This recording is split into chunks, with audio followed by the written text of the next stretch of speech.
Confession of a Narcissus. The notes of an unknown composer who keeps his music on YouTube, someone who has not mastered English well but has managed to work as a translator for most of his career, who has worked as a downhole equipment engineer and a construction inspector, who blew it all and who maybe will get things fixed.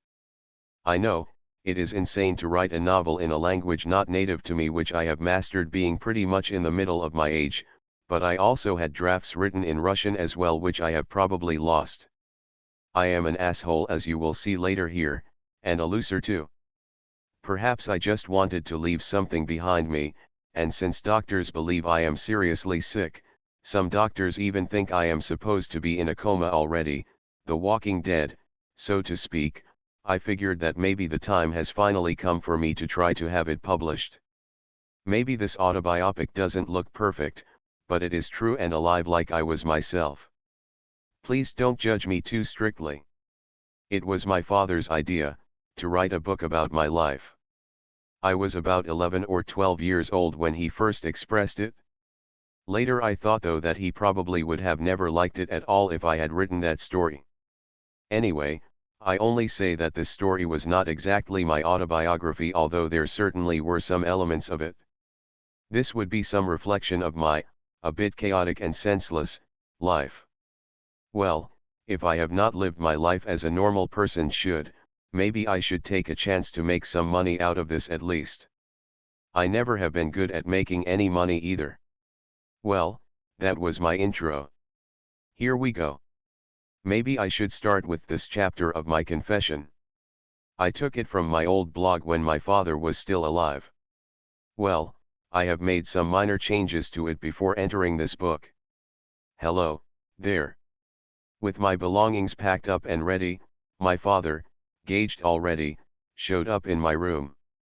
He wanted to have some heart-to-heart talk with me a little bit, so he sat on the sofa next to me and started emphatically, "Well done, my boy.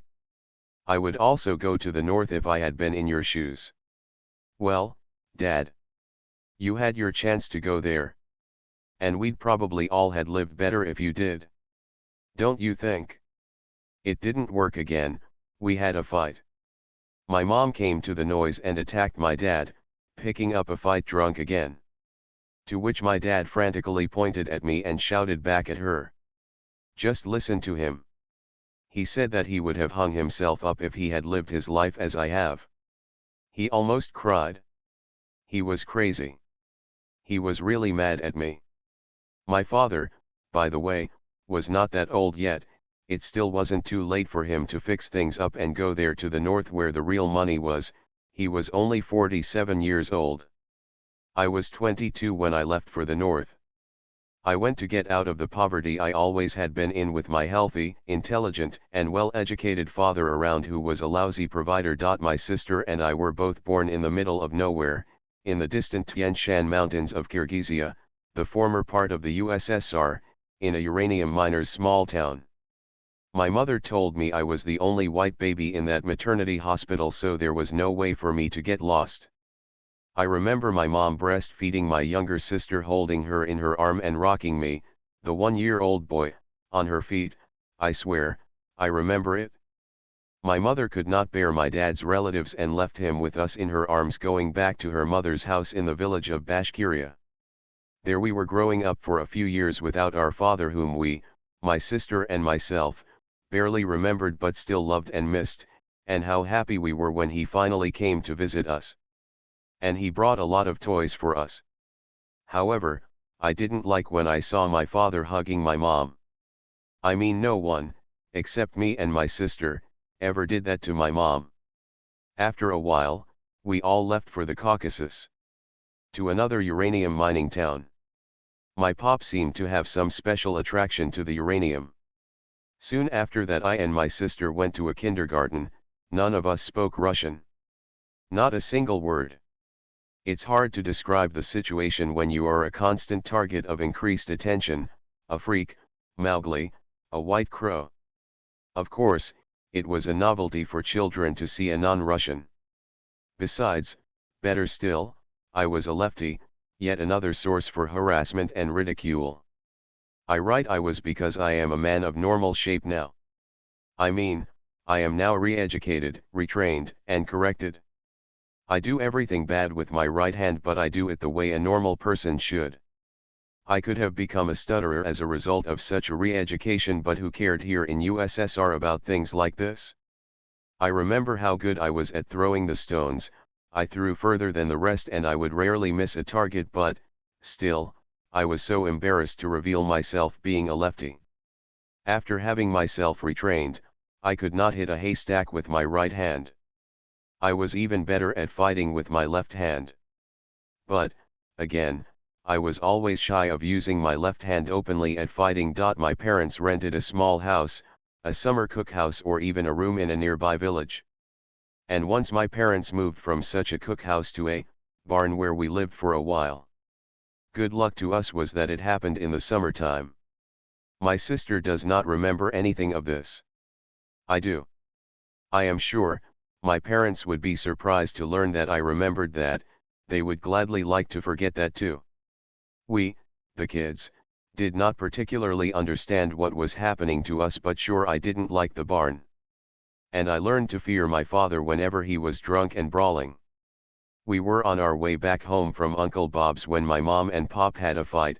My Pop was drunk, of course, and, when we finally made it home, he went out for a smoke, I think. My mother locked the front door and my legs started shaking. Sure enough, my father, trying to break into the house, had fucking smashed the locked door, stormed in and beat my mother up so bad that my mother couldn't get up from her bed without help for a week. The landlady showed up to commotion, what probably saved my mother from more serious injuries. Sure, my father must have regretted the next morning for what he had done. Sure, he must have still blamed my mother, as he always did, on that in the first place. Now I feared him drunk devastatingly. And my mom. What the hell she was thinking? Even I, a 5-year-old kid, knew that she was in trouble the moment she turned the door's lock. I mean, even I had already known my father's temper good enough to figure that out. She often provoked him in this way and it did not take him much to steam up. Especially if he was drunk. But what about their kids? The real small ones. Why they never bothered to think about them a bit. I remember falling asleep in the kindergarten. We were taken to the round-the-clock kindergarten where we stayed from Monday till Friday, and I was wondering what if my dad was drunk and beating up my mom again. From kindergarten, I went to school where I stumbled at the threshold. In many ways, because of difficulties with the Russian language I still had. And probably I wasn't overly bright, my father had been. There were 2 F students in our classroom, me and Kolyadamchenko. At about the same time, I quickly learned how heavy a hand my father had. He was doing very well at school himself, being the last weakling child in a large family without a father in the hungry years after the war. So is his grandson, my favorite nephew, a little and very bright boy. It's a shame my father did not live long enough to see it. He even looks like him, his grandpa, maybe just a little bit more flaxen-haired. As he used to say, there was no letter above A+ to properly grade me. And I believed that. He had a very good school leaving certificate, and he was a good chess player too, one of the best in town. He was a hell of a mathematician, graduated with honor from the Vladikavkaz Polytechnical Engineering Institute. I remember him being mellow at a party boasting about our future achievements at the school where my sister and I would do just as fine as he was doing himself. No other fucking way. Weren't we, his blood after all? And here I was. It was like an insult to him. When my dad was giving me a real hard time for bringing him yet another F and I was blowing away a tear of remorse, meaning that I was sorry and I was hoping he would forgive me, but he would have an attack of rabies instead. Huh. You're trying to sway me away with your damn tears, aren't you? And he'd pull the belt out of his trousers with a swish and start whipping me with it. Once he cut my head with his belt iron fastener. I, with what I had on me, jumped out of the house into the street into the cold, running away from him, with my head bleeding. He got scared that very moment, I guess. Yes, I feared him, and whenever he was home, I felt uncomfortable pretending I was busy with my homeworks. I quickly learned to go to school on my own from a village to the town by a commuter bus, and it was a quite long way to go. By the way, when I was, much later, renting an apartment, planning to buy a condo, we always kept in mind that my daughter wouldn't have to cross a traffic road on her way to school even when she was a teenager almost as tall as I was. She always resented our overprotectiveness on her. Anyway, the next second grade, I went to another school in the village closer to our home, and my performance marks rose immediately. I turned out to be quite a capable and diligent boy. Life went on, we went to school and our father went to the institute. We regularly moved from house to house until a friend of my mother proposed us to live in her yet unfinished house. My parents keenly leaped at such an opportunity. They plastered and whitewashed the house, put the lights on, and began to live in there. Dad, he was very good with his hands, not only for beating us up after all. He designed a real good drawing board, what easily could be converted to a dinner table, for him to draw his diploma project, and he had also built a good chicken coop and big rabbit hutches. It was the rabbit hutches we were proud of. It was a spacious 3-story cage. I never saw anyone else had anything even close like that. Rabbits have been very good in that open-air cage, and some meat began to appear on our menu. And we had us our first dog and cat. And my father bought me a button accordion. He, when he was still young, always wanted to learn to play the accordion, but it didn't work for him, so he found the money for me to get me to realize his dreams, and I started going to a music school preparatory class. Our life was getting better. There was one thing though that was eating me so bad. It's now I don't watch any Russian TV probably since 2008, but back when we were kids we suffered a lot because of not having a TV set. It was one of the few entertainments available in the USSR which we did not have. I had to visit my Uncle Bob, my father's elder brother, to watch a TV show or a movie, and, when I was 10 and my sister, respectively, was 9, our parents finally have made their minds to go on the tick to buy a television set and a radio, and I remember how they, my mom and dad, counted and recounted the money. A small roll of 10-ruble bills that made up 220 rubles, looked like a fortune to me.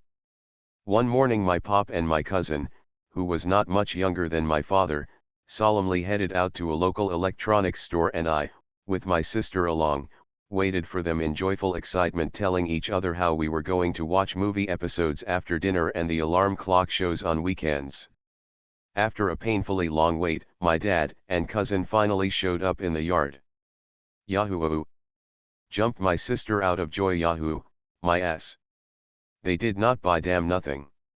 Hissed I at my stupid sister, hoping, however, I was wrong, that a car with a box TV in it would just show up.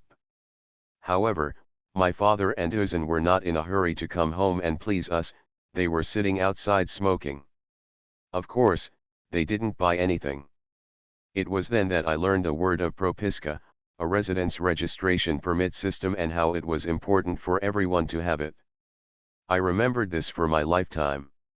You can't even buy anything on credit without this propiska thing. That propiska, a fucking permit, was a ticket to relative prosperity in that turned inside-out system. I remember how sad and hopeless I was and how bitterly I cried when I figured we wouldn't see TV shows anytime soon.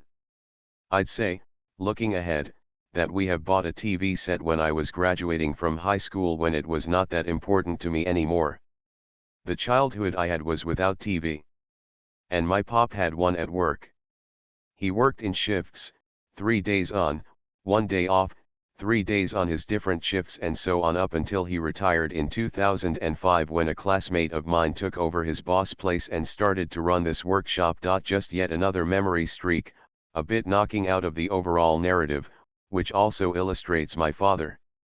He, I believe, has never been an alcoholic.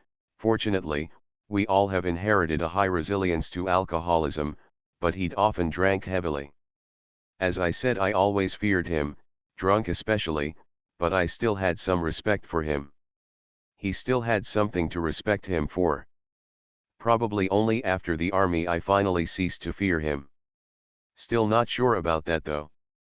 But, Since I was 12, strains in our relationships between the two of us started to grow and remained bad to his death. Well, once Dad, gauged, as usual, joined me and my friend Jinya to go skiing. He returned with the one broken ski. He probably didn't know that. I picked up the broken piece he had left behind, on my way back with my friend.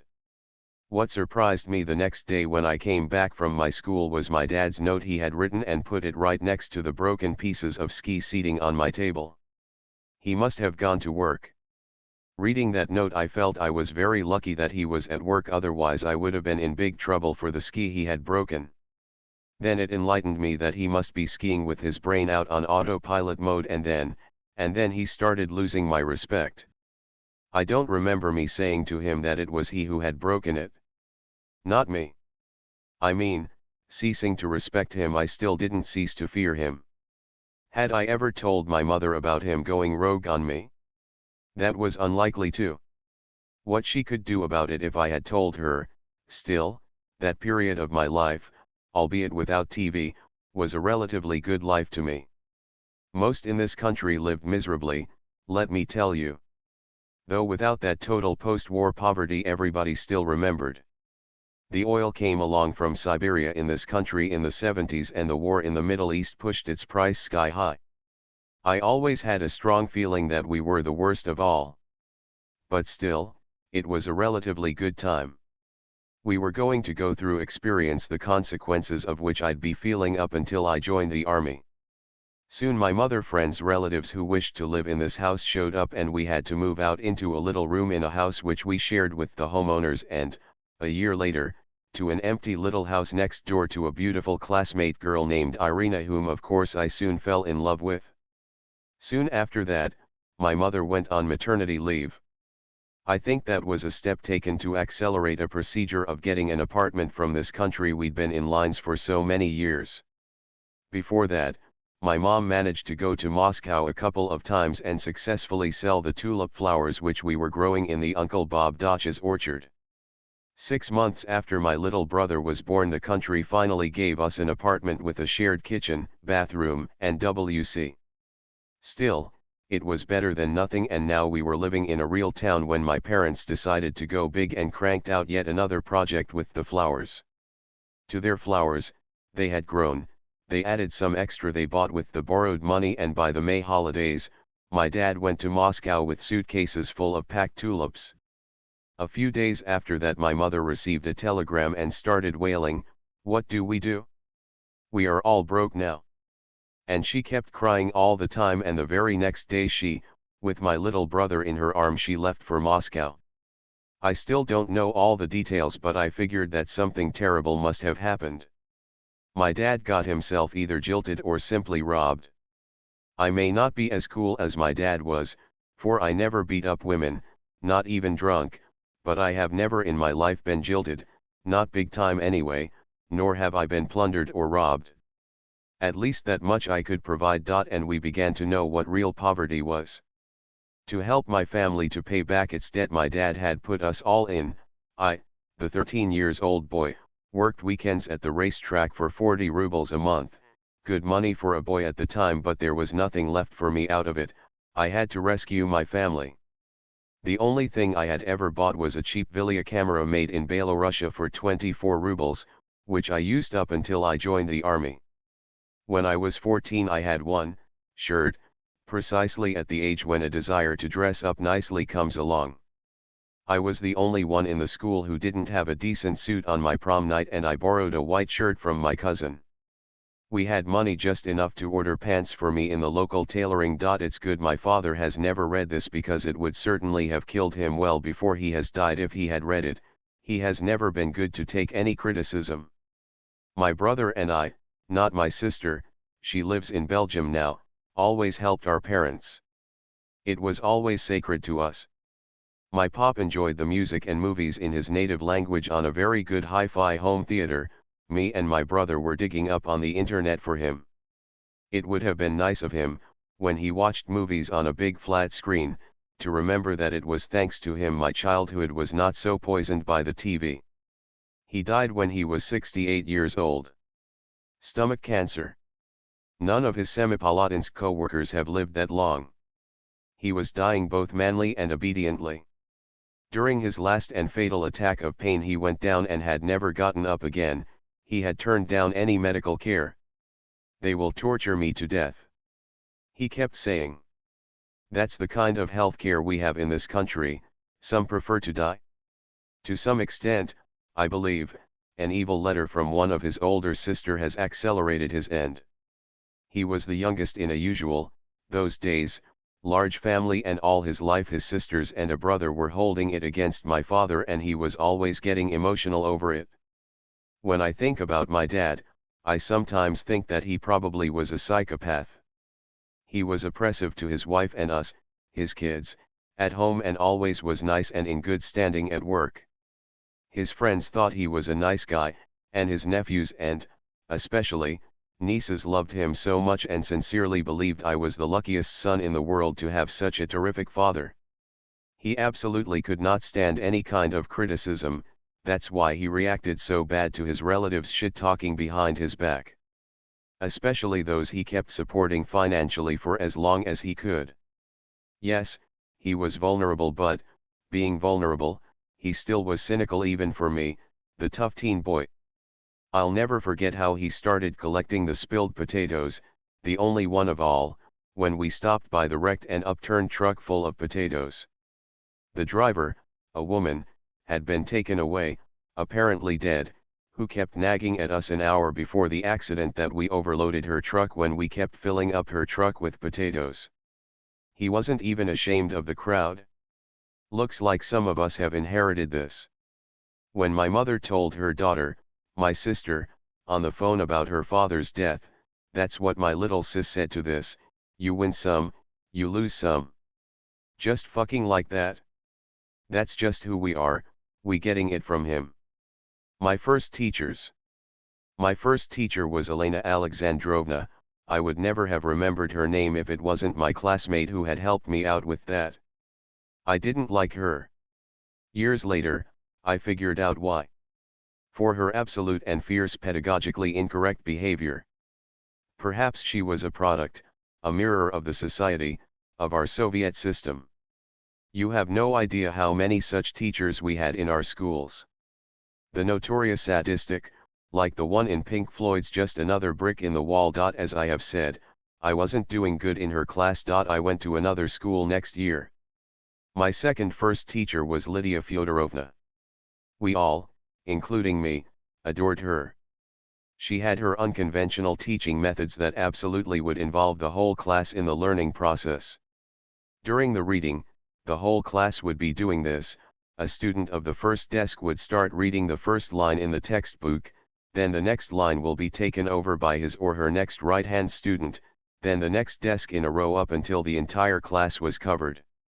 While the one reads, the rest would follow the lines waiting for their turns. Same with poems. The homework was to memorize them. The following day we all, on Lydia Fyodorovna's command, would stand up along the class perimeter walls, so we wouldn't have any chance to look at the book, as I figured later, and each of us, in turn, would read his/her line. There was no escaping with her. If you hadn't learned a poem, she will get you for sure. No tricks either. You never knew when she was going to reshuffle us. In the same manner, the whole class participated in math problem solving and case study tasks. And there were a lot of quizzes she was giving to us. Especially I liked when she would arrange individual readings for us. Occasionally she would have stacks of books on the class windowsills brought from the school library for us. Those were the illustrated children's books of fairy tales, stories, and we, the kids, each independently picked a book whatever we liked and read them. For me, it was almost like browsing the internet back then. After you finished one book, there were 1 or 2 stories, rarely more than that, in a book. You would go to the windowsill for the next. We would read a lot on a day like this. Thanks to those methods of RLF, I quickly learned to read fast and got to love reading, and got my myopia later because of that as well. LF loved both her job and us. That is why, perhaps, the situation with discipline with us in her class was terrible, to say the least. For example, we could easily have a hump on her for almost anything, for having given a rocket, flunking, or just yelling at anybody of us. That was not very pedagogical but very humane on her side. The kids normally act this way with their parents when they want to draw their attention. I would, for example, start disobeying her, stop doing any of the quizzes works she had given to me and be a beast of myself. Amazingly, I don't remember the girls acting like this on her, only the likes of us, the boys. Weird. Well, I have never become a top achiever of any sort with Lydia Fyodorovna, but I was close to being a good B student. She did a good job on me. In the 3rd grade, just a few months after the beginning of the school year, we had our new first teacher, the 3rd one in my life. LF was going. Maybe she was going to retire. I don't know. A couple of years later I saw her running an extended daycare group. None of us would want to part with LF. Valentina was a young and good-looking woman, and she quickly established a strict discipline in our rough class: no more grievances and breaths. No such things would ever work on her. Along with established order, she also introduced proven, albeit standard, methods of teaching. Everybody's school diaries were kept in order now, but the overall performance of all went down. But, surprisingly, I kinda liked it. I liked the order she had established. No more pet students. No walking in the class and other nonsense during her classes, which were common with LF. The students' knowledge though was being tested by more traditional methods now. She would call a kid to the board, which for me was not overly stimulating to read the books, but we had gotten used to it and even liked her. That was mutual. She turned out to be a good teacher and a nice person as well. On each occasion, we gladly would visit our LF, but I would never want her to come back, not to our class anyway, and get us all out of hand again. Most of the class didn't feel the way I did about it though. My performance with her has fallen as well, not drastically, but still. On the other hand, she had taught us some discipline, set strict but simple rules and order, and we all, since we learned them, had all benefited from it. I was doing not too bad with her. I know that Valentina is still alive and well and looks good too for her age, and she watches her goats on the scabby mount slopes. I would like to see her someday. My Uncle Bob. I just remembered my late, may he rest in peace, uncle. Everybody called him Uncle Bob. I do not know why, because his real name was Rivgadaby***. He was a flamboyant big Tatarian guy of Troyekurov's, from Pushkin's Dubrovsky novel, Habits. Before his retirement, he made his living as an in-house designer and, off-duty, he was drawing as a labor of love. He wanted to leave his trace in the history of art or something. He had a lot of his big paintings, like his self-portraits in which he, for example, was sitting on the bank of a picturesque river by his village with lilies in with a 3-piece suit on him and staring dreamily into a distance. Sure, he was looking to become something. Kim Il-sung himself, no less. All the socialist realism canons were kept in his paintings. Incidentally, later I saw the original photos he was painting himself from. However, rather than becoming something great, he was known for his outrageous and violent temper, which was going mostly to his beautiful wife and kids instead. His kids didn't like him. They would call him Bob or the 100-weight one behind his back. 100-weight seemed to be a lot to me back then. Now, for quite a few years, I weigh way more than that, while we, his nephews, adored him. When he was drunk, he was so funny to us, especially to my sister and myself. Once we, me and my sis, were listening to music in one of their bedrooms, that what we could only afford then. We had nothing to listen to in our home, as the hall and the front room was full of guests, and my Uncle Bob entered the room we were in and immediately started dancing with a very focused and serious impression on his face, not paying any slightest attention to our laughing at him. By the time the music ended, he was jerking violently on the floor.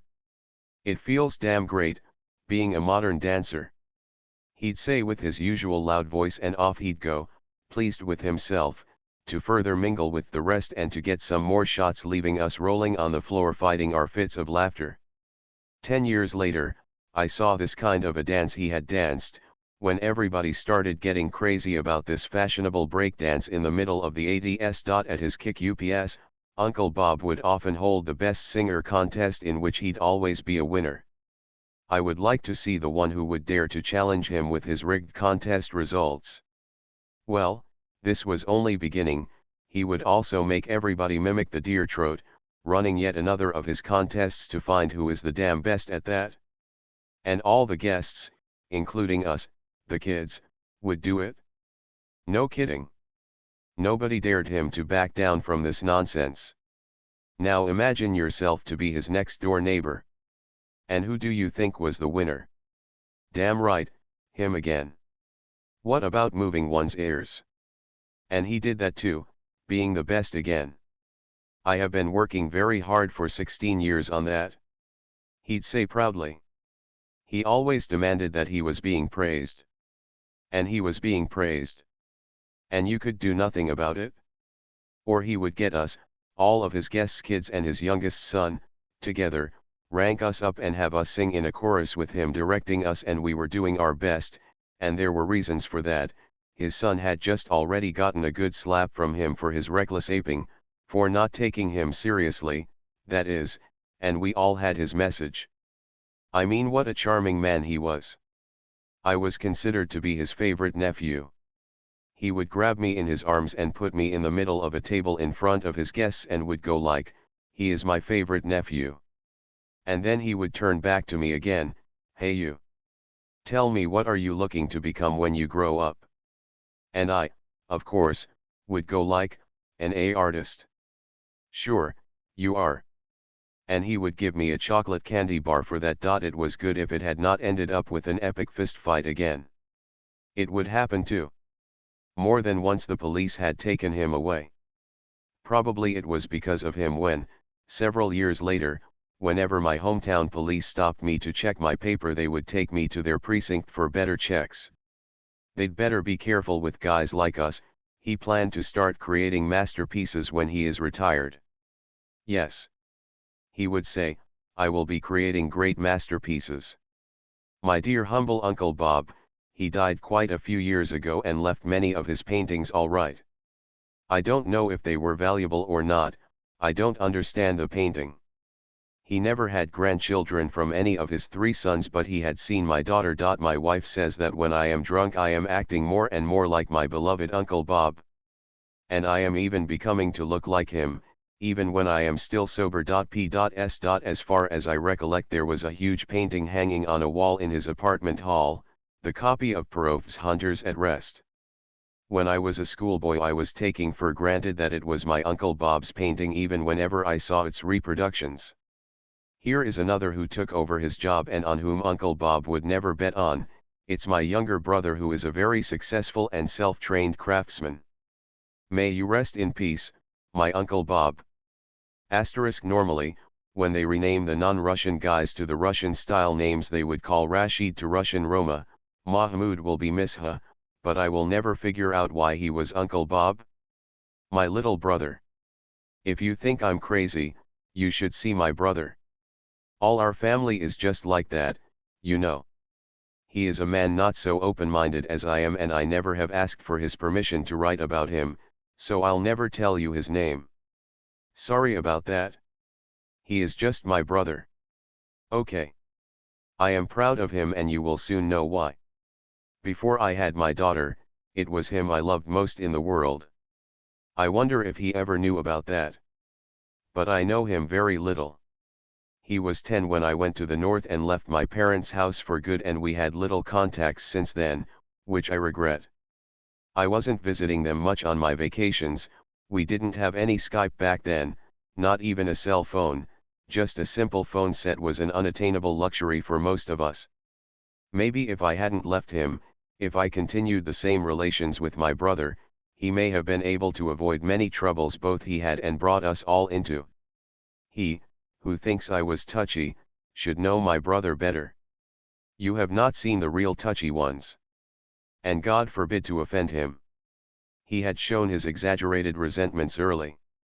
When he was just 5 months old he already was able to detect the slightest notes of reproach addressed towards him, like some of us grumbling at him for pooping in his linen. We didn't have any disposable diapers back then, everything had to be washed, and we didn't have a washing machine either, and, here we go. He would frown, amusingly curve his mouth and begin to cry. I was struck by this. Later my daughter was never even close like that. And since then my brother always has been this way. With him, I learned early to watch my mouth. Once, he was about 13 years old, he didn't talk to me for about 2 months for some of my careless phrases. I had to apologize to him. I've scribbled a page on him and I still don't know where to start. I want to write both a succinct and compact chapter about him. And on topic too. He's 12 years younger than me. I would never know how it felt to have an older brother who was sure that he had every right to bring his little one up per his, what is peculiar for teens, extreme ideologies and with a very low sense of danger, thus often subjecting both himself and his brother to unreasonable risks. I was sculpting some personality out of him almost like in the Soviet movie The Rooks. Never mind, that doesn't make any sense to you. Does it? That remark is meant to be read by my Russian readers. Well, I have this for them in Russian. I would never let him cry, to begin with. He was born to be a real man after all. I would never allow him to show any weaknesses or signs of fatigue. I taught him to ignore any pains. Once I jokingly lashed him with the twigs of nettles, but he only reacted with a laugh in response. And he only was 5 years old. Once my dad sent me to our summer cottage to bring some beans that had been collected. The 5 kilos of it. But it still had to be sorted out, which I hated. I took a 4-year kid with me. We walked, 5 kilometers, I had motivated my bro that after that we would go to the park so he would ride his favorite pedal-operated cars. For that though, he had to sort beans out first. He didn't like that and made a scene, grizzling like hell. But I was unrelenting. The moment beans were sorted out, we'd go, I meant we'd take a commuter bus, actually, back and then to his precious park. And I went inside the hut, leaving him crying outside, and buried myself in a magazine. His cry had subsided and I looked out to see what he was doing, and there he was, sitting under the sun at noon and sorting out beans. And he had done it all. What did you think you were doing to your little brother, you fucking Dr. Spock? Whenever I remember this, I have it all flip over inside me. Knocking down the kid like that? In my defense, I would only say though that I had complied with all the promises I had made to him. He had a really good time riding those foot-powered little cars he loved so much until he had enough of it. Of course, I thought that all I did was for his good. But methods? Was it serving good to him anyway? I was so convincing at educating him to always defend his dignity, honor, and everything that it only brought him trouble. Us too, but a lot of trouble he brought to himself first. He was still 5 when I got drafted. He was 10 when I left them for good. When we were horsing around like crazy. You know the boys. The furniture in our apartment would collapse and fly to pieces because of us. Our mom after work, tired as she was, and upset with us, would scream at me like, "He is a damn kid but you are not, you are fucking over 20. At least you are the one who is supposed to have some brains." Well, I had none. I mean zero, zip, nothing. The Soviet army was a tough thing. I mean it was brutal. This was, well, like Foreign Legion where you had yourself forcibly herded to. The prison was the only thing that could have been worse. Sure, you could get adapted there too, but for anyone with some overblown sense of dignity, it was like living in hell. I never told him anything about the army, and he wrote me a letter about that when he got drafted. I don't remember this letter of his, but this reproach in it I do. That was his rebuke to me. And I should have told him that the army was a quintessence of the very Soviet social system. It was a closed system and, As any closed system, to preserve itself, it was structured to create within itself some self-regulatory mechanisms. And this fucking system, due to the extreme scarcity of its positive motivational feedbacks, such as vacations, check passes for Sundays, women, salary, none have existed for most of them, it was based on violence. Everything was based on violence there, including jokes, dirty cracks, and rituals. And very specific army subculture was born, which officially was called Code Red or just hazing. By the way, I never myself ever heard any new jokes told in the army. That was one of the many costs of this closed system. Officers generally tried to control this phenomenon and regularly, as a warning to others, put those that have been taken off their belts to jail. But smart ones among officers, however, secretly used this very effective system of violence to maintain order. Any recruit feared the old file much stronger than the most ferocious officer there. An officer, in some ways, was like a safety valve, some military disciplinary regulation enforcer, the guarantor, defender who kept any specifically aggressive old conscript in check. The first 6 months of the 2 years were torture for the most, if not all, 18-year-old recruited kids, especially in the first 3 months.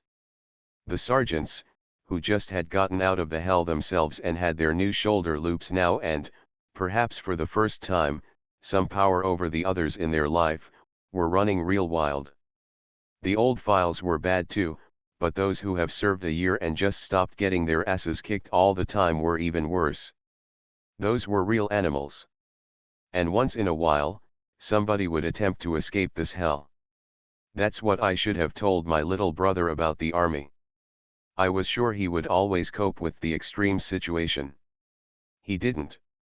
At about when he was 15 or 16 he got stronger than me. I felt it when I fooled with him around. And you know from this book I was a hell of an undefeated fighting machine myself, and I am paying with my eyes for all this now. With just one blow to my shoulder, for the seconds he could turn my arm off so it just wouldn't work at all. I felt as if it was fucking paralyzed. How the fuck he could do that? I never taught him that. What a fucking commando or something he was going to become. And there some big bruises would be seen on my shoulders for a month or so. His fists got bigger and heavier than those of mine. Sure, I was pretty much positive that nothing would happen to him, he'd handle it. Well, it did happen. Being mad, my brother stole a bike and drove it out from that fucking military base. Fuck you all. I am glad that he at least had not killed with his AK-47 his fellow soldiers who had just beat him up. He didn't take any ammo with him, and that probably has saved him his young life. Well, he had turned up in Turkey. Straight from the top secret restricted area, he had been serving, to a potential NATO enemy country. He never asked for any political asylum, and never was going to. Russia now was an officially free and open country, and the uncontrolled violence in its army was a real problem, and Russia was admitting that. So, he turned himself in. FSB was going over my parents' house, and I was summoned in the north to testify for him too. I must say that at that time, I mean in the mid-90s, the FSB, ex-KGB, guys were nice to us all. They all were courteous, correct, and polite. And poor. The oil prices were down as never before, and the government had little money to pay its employees. I remember myself sitting there. I had just renovated my newly bought apartment, and inspecting their ragged walls, felt superior over all them, glancing down at their cheap South Korean television set sitting on an old table and 2 VCRs, one on top of another. I had no contact with them ever since, but I also heard a lot of stories about them guys running wild on the street, especially under Putin's rule. And my dad, he was a pen pusher too.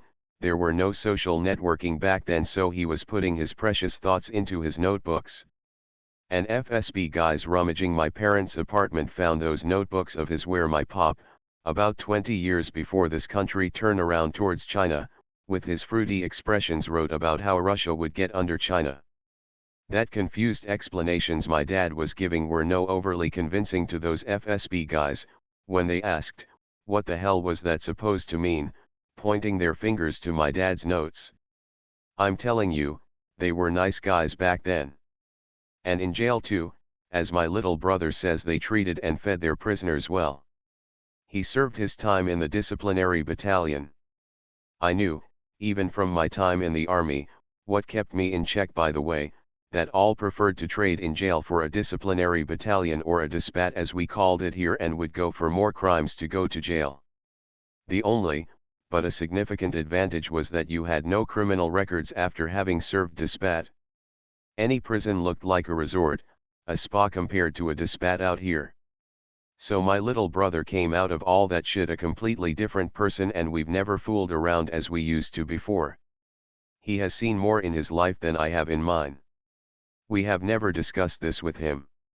He doesn't smoke, neither does he drink much. I always loved him as an older brother should. And now I began to respect him. When he thawed out a bit, he got married. He has opened his own business. He is very determined. And very independent too. Very few stand guys of his kind. He is also an artist, like our late Uncle Bob you have read above. He has a nice son, who looked like his grandfather to his delight. And a student, just like his grandfather used to be.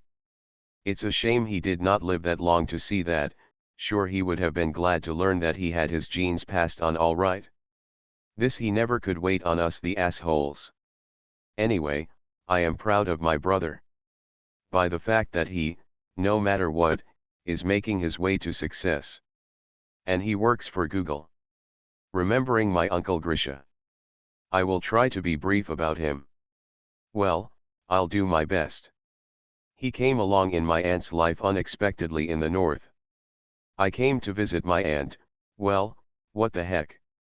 In fact, I came to have something to eat at my aunt's apartment, and there he was. And my aunt was not home.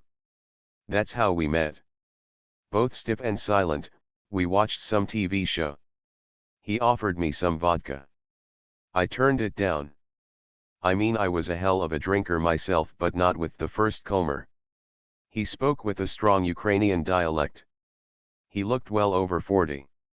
And, then was about 40 herself, and she still was pretty but divorced, so a permanent man was just a matter of time to her. Still better than occasionally she was seeing a handsome but married lover. I wasn't immediately, like my aunt was, fascinated by Uncle Grisha. I saw that he drank excessively, and with him, everything was revolving around drinking, including all his jokes. Well, you know, like a horny one would constantly talk about pussy. Later, with my wife's around, my aunt was picturesquely lamenting, how come she had not seen before that he drank heavily, to which I replied that it was kinda hard not to see, I saw it the moment I saw him. Whenever drunk, Grisha would get incredibly animated. He would sprinkle with jokes, often same and unfunny. He was a former Soviet military officer, he was a retired captain or a senior lieutenant. His habits reminded me of Mr. Bayek, the lieutenant colonel, an ethnic Belarusian, whom we all, the soldiers, adored. He, too, liked to talk about drinking but more about women. He was a real damn Soviet officer, and it was him who in a smoking gazebo too. It all was written at the beginning of the chapter on my very first one. Further down, this book brought us all back to reality a bit with our pre-army exaggerated love stories we all had. My aunt needed a man not only for her physiological and hormonal stability but also as a keeper, somebody to put her house together, and Grisha was good at that. At first anyway. He has built for her some good kitchen furniture. Not the best one, but sure it would do for the most part since she didn't have any at the time. They didn't sell any of it in the late USSR. The next was the small balcony he had made for her. He even fell down once from it when he was busy glazing it. He was lucky to go down from the third floor. He only had some minor injuries. He said later that he still had a bottle of vodka left waiting for him. So he had damn good motivation to survive. I saw that my aunt loved him, she was fascinated with him. He was very charismatic and humorous to her and still had some of his outer Ukrainian beauty left despite his constant both drinking and smoking. After dinner, he, overdriven by his good mood, would recite something like this, I reproduce roughly, from my memory. To be happy in the morning. I wish I had some vodka. And my dick was as up and running as a bunny's ear. And my aunt was burbled with laughter to this. It sounded funnier in his mixed Ukrainian-Russian dialect. But I was irritated instead. He had his peasant background, I mean he was a descendant of those paupers who had escaped dispossession in the 30s in Ukraine. His cultural demands were, well, he had none. Once he brought a tape with music and listened to it. It was the first time I saw him listening to any music. It was Willy Tokarev singing, where his hero was coming over to his wife because she wouldn't let him drink and rummaged through his pockets all along. In a way, it was very Russian chanson music a taxi driver would only listen. That song was bringing up some fucking vital issues, as Grisha said. Remembering Grisha, I would say that he loved to live, and never thought of any consequences. No, he wasn't the bravest person I had ever seen. Once his next-door woman came to Grisha for his help. Her husband, a Dagestani guy, had just sold a smuggled vodka to a bum and they started brawling over its price.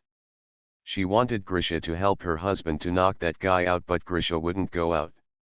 I went out to look at the brawling and I saw that the neighbor could handle it on his own and went back to Grisha to continue our interrupted boozing. We drank a lot, I must confess. If in a depression or something, he was always ready to help you. If you'd bring along a bottle of vodka that good that even doesn't smell with gasoline with you, you would be the most welcomed a guest of his. He would lay a table with the best he had. To my aunt's frustration 3, my aunt always complained about her Grisha. Isn't he supposed to a Ukrainian guy, I mean a real Ukrainian? Who is not giving away his last shirt? For those who have no clue. There are Scotches we've got in Europe and here we have Ukrainians, we all telling jokes about them being good at running their properties but a bit tight-fisted. That wasn't the case with Grisha, and he had mean marinated mushrooms he was always proud of. Vodka was being sold in every kiosk in the 90s and Grisha was well known in the neighborhood. The seller would always give him a vodka on credit since he always paid back his debts on time.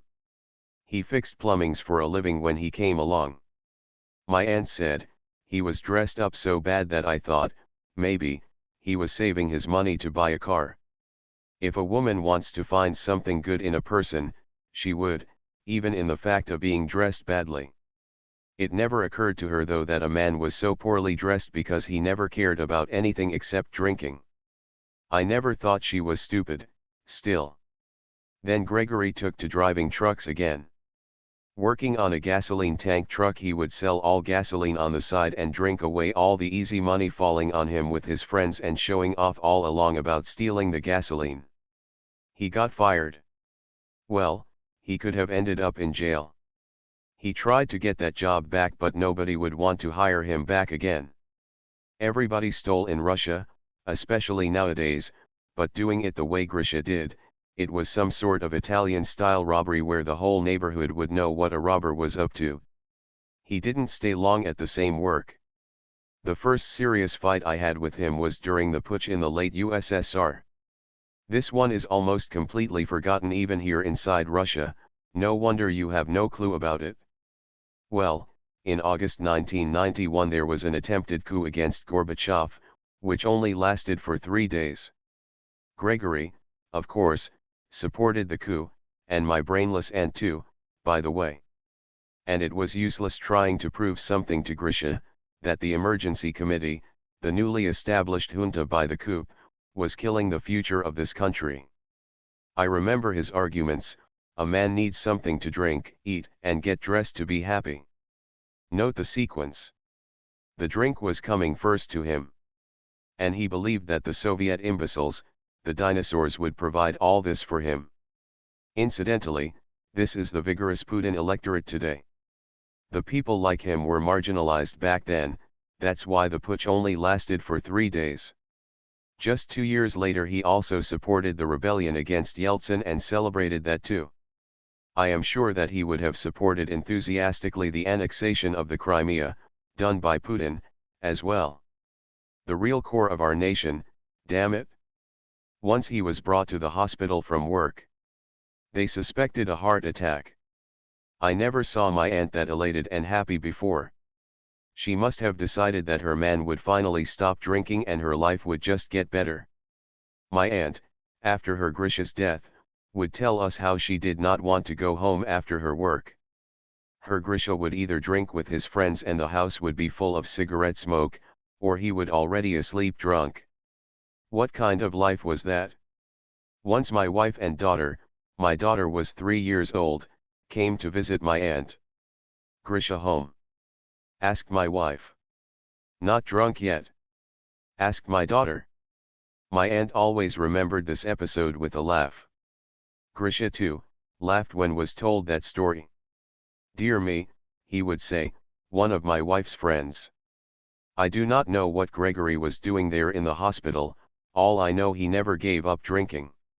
He got a new job. The government was building the biathlon track in Khanty-Mansisk. He was carrying the dirt on the truck to build the roads. But there was something wrong with him anyway. Again, he went to the hospital. He was sent to Tyumen this time. They went together with my aunt. She had a bad feeling. It was fully confirmed. Lung cancer.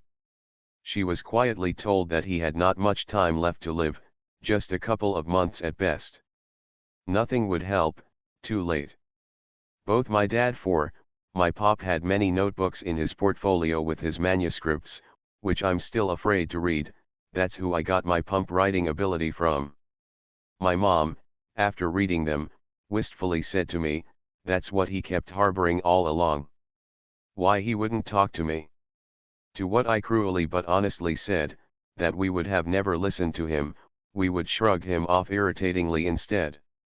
By the way, he tried to talk to me, but our relationship must have been a total loss by then, and Uncle Grisha, they lived their last days worthily.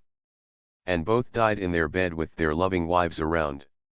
Grisha finally gave up smoking and drinking. He just didn't feel like it anymore. He wanted to live as lucid as he could his remaining days. He was planning to visit his parents. He got arranged a pension for him. Had no time to get his first pension pay though.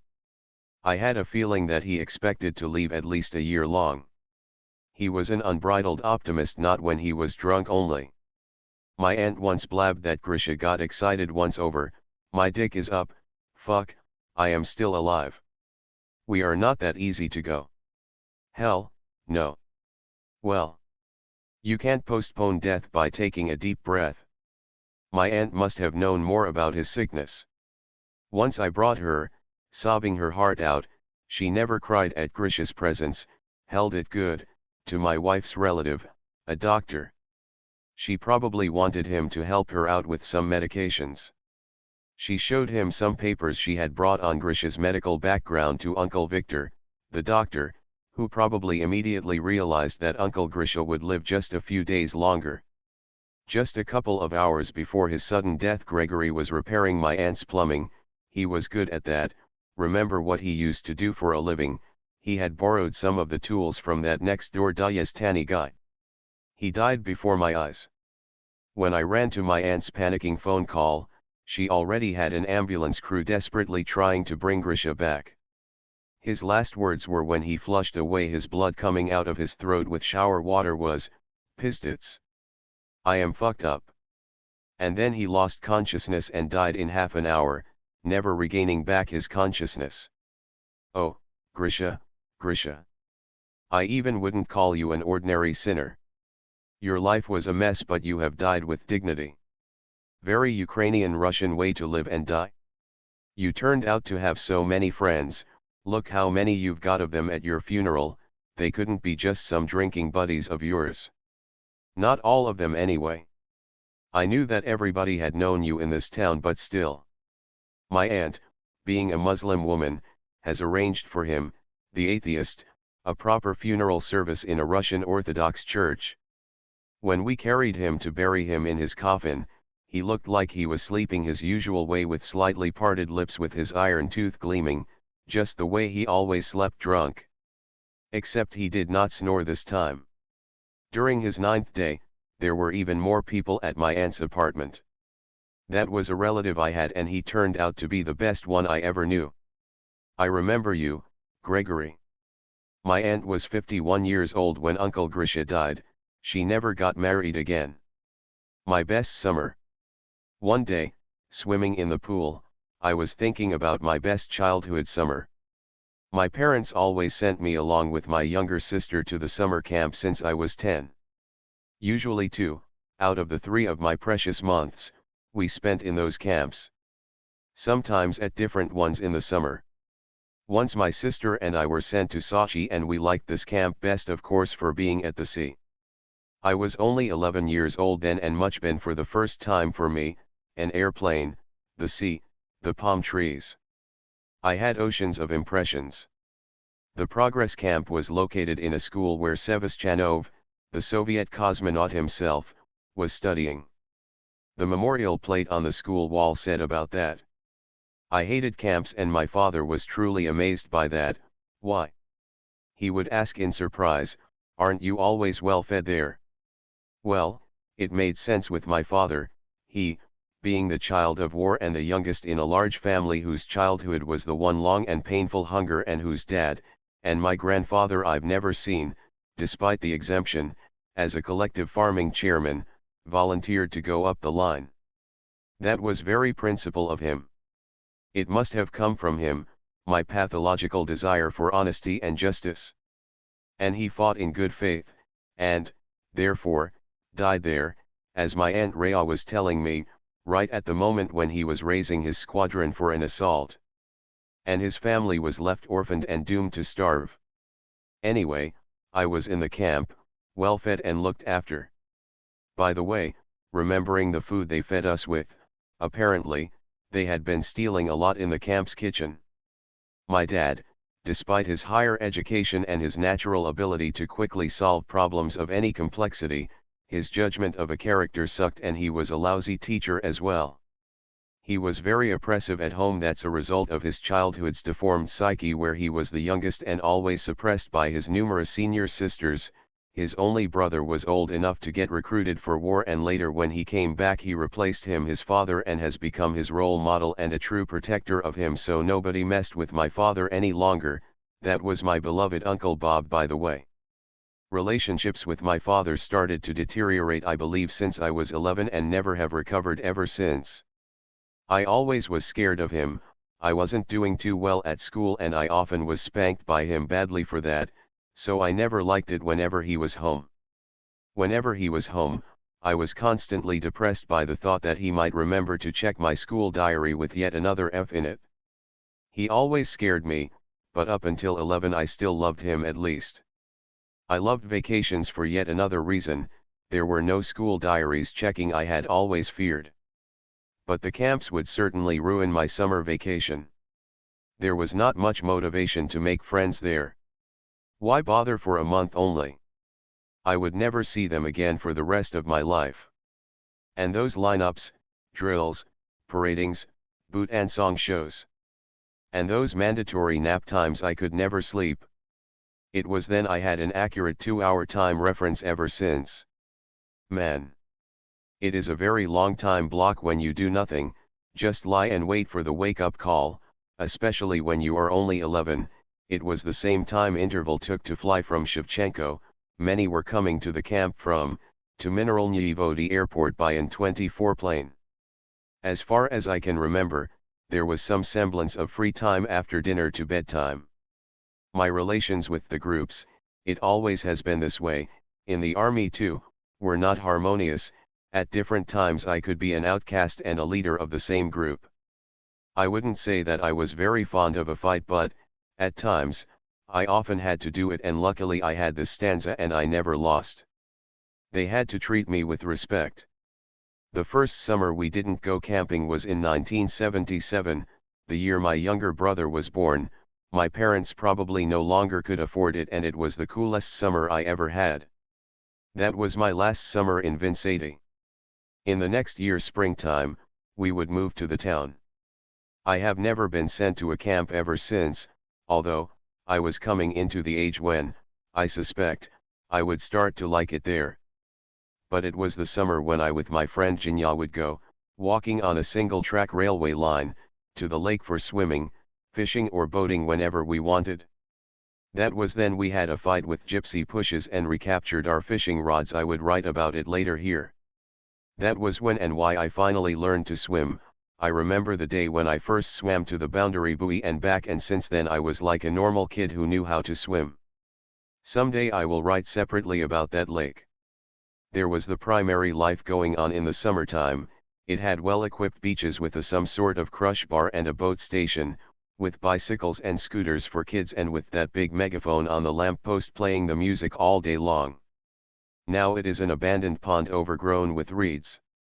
We often spent nights at Eugene's attic listening to Radio Monte Carlo on Eugene's VEF shortwave transistor radio receiver. Up there inside Eugene's attic, I found a tattered Jules Verne's Mysterious Island book and read it over. That very summer I got attached to my dog Liga. I had not much interest in before, and now I was taking it along everywhere I would go to. Because I had read books about dogs, including famous ones like Barry, Balto, Fido, Hachiko, Taro, and Jiro, and others with monuments. Perhaps, with these books, I became interested in animals too. Daily we played soccer with Eugene and the other boys in our neighborhood. We also played the border guards. The local single railway line would serve us as our state frontier, and I, with my Liga dog, would be on its guard watching for intruders. At the corn season, planted for silage and grown 3 meters high, we immediately explored and located the best and most delicious ear corns. Man! A freshly boiled ear corn was a good thing. Besides, uncut corn was a real jungle for us, the 12-year boys. It was beating all the playgrounds we had known. In case of rare rains, Jinya and I were sitting at home, normally at Jinya's, painting our pictures with watercolors on military or space-related subjects. That summer I was poisoned with unripe apricots so bad I never ate them ever since. Most likely, I was poisoned not because they were underripe but because we never washed them and that apricot tree grew by a busy highway. By the way, it took me only once to get poisoned to give up an apricot that I never touched ever since. And it never worked on me with alcohol, you know what I mean. Don't you? Anyway. That was a good summer. Once upon a time in Siberia. In the summer of 1991, when the Soviet Union was cracking apart at the seams, but the people didn't seem to care much about that, the entire country was standing in queues for food at stores with empty stalls, and I walked along the central street minding my own business when all of a sudden I was called out by the 2 girls I knew. And there were 3 guys with them I had never seen before, one of whom was holding an opened bottle of vodka, exactly the way we would hold a bottle of beer. To me, it was a bit strange way to vodka, way too strong even for us the Russians. That made some sense to me when the guys turned out to be Americans with a translator. At the time they came along, they stopped being exotic here. Our oil industry hoped to use them to get modernized, and our pretty girls had now a good chance for a good marriage and get the fuck out of this shit they were in. So, the collapsing USSR was starting its honeymoon with America back then. So I met my first 2 Americans and a translator who turned out to be my countrymen from the same region in the South. I don't remember their names though. Well, maybe I remember the tall blonde guy with his name John Scufford. He was the one holding up the bottle of vodka, handing it out to me to take a drink from it. I didn't, it wasn't the way we drank vodka. Not from a bottleneck, anyway. After some awkward pauses and reflections, girls weren't sure what they were going to do with those Americans they just had hooked up when I came in, we decided to go to our dorm room. I would show them how this green serpent 5, that's how the drunkenness is allegorically called in Russia, should be properly handled. On the way to our dorm, I had a little chit-chat with my bad English with Americans, mostly on where they had come from and what they were up to in here. I could speak with them about this with relative ease, and the girls seemed to be impressed with me. I asked them how they liked our girls. Just like that? They said they were lovely. The translator was a bit surprised with my not so bad English here in the middle of nowhere. The Americans came here from Texas, and they would be drilling for oil here. When we got to my place, my dorm roommates in the dorm were lost a little bit. It's not every day the Americans show up like that. Nevertheless, to our guys' credit, they quickly arranged a dessert and a snack, so we had something to vodka they had brought. All were seated at a table in front of an antediluvian black and white TV set without its back cover and with the tubes exposed from inside, and with pliers resting in front the TV set we used for the GON channel switch handle to switch between the two only available in USSR TV channels. Our American friends gazed around our room with curiosity. Our room walls were covered with posters with barely dressed models on them. "We love girls," said I to John, nodding at them. "Playboys, huh?" He played along. "Oh, yes." I nodded, not entirely sure, however, what the word playboy meant. We drank to our friendship. We were young and capable boys and were able to drink without getting carried away and getting drunk for that matter. Then we all smoked joints. Americans with genuine surprise looked at Russian Bellamore Canal mouthpiece cigarettes, which were very good for rolling a joint, as if they were specially designed for this. Actually, there was no need to roll them, just stuff them up with the weeds, and how fast and smartly, several cigarettes at a time, our guys stuffed the cigarettes. It was still before the time many of our dorm guys switched to black stuff and heroin. It all was yet to come. It was funny to see how our guys and Americans were passing around their joints and doing shotgun weeds to each other, communicating with clear gestures like "go ahead, enough," etc., doing this as if they were doing this the entire life together in our gang. Moved, one of our guys out of his hospitality heart even tried to arrange whores for the guests, and Americans got jumpy, joyfully mimicking sexual intercourse as if saying, "We are going to have a really good time." I was amazed. I had no idea that we had such identical gestures. And that we had so many things in common. It didn't work out with whores, though. But we gave them weeds and a lot of stuffed cigarettes, saying to be careful with our police, though, they normally don't mess with Westerners, but, still, and gave them a lift to their hotel. I'd never seen them again. But the dorm guys said they had been in there a few more times when I was at work in the oil field. What a shame. I was looking for every opportunity to practice my English. My first Sony. When back in 1989, by the time of my first vacation up in the north, I bought myself a Sharp 939 tape recorder. I felt that my mission was almost accomplished and I had a successful life. I went to the north to make money good enough to buy me some cool Japanese stereo. That was my motivation. Before the army, if I had been asked what I wanted to do with my life and what would I want to be, I probably wouldn't be able to answer this. I wouldn't know.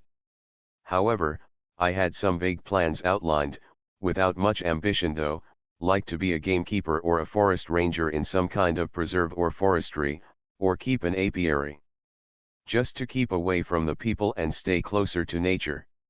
All this came from my fascination with books about nature, dating back to school, from reading Jack London and Seton Thompson, and, from bad to worse, from the books about animals I would jump to general biology and ethology and get carried away, especially with ecology, when the term ecology was not being used as widely as it is now. Meanwhile, a year before the army, the military office sent me to a heavy vehicle driving training school, and in the army I was assigned to a fully tracked ATS, and later to a GDT, vehicles which I sometimes drove, especially in springtime break-up seasons when the ordinary vehicles couldn't be used. It was when it first came to my mind that I could drive those tractors up in the north of Siberia and make big money. Before that, I had never dreamed about the big money, as my cousin always did. ATS 59. GDT. I didn't go to the north right after the army, not even intended to. Instead, I took a job as a mechanic in a garage of road construction machines, but the idea of an apiary had never left me, and I even had yet my another cousin carried away with this idea, who, unlike me, was lighter on his feet, and off he went to a beekeeping school of some sort. And he, who had worked as an oilman in Siberia and a sailor in the Far East and had almost got himself enlisted to become a prospector somewhere, now still keeps bees and makes good money out of it, while I was metalworking daytimes, and in the evening, I studied to become a shovel operator. Besides hard working, I was still interested in photography, and with my very first paycheck, I bought a good enlarger for 40 rubles. I was using my father's old Soviet and FED camera, which as I know now was the famous Leica camera's replica, which I recently threw away by the way. I wasn't that crazy about the music yet then, I had nothing to play back the music on, and I was planning to buy a shortwave transistor radio such as either Ocean or VEF, of which I had dreamed since my childhood. Besides, I wanted to listen to broadcasts in English, because in the army I found my passion for English, which I hadn't given up yet, and kept working on it for 2 hours every night. By the way, there is a well-known Piatigorsk Institute of Foreign Languages, but I was not going to join it. I wouldn't have passed the audition anyway. There's no way I would have gotten a good reference from the army. The political officer, signing off my statement of charges, personally promised me that he would see to that. It was stupid, of course, I see it now, but back then I thought it was the right decision, that I was not going to get any higher education. My father's example wasn't being too inspiring to me, but I wanted to break myself out of poverty for a change instead. My father wasn't insisting much on me for studying. My mom, however, kept drumming on this into my ears.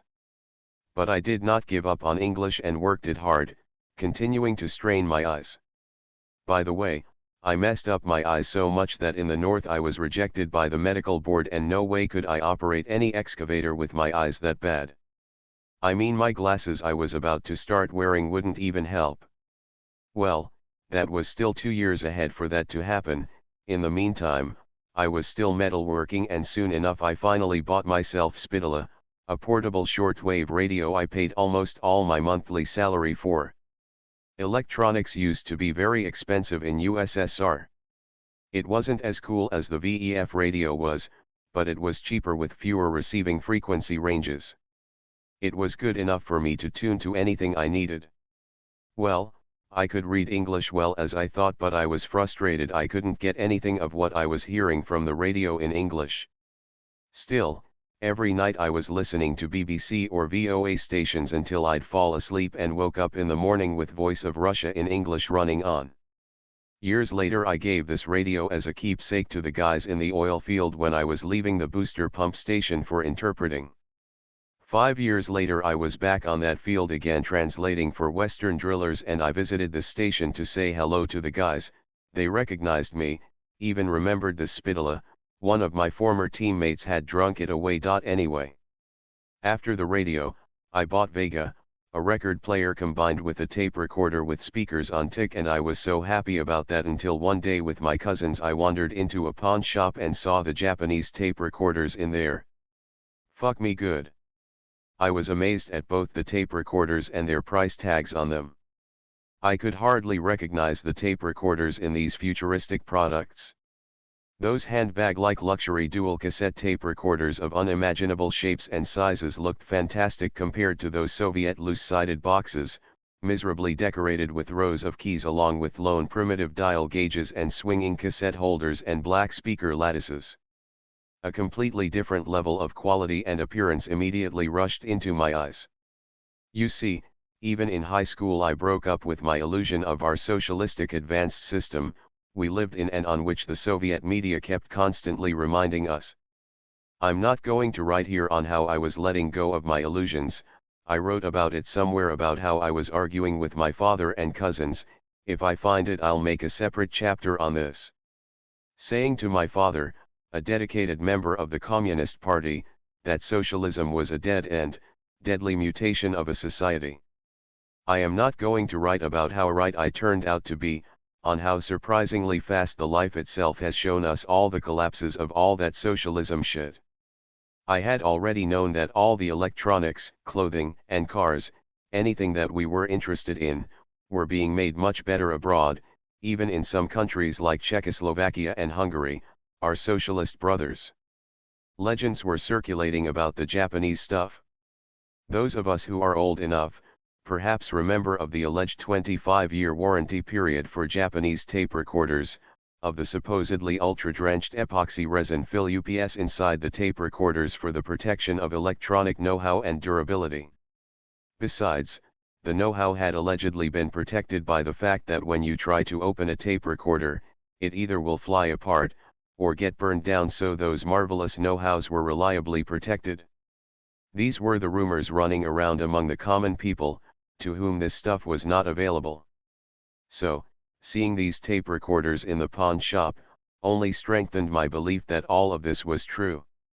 They looked even better than I had ever imagined. There were a lot of new brand names for me, such as Toshiba, Hitachi, Iwa, Sanyo, Pioneer, besides the names I already had known, such as Sony, Panasonic, and Akai. From that moment on I knew I would never buy anything made in the Soviet Union. Ever. But the prices. I would have to be working for the whole year just to buy the cheapest one displayed there. The fact was the tape recorders were getting into our pawn shop shelves from the Beryozka, the government-owned retail stores chain, or were brought by sailors from abroad and sold at prices 10 times more expensive than the official, set by the state, prices, which in turn were twice or 3 times more expensive compared to internationally established prices. Those recorders' prices were comparable to Zaporozhets, the light vehicles made in Ukraine, and a lot more expensive than even the best Soviet heavy motorcycles. These were real luxuries, and those who owned such tape recorders were very proud of that.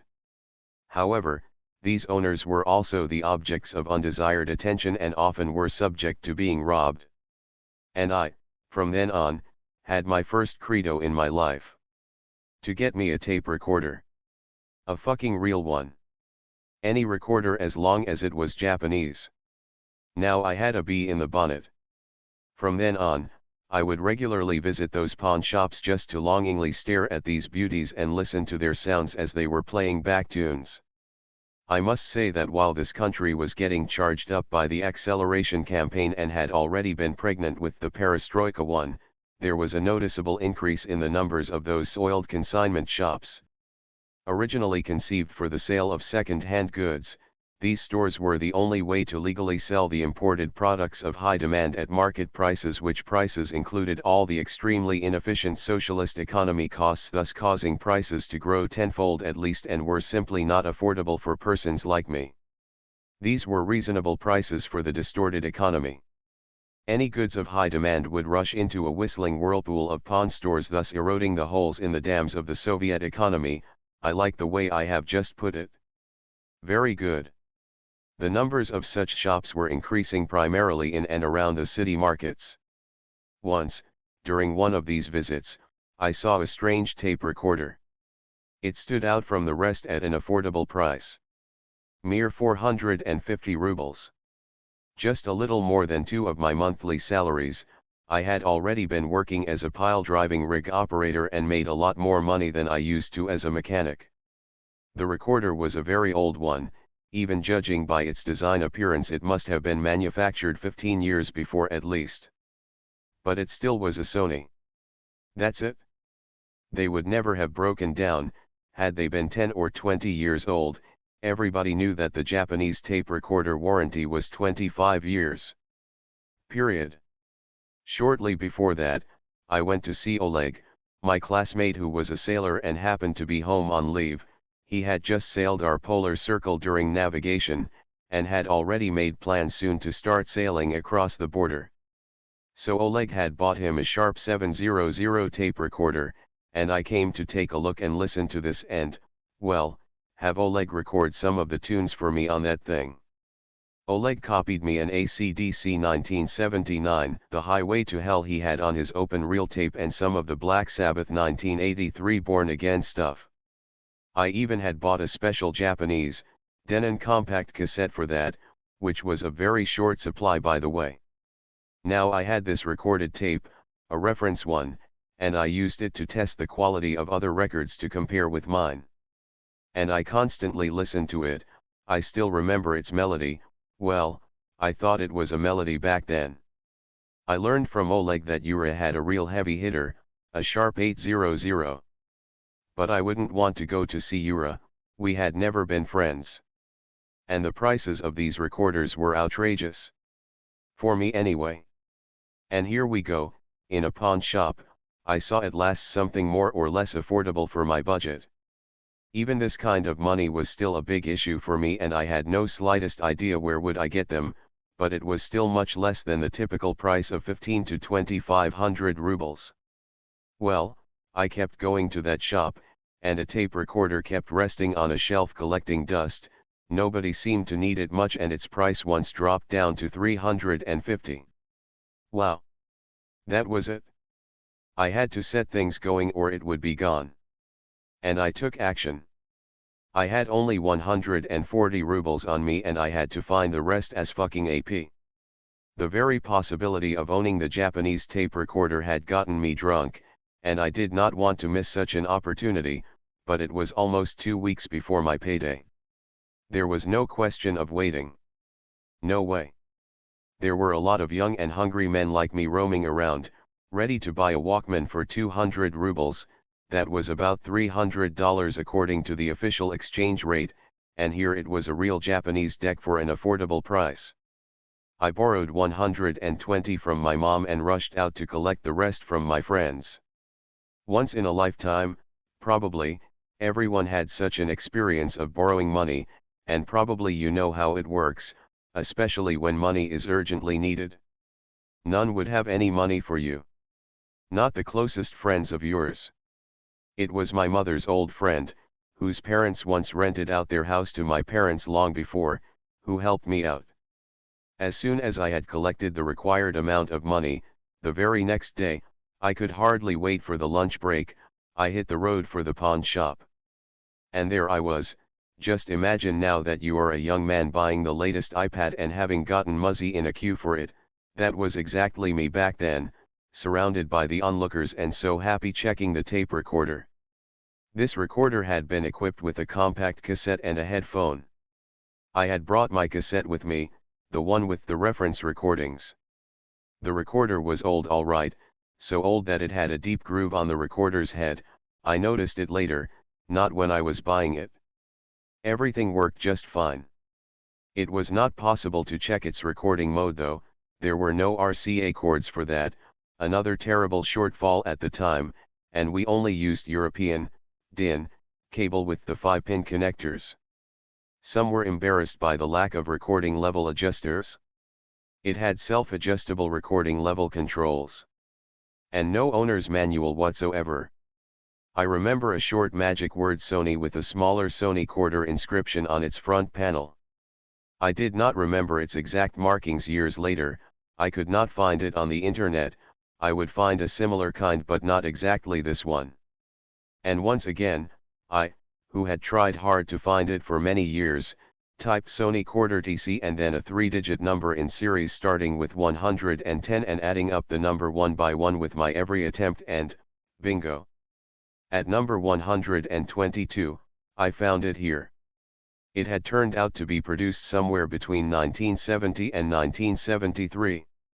That meant it could have been 17 years old by the time I bought it. It had already been a vintage. As you can see in this picture, this deck was a wooden case with a cardboard bottom with rubber pads fastened with screws to its chassis corners and a cheap plastic face.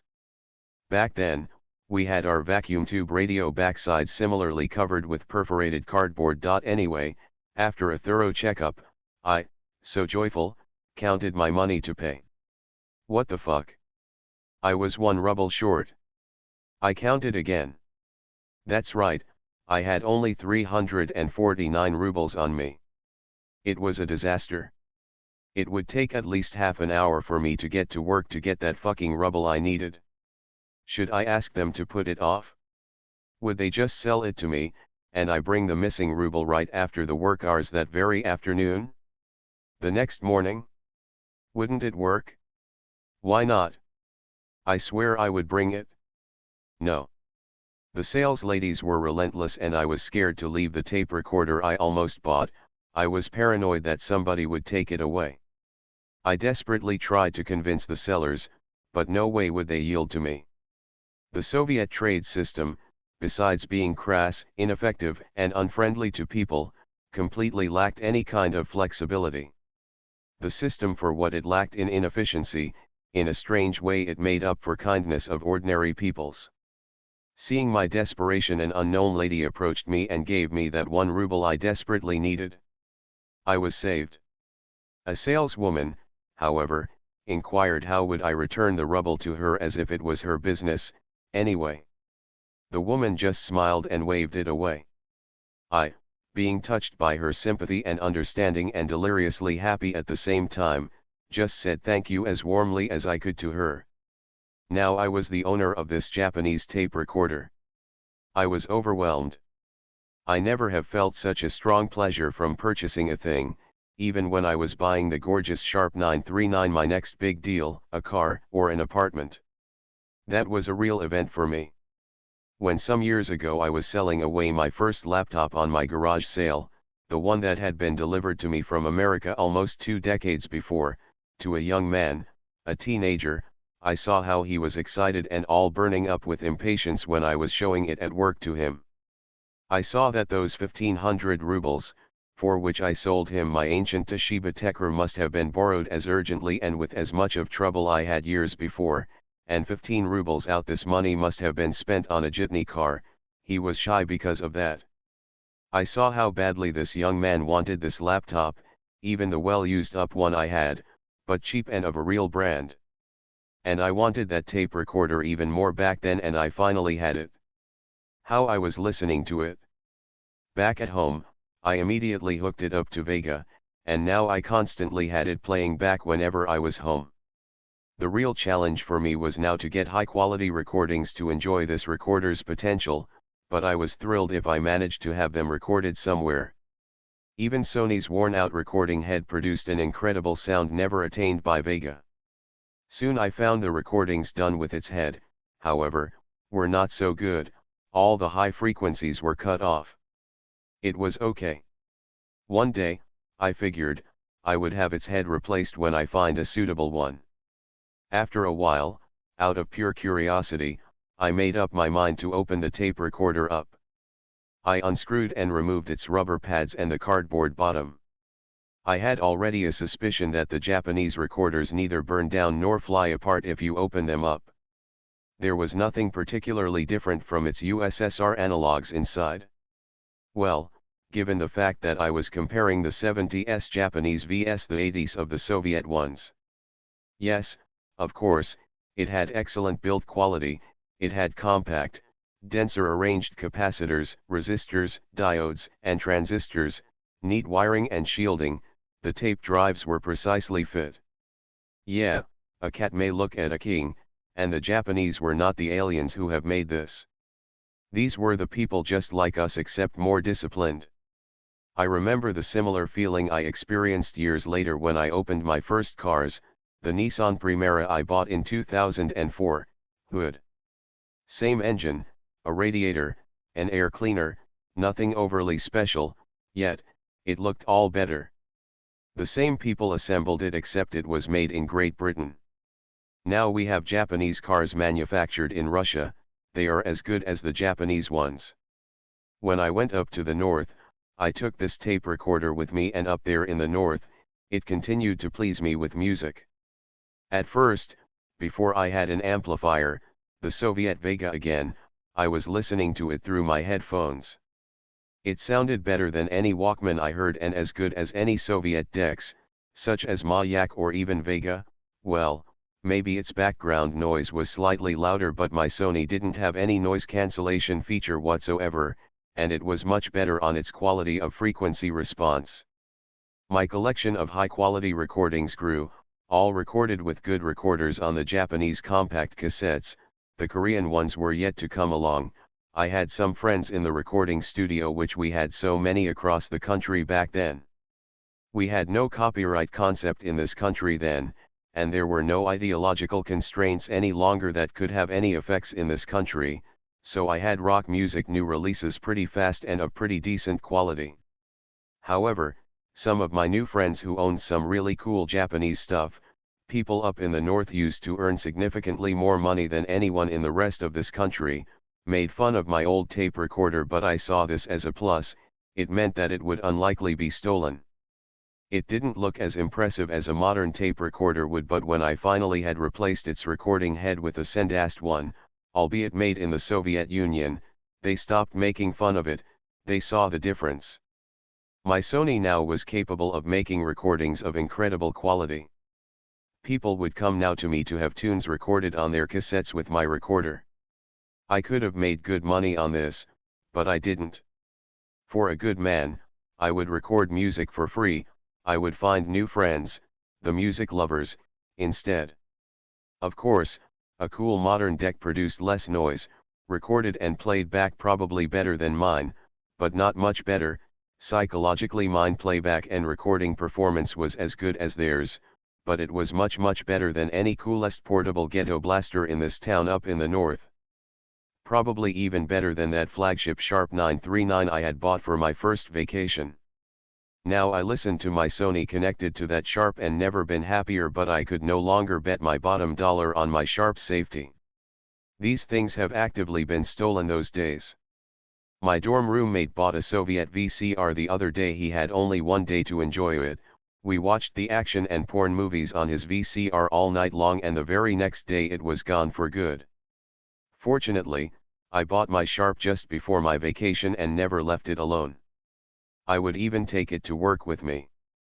And I brought it home to vacation, and the first thing I did on vacation, I showed my Sharp off to my cousin Ruslan, demonstrating its fantastic auto reverse feature worked, as well as its sleep and alarm clock timer modes and programmable pause searches and other bells and whistles it had. Ruslan stared at it, and then, after a long silence, he suddenly asked me, "Is it yours?" Of course, it was mine. Whose else would you think? Now, I had the best portable dual cassette recorder in my hometown. It was cooler than Oleg's Sharp 700 with its speaker peak power of merely 36 watts, it was even cooler than Ura's Sharp 800 with its only 80 watts. Mine was the Sharp 939 with its legendary 200-watt speakers. Of course, there must have been better tape recorders in this town. Sure, but none of my friends had anything like this. Now I could invite friends and party. And party I did.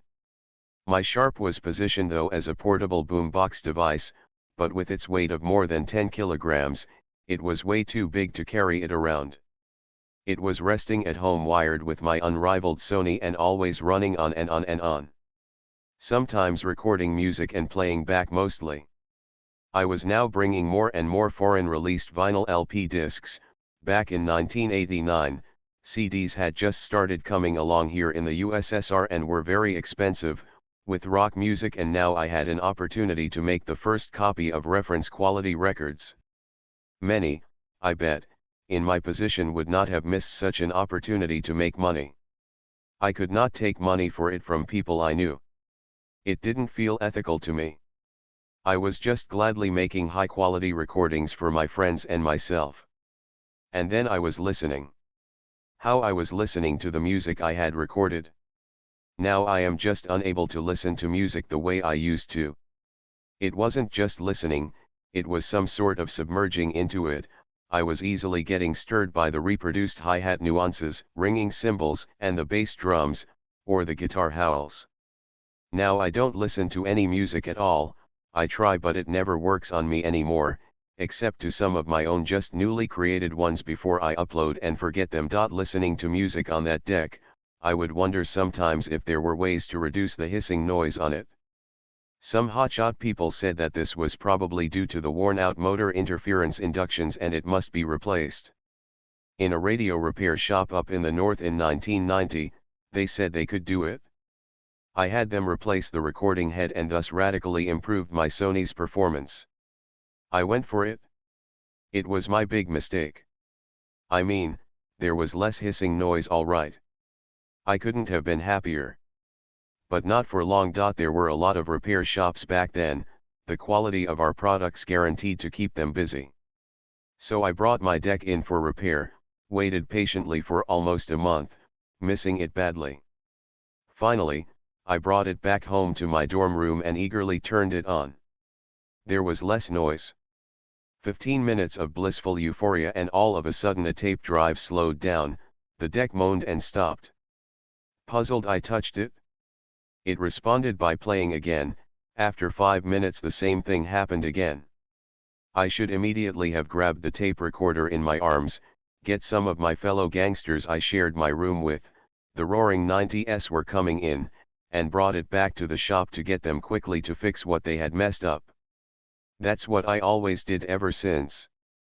I kept banging on the recorder instead, to get it playing, each time banging harder and harder until it stopped responding at all. I took it with both hands and slammed it on the floor so hard that its upper front panel came off. For no particular reason, probably just to see the tape now won't play for sure, I pressed the play button. The goddamn thing started playing now and went on playing back without any slowdowns and stops, with all its intestines exposed now. A roommate came in to see what the hell was going on and I was infuriated by the fact that I had to break the tape recorder apart to get it playing. It was still running. I grabbed it and I probably would have thrown it out the window, but the guy stopped me. "You better give it to me," he demanded. "Take the fucker away." I snapped back to him. And he took it? I was furious and I have never seen it again. Probably it had been fixed and kept pleasing someone else now. Or it may have been sold for parts. I wouldn't know. A few years later, I dreamt of it once. It was brand new and when I woke up I keenly felt how I missed it and that I would have given a lot to find the same deck. I confess that I can easily get attached to things. It was very hard for me to part with the car when I sold it. Now, as I said, I don't listen to music much and when I do, I use a smartphone for it, but I would never sell my first CP player Pioneer PDS-703 I owned since 1996, which for the first 8 years had continuously pleased my ears, and now I'm just pleased to see it. So, I keep it. But even my affection for the CD player is nothing compared to the affection I felt for my ancient Sony Quarter TC-122 tape recorder deck I had once. My childhood friends. Eugene or Jinya 6, in Russian. He was a year older, bigger, and stronger than me, and always beat me on whatever game we played, including playing the cards, but he was my only friend, living next door in my neighborhood. It was our last big move in Vincenti before we finally had our apartment in a nearby town my parents worked. It was of my childhood ending and favorite time. It was my first summer my parents didn't send us to the hated pioneer camps. It was my first and probably the only free summer I had. That summer I learned to swim. I liked the foothill street we had moved to when I was in 5th grade. It was a 5-minute walk to my school. The bus stop was just right outside the window. The Bakurastov highway was crossing through the Vincenti village right with our street almost dividing it in half. I wished I would never leave that place. It was then I had my last and favorite pet, a dog called Liga that as a puppy was brought along on a rainy December day by my next-door classmate girls. By the way, I also loved this place because it was a place Irina lived at, the most beautiful classmate girl. Olga was good too. I remember my first morning in a new place. I was going out to my school and 2 girls were passing me by. Irina was thrilled. The whole class knew that we were neighbors now. That very evening they called me out for a walk and that's where I met Jinya, who lived right opposite me across the highway. So, we became friends. I was 11 years old. I had not much socialized with girls before Irina and Olga. From then onwards we would all gather around Irina's place in front of her house to play balls, hide and seek or just fool around. I guess I was a bit in love with Ira. I remember that after my first such interaction with them, I couldn't sleep well, kept thinking about her. She had that sporty drive, she ran faster than anyone in the class, went to athletics. She had a strong and beautiful voice. She often sang and read poems on festive school events. She had beautiful eyes with long and thick eyelashes, and her strong body was, faster than others, getting out of the childish shape. I mean, she was only 10 when we, the boys, noticed her breast protruding out in her clothes. So, I was lucky. Every boy would love to have such a girl living next door to him. It felt really good. You see what I mean? Jinya was my friend up until I was 17. Then it stopped. Why? Well, hold on. Jinya was the third and the most recent child in his family. He had an 18 years older brother and a sister who was 14 years older. As it always happens, the youngest is often the most spoiled. Jinya was the one. He had everything I had not. He had a tape recorder, and he was going to buy a classy VEF shortwave portable radio, and he almost amassed 90 rubles for it, just needed to save 8 rubles more and he is done. An incredible amount of money for me. How the hell could he save them? I would never know. But he had shown me that cash himself. Plenty of crumpled bills and coins. Looked like he has been saving them. And he had a lot of nice clothes too. And one day he bought that radio. I walked down the railway sleepers with my parents and sister to our home from the town, and we were about to pass Jinya's house when he called out for me.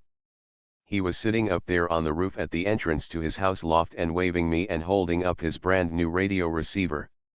Some radio. Probably it was the best made in the Soviet Union.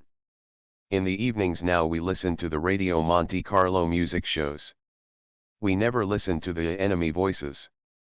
Up until I was 13 I firmly believed in our Soviet not-so-rabid propaganda about the Soviet Union being the best and right sort of advanced country fighting to free the oppressed humanity, for peace to the world and, in fact, for all the good. We heard nothing yet anything about Sevenovgorod safe, probably he had not been aired at the time yet. Jinya had a dog of the same age with him with a stupid name Fluffy. What a smart dog it was. Unlike mine, the 1-year-old stupid red Liga I loved so much, and we often would take them to the lake for swimming or fishing. We went there almost every day. One day Jinya came over to me at school recess in tears. His fluffy dog had been hit by a car as it was crossing the highway. It was hitting on my Liga. I remember I was at odds with him at the moment on something, and I immediately forgave everything I held a grudge on him for. After a while, he got him a new dog he called Pirate, but he had no attachment to it. Once we had a good scuffle with a gypsy gang for our fishing rods. Okay. Before I start writing about it, let me make myself clear on this. I have nothing against gypsies whatsoever, and The Gypsies Are Found Near Heaven is one of my favorite Soviet movies. Anyway, it was a pretty cool and overcast day, not so good for swimming but still okay for fishing, and off we went, leaving our dogs home. We always feared gypsies. Although they went to school with us and technically they had the same civil rights as all of us, still at the household level we all regarded them inferior to us, and there always was an invisible kind of segregation between them and us. They always sat in the back rows at school classes and teachers rarely bothered them. Neither did we. A couple of times I fought with them though. Once, it was when I was 8, I fought with a classmate Vanya Tsagulenko. All Vinsady gypsies had either Tsagulenko or Kazachenko names, at least I never heard any others. My pencil case was gone. I searched everywhere after school and couldn't find it. Damn, my parents would kill me for it. And this Vanya pulled it from under his desk and teasingly held it up against me. YUF. Of course, I wanted it back. Sure, he wouldn't give it back to me, swearing that it all was his. Yeah, right. Fighting, we broke all the pens and pencils and rulers in it, which made me even angrier, and I got really bad on him. Now his elder brother came along to help him out, and a teacher all of a sudden found my pencil case somewhere. We had identical looking cases, pens, and pencils. Well, they were not identical as I saw it now, but still they looked pretty much alike and they were easy to mistake. Then Vanya's elder brother was after me for about a month, demanding the money for broken pens and a ruler. I never paid him anything. Anyway, it was okay to fear gypsies, we all had prejudices against them.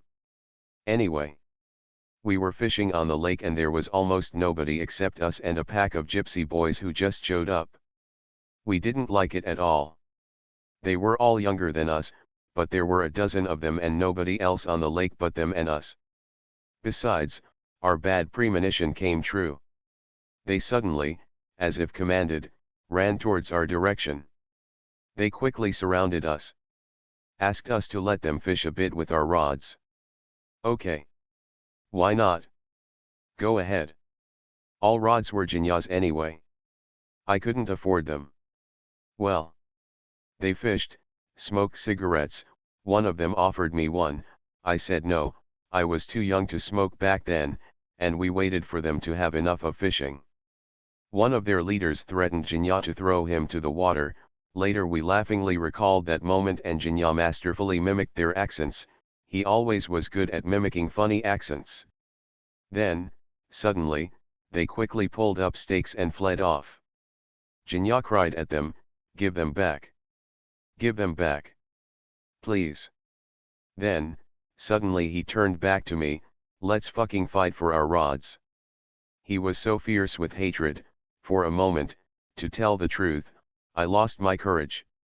There were only two of us against them all and the rods were not mine per se. But it took only a fraction of a second for me to get my cojones back. My friend was in trouble and you never give up on your friends. Let's fucking go. And we raced after them. Jinya threw away all his bags filled with water and fishes he had already caught inside. He didn't care. He was really mad. I still was not particularly angry with them. Oh, dear. Jinya quickly caught up with the last one he chased and began to beat him up really bad. I ran after the others and then stopped. What the hell was I running for? We already got one and they all soon would be back to rescue him. Roma people are known to be very team-minded. That's why we probably were scared of them all. Sure enough, they all soon turned back and now they were charging at us throwing stones and sticks and I caught a really bad one right in my hip. You don't feel any pain on adrenaline and, when you fight for the just cause, your forces multiply tenfold. And an unequal battle started on the field. No way were we going to win this battle, we just had gotten engaged. But we were going to die fucking hard.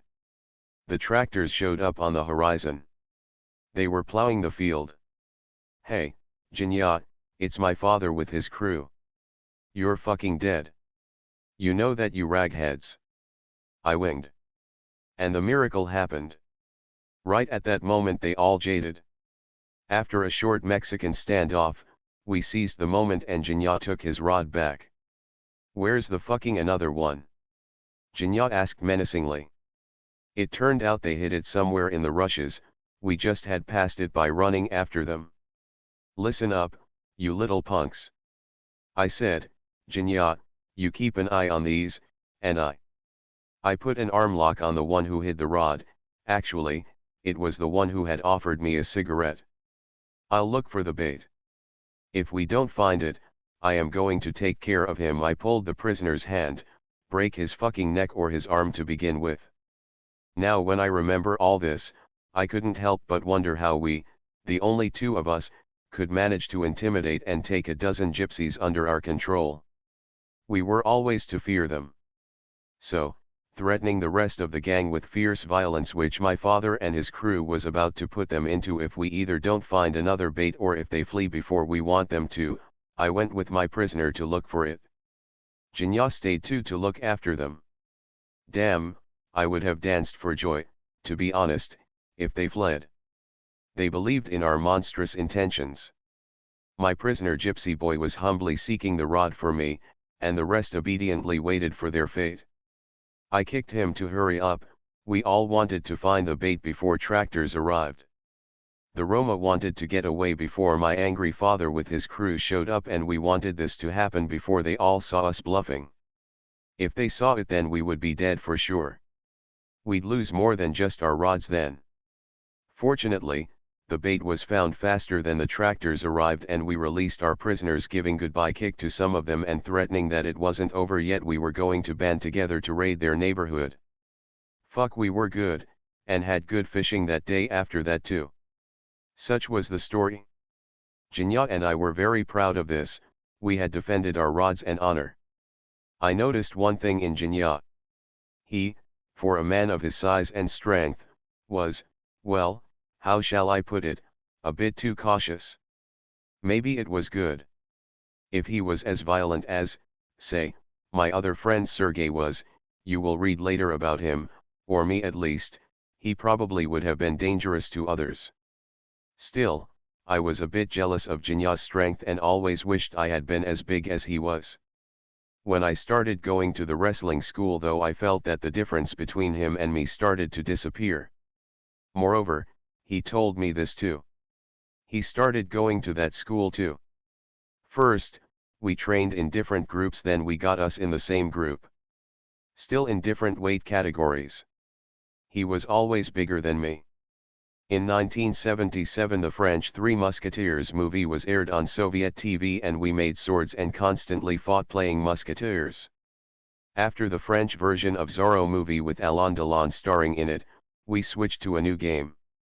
I have a scar left on my hand after one of such Zorro games we played when Masked Jinya was freeing the captives, our imprisoned girls Irina and Olga, I was about to sell in a slave market. I remember Irina bandaging my hand in her home and, as if by chance, her firm breasts touching my hand. There was a field with a forest belt behind the road where we'd go in winter for sledding on a hill. That field was seeded with silage corn for cattle in the summertime. But before haying the corn cobs would often get ripe and we would go to steal them. We would steal a lot of them. Harvest them. Since then, I love boiled corn. We also would go to the forest belt to cut the twigs for fishing rods. The best was made out of poplar and lilac twigs. With Jinya and my dog Liga, we also played the border patrol guards. His fluffy dog was not good for that, it was too old for such games. Our frontier border was the single-track railroad to our industrial area beyond the lake. My Liga was a good patrol dog. Our neighboring street boys often joined us in that game. No one would be able to cross the border with my dog and me without getting caught. I wrote already that we went to the lake almost every day. I was getting better and better at swimming. However, I never dared to swim to the buoy, it was way too far for me. And then came the day when I made up my mind to it. I focused. And off we went, Jinya and me. To my surprise, I made it easily, wasn't even tired much. After that day I would swim there several times to buoy and back every time I took to the water. From then on, no one would tell me I couldn't swim, any real boy should. I never dared to swim across the lake though. They said the opposite bank was over-silted and it was very easy to get bogged down there. Now that very place used to be our lake. We swam with Jinya there and went boating with Sergey and girls, has turned to some reedy wetland with the destroyed wall on the shore where used to be a summer cafe and a toilet. It was very sad to see this and very pleasant at the same time to stay there and bring back my memory of my sweet childhood and youth. When our family moved to the town, we maintained our friendship and regularly visited each other. Jinya got him some good Commodore open reel tape and a turntable now. Jinya, unlike me, had zero musical literacy, but he, unlike me again, was very good at singing. He loved music, but what he listened to was, as we would say now, a pop and disco music crap. He hated the fashionable at the time and more advanced rock and roll music. I had nothing, no TV set, no tape recorder. We also liked to go to the movies. There, perhaps, were no significant movies we missed with him. Then, later, my brother-cousin Ruslan joined us. For some reason, we were no longer together with our next-door girls. There were stories told, a lot of stories, about Irina running wild, whoring around. She was seen with gypsy boys. And she was beautiful now. She looked spectacular in her leather jacket and blue jeans, but her seasoned whore reputation kept me away from her. We were growing up. Soon it was time for him to join the army. In early November, it was unusually cold and snowing. I and Ruslan were invited to his farewell party. I did not know Jinya had such beautiful cousins. How come, Jinya, you kept them away from me for so long? What kind of friend are you? It turned out that one of them knew me all along. How come? Seen me in Andre's pictures, she was dating him once. Everything was going great. I was dancing with her only. But we had to go to say hello to yet another friend. Sasha, my classmate, also was going to the army and invited us too. I wish we had stayed with Jinya all along. And off we went, me and Ruslan. Thank God, Sasha lived on the same street so it shouldn't take us too long to get there. Besides, I couldn't wait to get back to Jinya's good-looking cousin girl. Every spring and fall the boys were getting drafted in the USSR. The village was buzzing with parties. Damn. I had forgotten my cigarettes. My bro didn't have them either. Some big guy was passing us by. I asked if he had a cigarette. He told me to go fuck myself. Ruslan, the damn peacemaker, tried to talk sense to him, about our good intention, and blah blah blah thing. But I was, like, boom. Snapped and attacked him. He was a big guy alright but nothing could stop me, boosted and reheated by the alcohol. People were all over now, running out to the street to the noise we had just made. Almost everybody knew us. The guy with his strange name Drum was on his way out from Sasha's party. He just had a fight with his girlfriend and was fucking pissed off, and that's where I and my cousin came in. All those who just minutes ago drank together at Sasha's all were fighting now. For both sides. Drink and fight, how could we not stick to the rules of the genre? That's what we are supposed to do. I lost this damn Drum guy and fought anyway with the others. Then there was some kind of break and the girls were picking up our hats and scarves on the snow and handing them back to their owners when I saw Drum, and the hell broke loose again. And again everybody fought everybody. I lost him again. And Sergey with Vera the redhead all of a sudden came along. Who the hell did this to you? Asked Sergey, drunk himself. I couldn't talk much, everything was swollen, besides, I was drunk too. What we drank at Jinya's had finally gotten to me. All I managed to utter was Drum, and Sergey disappeared. He had just waited for a chance to redeem himself. Read on Sergey chapter on this. They said he found himself charging at Drum and quickly getting his ass kicked. What I was saying? That Drum was a real big guy. Again we all looked for our hats and scarves when I stumbled on Sergey and Vera again. Sergey was focusing on his another try on Drum for me, and Vera tried to talk him out of it, at the same time crying and shouting at us, "It's because of you. All because of you. Why the hell you came here? Why?"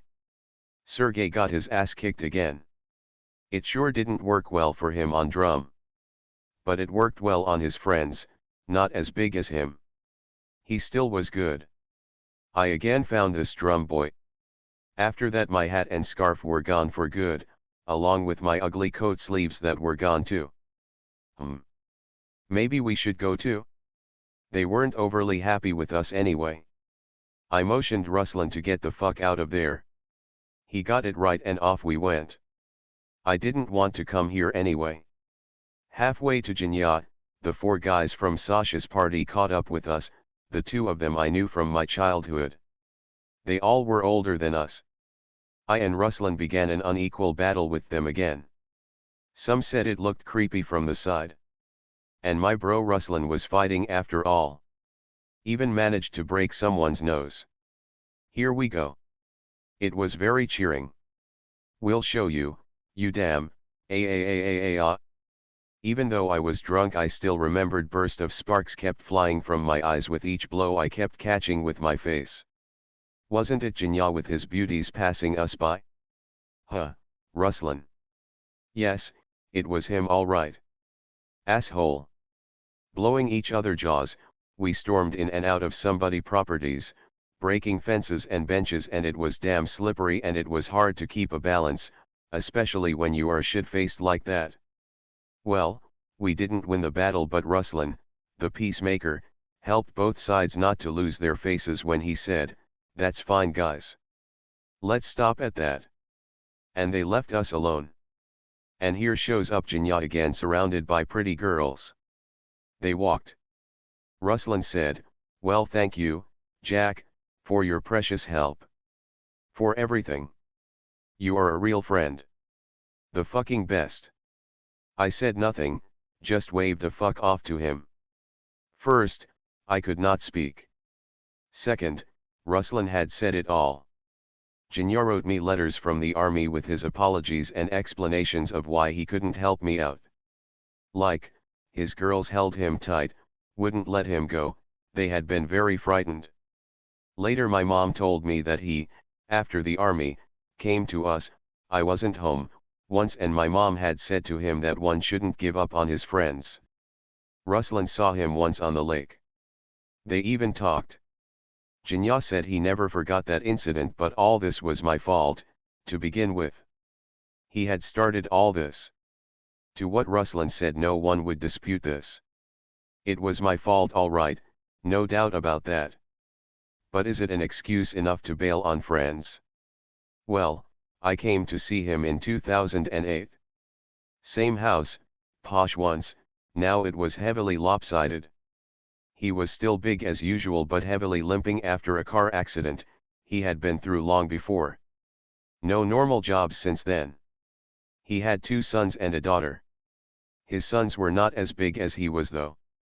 I forgave him. We would never become friends again, but I no longer was going to hold a grudge against him. I could see that this still was preying on his mind. Everyone has one sweet childhood and youth memories, and he had this. Not a very pleasant thing to live with. Because you shouldn't have bailed on your friends, Jinya. I forgave him. Sergey. I saw him when I came along to the school in 2nd grade. This short blonde boy didn't stand apart from the others. I remember I was amused to hear his high-pitched voice. I also remember when we had a shuffle over something, I quickly pinned and lost interest in him. What a wimp he was. We had become friends in the 4th grade when he started going to an after-school group. It was this time when he was becoming prominent. With his specific sense of humor, he was constantly amusing us all, and it was then when he began to show some literary talent and our teacher would read his works to the class. He also turned out to be a hell of a fighter, something that would come in handy to us. People's behaviors are well modeled in classes. There always will be leaders and outsiders in any classroom, and groups are often at war with each other. Such a group was created by me and Sergey, which then subjugated the whole class. I remember Stepan. He was both the toughest and fittest in the class when I came along. So it was thought. He was feared. My relation with him varied from friendship to fierce fighting. He was a tough guy, all right. But once I saw him crying in front of his mother, when she was summoned by the teacher to school, and she was looking at him with hatred as the teacher had a hard going on him, and I saw him getting soft, and I realized that he was a doormat man. And I started putting him down. In the 5th grade, he was still regarded as the most influential in the class when I dethroned him. And in the 6th grade, I made him an outcast. No one would even talk to him. I was seeing to it. And I cruelly punished those who violated the boycott. The older friends of his would even come to take up the cudgels for him and teach me some lessons. They picked on the wrong guy and had no choice but to leave me alone. Anyway, the boycott I had put against him turned out to be so pervasive and effective to put him down, and Stepan was down and low, and I decided to ease off the grip on him. I started saying hello to him, and he gratefully responded. I would invite him to join us in playing football and some other activities with us as well. Though I understand that I had the authority to manipulate the class, I still wonder, how the hell could I do that? With Sergey it was a true peer friendship. I was bigger than him, therefore, stronger, so I never had the desire to check it out, and we had never fought. We both were a headache for our teachers. I suspect though that our class teacher secretly liked us. Take me alone. After fixing my class, I kept fighting, and because we were fighting with A class, often in alliance with scumbags from C class, so I always had enough to keep myself busy. Feuding with the A class would go quiet and flare up again. I think I was in 6th grade, my sister and I were in a hurry for my class, we were running late. Down the crowded hallway I get ahead of Semyon from A grade. I must have accidentally hit him, he snapped to me and didn't let me pass him. The word for word, we got into each other, and he was one of his class leaders. By the way, I remembered that from the extended care we both went. Just a second later, we clashed like pit bull dogs. My sister was terrified by Semyon's swearing. I must have been rabid. Semyon obviously couldn't cope with me, and the same sturdy Oleanik rushed to his aid, and I hear the girls in the hall crying outraged, that it was so unfair. Hey, he is alone, there are too many of you. I'm on an adrenaline rush. Semyon is already down, being dragged away. I knocked Oleanik down too, and the third one comes out to replace him. I don't remember his name, but they also said that he was fighting like hell. I don't know what came over me, but they dragged out the third one too, with blood all over him, and the fourth one, Big Kaliasny, has never made his mind to attack me. And I even had time for a lesson before the call with not very much disarranged hair and without abrasions on my face, but after this incident, the enmity between our classes broke out with renewed vigor. And I was famous again. He has beaten up Semyon himself. He has beaten Semyon. Oh, come on.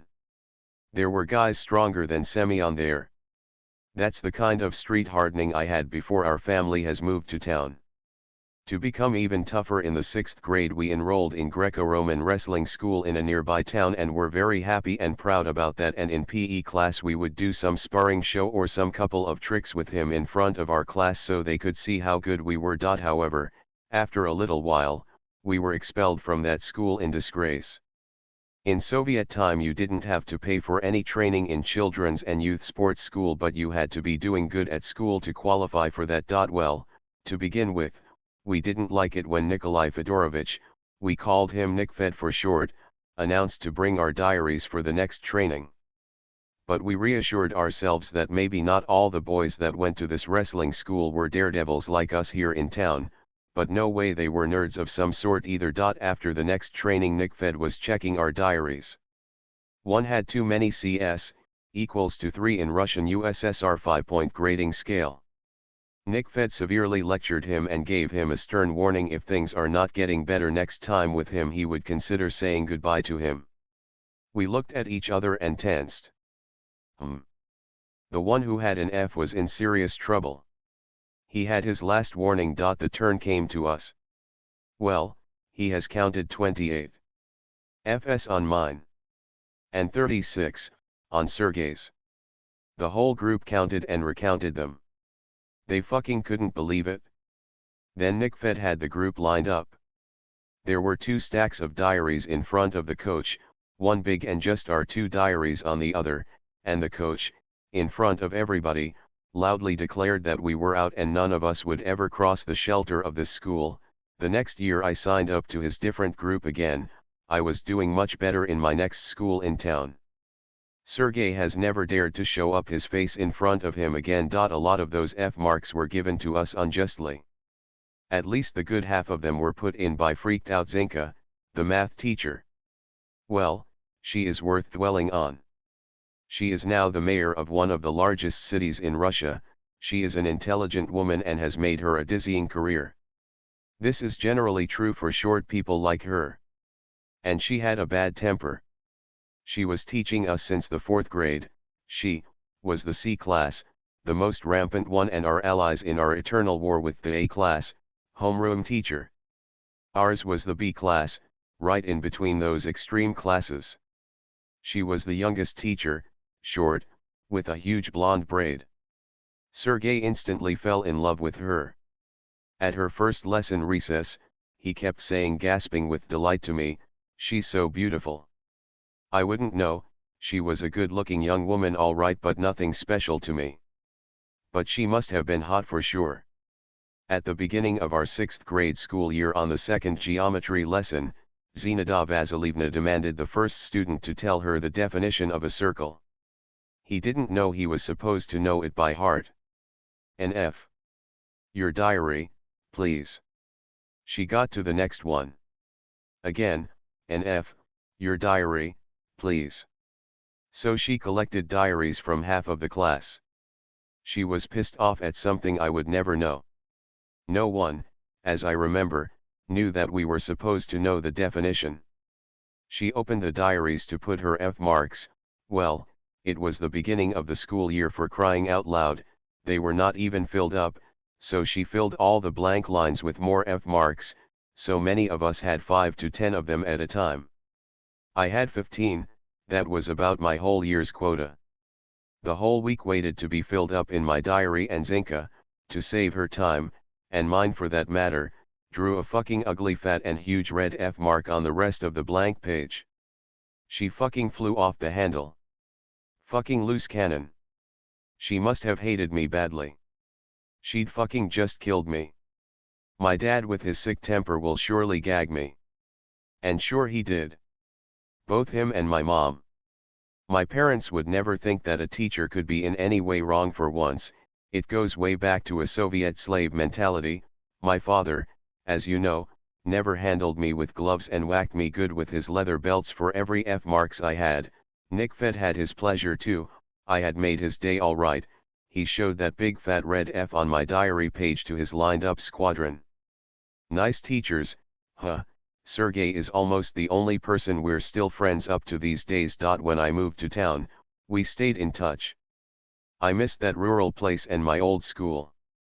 Well, Vincenti was not as well maintained as the town I now lived in, but everything there was so home to me, a bit violent but simple. Lermontov and Vincenti's young men were always feuding, but I never participated in this. And, as you might have noticed, I love my Vincenti rural school more than the one in Lermontov. I think you understand why.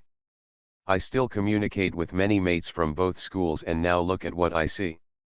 The current Vincenti classmates' die-off rate is higher than that of Lermontov's.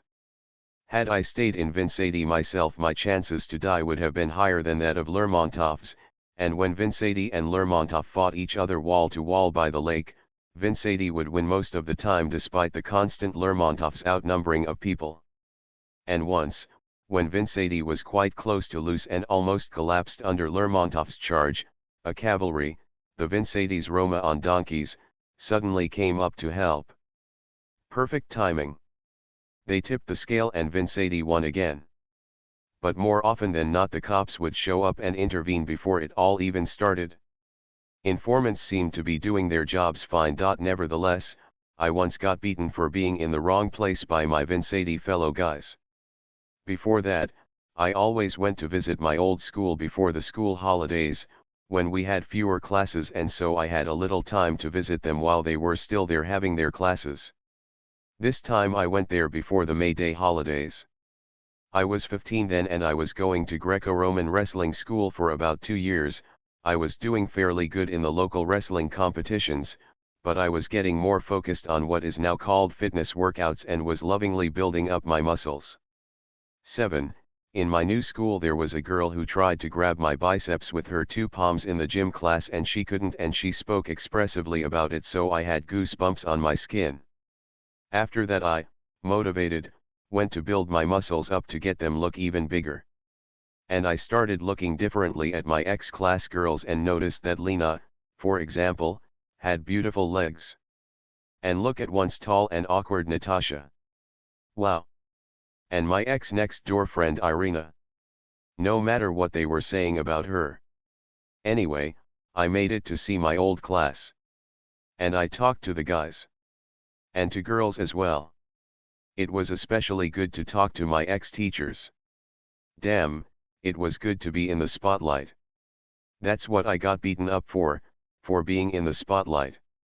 We all got to the street in a recess. It was the end of April. What a lovely sunny day it was. It was almost summertime out there. I took off my jacket. Let them see it. I had my favorite t-shirt on. Stupid. I should have paid a little attention to a group of older school students smoking at the school library corner, so the teachers don't see them, and were looking at me somehow intently. And I wanted more than just standing up and showing off. I went up to a bar, jumped up and began doing chin ups and rotating, overdoing a bit of my showing off. There were a lot of girls standing up out there too. I was so damn good. And that group of smokers moved towards me. That's where I finally got it.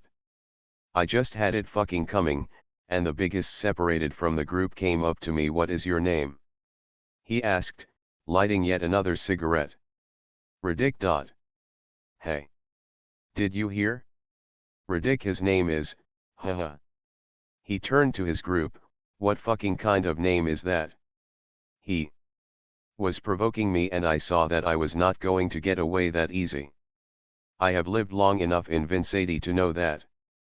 But why? Doesn't anyone remember me anymore?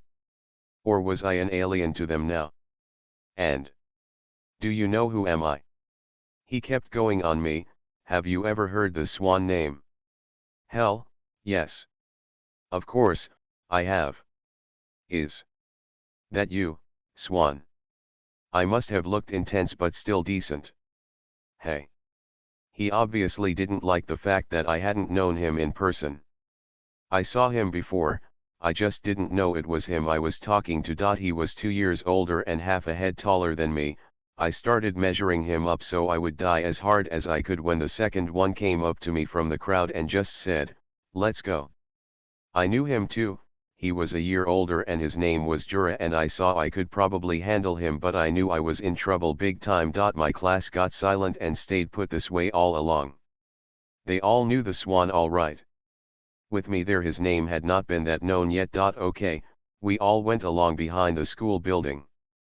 On my way, with the group, Sergei quietly said to me, "Never fret."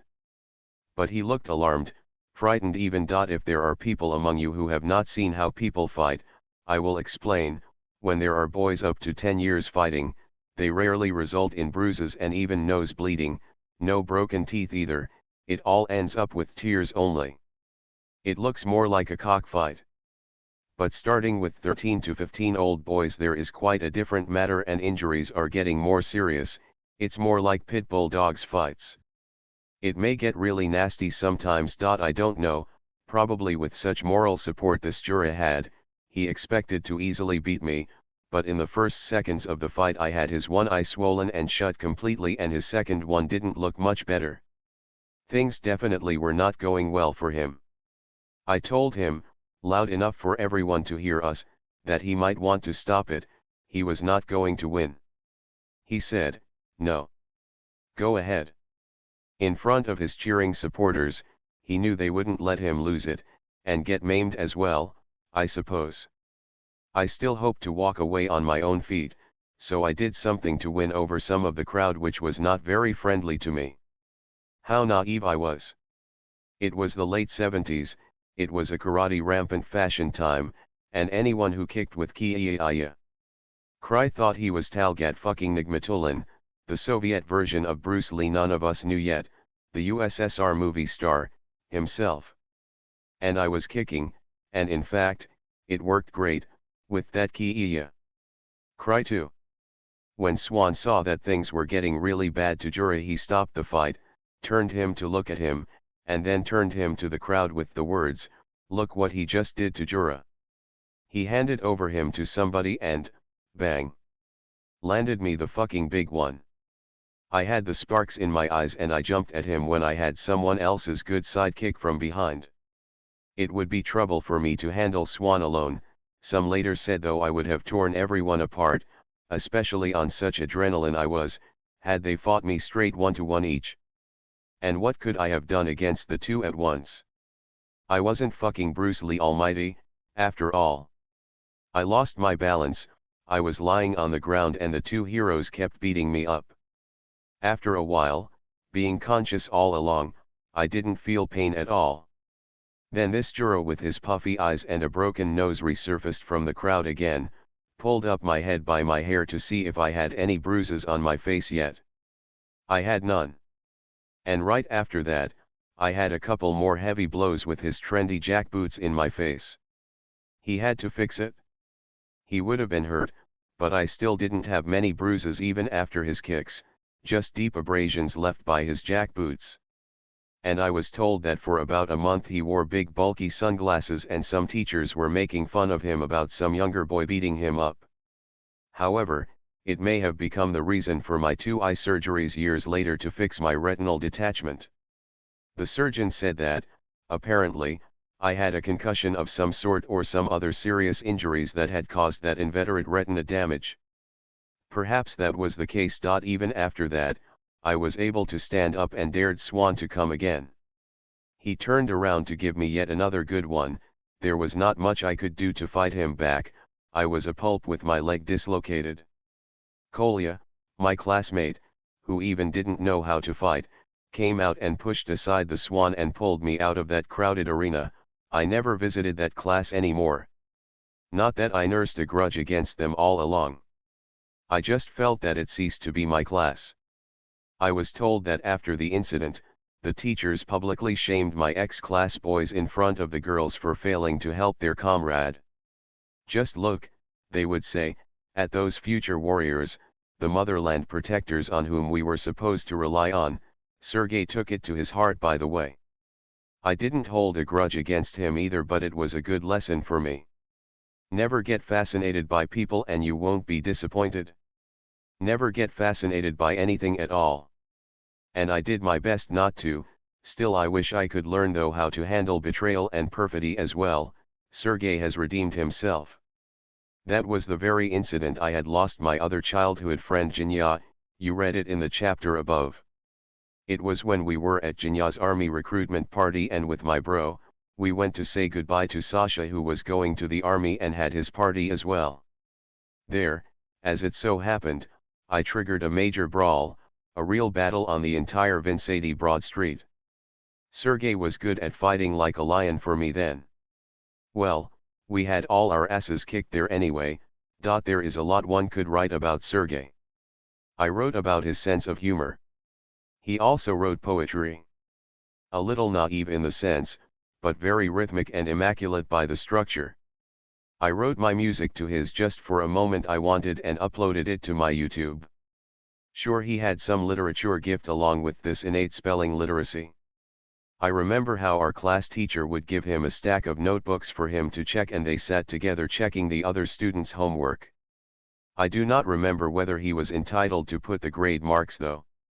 I even don't know how it all would be pedagogically correct, but the teacher had recognized his innate literacy. We had all seen that. By the way, I wasn't much inferior to Sergei in that either. Sergei, despite being a creative and talented boy, still was a street hooligan. Once I don't remember whose idea it was, but I was to get it in the neck from Zinka for this, not Sergei. In recess before the math class, painted the whole blackboard with the chalk, turning it to the whiteboard, and finished right before the recess ended. Then they couldn't wash the board out. Whenever it dried up, it'd go white again. Yet he was very vulnerable and sentimental. Once, when Sergei was waiting for me to go to school, a truck hit a puppy right in front of his eyes. Puppy screamed, and, by the time I went out, it died. Sergei kept crying on our way to school. A classmate boy asked him what had happened, and Sergei pounced on him in response and beat him up good. That was Sergei all right. That's how he felt sorry for the puppy. By the way, Sergei had forgotten this incident, and, when we were drinking, I reminded him about that. There were a lot of things to travel down the memory line. We liked to remember our after-school girls, Olga, another Olga, the redhead Vera. Our night boatings on the lake. After the army we would thumb through his diaries. He, unlike me, kept them. We would fall about like crazy on them. The teacher, overwhelmed with her anger, would write down anything to get the parents to do something with their kids. I wish I remembered all those teachers' emotionally driven stylistic howlers. Like this one I remember, written with red ink, sweeping hand strokes. He has put a cap on the Lenin bust's head. Please look into that. Sergey would have made a great book reviewer. With his literature talent he was very good at commenting on the teacher's sentences' stylistic shortcomings, some of them taking up half of the precious page of her desperate emotions. Not so long ago we, with our wives, drank together and I remembered those diaries. How about to see them and have some fun? I suggested. He immediately pouted. Obviously, it wasn't a good idea for him. He'd no longer kept them, he said. I should have known better than that. He had a grown-up daughter who adored his father. He was a hero to her, and probably was doing good at school too. Sergey and I also like to remember our youth after the army. It was a bit violent, a bit carefree. When we celebrated our birthdays we couldn't help it to get sad. We didn't want to grow up. Look at Lena, Olga's sister. She had grown and become even prettier than Olga herself. She was gorgeous. At one of the farewell parties, one of our friends was getting drafted. It went just perfect with her. And late at night, we bailed out on them with a group of girls. I walked holding Lena and she invitingly squeezed my hand. But drunk Talian was always behind us, an overstuffed bear who was my sister's classmate once. Long before he had his ass kicked though, and since then he constantly showed me his scar under his lower lip, making fun of that. His class was on duty at the school that week and Talia told me to take my headgear off. No boys were allowed to wear their shapkas inside the school building. That was the rule. What the fuck? Damn, I had no time to straighten him up. I was late for my class. I went on, but he, the fucking squirt, tried to remove it from my head. Fuck me well. I turned around, jumped up, he was taller than me, and, right on the fly, I gave him a heavy blow in the jaw. I clocked him good. He immediately went down, and I went to my class. The combined force of my blow was such that I broke a hole on his lower lip so, as he later said, he could easily breathe through it. And he had that scar ever since. And now he brought it up again. It wasn't good. No, not at that moment. I saw that he didn't like that I was hitting on Lena the Beautiful that evening, and, in fact, he never liked that I and Ruslan showed up in his neighborhood and booped the girls around. I do not remember how exactly the brawling started. It was a bad joke I had made, I think. It was something I replied to him like, but I'm still better than you. That was our inside joke with Ruslan. Big mistake. I should have never tried it on Talia. He scowled and kept going on me like, why the fuck you're better than me? What is so fucking special about you? I tried to talk some sense back to him. Tried to explain that this was only my joke. I didn't want him to ruin my date. But it was useless. Well, why the fuck not? I had not fought for a while. It was my first real fight after the army. Damn, I was still good. I, being drunk, quickly thrashed this bare big guy. But the girls disappeared immediately. It was okay. I mean, normal girls are always terribly afraid of any fights, of any over-aggressive men. Normally I am not overly aggressive either. Sergey tried to stop us, to break up a fight, but he was not big enough to handle us and got bounced off like a chip. Sergey was a great fighter himself, but in the different weight category, especially compared with Talia, the sumo wrestler-looking guy. But I beat him. We would stop and start again. No more talking sense to him. I would beat him again and again. Finally we stroke our hands. Peace. You've always beaten me up, he said, still feeling hurt. Anyways, we made peace before the locals started gathering up. It was his neighborhood after all. We even had a couple more drinks after that. We had been good friends since then. The bad thing though was that he had ruined my date with Lena anyway. I found her. She sat on a bench with some pretty teenage boy and I felt that it was too late. I no longer was welcomed by her.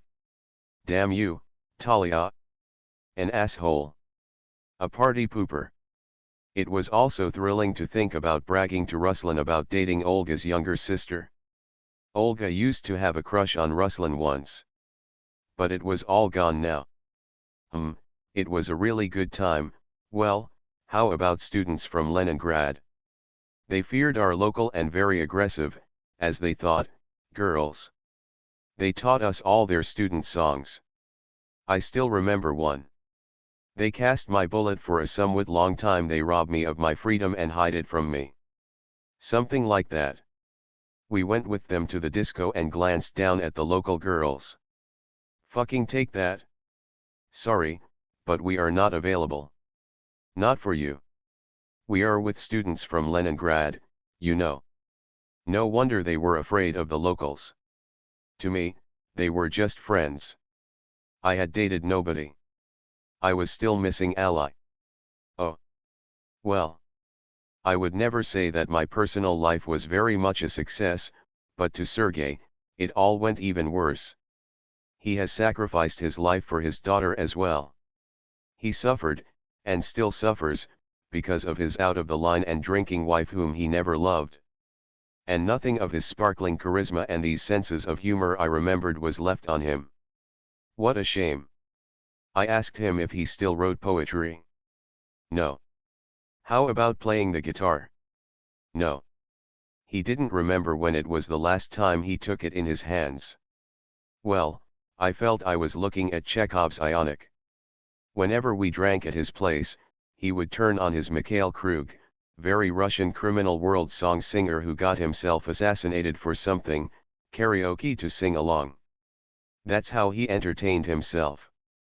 Then he quit drinking, and when he was 53 years old, his granddaughter was born, and then next year another one, and now he lived for them too. Of course, I am happy for him, but he did not leave anything personal for himself. Having quit drinking, of course, he hasn't completely dehumanized himself because of it, but he has lost his charisma and liveliness to a great extent. He works as a guard and goes to fitness every day, considers himself very fit and invulnerable, almost a special forces officer, but he looks really good, I'll give that to him. Whenever he met Sveta, our classmate, and my former desk mate and who used to live next door to me and always an aggressive and good-looking girl, she always admired him. But there was a time when she beat me, the recognized bully and fighting machine, with arm wrestling. Right in geography class. She was a really strong girl. She and her older sister Gaka, we were all afraid of her, and her mother, who was often driving around on her sidecar blue motorcycle loaded with hay for her cows. Of course, she had a head start, because of the decent desk slope on her side, and her hand was way too high over mine, and I immediately felt like I couldn't beat her. And the whole class was watching us now. The lesson was broken, and no way I could ever lose to her. Can you imagine what would have started? Radik himself lost to Svetka. No one would even listen that the desk was all wrong and the competition wasn't fair. I only desperately hoped that the teacher would interfere and kick me out of the class. It would help me not to lose my face. I was kicked out all right, and an angry entry was made in my school diary, but I escaped my public disgrace. I had already had some lovey-dovey gossips about us in class because I lived next door to her. And the neighborhood thought the same because we went to the same class. For this reason, we avoided each other, but we were put on the same desk. Then she worked as a waitress in a restaurant for a very long time after school. It was a high-class profession to be a waitress in the USSR. She was marriageable, so sexy and strong and always well-dressed. Her older brother was a sailor who sailed abroad and brought her and her sister some nice, fashionable dresses, always in short supply in the Soviet Union. Sergei, if you're, all of a sudden, reading this and recognized yourself, please, do not be offended. I don't know how to embellish the people. Sergei has always been naive with little resistance to propaganda, even to the Soviet one, which was extremely inefficient for the most in the last Soviet 10 years. Well, I never thought of myself being very smart in the exact science, but I would overcome this with perseverance, and I love science. He is even less smart and certainly has nothing to overcome it with, and with his taste to paternalism and religiosity he had since his childhood, he is, as they say about guys like him, strong-headed. Suggesting that he never makes his way in life. It's true. They are not leaders, they are good soldiers. In the summer of 2021, Sergey sent me his certificate of the first place he took in powerlifting in the town of Lermontov, where he, at the age of 56, lifted the 140 kilograms of weight from the chest. Bravo, Sergey. Andrei. Remembering Janya, Andrei, my cousin Ruslan, some screw-loose women, I couldn't help but think. Why they all were doing this to me. Why they all would betray and desert me. I had never started any relationship with them ever since, but I always would have gotten attached to them first. Was it me all the time something wrong with? I didn't make friends with Andrei immediately in the class either. He was strong, athletically built, but still, he wasn't of any high-profile kind of a guy. He seldom fought, so he never was good at that. He never had a say in his class, and he was of no interest to me either. Even though he went to athletics. However, in his third or second grade, I remembered him involved in a scandal. He brought homemade porn pictures, styled on as playing cards, to school. All black and white and of poor quality. He must have stolen them from his older brother. He handed the cards out to his classmates, and they had made their way to our teacher. The scandal was cosmic. I still picture the teacher frisking him. She even pulled his socks off. I remember I was amazed how quickly he cracked on everything, on how he got those cards, how many of them they were, etc. If I had myself caught on something like this, I would do anything to weasel out of it. I would never admit anything. I always got myself in trouble for it from my parents, school, and kindergarten teachers. He had a sponge-like memory. All the books he had read he remembered almost by hearts. He would read for 6 hours at a time. I would never be able to read for more than 2 hours without a break. He would read science fiction for the most part. He also tried to write his own stories which, though misspelled, had made a strong impression on us. At the same time, he was doing not that well at school. He was neglecting his schoolwork. He was really bad with Russian classes, just like me. I, at least, didn't make spelling errors, as he did, and his math was just as bad as mine. He liked drawing though, but he wasn't good at that either. Because I loved drawing myself and knew a little bit more about painting. I had an uncle the artist after all. By the way, I would ask those who idealize the Soviet education system as the best in the world to pay some attention to the fact why such on the whole gifted kids would still be doing badly at school. Perhaps, something was wrong in the Soviet school, in the system approach. Don't you think? Andrei would regularly come up with his ideas of constructing a steam engine, a wing glider, crossbows, or putting a play in the school assembly hall on something about space frontier pioneers, or even something similar to Young Volunteers. All these would go to nothing, but the beginnings always were pompous. Once we came up with yet another secret society, we had even made its charter, admitted some chosen ones to our brotherhood, and solemnly sworn allegiance to each other to death, to save the world and catch the spies. We were not close friends up until 6th grade. Once in the summer he suddenly came to our place and spent the whole day with us. He brought along his homemade firearm. It would take a while to fire with, you would have to spend some time to load it with the redheads for gunpowder taken individually from each match, then ram it well inside the barrel with a ramrod made of a steel wire, then further load it up with pieces of wires or a pellet. Then set the light at a tiny hole on the barrel side. Damn. I still keep wondering how the hell we had managed to keep our eyes, fingers, or arms intact or in their places the way we were shooting, blowing and burning stuff. We had not shot that day though. He was a boring kind of guy to me. Things changed when he first brought his father's FED camera to school. The very first one, manufactured before World War II. I had some basic ideas about photography before that. Much more than most peers of my age had. My dad was printing the photos, having us, his kids, helping him with that. But I never knew how to take pictures. My dad never taught me that. I think after his failed attempt to teach me to play chess he probably thought that I was an untrainable stupid dork and never bothered to train me of anything else ever since. Well, with Andre I immediately figured out what was the shutter speed and the aperture for. So, through photography, I started to pal around with him. Soon we developed our first films and printed our first pictures at my house. They were not that bad for a starter. My dad had a FED 2 camera, a more sophisticated post-World War II version, my father's first major purchase when he made his first money in the mine after school and before he was recruited to the army. Now I know they both were the German Leica replicas. Now I had a dream to buy myself a Belarusian Cameravilla which I always admired in the electronic and photo store on my way home after my music classes. Its price tag read 24 rubles. Not that beyond the reach even for me. And I had the motivation to make my first money. It was then when we started to organize our secret societies or try to invent something. We had dreams of buying a film camera. In the spring of 1978 my father was given 2 rooms communal apartment and we moved to the nearby town, but I continued to go to the school and I hoped to stay here. That would never happen. My attachment to Andre grew, especially after I had moved to the town. I had no friends.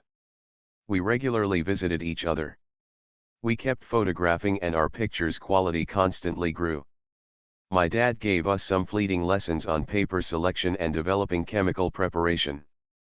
Criticizing our pictures in his usual grouchy and even rude manner, he unwittingly planted the composition, lighting, and other photography artistic tricks on us, and that very year summer my dad had finally said that I had learned to take good pictures and now I was a full-fledged photographer. I cooperated fine with Andre. I had my father's enlarger and Andre, the enlarger lens, so I no longer had to use my father's FED 2 camera's lens to print the pictures. My parents liked Andre much better than Sergey. My name was no longer at the teacher-parent conference, it was with Sergey's before. Andre instilled in me a passion for photography. Our shared apartment neighbors also liked Andre. In the summer holidays, I often went to Andre's. Almost every day. I mean, I liked living in the town but I missed my Vincenti friends. I still had none in town. I helped him to graze his cows. He also would come to visit me. Every year in spring a racing season would open in our place and people from the whole Caucasian mineral water would come to bet the horses. It was one of the few legal and government-controlled gambling businesses. I took the job as a delivery boy and on weekends I collected bet lists from the kiosks and delivered them to the accounting. I was making money to buy me a camera and also helping my parents to pay out their debt to creditors. They had failed in their flour business. Any kind of private enterprises were illegal in the socialistic USSR, and now they were heavily in debt. I wrote about this in my first chapter. And I finally got my coveted camera by the summer. With this camera, I came to Andre. He was not home.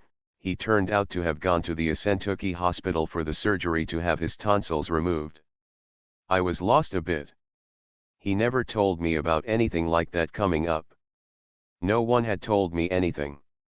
Andre's mother, seeing how upset I was, reassured me he would be back in a week. At the time he was my only friend. I was at odds both with Janya and Sergey and I still had no friends in town. I think I had my first experience of loneliness and got scared of that. In a week he was back all right. And I was so glad to see him again.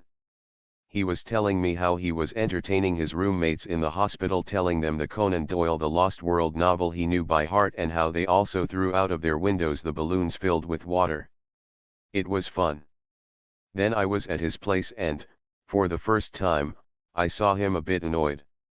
To my innocent question when he was going to buy him his Smina symbol camera he always wanted.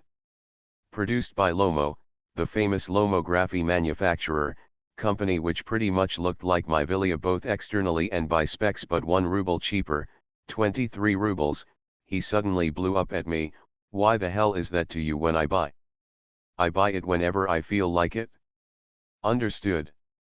I said nothing. What the hell was wrong with him? Unfortunately, it took too long for me to figure out who was the source of his irritation. Soon in July, we went to our school to pay our labor duty. We got enrolled with Andre to a group of 4 people who were to collect soil samples from all parts of a collective farm we were assigned to. We liked it there.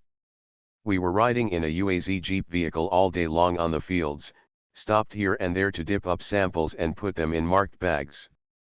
I still hope to stay in this school. It would have worked just fine with me. It would only take half an hour for me to get there by commuter bus. I did not know yet that my parents had a different opinion on that matter. And something was getting wrong with Andre. He started snarling at me really bad. And Valero with Igor, I always kept both in check, felt that right then and started coming together against me. I didn't like it at all. Things were getting dangerous to me. Igor once got so brazen to dare to come on to me. He got his ass kicked out good for that, alright. I was getting really bad myself. I didn't know what the fuck was going on with Andre there. Okay, I said to myself, once Andre comes to visit me, I will have a really serious talk with him. But no longer would he come to me, he would turn down my invitations and his attitude towards me kept deteriorating. Valera started raising his voice at me, and when I went to show him his place, Andre, all of a sudden, took his side. I managed to avoid any open conflicts with him so far, but it certainly was going to this. That was my first experience of this kind. I felt betrayed. But why? What had I done to him?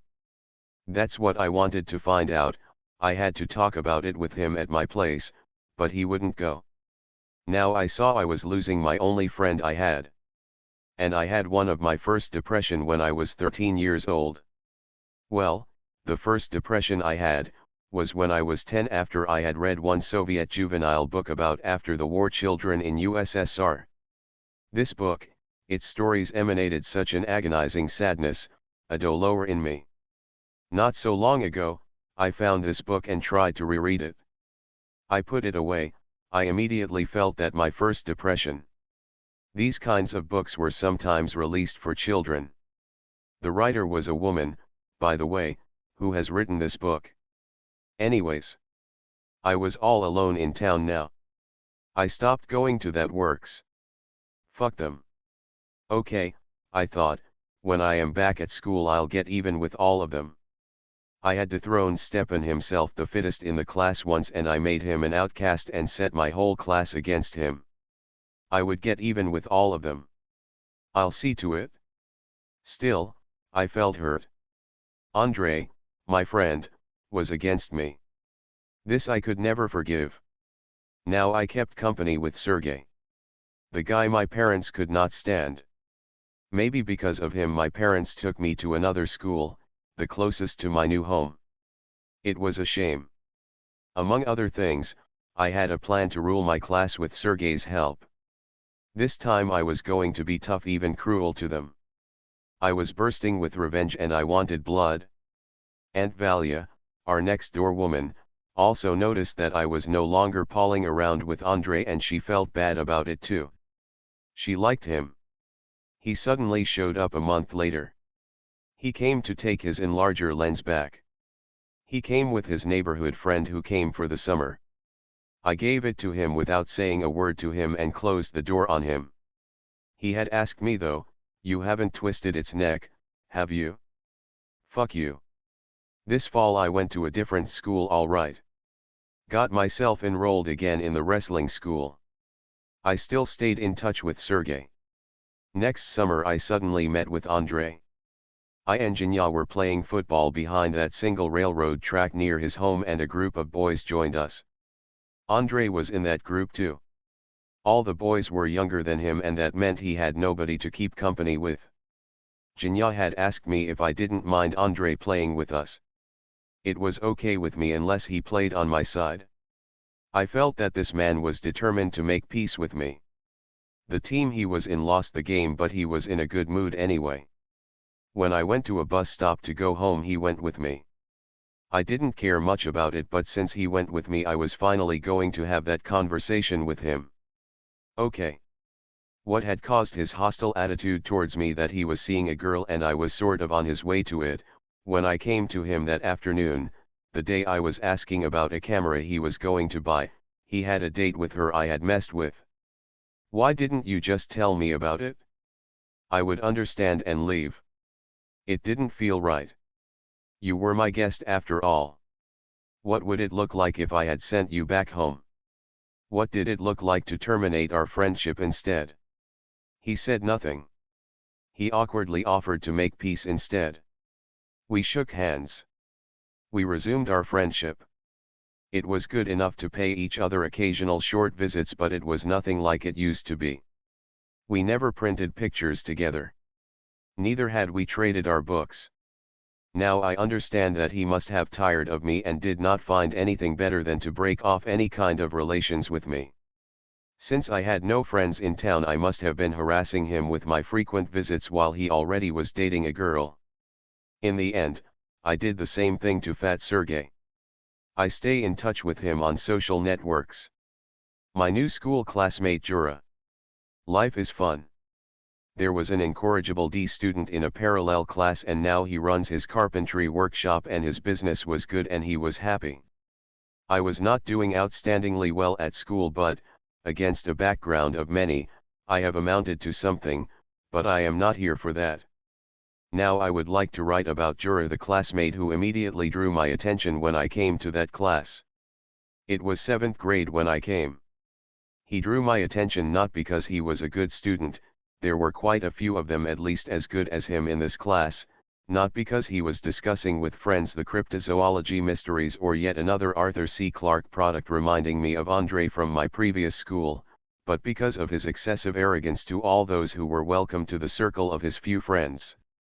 And he could not stand me from the very first day. He was doing good at all exact sciences such as math and physics, it all came naturally to him and he had no sympathy for his less successful classmates.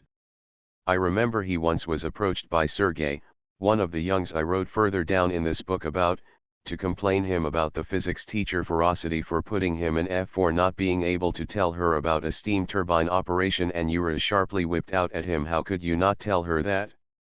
You even didn't have to read the textbook to get it. All you had to do was just follow the poster arrows, that's it." In the 7th grade, he was interested in radio. I remember his heated discussions on then fashionable sound and light show installation circuit solutions with the same advanced radio lovers from the senior classes. His radio hobby had turned to the hard rock passion in 8th grade and then, through rock music and Western pop culture, to the West admiration with his inherent teenage black and white thinking. I'll get later back to this. He didn't engage much in sports activities, he went to the pool and I think that was his father, one of the Urban Youth Academy prominent coaches, that must have forced him into that. But he was wearing the coolest blue jeans, my Soviet teenage unfulfilled dream, and I remember how the whole class went to his apartment to take a look and listen at his huge open reel tape recorder Rostov 102. What about LP discs? A mere mortal in the USSR didn't know that there were LP discs labels except the Soviet government's Melody Records. That was at Jura's I may have first seen these Polydor Records discs. And the first porn magazines, not those faded black and white photocopies but the real ones with glossy Swedish pornography in them, I also must have seen at Jura's. By the 10th grade, he became interested in copying pictures for his slideshows from those magazines. By this time he was obsessed with sex. He was a progressive guy in our class. By the way, here's what I remembered once at Kislovodsk Waterfalls Valley, where we were having a picnic, with a group of girls I separated from the rest of the class and, most importantly, from our class teacher. The girls wanted to smoke cigarettes. We smoked and took pictures. The pictures turned out great. The girls several times borrowed my negative film to have more pictures printed. And that film once nearly got to the teacher's table. It would have been killer stuff, and, the way I wouldn't go to give it to the teacher, the intrigued chemistry lady teacher sensed that there must be something and she strongly determined to take it away from me. Fuck no. And the whole class got breathless. What the hell is in there? Was the question in the air. I burned the negative at the first recess and Jura kept prying into secrets what was in there anyway. Oh, we were just sitting nude. Jokingly blurted Sveta, my new table mate, just to get him off our backs. Fuck me, was the impression Jura had on his face. I knew what was exactly running on his mind. He was freaking out at this, although he fought hard not to show it. He even muttered something like, "What a big deal." There was nothing more than the girls posing with cigarettes in their hands. But if our school teachers had those pictures in their hands, they would have made really good mincemeat out of those girls. Meanwhile, Jura's school performance was steadily declining along with his violent dissident behavior growth. He was the only non-Komsomol organization member of our class, and even once he asked around for the Komsomol badge to pin it to his, sorry, ass. There no longer was Stalin-style socialism, but fooling around with things like this was still dangerous. Now he had become our school teacher's headache. He even managed to run a small porn slideshow at our prom disco. Perhaps these guys were quick on the uptakes when the school teachers got drunk enough not to notice or pay much attention to it, and, don't forget, it was only 1982, I saw Jura a few times after we finished high school. Once when I was working as an excavating operator assistant when we were digging up a leaking sewer. He was passing me by so fashionably dressed up. He didn't say hello to me, of course. I was hoping, however, that had not recognized me like that. Well, I saw him a couple more times, for the last time we said hello, and I was surprised to see him smoking. I heard he went to the university and then he had either dropped out or got himself kicked out. There were talks about him being on drugs. And then I saw him 3 times after 20 years. For the first time at a small class reunion barbecue party. He looked remarkably well, especially for a guy allegedly being on drugs. I felt his respect this time, the respect of a person whose favor I desperately tried to earn so hard once. The second time I saw him when we drank with Oleg, the sea captain on vacation. Jura was just after his work, he laid tiles for the living, and I could still see his unwashed paint marks on his hands. For the third time I ran across him in the street. He was on his way to work. He was unshaven, wearing worn-out overalls. He crossed a street to shake hands with me and said that I looked like a real Yankee, took my phone number, saving it in his 2002 cheap Motorola phone, and he left me without saying goodbye. He stayed Jura all right? And he called me a couple of times to have 1 or 2, but I, under various pretexts, gave him a wide berth. I was never interested in drinking for the sake of drinking. Not with him anyway. 9 years after that, when I started dating the most beautiful classmate girl Urka, Jura, who once liked her so much that he wanted to sit with her at the desk, and when he was denied that by the teacher, he shared his desk with nobody else and he stayed all by himself, was jealous, I saw it. He kept calling us with Urka a sweet couple at our Jubilee class reunion party we had. At the party Jura called my Urka the prettiest girl in our class, which, by the way, pissed off our other girls. And I agreed with him. Jura always had good taste. My classmate girl Marina. It's thought to be good to criticize social networks. I do that too. There are a lot of reasons for it, but one of them has helped me to find many to whom I hadn't talked in maybe 30 or more years. No kidding, I'll be honest. Since I had finished school I never missed it, didn't look forward to any classmate reunions, nor would I want to see any teachers. I wasn't missing the class much either, in which its YCL with the consent of our class teacher wrote in my personal record that I was an avoidant and has no comrades in his class. That was true. I didn't have any friends in that class. I wasn't very social. For the first time, I met some of my classmates accidentally after 7 years, and I was very happy with that, on my first vacation from the north. We all met at a disco, and in our joy, we have gathered at one of them and celebrated this occasion till morning dawn. After that, almost every holiday, I would meet some of my classmates, including girls. Then, being busy addressing some of my problems at difficult times for everyone, I have long ceased to go on vacations. And when, After so many years I went south to visit my parents. Thanks to the most famous Russian social network, I found some of those my classmates with whom I had no contacts before. A Jewish straight-A student Lena, for example. Now, whenever I go there, I see somebody else there. I became friends with many of them now. And I always have been shocking those whom I met by being quite different from what they memorized me. All this time at my classmate reunions I casually would inquire about Marina, but none seemed to know her whereabouts. It was Marina I was about to write here. When I came to that class, it wasn't her I had noticed first. There was yet another Marina. I love Marinas. An orphan girl who lived with her grandmother, a talented athlete with a bold character. I had noticed this Marina later, but still pretty fast. I couldn't help having a feeling that I had already seen her somewhere. We had turned out to be in the same kindergartens but in different groups. And she, more than other girls in the class, was arresting maturing boys' sights on her beautiful legs for what, as I now understand, she often had been jawed by our watchful homeroom teacher for her inexcusable frivolously cut school uniform, and our class girls seemed to be jealous of her either. However, Marina had friends in many ways similar to her, except that their academic performance was not as good as Marina's. And how quick a learner she was! I saw myself sitting next to her in the next academic year. I'd like to ask you, if you happen to miss something at a lesson, do you always have the teacher explain it again for you? Right? Good for you.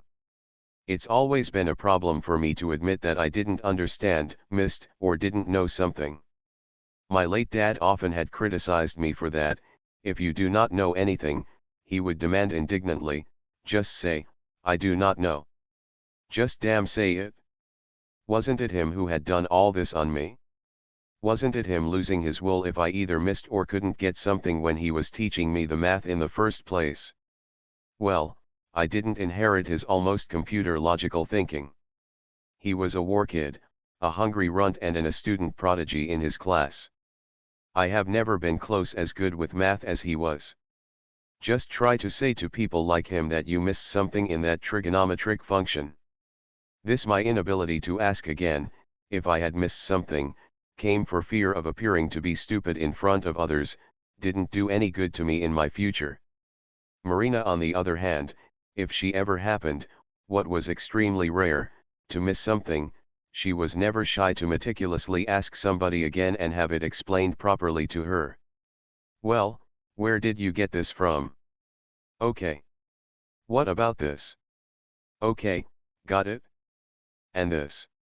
Gradually, I learned to ask her to help me out and have her explain something. For that I would help her with her Russian. I always corrected her misspellings and filled in missing commas in her copybook after the dictations.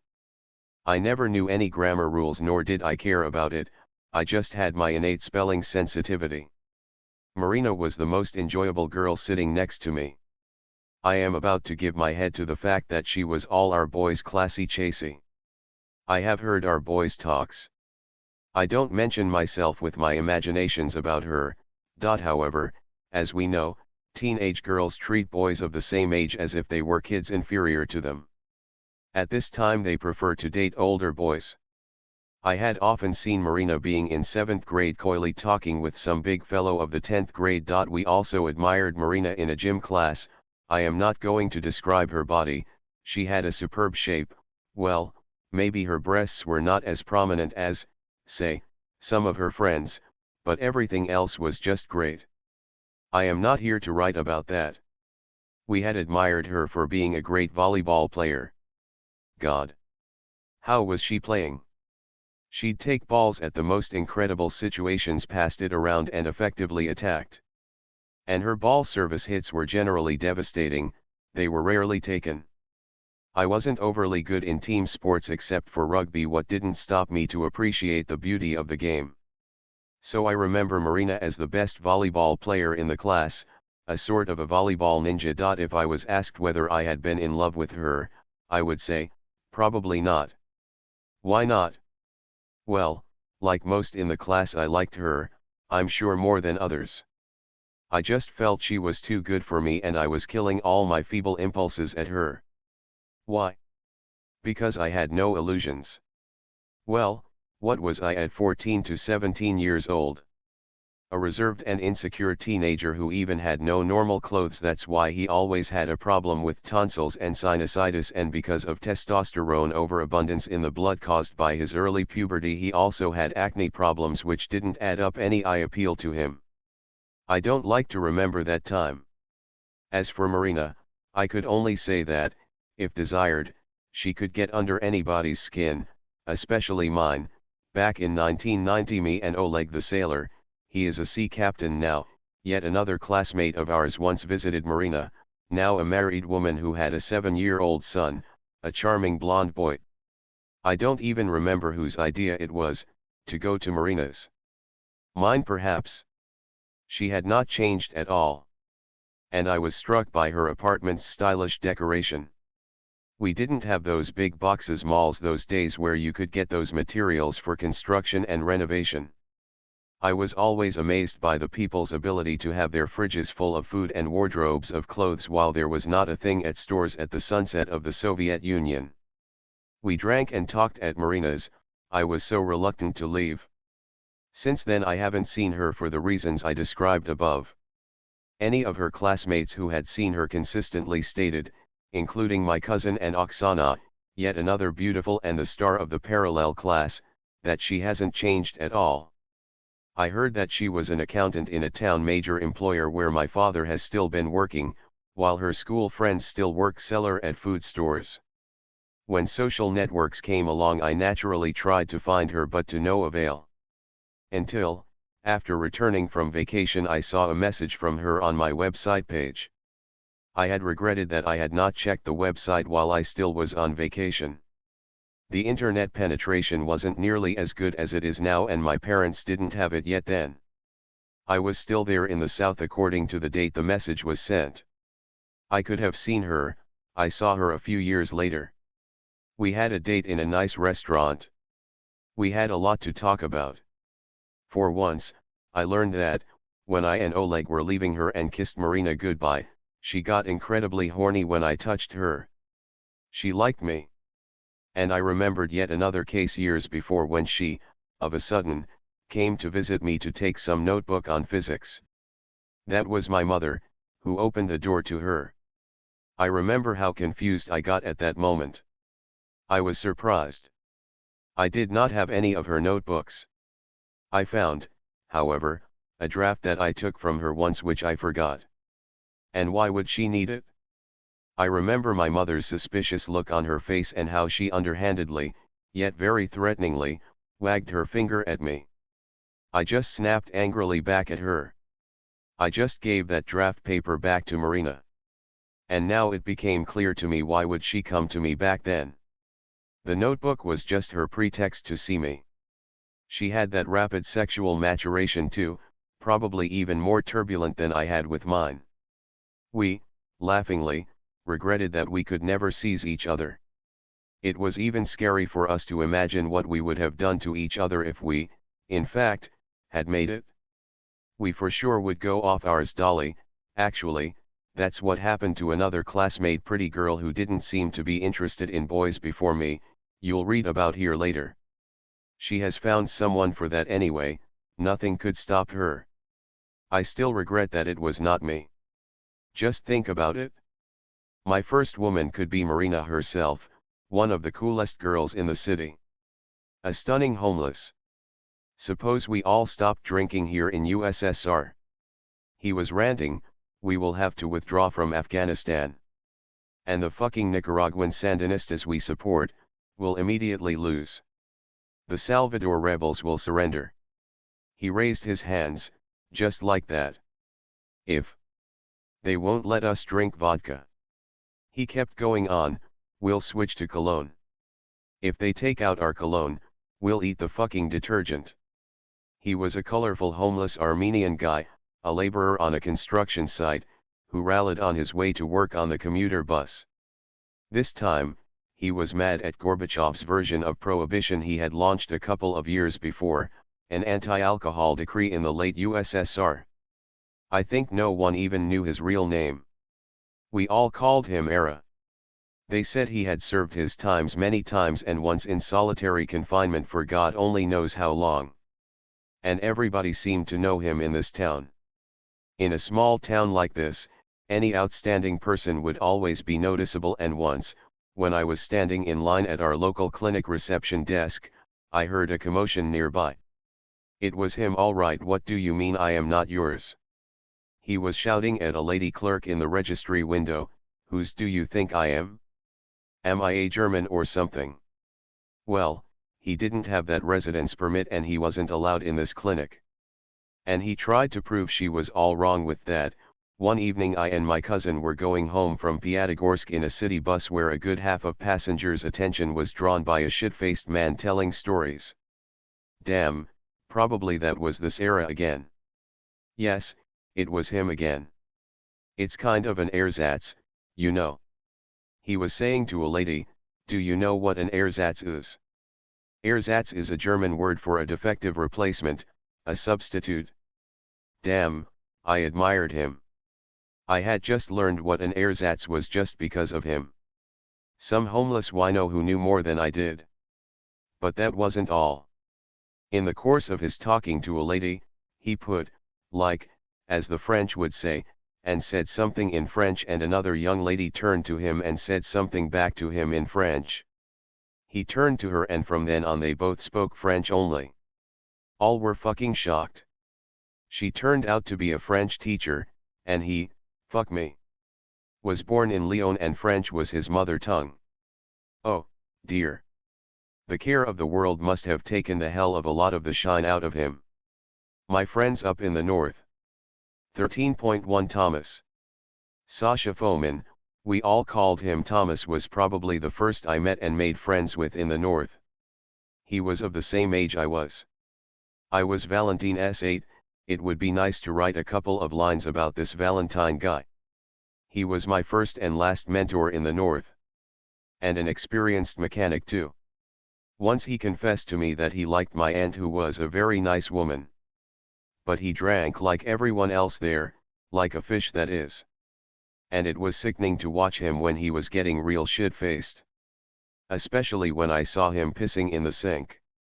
And we all had washed faces at that sink in mornings when we were setting up to work, dragline excavator trainee, loading the dump trucks on a sand quarry.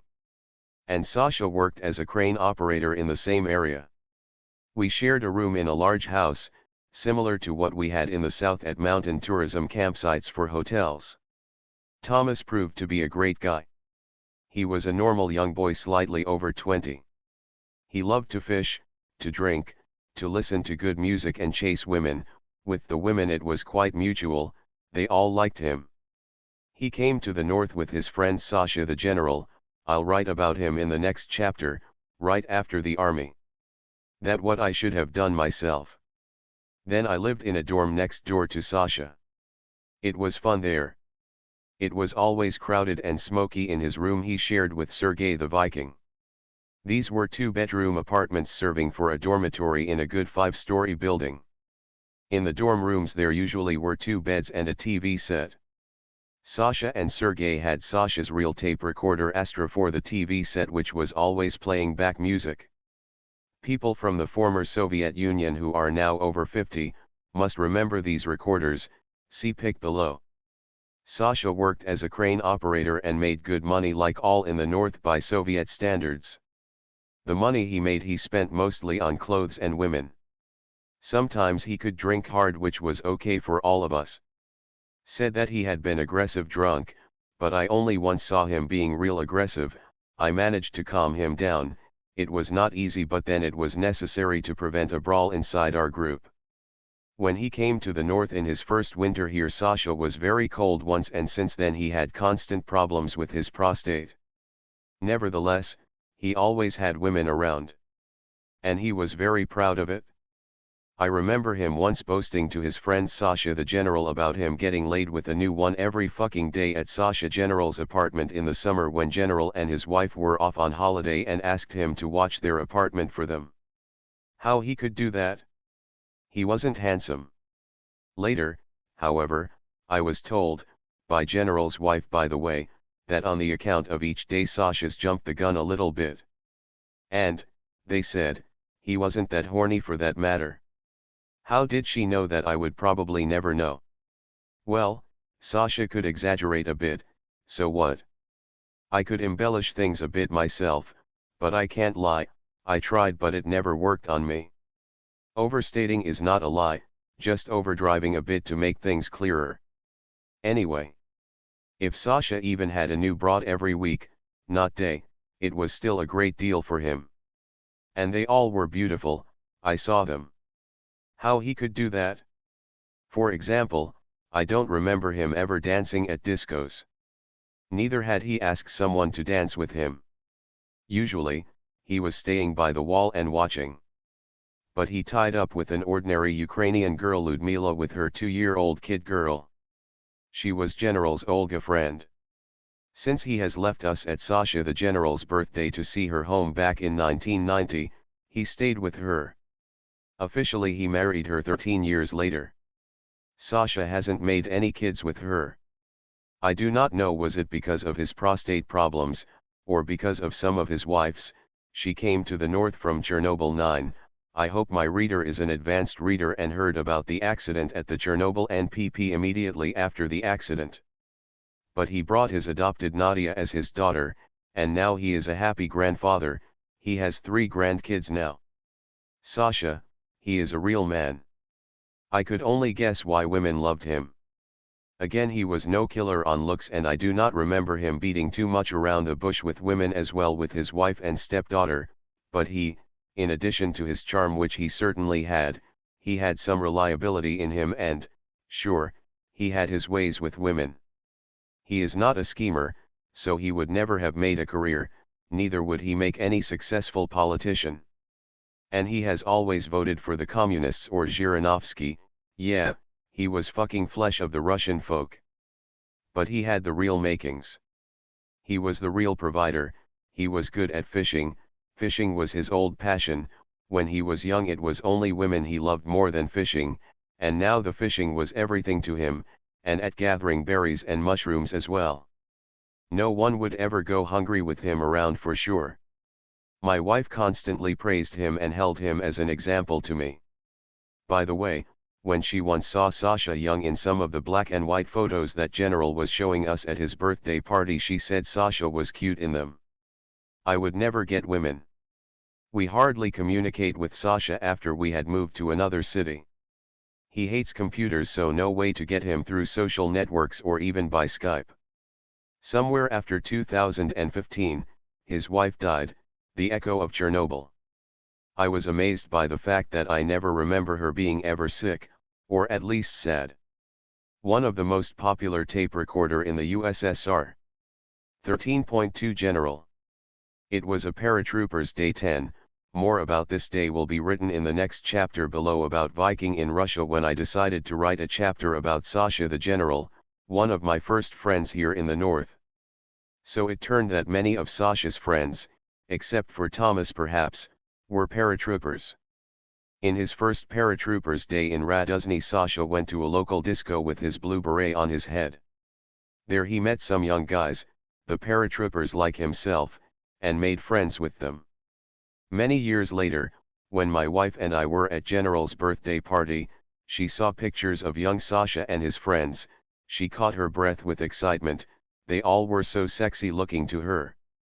I knew that women admired Sasha, that was true but he also was faithful to his Olga all along. I mean most of the time of his. He lived with her for 2 years before they officially got married. I mean they had issues before and after the wedding, during the wedding ceremony, for example, they didn't talk about being at odds with each other, but he never been an easy rider. And he could have. Anyway, I first saw him when he stormed into our dorm room. He wore sports sweatpants with wide stripes on them, hence he got his nickname General. Before he stormed out the way he stormed in, he quickly listened on my Japanese tape recorder headphone to Ian Gillan and appreciated his vocal skills. He turned out to be a music lover, just like me, and he played guitar. That's how I met him. When many years later I was making my difficult decision if I should get married Irina I had knocked up but wasn't in love with, he said, if you do not want to, run away. Drop everything and run. Period. I did that to my woman I had knocked on and turned up here in the north. Well, when I was 20 I, probably, would have done that. But I was 28. By the way, looking at him I'd rather believe in the divine providence.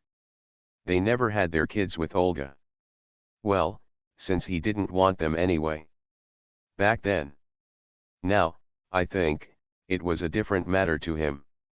Although they never even hinted to me about it, the compensation nevertheless manifested itself with the dogs. They always had them. The first dogs he had bought were in 1990, the two cute little German Shepherd puppies of the same litter. One was black and brownish gray and the other was black. He picked up names for them with my help. The gray one he christened Right and black was given a Singer name for its constant whining. Whenever Sasha took a guitar, Singer would start convulsively whining along and Right would join it, and then Singer died when it was only 6 months old. Right would whine along with Sasha's guitar for the rest of his life. Singer had something that was going wrong with its stomach, whether it was an ulcer caused by the hot food, or something else I don't remember. But for Sasha Singer's death was a real tragedy. He took it as his own child's death. Thomas was heartlessly making fun of him, saying like he should put a monument after it. An even greater tragedy for Sasha was Wright's death 14 years later. Wright was a real family member to them. Hey, son, come here. Sasha or Olga would often address to him. They celebrated his birthdays with guests visiting them and with gifts presented to him. I remember his Polaroid birthday pictures with his Wright at its birthday parties with a ritual collar around the dog's neck made of sausages. They also had a spaniel dog called Bick, which regularly had fits of epilepsy.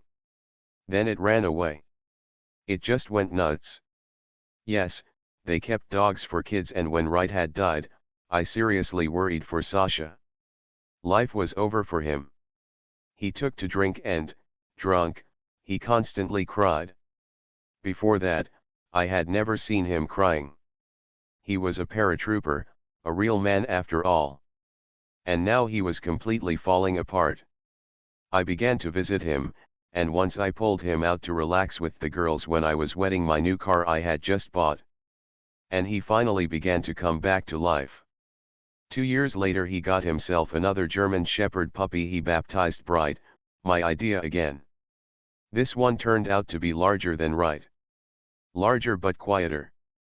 That was good for Sasha too, since he wasn't that young anymore to fiddle around with fidgety dogs. And Sasha I think also accepted the fact of life that dogs die. It's a shame. Sasha would have made a great family man and a good father. He was very reliable in this respect. I have always relied on him as a friend. I felt that he wouldn't let you down. And he never did. When I lived in the Raduzny, I knew that I always could come to him, have a drink with him, talk to him, and share my problems with him. I liked to socialize with him. Sasha in his youth was also a turretless one, and he fought skillfully, but he still was more reasonable than, say, Viking, he is in my next chapter. He wasn't entirely headless, that also spoke in his favor. He, by the way, grew up without a father. Olga told me that his father was a criminal and his son never had a chance to see him. Sasha was very impressionable. One day he told me a story of a thing he saw that would make anybody's blood freeze in veins.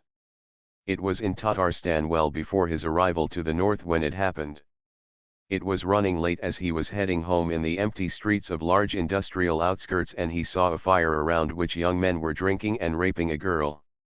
Sasha got alerted, maybe frightened too. It didn't feel right to him. He hid. In the meantime, they all made round with the girl and now were having rest, passing each other a bottle of cheap port wine, when the girl, pulling up her blue jeans, said that she would report to the police on all of them who had raped her.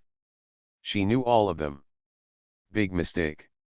They poked her through with the skewers they just had used for grilling kebabs, then they dismembered her maybe still alive body and burned. Sasha ran away. He was so frightened by what he had just seen that he never, of course, reported to nowhere. Even then people would not trust the police much, and these thugs, if they did that to a girl only because of her only hinting to report to the police, now you see what they would do to him if he dared to report about all this.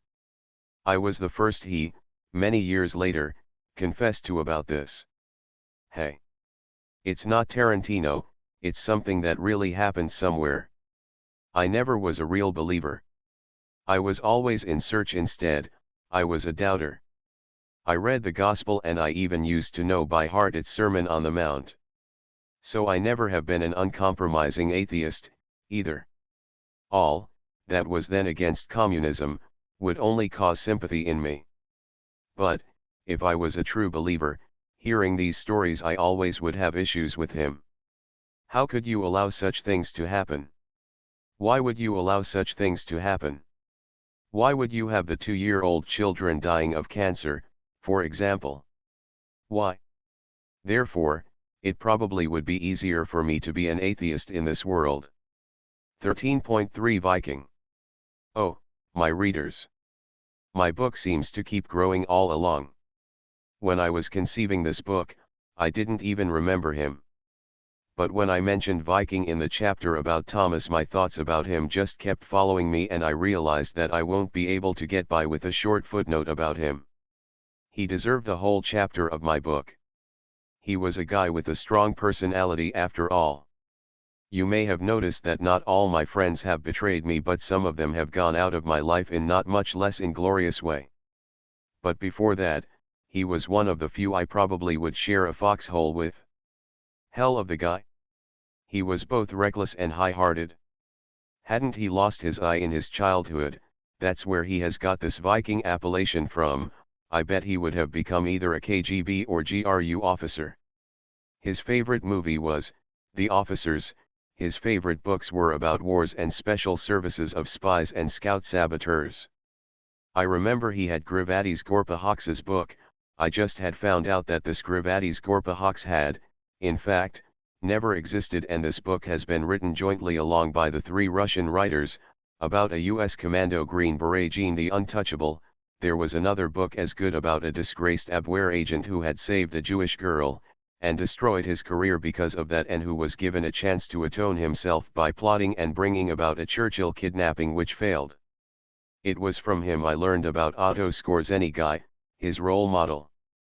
He loved everything associated with scout and saboteur entourage. Some sort of invisible front daydreamer. Despite his artificial eye that made him look ugly, girls still adored him. And I had some respect for his fearlessness. By then I wasn't fighting much myself. I only had 2 major brawlings in the north. After one big fist fight we had to do some major renovations in our dorm room.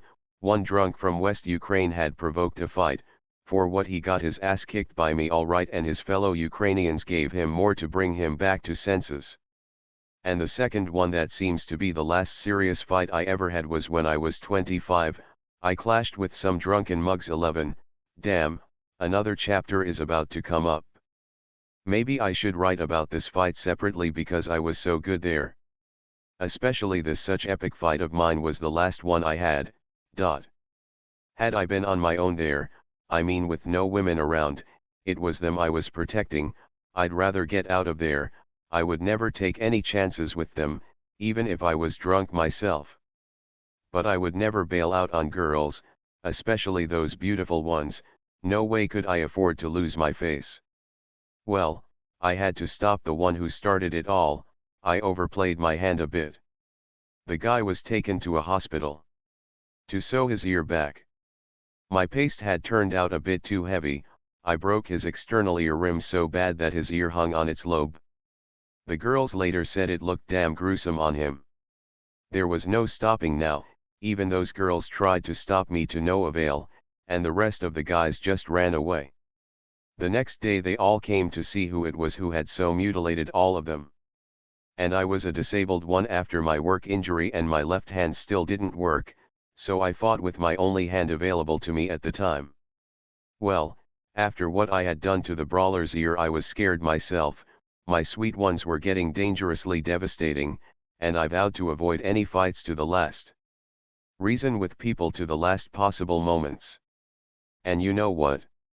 Up to now, it seems to be working. Still, I thought Sergei's fearlessness was well ahead of mine. He wasn't my friend per se at first. First I saw him with Thomas when they dropped into our place before we all moved into the new dorm building. I remember I was boasting Sasha with my new fashionable album recordings and the cool Iron Maiden and Europe posters I had, and Sasha said that they had even better posters. Viking said nothing, just looked at all this with an ironic smile on his face. I made friends with him later when I was visiting Sasha, who now lived next door to me in our new dorm, to play cards or just to have a smoke with him. Both Viking and Thomas were very good at playing cards, much better than me. Whenever I played with either of them, to my 2 winnings I would consistently have 3 losings. And I could do nothing about that. Point 12, this proletarian environment they all lived in was increasingly getting criminalized. Everything that looked for fun first, would get increasingly serious with those guys getting real tough. So they were cautious to use any insulting words like asshole and especially fag, so they used more neutral substitute words, the so-called euphemisms. You better count your cards. Didactically would say Thomas. Right? I had a real problem with that. I told you I never been good with math, that's why I never played blackjack, preference, or other gambling games with them. Otherwise, I'd lose my shirt to them. Sergei worked as a carpenter in construction. I have no fucking idea how in the world he managed to pass his medical examination for this job with his one eye. Sure, he knew how to persuade people, but still. When we all had moved into a new dorm, he even made window curtains hangers for his room. They looked ugly, but at least they worked. The others didn't have any kind of that whatsoever. After work, he'd go to a gym in the basement nearby to work out his muscles and punch some balls. Despite this, he still looked like Skinny Minnie, but he fought like hell, very brave and impressive, I would say. He was feared in the town. It's a known phenomenon, guys of his kind easily find each other and form a gang, and soon they would start terrorizing the neighborhood or even a town. That's what happened in Raduzny. These guys found each other fast. It happened at a disco on August 2nd, the Paratroopers' Day. For those who have no clue and never lived in the Soviet Union or Russia, I think I must explain what it all was about. Paratroopers' Day is significant. No marketplaces are open this day. Something real violent and collective unconscious, that slept for a year, is going to wake up this day. This something in part might be imperial, partly proletarian, partly something very titular nationalistic, what was suppressed and being humiliated for the whole year. Well, we have March 8th here, when once a year men could bring coffee to women in bed and tidy up the house, and we have August 2nd, when a Russian paratrooper once a year remembers who the fuck is master in Mother Russia here and clean, at least once a year, some of the non-Russian merchant the parasites clock. For having settled well and doing damned good, while they, the real men, had shed their blood in Afghanistan carrying out their internationalist duty helping the poor peasants. The first half of the day they would ride through and around the cities and towns waving their airborne flags, and in the afternoon they'd start bathing in the fountains, fight in the marketplaces and discos. Such is a tradition. That's the way I met many of the guys I made friends with when they all gathered in 1988 at Thomas's room, all sober yet, to decide where they should go to get started. Then they left noisily, and, that same afternoon, I was running with many responding to the "Our guys in trouble" battle cry. It wasn't our guys who were in trouble. Our paratroopers were beating the Azerbaijanis at their illegal outlet. They were selling their smuggled vodka. No matter how much vodka you got at first, you'd go again for it. No exception. So, they did it. And it was time they got started. By that time I was no longer a fight enthusiast, and with a disabled left hand, you know now, so I was more like damping down some of the paratroopers who had gone a little bit too wild. That's where I met Andrei the Pizdabl, a very handsome one who looked like the young Nemtsov, the Russian opposition politician guy I always liked and who got himself killed, and Igorka the Tatarian. Both were strong-knit like pit bull dogs and health-gifted by nature. It was especially hard to calm down Andrei. Well, he was a real trooper. Andrei kept raging all night long. Several times he'd struggle out from me and Thomas and rush into the middle of battle, then later inside the dorm he yelled that his lips looked swollen. Now he looked like Paul Robeson himself, and he was particularly angry at me that I was the one to stop him from having this out with those skibbies. He had died in a year and a half in a car accident with his pregnant fiancée and future father-in-law. Right in the middle between Nizhnevartovsk and Raduzhny, they were on their way to Niz to shop for wedding dresses. We, the whole crowd of his friends, went to get all three of them, put together from pieces, from the morgue. During the funeral, it was Viking Sergei who kissed Andrei's dead body's forehead and we all followed his gesture. It was hard to recognize Andrei. At the memorial service, I met Andrei's ex-wife. She was beautiful and tall and looked pedigreed. She reminded me of some, both Russian and Hollywood, actresses. And she had a damn whore reputation. She was called Emmanuelle in Raduzhny. It's not my rule to judge anyone and I would never act rashly, especially with her. Drink less, men, and give more attention to beautiful women of yours, and, you'd know that, since they have more from you, there is a good chance that they won't sleep around no more. Well, what a beautiful and healthy babe should do with the guys like you. We still have them more than us, men. And with age, this demographic ratio becomes even less favorable to them, the women. And what should they do about that? And I don't mean to become the devil's advocate here.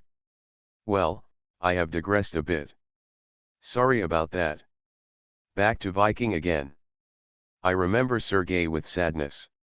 There is not much I knew about him. I knew that he was from Kazakhstan, from the village of Shartandy. He was a Hungarian by his father he never knew and Russian by his mother, spirit and mentality. Yes, he was patriotically charged and he didn't approve my anti-Soviet attacks, but he wasn't after me objecting that either. Everything around was going down and collapsing anyway under the onslaught of perestroika. He wasn't an avowed nationalist. He had some Dagestani friends but regularly fought with the Azeris though. That was just a fine tradition. That's all. Well, he drank once in a while, as we all did. We all were young, someone was getting married once in a month or even more often, and we all were looking forward to yet another wedding just to eat properly. On weekends, like all of us, he went to the disco to pick up some beauty. I had noticed that he liked the burning brunettes, non-Russian looking women, a Dagestani style. He even liked a drummer girl of one of the Russian pop group because she looked like one of those beautiful non-Russian girls he liked. Well, he has found his future wife Angela to his liking, a Dagestanian burning one who looked like those Indian Bollywood actresses from posters. Much later when I saw Amy Winehouse, that's whom Sergei would love to once he saw her, that what Angela looked like exactly to me. Angela was a judo wrestler and a champion of town. She was a certified candidate or a master of sports. I saw myself whenever they were horsing around how she was skillfully throwing Sergei using her trained judo tricks. Fighting she could speak. And she was a self-willed one too. And do not forget that she was a Dagestani girl, represented a very peculiar people with very different from Russian mentality and culture, and she had relatives who would never allow her, who had just graduated from a high school, to meet a guy on her own. Especially with a Russian guy. This was true love. And this was mutual. Well, if she was not allowed to see Sergei, she ran away. And her sister had joined her too. And they hid from their families and lived in Sergei's dorm room. Sergei's room turned into a hilarious farce or something, and Thomas, by the way, did not like it at all. A lot of new and young women showed up, Angela's friends mostly, who'd often stay overnight, literally stockpiled on the sleeping pad. And no sex, I assure you, no kidding. Sasha the general was making fun of that like, so many women available and no sex. Can you believe it? And I am fucking married. To what Viking retorted like how long had he lived with Olga before she gave him the one. In the meantime, Angela's relatives continued to hunt her and her sister down in town. I even heard that they threatened to kill them both. And they had tracked down our dorm. The police raided our place several times trying to get those girls, but the girls always escaped. Somebody warned them on time. We gathered at Sergei's to party his birthday, starting with eating and drinking at a long table, and there were about 30 of us including those girls with unknown status, when in the middle of our party Angela's relatives broke into our apartment. There were their mothers and aunts. I haven't seen any men with them there. We blocked their way with our bodies, saying that there's no one they were looking for, at the same time accusing them of their illegal invasion of our privacy and for the mistreatment of their kids and women for that matter. They however immediately noticed their daughters' shoes and jackets in the hall and, screaming that they were going to stab them right there for their disgraced honors, those crazy women broke the hell through all our fucking defense lines and stormed into the room where Angela and her sister were hiding. They ransacked everything upside down in our room. There were no girls in there. The commotion in the entrance room bought our girls some time for them, barefooted and with t-shirts and blue jeans on them as they were, to jump down from the third-floor balcony, and it was winter outside in Siberia, and ran the fuck off somewhere. Can you believe that? This is how they should be fearing their parents, so they didn't hesitate to jump off the balcony. Probably they just would have them killed all right. The friendship between Sergei and Thomas cooled down when these girls came along. At the same birthday party, Sasha almost got into a fight with the Tooth, one of the friends of Vikings. Sasha did not like these girls, those no sense as he viewed them. He didn't like all this low farce mess. With these girls some new guys came along I never knew before, the Broken 113. I first saw him at a disco in a suit with a bow tie when he came from wedding in a next-door restaurant. He was from Kazakhstan too. One of the deadliest fighters I knew in town. A bona fide gym rat too. He had his own strategy on how to build his muscle on him and how dry them up to get them gain some relief. He was seriously preparing for some, very important competitions of his. And he was quick with a knife too. Once he nearly killed Thomas when Sasha, drunk and in the heat of the moment, said something inadvertently insulting to the Broken One. That Tooth in his shorts, he was already sleeping when this was about to happen, was the one I think who stopped the Broken One. And once the Broken One got so upset, after the banquet, where the anatomist celebrated his 2 years of suspended sentence for vandalism and they all had some brawling among themselves, that he stabbed himself, since there were nobody else around to stab, all were his dear friends. And while Tooth was crying and trashing the room and throwing his television set out of the balcony, Viking personally brought him on his back to the hospital, where he stayed for almost a month. I even forgot his real name, and he got his appellation for his broken nose, which was fractured in so many fights he had. Ninja, I think you could guess he got his appellation from, Tooth, anatomist, no kidding. He worked in a morgue, fingerless, no fingers on his right hand, and others. They all were, like, of my age, but they all had these some strange gang greeting rituals, carried along like those fucking kids, right? They obviously must have borrowed those rituals from Angela and her friends, these prison jive talking, the emphasized thieves' ethics. I realized I didn't belong there. In a way the guys were not bad, they were fearless all right, sometimes really violent, they were gym rats, they all went to work out in the basement nearby. But, I didn't belong there. Those guys had not grown yet.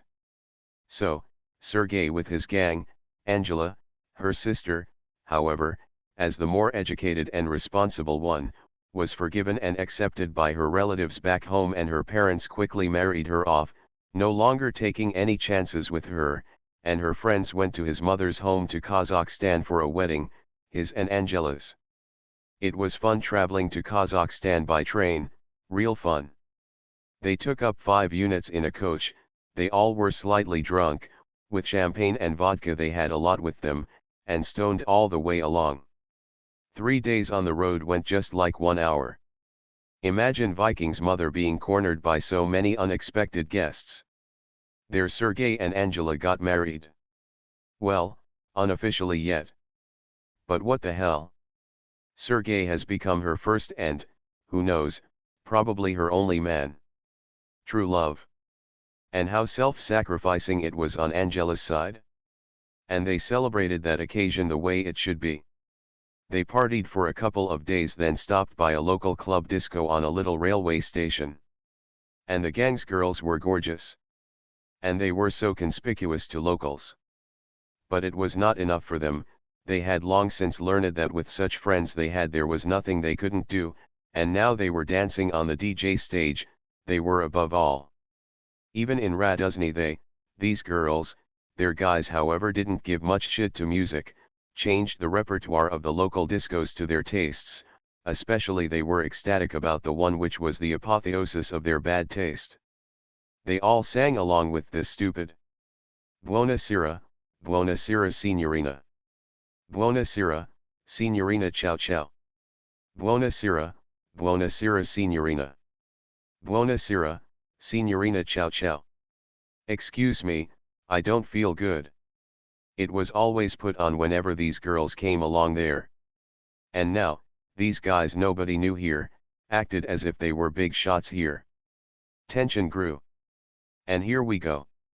The broken one just put some local brick shithouse down. And all hell broke loose. Our guys, the bunch of psychopaths, would end up in real trouble, no escape. After their first charge that caused havoc and confusion and disruption of discos, our guys took the girls and quickly retreated before the locals came back to their senses. Nice teamwork, boys. Then the locals on trucks were looking for them, driving all the local railway stations, shops, and the surrounding villages for them armed with irons and clubs. They sure were damn strongly tuned. Our guys got away. That's the way Sergey and Angela got married. Angela's relatives resigned and forgave her too. And they had helped her with the work. Later Sergey and Angela got officially married, and a year after that they had a handsome kid. Now they lived separately on their own, and I visited them once in a while to play cards or just have a little schmooze or something. By this time, Sergey discontinued his work. So did many of his friends. The criminal street code rules were getting deep and taking over in their community. It wasn't cool to work by the underworld codes, it was lower than even being a fucking pusher. Game fucking over. They were getting serious about making money by stealing, racketeering, or just ripping off the emerging entrepreneurs. I didn't like seeing this transformation in a man I considered a friend. But I didn't even try to re-educate him, I knew him good enough to figure it was useless. They all adored the Once Upon a Time in America movie they ran in a lot of video clubs, and once it was shown for a week in the town movie theater and the whole town went to see it. All tickets were sold out. I love this movie too. Not for the true friendship and the bandits' honor saga, although this also was delivered beautifully and was very romantic, it was a good movie too. Real art. It was an iconic movie for our underworld with its model heroes. That niche was later occupied by its Russian counterpart, the patriotic version, like the team, Once Upon a Time in Russia. Life went on, guys kept going to the gym, I often joined them, and regularly I drank with them, but somehow those guys start to take to smoke marijuana a bit too often. In the meantime, our guys got some new clothes. Some of them got VCRs. Their new businesses brought them more money than my job was bringing me. One moment that eloquently describes Viking. Once, before Sergey moved out of the dorm to live with his wife, he showed us his old, brought from Kazakhstan, black and white photos, and in one of his pictures, he pointed to a guy in a group with no Viking there, telling us that this guy was drowned in a swamp by his friends in this photo when they found that he turned to be a practicing gay. That's the way that gang had washed away its shame. That was the environment Sergey grew in. They are very cruel to all kinds of minorities in this country, so whenever I have heard of such things, it wasn't something beyond me. Viking, with his eye prosthesis, was very recognizable in a small town like Raduzny. Very distinguishing characteristics, as they say. And he got stung on this. That summer the gym was being renovated and the entire sports equipment was moved into our dorm room. The good thing was for me personally that I could work out right in the room adjacent to mine. They all came to our place to work out. That day I was doing my pectoral muscles with Jaeger when Sergey came along. He was a bit mysterious and pensive. He was about to dress up for a workout, then changed his mind. Said he would come later, and left. Later that same afternoon a police officer came and said that Sergey was in trouble, meaning that they had just rounded him up. Damn, when I remember the police of that time and what issues we used to have with them, just think how humane they used to be then. They would care to come and notify you. A few weeks before that, he with his accomplices robbed an apartment, took a VCR and other Japanese electronics, which were very expensive back then in USSR, and, when they just had left the apartment, they almost ran into who they had just robbed in the stairwell and who were returning home. So it was just a matter of time to find and arrest Viking in a small town like this. He got 3 years, sentence suspended. And we're all so happy for him, that they hadn't put him to prison, didn't ruin his young life, that the child wasn't deprived of his father. The lawyer, a beautiful woman, did a good job, convincing the judges not to ruin the guy's life since he had no records and he was the only provider to his only son and wife. It happens to everyone. And he sincerely repented. I didn't know Sergey had so many friends. As if the whole town was there at the courthouse. That very afternoon when Viking was released from custody there was a banquet in the best restaurant in town. His friends collected for him nice clothes and Sergey was happy.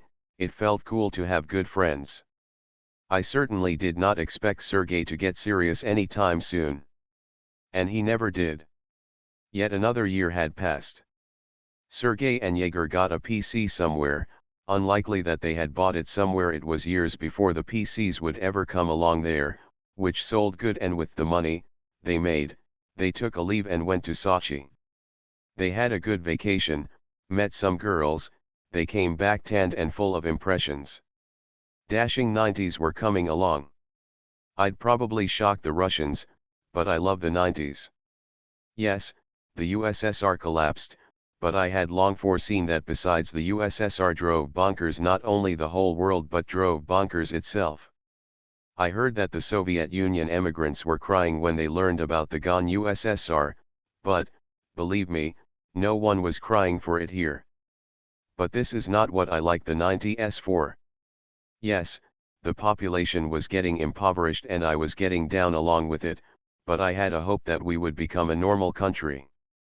There was a freedom, maybe we had too much of it, the country was rapidly turning into one big Chicago of the 30s.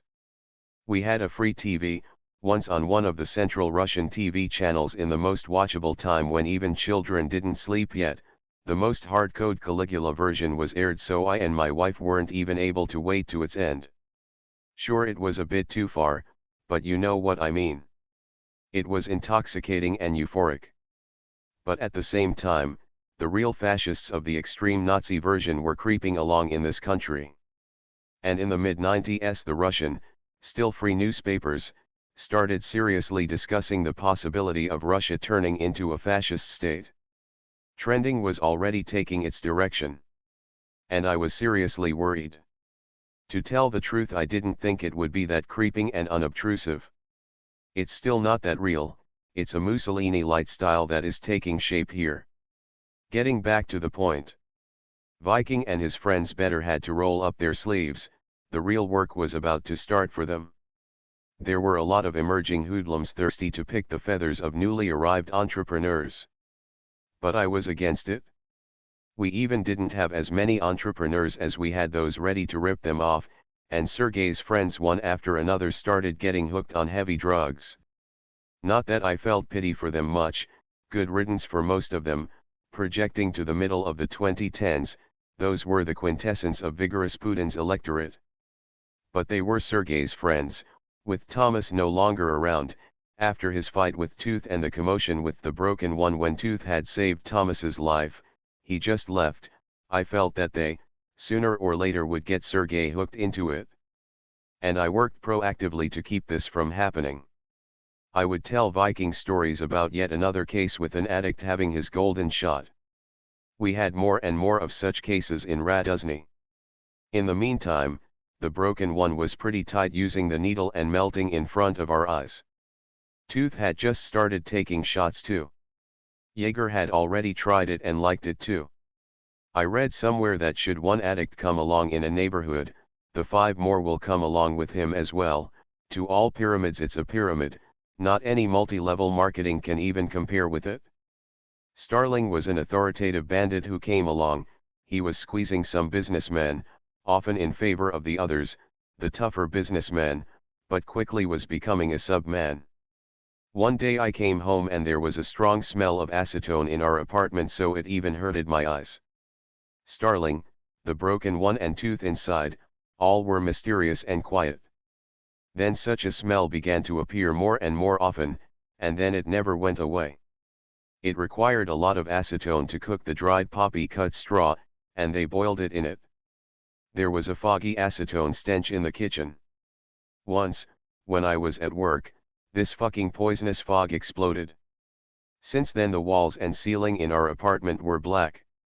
Our apartment was turning into something terrible, a fucking drug shack. Once I had a conflict with the 2 of them, the ones I hated the most. No, they were no longer humans. Either I would kill them or they would kill me, but this horror was yet to come. They all were still alive and in good health yet.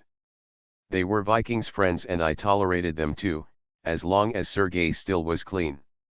But I had no confidence he would stay clean. Every time I came back from my hitches I was afraid that he had joined the club. So far he was good. But somehow he treated them with very much of his understanding, with ironic and tolerant sympathy, I would say. I remember once playing cards with Sergei when I told him that if he ever gets mainline, our friendship would end right then and there. He said nothing. He only snorted, I think. Probably it was somewhat rash and presumptuous on my side to be calling myself his friend. Normally I am very cautious about things like that, and I am being careful about using the words like friend, enemy, traitor, love and so on. I'm a man without compromises and I am not flexible, and I perceive such concepts as a guide to action. Think before labeling someone. If you called someone an enemy, kill him. If you call one a traitor, punish him. If you love, go with it to the end and be ready to die for a friend of yours. Or don't call one of either of those unless you're ready to handle all this. So probably he knew better when he was snorting. What the fuck was I talking about telling him that? All I wanted was to keep him away from what was coming. And I failed. I even remember the day in 1991 when he, consciously and almost solemnly, for the first time participated in the preparation of his first drug injection dose and his first shot. I got the impression that most don't get it right from their very first shots. Tooth didn't like his first shot, as he had said. All he felt was a wave of heat. He said he kept holding a fan close to his head. He felt so hot. His diastolic pressure must have surged prohibitively high. It's okay as long you're young and healthy, your heart is still capable to handle it. Even clean opium destroys the body. But if it's prepared in such a barbaric manner they did with acetone they got it from nearby garages they used to dissolve the paints. Then they used an anhydride agent to neutralize the acetone. All was done approximately, by sight. This poison, a homemade opium mixture with partially neutralized acetone in it, was eating out their bodies right in front of my eyes. The Broken One had trouble finding his veins for yet another shot. He had long stopped injecting in his hands since he had no veins there, nor he did find them on his feet. He was having his shots in his thighs, somewhere at his collarbone in front of a mirror. Viking enjoyed his very first one. He had his first rush and got high in full. And he began to change fast from that day on. On his first one I desperately tried to talk him out of it. What the fuck are you doing, Sergey? Don't you see what is happening to the broken one? Do you want to be the same? And he snapped back at me. Don't I have my head there? So, please stop lecturing me. I just want to try it. That's it. Don't fucking worry for me. I'll handle it. Well, that was fucking it. I just want to try. I thought he was a grown-up guy, not a kid. He had a kid of his own. I realized that Sergey was a goner to me. But I still had a faint hope that Sergey will get serious someday. But Viking, unless he was high, was constantly depressed now. He even had cooled to his wife Angela. When he was high he constantly talked to some girl on the phone, which was stolen and illegally connected to an existing network by our talented craftsman Albert, so we never paid for it. Yes, Sergey tried to jump off from all this shit several times. I was told, I was at work again, that once Sergey did not even open the door to the broken one and his gang, pretending nobody was home, but the gang began to break down the door. When Viking opened up the door, they had a fight. Later I'll stay a bit more on the junkie's relationship. Whenever Viking tried to quit taking drugs he'd take to drink instead and would become dangerous. He would just walk around the town with a knife in his pocket. Fortunately, no one had picked him on then. Then he would go back to shooting up again. I worked 2 weeks on and off, and whenever I was back I was scared of the apartment, what it was turning to. The toilet was just impossible to go to. I gave up cleaning the apartment up and nobody else would ever do that anymore. Some shady new faces showed up I had never seen before. Like some Georgian, who had a lot of lemons delivered to the town, and these lemons now were everywhere, and, apparently, the money he had made were well spent on drugs. Though by his hollow cheeks it was evident that he wasn't a beginner, he still, apparently, could combine business with such pleasures of his. When he invited Viking and his friends to his birthday party he told them with relish that there, among of exquisite Georgian cuisine, in the middle of the table will be spread laid dozens of syringes with shots, so anyone who ever wants it, could have a shot at any convenient time. What a sybarite and a culture vulture he was. An expert in pleasures. And sure he knew how to deliver it exquisitely. He was a Georgian all right. 5 years after that a homeless person on a train station drew my attention. Just an ordinary bum who walked up and down the station. Several times he even looked at me as if he wanted to say hello or something to me. I tried hard and I couldn't remember where the hell had I seen him. And then, bang. I remembered him. That old man was that Georgian guy. Junkies have a saying, if you want to know a person, get him hooked up into this mess. The moral degradation the most clearly was illustrated on those tough guys with criminal ethics. I said it to Viking too. Those who used to be ready to give their lives for each other, were so cheapish now, and for an extra shot of that shit they fucked each other over, and it was very unpleasant for me to observe this. If they fucked each other over, that meant they never trusted each other either. The junkie community is strange. A school fishes, I think, have more motivations to stay together than those addicts. In the meantime, I was no longer living in that dorm. Then I got married. I didn't communicate with these guys any longer. I saw Viking in 1994. I borrowed him some money he urgently needed. His mother was sick and needed his help. Well, nothing was sacred to him anymore, and he vowed he would give me the money back that very next day. I had no illusions on account that he ever would return my money, but otherwise, there was no getting him off my back, you know. It was better off to give some to him and then have him hiding from you. That's what happened. He had never come across. Real deadbeat. I heard that he somehow was participating in some residential transactions in this town.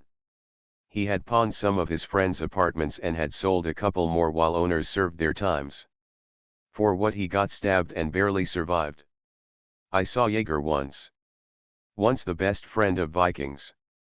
Jaeger got married and had 2 daughters now. When I mentioned Sergei, Jaeger cursed him and said what a vile man he was, he'd never seen a person as low as Sergei was. Well, I told him, what about a friendship they used to have? These things always meant something to me, even if they were in the past. To what Jaeger said that all that was just his mask he was wearing. If he had only known what kind of a guy he has turned out to be. To what I noted that he had just turned into a junkie one, that was it. Simple. Then I heard Sergei's Angela turned a junkie too.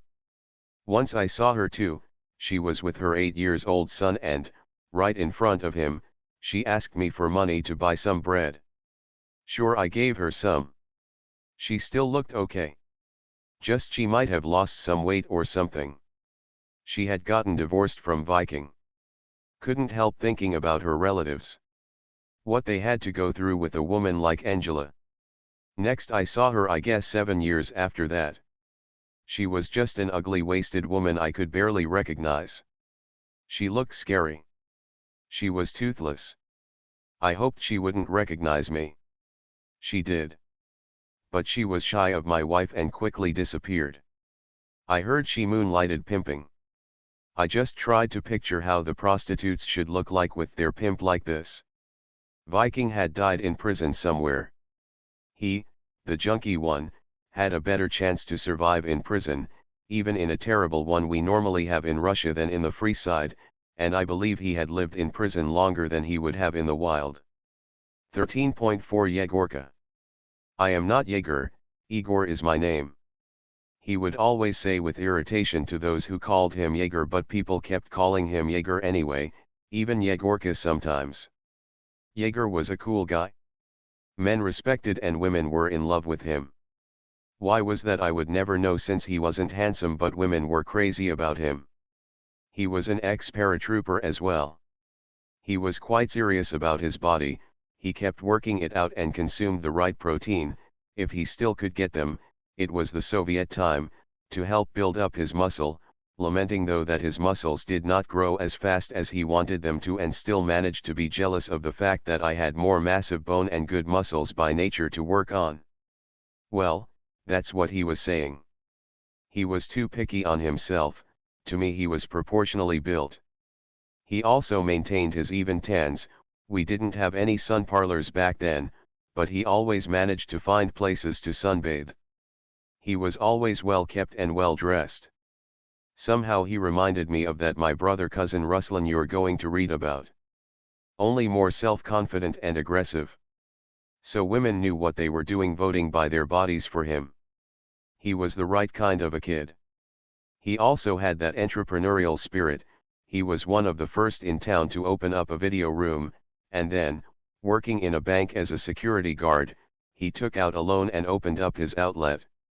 But, at the same time with his friends he had, the wise guys, he did not want to look like a huckster in their eyes, so he sold his business and left the bank for the same reason.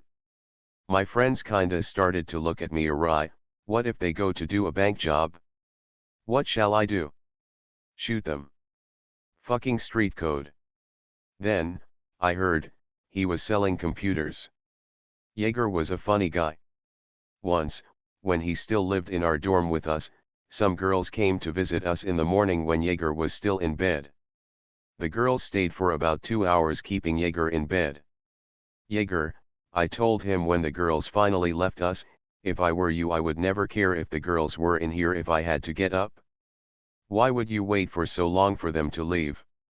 Especially I saw you desperately needed to take a leak. I always had clean and beautiful panties on me. Why being shy? He wanted to take a leak, all right, that was normal in the morning, so he had a hard-on, that's what he was embarrassed about, and he didn't them to see that. Wild thing, a savage. And once with Viking, I played a joke on him. I took an SLR camera loaded with a film and a speed light turned on and had Viking help me out. Jaeger was taking a shower. So Viking knocks at his bathroom door. Jaeger, open up the door, please. I need to take something, and I was ready with my camera. Jaeger opens up the door, with the shampoo foam all over on him. Nice shot, Jaeger. He went nuts. He was yelling something inside there, everybody was laughing and I quickly hid the camera. I knew he was going to smash the fucking camera. It took a while to calm him down. He kept demanding to light short the film. I jokingly said to him, "No way. Unless you pay me a 1,000 rubles, the old Soviet rubles which were still a fortune to us." He got hysterical. He had turned out well on the photo, by the way. Not much value, though, I only got his torso. But he could have been proud of his torso. Not much dough. Didn't work out. I gave to Jaeger his picture for nothing. Or yet another case, Thomas, Viking, and I were heading out for something and Viking left his bag in the room where Jaeger and Thomas's ex-girlfriend were already up to something. Viking, again, asked Jaeger through the closed door to give him that bag, and Jaeger pushed the bag through the door, like a bonny lass, so that even his hands were not seen. This shy boy made our day. I never saw him fight. But they said he fought like hell. I saw him boxing at the gym, and I believed it.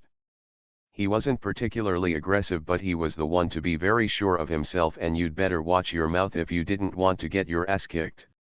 He was a very energetic and active man. But also had something I did not like at all. He has nearly ditched himself when, along with many, he took up the drug habit and almost died of it. Well, it wasn't an overdose per se, just a bad mix he was injected with. He was saved by an ambulance. Barely. He was dying in an emergency room. As he was telling me, like, it was letting him go, and, then again, he felt he was going away, and this happened to him repeatedly so many times, and he fought back for his life. Hell, he didn't want to die. He only survived due to his youth and strong body. I once asked him, "Did you really need that shit? Was he fucking 10 years old so he didn't see any risks?" Well, he would say, "It's a completely different world, I cannot explain it well to you, as you always do, but that's another level of sensations. It is impossible to describe." Okay, how many colors a rainbow has? 7. It was getting interesting. In normal life, yes. But when you get high, there are so many more colors, there are even no words to describe those colors. And it was so in every fucking aspect of a universe. Very fucking impressive. Sure, with his brain overclocked up, he lived an hour he would otherwise have lived a month, or a year in his normal life. Trying once, for the rest of their life they will be striving to get that high again, even at the cost of their life. Only a few manage to escape this. Fortunately, it has turned out good for Jaeger, and he has a happy family and good business of his own. Once he called me, even offered to meet to socialize. But he was with that tooth guy I had never been close with, and, besides, I didn't know if he broke with his past, so I didn't join them. Maybe some other time. I politely declined. 13.5 Albert. I've been thinking before I started to write about him. I assigned footnotes for larger characters in my book, while Albert was being allocated an entire chapter, but I still have doubts if I had enough material about him to fill this chapter. On the other hand, I had shared an apartment with him for almost 2 years. He was a good person too, not a Snyder. He wasn't capable of plotting against somebody. Yes, he could steal something, to be in a trend, to be a bit tough and fashionable guy, but he was hardly suitable material for my stories. And yet, I will try. Well, girls like the guys of his kind. A curly-haired and big-eyed. He was pretty for a Tatarian. He was a glad lad. He worked in a construction. He loved cleanliness and order and kept everything he could this way. At least as long as he stayed sober. 14, these, when they don't drink, are often quick to find their feet. They are simple but reliable in their own ways, and hence are desirable suitors for women without any special desires. But whenever he took to drink, everything was falling apart around him. Drunk, he was aggressive and often would brawl. But he was a lousy fighter. It's like talking or playing a football, If you have not learned it in an appropriate time, you'd never learn it, and I just take a look at a man on how he clenches his fists, and I immediately see if he is good at fighting or not. Albert sometimes simulated his aggression and always fought in his win-win situations. He was the one of those who would always join a crowd kicking some unfortunate for something. Not a leader at all, but the one who is always afraid to fall out of trend. Such people are often known for tyrannizing their families. When it became fashionable to be a wise guy, Albert left his work. But he never got any wiser either. Do you see what I mean? This required some inner core and willingness to take some risks. Albert never had one. The boy had little aesthetic demand. He loved some Gaza Strip Russian punk band, very fashionable in the 90s. And his women.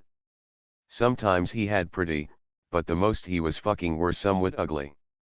With his looks, he could afford better ones. Once in the 90s, when things have gotten bad for all, some good work in a Western service company came to Albert's hand, which he successfully fucked up. After a party with his friends, he felt bad the next morning and he didn't go to work. This shit won't fly in a Western company, so he got fired. Then he was cohabiting with a woman, tried to resale flats for a living and ended up in debt to the armpit. They said he ran from his creditors from this town and hid somewhere near Moscow. I did not hear anything from him since then. I wouldn't know if he still was alive. Even if he has not been slaughtered for his unpaid debts, he could have died out of his terrible drinking bouts. Albert was one of those guys who seem to be okay as long as you do not know them close, and always disappointing you get to know them better. 13.6 Ivan. He was the last one I had made friends with in Raduzny. And probably the one so far to break off. I mean a real friend, so we could socialize together, visit each other and so on. Ah, Ivan. Both charismatic and stupid. That's why I stayed in touch with you for so long. But your stupidity was becoming less and less bearable to me. He was my wife's friend's husband. She was a witness at our wedding. Before the wedding, I went to get a tape recorder from them. We had nothing yet. On the following day, I met a friendly guy on the street with a smile on his face offering his hand. It was him the night before I took the tape recorder from, and I didn't even recognize him. That's how we became friends. He had himself on the right side of me by the first minutes of his openness and friendliness. Later, though, I learned to be wary and alert of such friendly persons. These were often to set me up and betray. But not Ivan. Ivan had a beautiful Ukrainian wife, who looked like Ovsyanina movie character in the Soviet "The Dons Here Are Quiet." When he first saw her, he immediately asked her to marry him, and she, shocked, said, "Hey, dude, are you out of your mind?" Apparently he wasn't, since, 6 months later, she had married him. Ivan, being handsome and a jelly rider himself, could not get enough of her. Just one night without her and he'd start to fade and would go bad. He loved her so prohibitively much on some very hormonal levels. Yet Oksana, despite her hypersexual husband that many women simply could not stand, had managed to start an office affair with someone that had gone so far that once Ivan caught them both red-handed in his apartment. I can't figure how it didn't ruin him, or how he didn't kill her or them all. The way he had loved her. God, he had loved her. That's why he probably forgave her. Sure, he was right. And he had never brought this up. Ever. And she was really good. A feast for the eyes. There was a moment when she almost seduced me, and I had to fight hard to overcome my temptation. I went to visit him on some business, and he wasn't home. Oksana opened the door and she was in a beautiful gown, through which I could see her beautiful breasts without a bra. And, the moment I saw them, I was kicked on, and she was immediately turned on by my lust eyes. We both, with fucking great difficulty, withstood our temptations. Oh, my God. Ivan. After all, I was your true friend. And Oksana, she was still your wife nonetheless. There should be a separate chapter written about Oksana, this beautiful and ambitious woman who had achieved a lot. And their handsome son Gina as well. But this chapter is not about them, it's all about Ivan. He is from the ones we call grassroots. The working people. From a village of Mordovia. So remote that, according to Ivan, the first telephone set he ever saw was in the army. After the army, he went to the north. He had found a good roughneck job.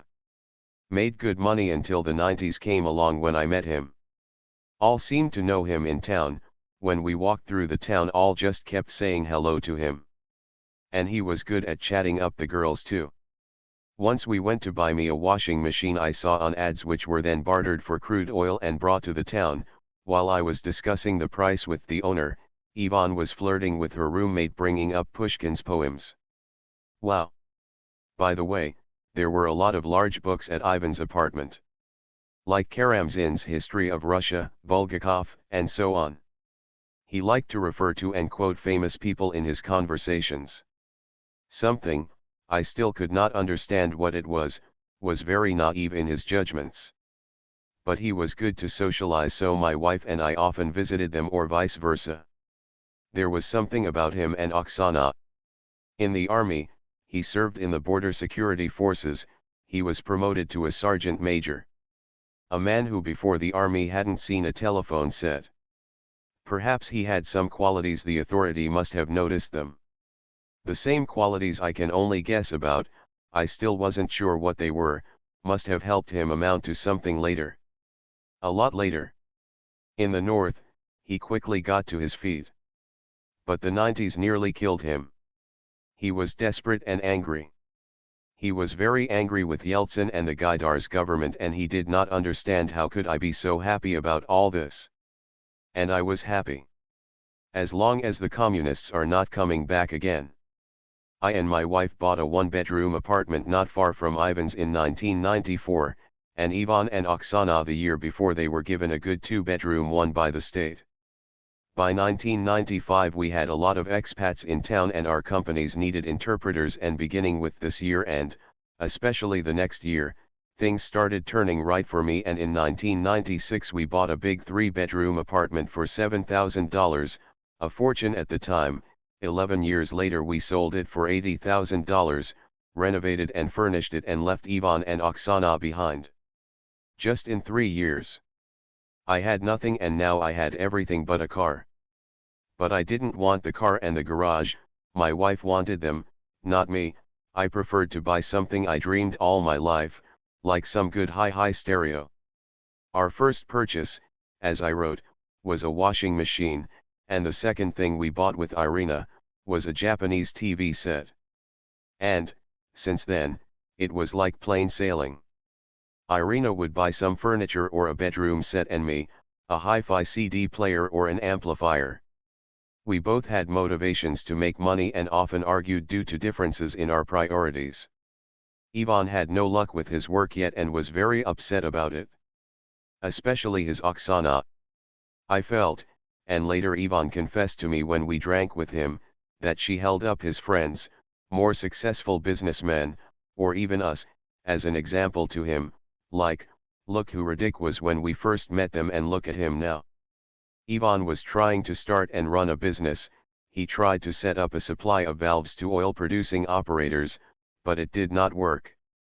I tried to get him a security guard job in a joint venture I translated, it never worked too. All this time, he was taking training courses in some shady schools with purchased certificates and licenses, and he was even thinking of buying him a diploma. Then he finished some St. Petersburg appraising training courses and got the appropriate certificate so he can legally practice his appraising business, and he went to it, started making some casual earnings. He also worked as an oil-producing operator security guard. I hope that he had learned something in St. Petersburg. Because I noticed that he was allergic to numbers and he avoided them whenever it was possible. He even skipped the camcorder user manual specification sheets because of these numbers. It was hard for me to imagine him being the appraiser. Oh well. I have never made a secret, and you have probably noticed that I'm a moderately envious as a moderately ambitious, which is the same thing only with the opposite sign, person. I'd never been jealous of Ivan though, because of our different starting positions for one thing. Well, it's like a lover who is not jealous of his love mate to her husband, you know. I mean, he already had everything when I started with nothing. In 3 years it has changed dramatically. I had a bigger and better furnished apartment. I had a good job now. With my little daughter, I took a trip to Cyprus where we had a good time. However, soon after this country's payment default, I lost my job. Ivan wanted a good car for all his life, so he went to Tolyatti, a Russian Detroit, to buy a Lada car. He didn't buy it. During the Russian government default to pay its debt, the prices for everything skyrocketed. He came back without a car and was very angry. "I hate Tolyatti," were his words when he returned. He bought a car anyway. A Volkswagen Passat of 1990, that meant it was almost 10 years old and it looked even older. They paid like $8,000. They bought it from some Dagestani family and he was very happy about it. I was indifferent to the cars, but even I, not being a car expert, saw that the car he had was driven into the ground. The engine was not running stable, the lambda sensor needs to be replaced, not only that, a tape recorder, that's what I knew well, installed in the car was of some illegal Chinese no-name manufacturers which sounded disgustingly bad, and one channel was fed to all wheezing speakers, so there was no stereo, not even close, and its front panel spectrum analyzer indicator simultaneously displayed all its frequency ranges just like one bass frequency range. Just meaningless color organ, that's what it was. But Ivan was happy with all this, so I didn't criticize anything, just didn't want to spoil his party. The fact was that he had overpaid for the car, he must have wanted it bad just as I wanted my first Japanese tape recorder once. I finally went to a university, and found a good job, and Ivan got a job as an engineer in the housing department near my place. And he was proud of it.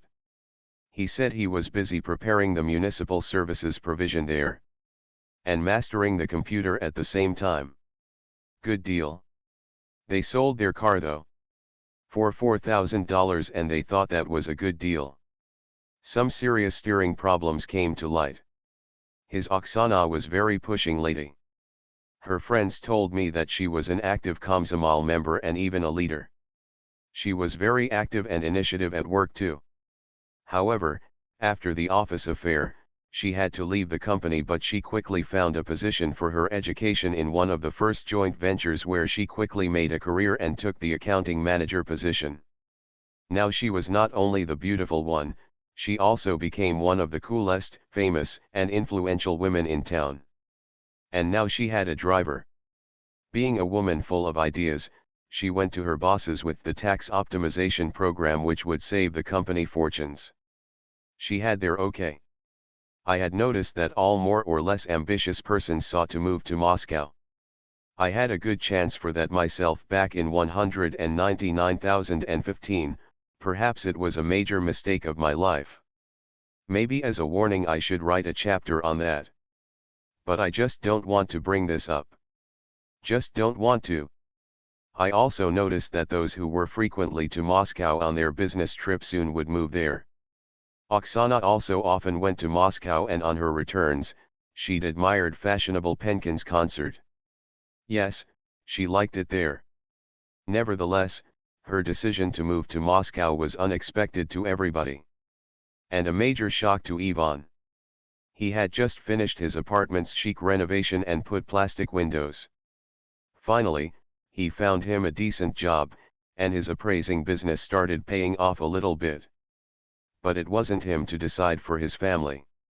After Oksana's tax optimization initiative has been set in motion and a lot of money was spared for the company, Oksana would expect some reward for that, which she had never received, or received not that much she would have expected. She told me on the phone about that, all in tears and sipping her red wine. After some time, the company started running into trouble. The tax authorities have revealed some major tax evasion violations in the company.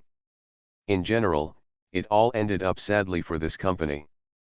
The authorities took away its license. This was her reason for the decision to move to Moscow. Especially since they already had an apartment there, the one in the most prestigious areas of Moscow. Like Fifth Avenue in New York. Sure, there must have been something Oksana has pulled off. So Ivan went through the onset of severe depression which I had never seen before in him. I am actually the first aid for troubled women, not men. I'm not the therapist either. But I began to worry about Ivan. He called me at work, and I had to listen to him patiently.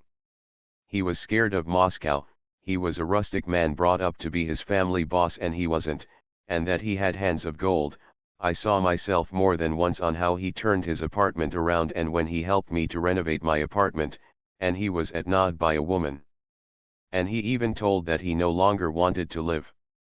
And that was said by the always cheerful and vivacious person I knew. So they sold the car Ivan loved so much. They sold their luxury apartment to a cop. And they bought the car in Moscow. Suzuki Liana. A brand new one.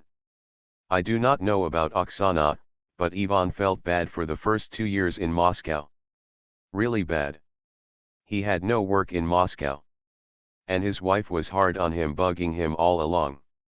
He was talking of divorce, or about going back to the north to work as a roughneck again. However, he went to the Plekhanov's University of Economics. To the same appraiser training courses again. He complained that he did not understand a thing in those lectures. Moscow didn't seem to like him much. I felt sorry for him. Nevertheless, he finished it and in a year he got a job and was assigned to lead an appraisal company, which suffered losses. By the end of the year he led the company's balance sheet to self-sufficiency and even to some small profit. He wrote me all about it. Now he knew how to use email, it was cheaper than using the phone. But according to the results, the company has reduced his salary. Ivan did not like it. He resigned. By the way, when we began to communicate with him by email, I was shocked. I was so shocked by his blatant illiteracy. In each of his words, he had at least one misspelling. Whenever possible I try to turn my blind eye on things like this. Well, bad luck, my mom and dad had a natural literacy and I inherited it from them. Unlike my brother and sister per se, as expected by Mendel's law, they were illiterate in writing. Moreover, my wife and daughter had the same problem, the same incorrigible misspelling, so I started to get used to it. But his level of spelling was beyond all my understanding. It was impossible. He was the sergeant in the army, for Christ's sake. Almost an officer. He read books. Constantly citing Pushkin and Karamzin, for crying out loud. He is, after all, a mid-level manager in Moscow. Pretty is as pretty does. Well, I gently advised Ivan to work a bit on himself. He huffed. Not only his wife in Moscow was eating his head off, now I had joined her in that. What kind of friend was I? Ivan slowly was taking roots in Moscow but still didn't like it. Yes, now from Moscow he was much closer to his village of Mordovaya and he repeatedly drove there in his car, but winter in Moscow was muddy and dirty, not like in Siberia. He missed. How he missed it was felt by his conversations and correspondence. And people in Moscow were unfriendly and aggressive. Ivan had a gallant trait for which he was loved in the north and not understood in Moscow. On March 8, he'd carry the pinks flowers to all women he knew, to all his friends' wives as well. Women were delighted. Once in the morning on March 8, which is also my daughter's birthday, by the way, somebody rang at our door's bell. And I was busy with, well, you understand. Right? I opened the door, Ivan was there, he brought some flowers to my wife. I motioned Ivan in, took his flowers to the addressee, my wife. And Ivan ran away. He must have figured it all out. Then he called me and apologized for his so untimely visit. I told him not to worry. He shouldn't have run away. I wanted to have some beer with him. When he tried to do the same on March 8 in Moscow, the surprised women would stare back at him, trying to understand what that all was supposed to mean. Nothing, stupids. Just wanted to be nice to you. And Moscow has killed that one of our hussars' gallant habit. What a shame. It was his nice habit he used to have. Back in 2004 in Raduzny, I bought a fantastically beautiful and avant-garde looking Nissan Primera car. The Nissan car manufacturer was in its best. At the same time, if you remember, it started producing the Murano SUV cars, another one impossible to tear one's eyes off. I had to sell it, however, in 5 years to buy an apartment in this. On his next work though, things went better with Ivan. Ivan easily brought this company's income up in Moscow. The country was about to start booming in its real estate market. He had a nice secretary who freed him of all his correspondence paperwork routine. After my remarks, he seemed to be afraid to write anything to anyone, and he was talented with his management skills. There was a reason he rose to sergeant in the army. And his salary had caught up with mine, and there was no stopping for him now.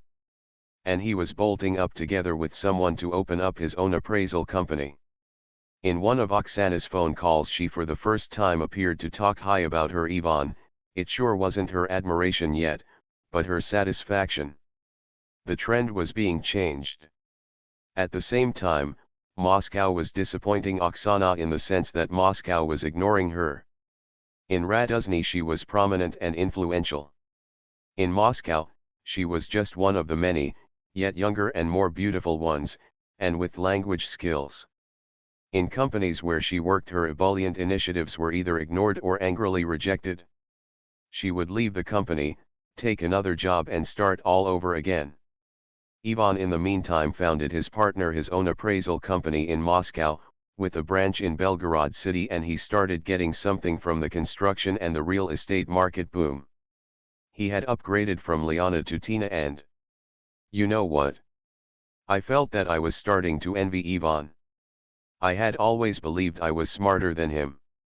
And not being as naive as he was. I speak, and write, as you see it, fluent English. I have a bona fide higher education, not some kind of training courses at the University of Economics. I write competently and well express my thoughts, and, in general, I am a walking encyclopedia. And I, after all, have some music literacy and even compose a little bit. However, it was him, not me, who was the foreman in the army. And I, the fool, was a private there all along. Yes, I had a good reputation in my platoon, even in the company, but, anyway, I was a nobody in the army. It was him, not me, who married a beautiful and intelligent woman. Ivan, however, would love to have more children, but it wasn't up to him, but oh well. Even the apartment in Raduzny they didn't buy as we did, but were given free to them by the state. And they very successfully moved to Moscow and generally got settled there not so bad. Now he had his own business that even his wife admired him, and she was now in some subordinate position to him. Finally, though with reservations, he had become his family boss now, which was important for a man who grew up in a village. Neither them in Moscow, nor us in Niz, had any new friends of ours. That probably was our ages to be attributed to. Ivan is a good man but still was too naive. Even before Putin, when such odious figures like Primakov and Luzhkov 16, you can Google them if interested, I was done with them years ago, moved up into the Russian political arena. The Putin's background looked quite respectable when compared to theirs. Ivan wholeheartedly supported these politicians, and we almost fought with him because of this. That was for the first time I wondered, was the one person, one vote democracy system really that good if guys like Ivan are voting?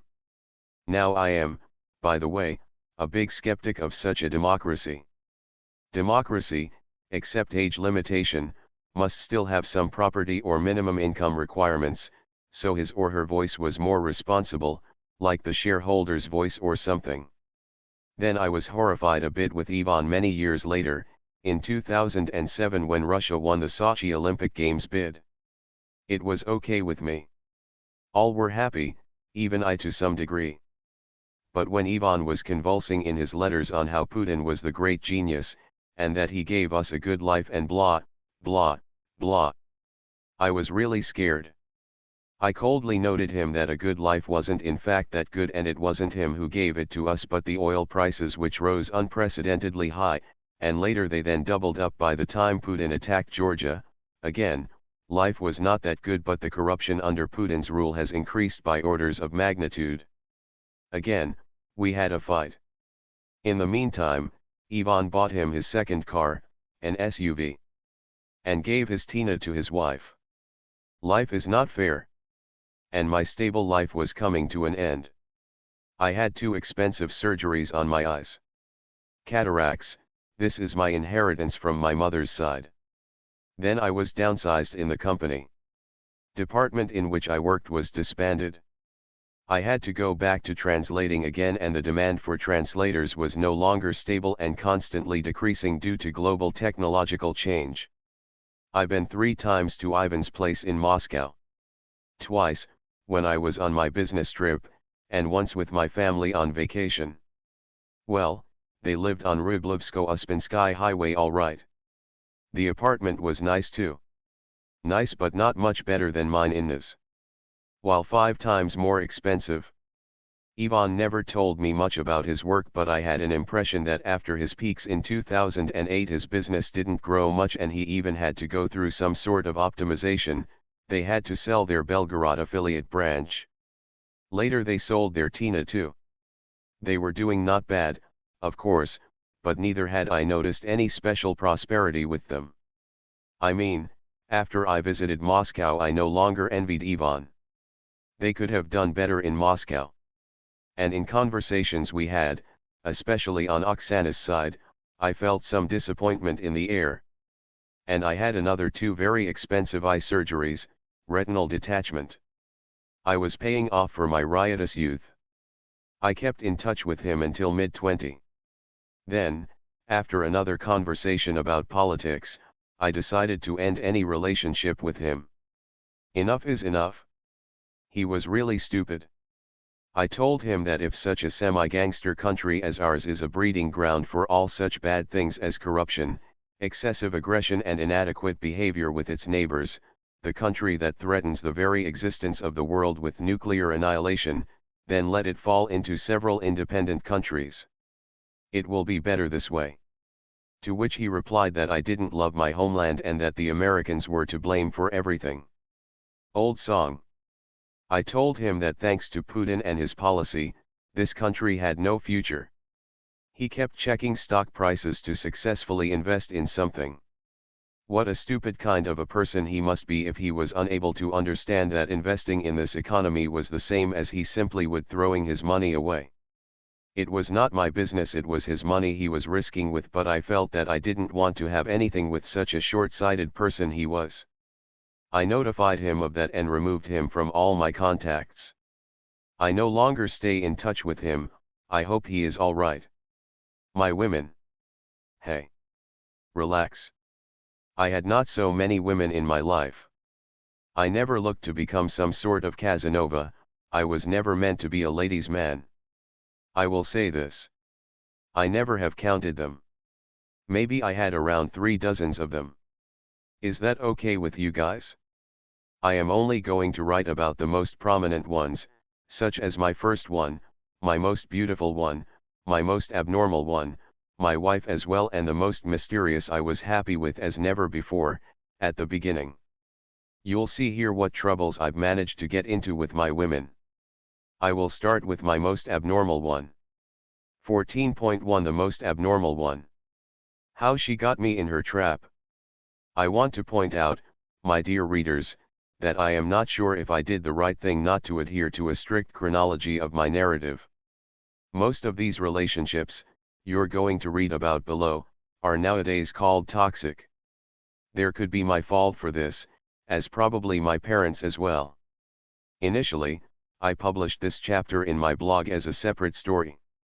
When I started writing this story I knew a lot less about her than I know now.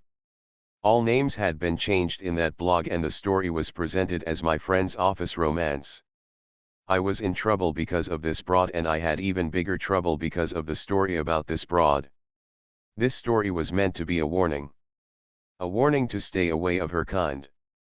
Even though I know a lot more about her, I didn't change the story much, except that the names are almost real now. Those who know me had recognized these characters anyway. But I want them remembered. Now my real emotions will begin. Now I, like Hemingway, will start bleeding over my laptop. Where the fuck was my brains? What on earth did I see in her? An ordinary girl. Well, she wasn't ugly, but there was nothing special in her either. If I had met her in the street, I would never look back at her. Just a girl with a lot of rats in her attic. I jokingly wrote once in my blog that I was an ambulance for the troubled women, what seems to be true all along. Yes, I've heard of her a lot before we met. They wrote a lot about her in the translators community. I try to remember what they wrote about her and I couldn't, but if I was radically to generalize the overall impression about her, it would sound something like this: she is cool. I don't even remember the first day we met. But I believe from the very first day she had gotten on my right side. I had that feeling that I always had known her. I must have seen her before in the pictures somewhere. I remember that she had become a regular feature in my office, where she would show up and talk to me and I was busy doing my work. I never knew she had a plan on me. She was assigned to a consultant and worked on the fields mostly. In the office, though, she would come by and seat next to me.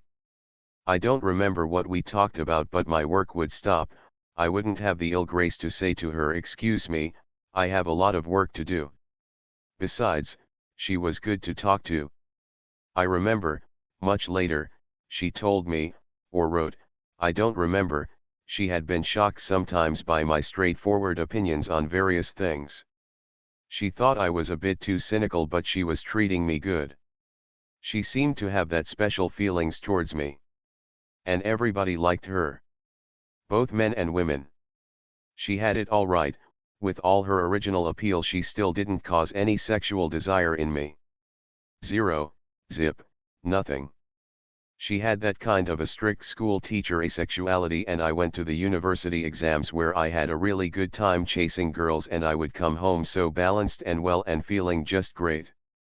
She told me once about an expat, who stayed in the same hotel she was living in, whispering to me with a gasp of horror, "He's such an erotomaniac." I wouldn't want to earn such a stigma myself in her eyes. It didn't occur to me, though, to ask her how she would know that. That expat also said that he liked this kind of Oriental women. It just has crossed my mind. There might have been something going on between the two of them. I do not have any habits of fooling around with women, like flirtingly hugging them, as many would. Such things were not to be easily squandered for me. The first time I touched her, I believe, after about a year of our acquaintance, when I, very hesitantly, hugged her trying to comfort her, which I can't do absolutely, when she cried. Her mother was dying out of cancer and I could not find the right words to comfort her. There are obvious bitches. Typically those are beautiful women who can afford to be bitches. There is no getting rid of men for them anyway. This one, well, she was not ugly, but she wasn't hammered at much with men either. That's why she was sort of nature of the gold. But, with all her likable demeanor, as opposed to some obvious sociopathic ones I used to know, she could prove tough character, never afraid to confront. She made it obvious that she would never easily let anybody hurt herself.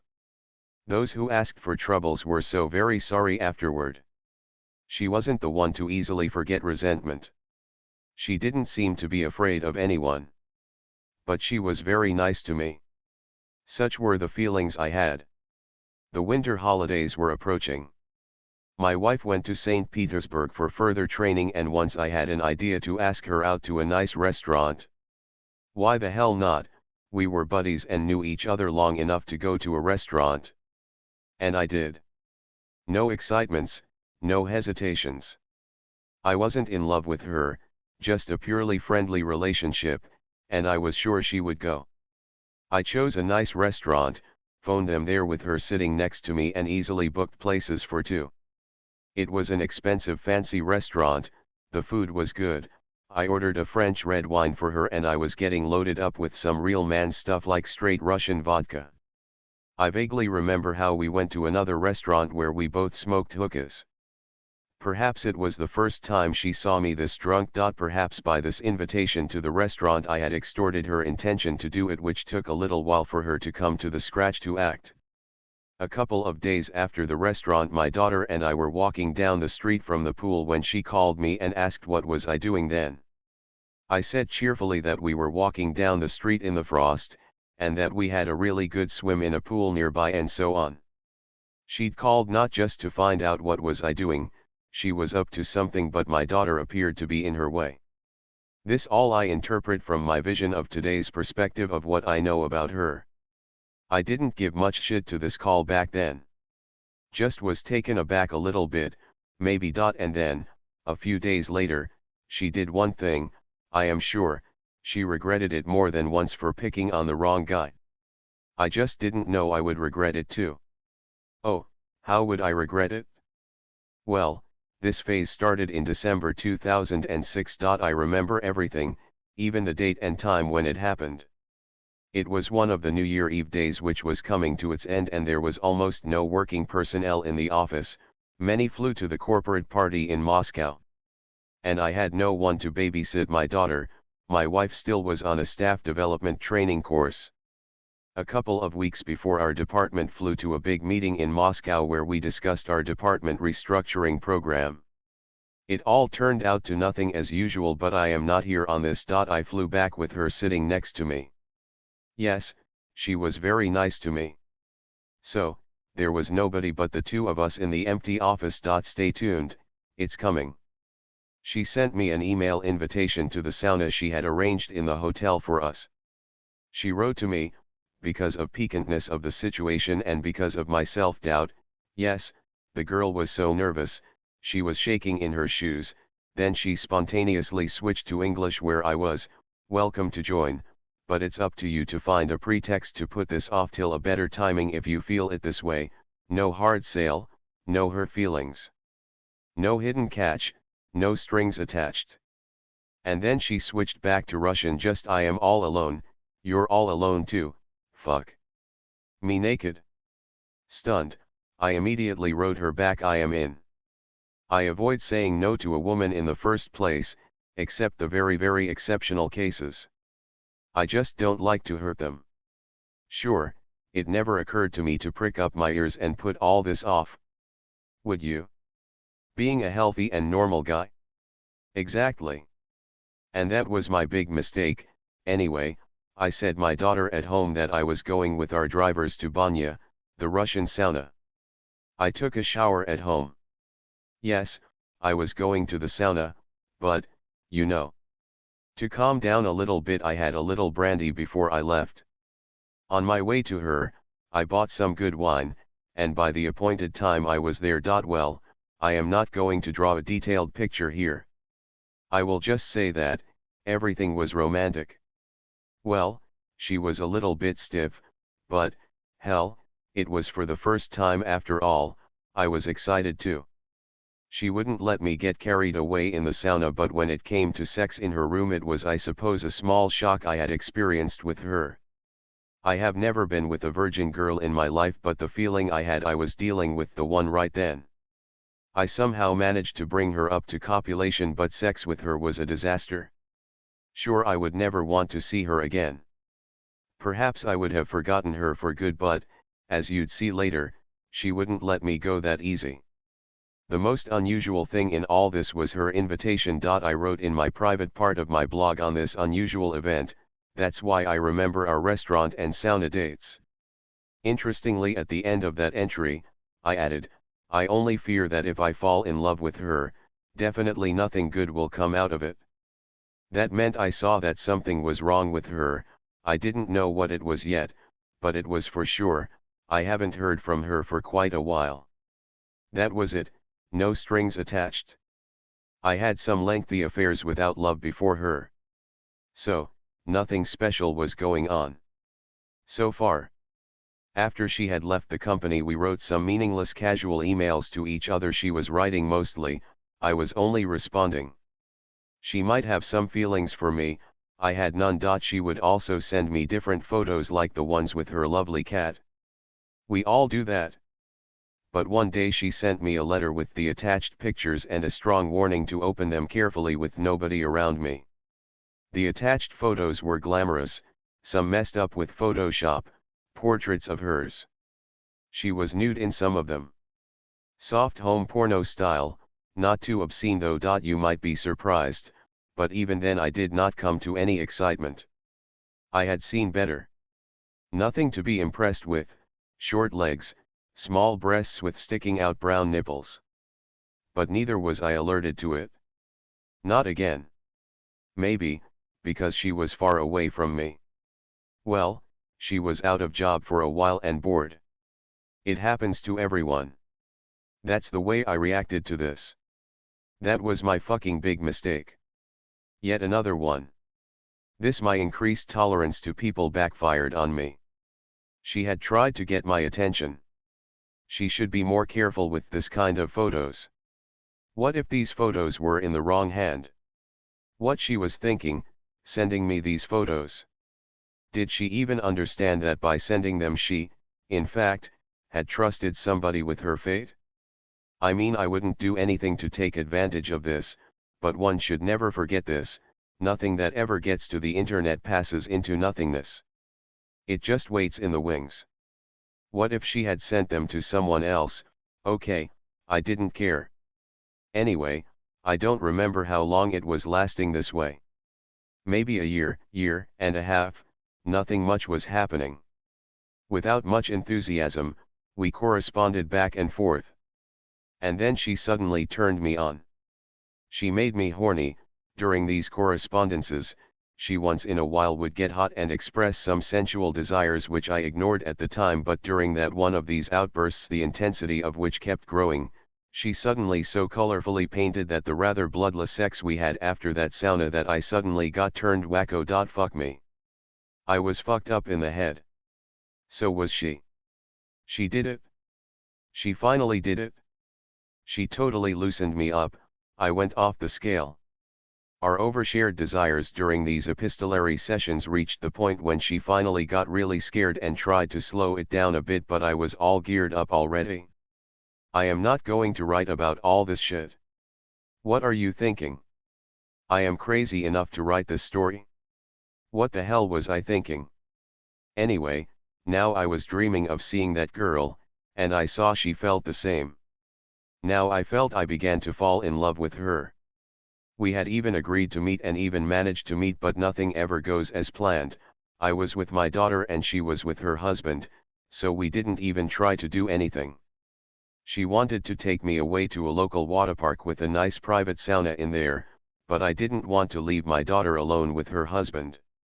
He was a nice guy, but there was something about him I didn't like. But the idea of seeing her never left me.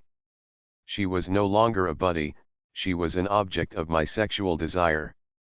It was then, I believe, at a distance, for the first time we had a serious fight.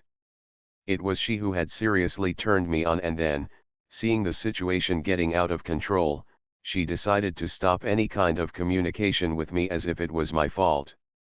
Here we go. Her message was, "I'll start if I want to, and you will respond. If I don't want, don't even think about it, you dirty bastard." Much later she wrote to me about that. I wanted to try it to see if I like it. I didn't. I always was the one to blame. My blame was that I kinda like it. But it was she, always, who started all this. Weirdo. Invoking in people desires, then blaming them for being responsive to it. For a while, we didn't communicate at all. That was a chance for me to leave her alone for good. I didn't. Yet another fucking big mistake. We gradually resumed our cautious correspondence. And a couple of times, at least, we would end up in the same shit again. Once it was me who started it when I wrote something, I don't remember what, and she got turned on and she wrote that she felt wet down there, and the second one it was initiated by her when she, all of a sudden, asked me if I wanted to be the father of her child. She even was willing to come to my town. That was for the first time when I got alerted. I wrote nothing back to her. And after a while, this letter came from her: "Take it easy, my dear. I did not plan to come to make a baby with you, just wanted to give my appreciation of you, of what you have always been trying to be for me. Thanks to you I know better what I want and what should be focusing on. You are the first man in my life who I confessed what I felt was going fatally wrong with me. I have never discussed this with my husband, staying in one bed with him for 17.5 years. I know this is crazy, but this is not driving me constantly nuts anymore. You will always be my number one regardless of whether you choose not to ever talk to me anymore. Love you." She just had turned me into a fucking doctor, using me to cure her hang-ups. I should never have resumed any relationships with her. She didn't have that cynicism towards me yet. She even said she loved me. It was still to be manifested in full, but it was her first recognition what she needed me for. Later she would be accusing me of my consumerist attitudes towards my friends. And this lady says it's not nice picking one's nose.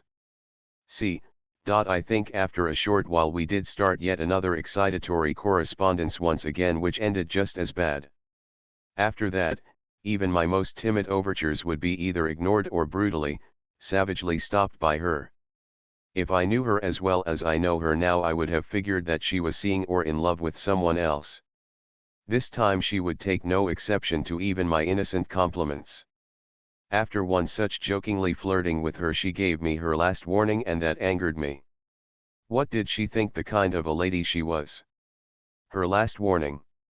For the first time, I regretted that sauna, that restaurant I had asked her out to. What the hell has possessed me to do so? I wasn't attracted much to her. Well, I'm not saying that if I had not asked her out to a restaurant she wouldn't have asked me out to a sauna. Perhaps she had yet another appetence or some kind of acute conditions. She might be intensely breaking away with somebody, but the chances for this could be less. Much less. Now I think that in both cases she acted sincerely. It was for the first time when I thought I might be dealing with the borderline personality disorder case. When she was turned on and wanted some sex, I should respond to it right then, and she took it for granted. But I had no right even to think about it. How dare I treat her this way, the dirty bastard? As I have said, I never said no to a woman to avoid hurting one.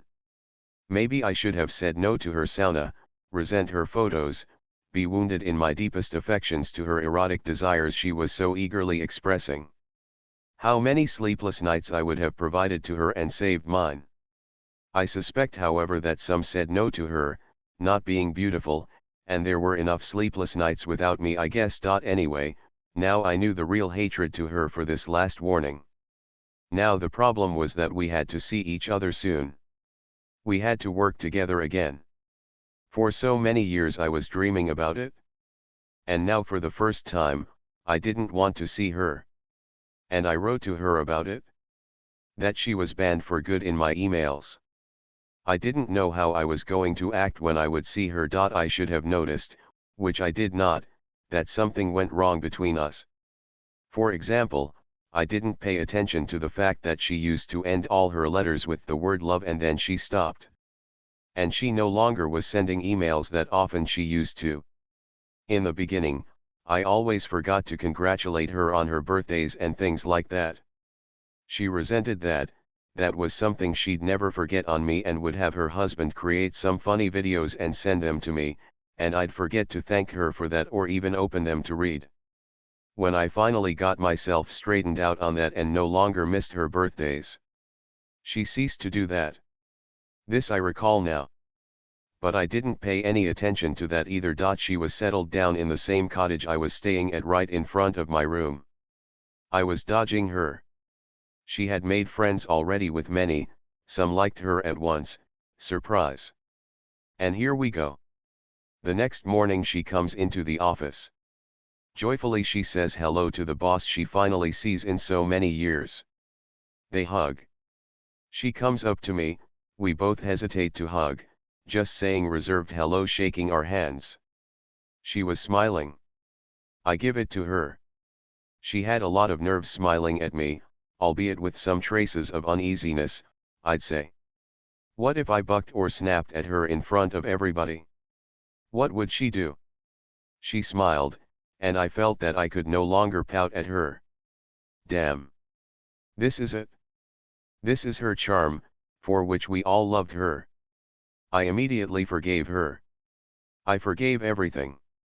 And my bad mood was gone at once. We hugged. And it felt good.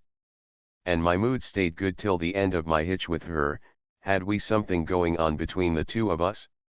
What do you think? I have been waiting for this for so long. Her door was right across to mine. The moment we made up, she said, she was shocked and suffered very hard on being banned by me, that her libido went down to 0. She repeatedly told me about it with a clear condemnation. She did not like being dumped. And she took revenge. Oh, how she did it! But that was later. In the meantime, our next hitch was even better. I helped her with her morning reports. I would take her home. I was protecting her. Now it was my turn to draw and keep her attention. She, in turn, made it clear that she only was doing a favor having sex with me, sometimes with pleasure. I finally found what she liked the most, that she had no special attraction to me. She was not in love with me anymore, so I shouldn't indulge myself in vain hope. I ate my leek. Sex was not the most effervescent thing I had with her, but it had something special in it. Yes, I had a feeling that it was very close. So, she must have been paying me back for hurting me, returning favors for morning reports I was doing for her, for those attacks on me in her fit of frustration. It was obvious I was irritating her now. How it was different from her treating me back in that previous big company we used to work together. It was unbearable. On the last night of her hitch, she just kicked me out of her room in her bad mood. Later she had texted me that I was too sensitive. Phooey. She had said, fuck off. So, what? I wish I just tried to kick her out like that, get the fuck out of here. One of those days, and see if she liked it.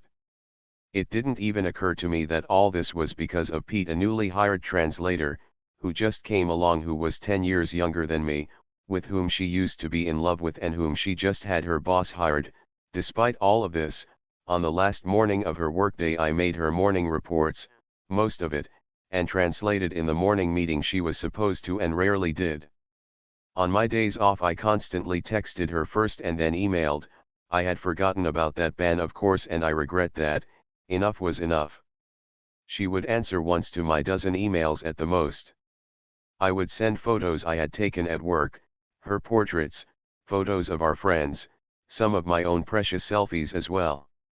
I started to learn Adobe Photoshop and sent pictures with me in Hong Kong or in front of a Ferrari luxury car. There was no question of flirting with her, but if she wants to find a pretext to fight, she will. I am an incorrigible fool and I write a lot of nonsense, and I wrote to her about my ex-girlfriend, who kept calling me and with whom I used to be in love with, and she had fits of rage. No, I am not going to quote all that shit she wrote to me. That was delusional. I caught it for my photos as well, you driving me bonkers with your glamour pictures. I have already made you a warning that I wasn't enjoying your acts of self-admiration. You see. Warning again. These same pictures I was sending to the others as well, and I asked them maybe something was abnormal with what I was doing with my photos. No, said they, everything was okay. Keep sending, they said, your Photoshop mastery level is growing up. Anyways, that was her who started all this. It was she getting me going with the sauna, her nude pictures, and her sensual letters. Well, here I was exactly where she wanted me to be. Now she had done all to put out my warm feelings to her. It seemed to have worked. And what about her? What about her? That's the way it ended up with all her former boyfriends, that's what she was saying. I went back to work. Couldn't get her out of my mind, just kept thinking about her. This lady, as I said, was unusual in many ways. She was very quick to fall in love, must have fallen in love with perhaps all of her bosses and had probably screwed a lot of them. All her stories, though, had ended badly with them, or with nothing at best. One of her bosses, after having a short affair with her, preferred to marry a waitress from a local restaurant, took her to America, and now they live happily ever after. Yet I have never seen such a crass and morbid sexual restraint as hers. Ever. However, she was not frigid. When I got it down right, I had managed several times to bring her close to orgasms. She said that she never had orgasms with the partners, she was shy. But she had ways to run out of juice alone. Relations with her were accompanied by regular shocks. Starting from the time when she unexpectedly seduced me. With the frantic initiative coming from her, the sex just had to be fairy enchanting. But it never has been, not from the very first time in the sauna where I had experienced an epic failure instead. She just wasn't getting my motor running. On the contrary, she would constantly suppress my originally high level of libido down in me, and I had a very hard time to overcome all this and bring it to coitus. And the follow-up dates with her required the same incredible amounts of effort to overcome this. It was fucking exhausting, I'd say. I realized that the problem wasn't with me, but once in a while, I had that creeping doubts, what if it was me, if I was, getting old. These thoughts must have caused once a failure with my wife at home. That was something I couldn't believe. My wife took it easy, by the way. She thought the rotational works we had must have caused it. Interrupted stability, damn it. Fortunately, as it turned out, that fight with my girlfriend, which, I admit, I was coming down hard, has put me up to a lot of things. No doubts there are exemplary husbands who never cheat on their wives. My cousin is one of them, and always been proud of it. I am proud of him too, and devil plays his trick on me every once in a while, but I am not a two-bit whore either, just a normal human being. If I get a kick out of somebody, it will come to stay with me, and I bear heavily any kind of separations. And this time I was being down by having myself used, abused, and refused, and I didn't see that I had secret admirers out there at Worktown as well. They were heavily hitting on me at a party, maybe because I was a little better than the others staying on my feet. They kept calling me out to dance. One of them, not the prettiest but surely the most vigorous one, dragged me out, upstairs into my office. Honestly, as drunken as I was, I still didn't want to expose a cottage I was living in and she was asking for. I was drunk and honestly warned her that it might not work out. With this one it didn't work when I even was straight as a judge. Might not my ass, she said. With her, everything would work out just fine. That wasn't what she was netting me for. For so fucking long. Might not work out? We'd just see about that. I haven't had such incredible sex for many years. I am a very liberated person myself in this regard. For me everything except S&M pedo homo is acceptable. And she provided me the whole all-inclusive set that very night. The rest she had promised me for the next time. I was just afraid to ask her what on earth she meant by the rest she still had left for me. What we hadn't tried yet. And she did the unthinkable. Squeezed 2 orgasms out of drunken me. And she was happy too. She appeared to be a primary school teacher and she looked like a very strong-looking woman, and I found that I understood nothing in this life anymore. Next morning I woke up all excited. I was dreaming that we, the several couples, played the hide-and-seek game and I, the blindfolded, was catching women. I was holding the one in my hands and tried to guess whom I had just caught. The kick was that we played all naked. That's why I woke up all excited. And then I realized that I was alright, and I was surprised to catch myself that I was no longer thinking about that unusual lady. Just in the day said I had noticed that there was a very nice woman at the store I was buying a bottle of Coke staring at me, and I immediately knew what I needed to do next. It felt good. Really good. Until this one came back to work. This time she, smiling as always, came up to us and started talking to my boss, standing up very close to him, almost whispering something to his ear in confidence, showing off a little bit, and then she went past me with such a demonstrative ignore towards me. Take fucking that. Not that I had hoped for something else. Well, that part she played great. Very artistic. And I was having the impression that we were being watched by everyone in the hall. Nonsense, of course. But my mood, being constantly down all this time, was messed up from bad to worse. And I still had a meeting to translate for my boss. While I was translating, stumbling and bumbling words, she again dropped into our office for a friendly wave to the one who in fact was talking to my boss right then, and I was translating for him. I shortly wrote her not to overdo it. And I found myself in a new quality, I would say. I'd never been jealous of nobody. Maybe because I never had loved that much, and those whom I loved, they had not given me any reason to be jealous. Maybe because I was just confident, hadn't felt any real competition so far. But I had been lucky, and I kept telling my friends with dignity that I wasn't jealous kind of a person. Fuck, I turned out to be wrong. Interestingly, when being jealous, the craziest outrageous suspicion things build their logical chains. It's just a horror to me. My ex-friend is to whom I finally had my real feelings waked up, and whose, on the contrary, has burned out on me, and we had to part to the most dramatic way, and I was coming down really hard on this. Even some short whoring that turned up at Hall's had a little help on me. But it had become much worse with her back at work. And I lost my sleep and appetite. Now everything that was associated with her was causing me not just pains but non-healing burns. Even the fact that she now began to look better and slimmer was upsetting me even more than before, when she was still mine, just as far as she would allow herself to be mine, and now she wasn't mine at all, and the better she looked for someone else, the worse it felt for me. Well, I was fixing myself a cup of tea in our boss's, to whom the beautiful translated, office waiting room, when the two guys stormed in. I know she liked them both. They were all young, good looking, and with a promising future. One stayed in the waiting room while the other closed the door behind, and they whispered.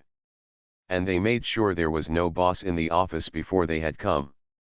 And I was about to finally start to calm down. Right before this moment I was even flirting a little bit with our secretary, who wore a provocatively short dress that day. And now this.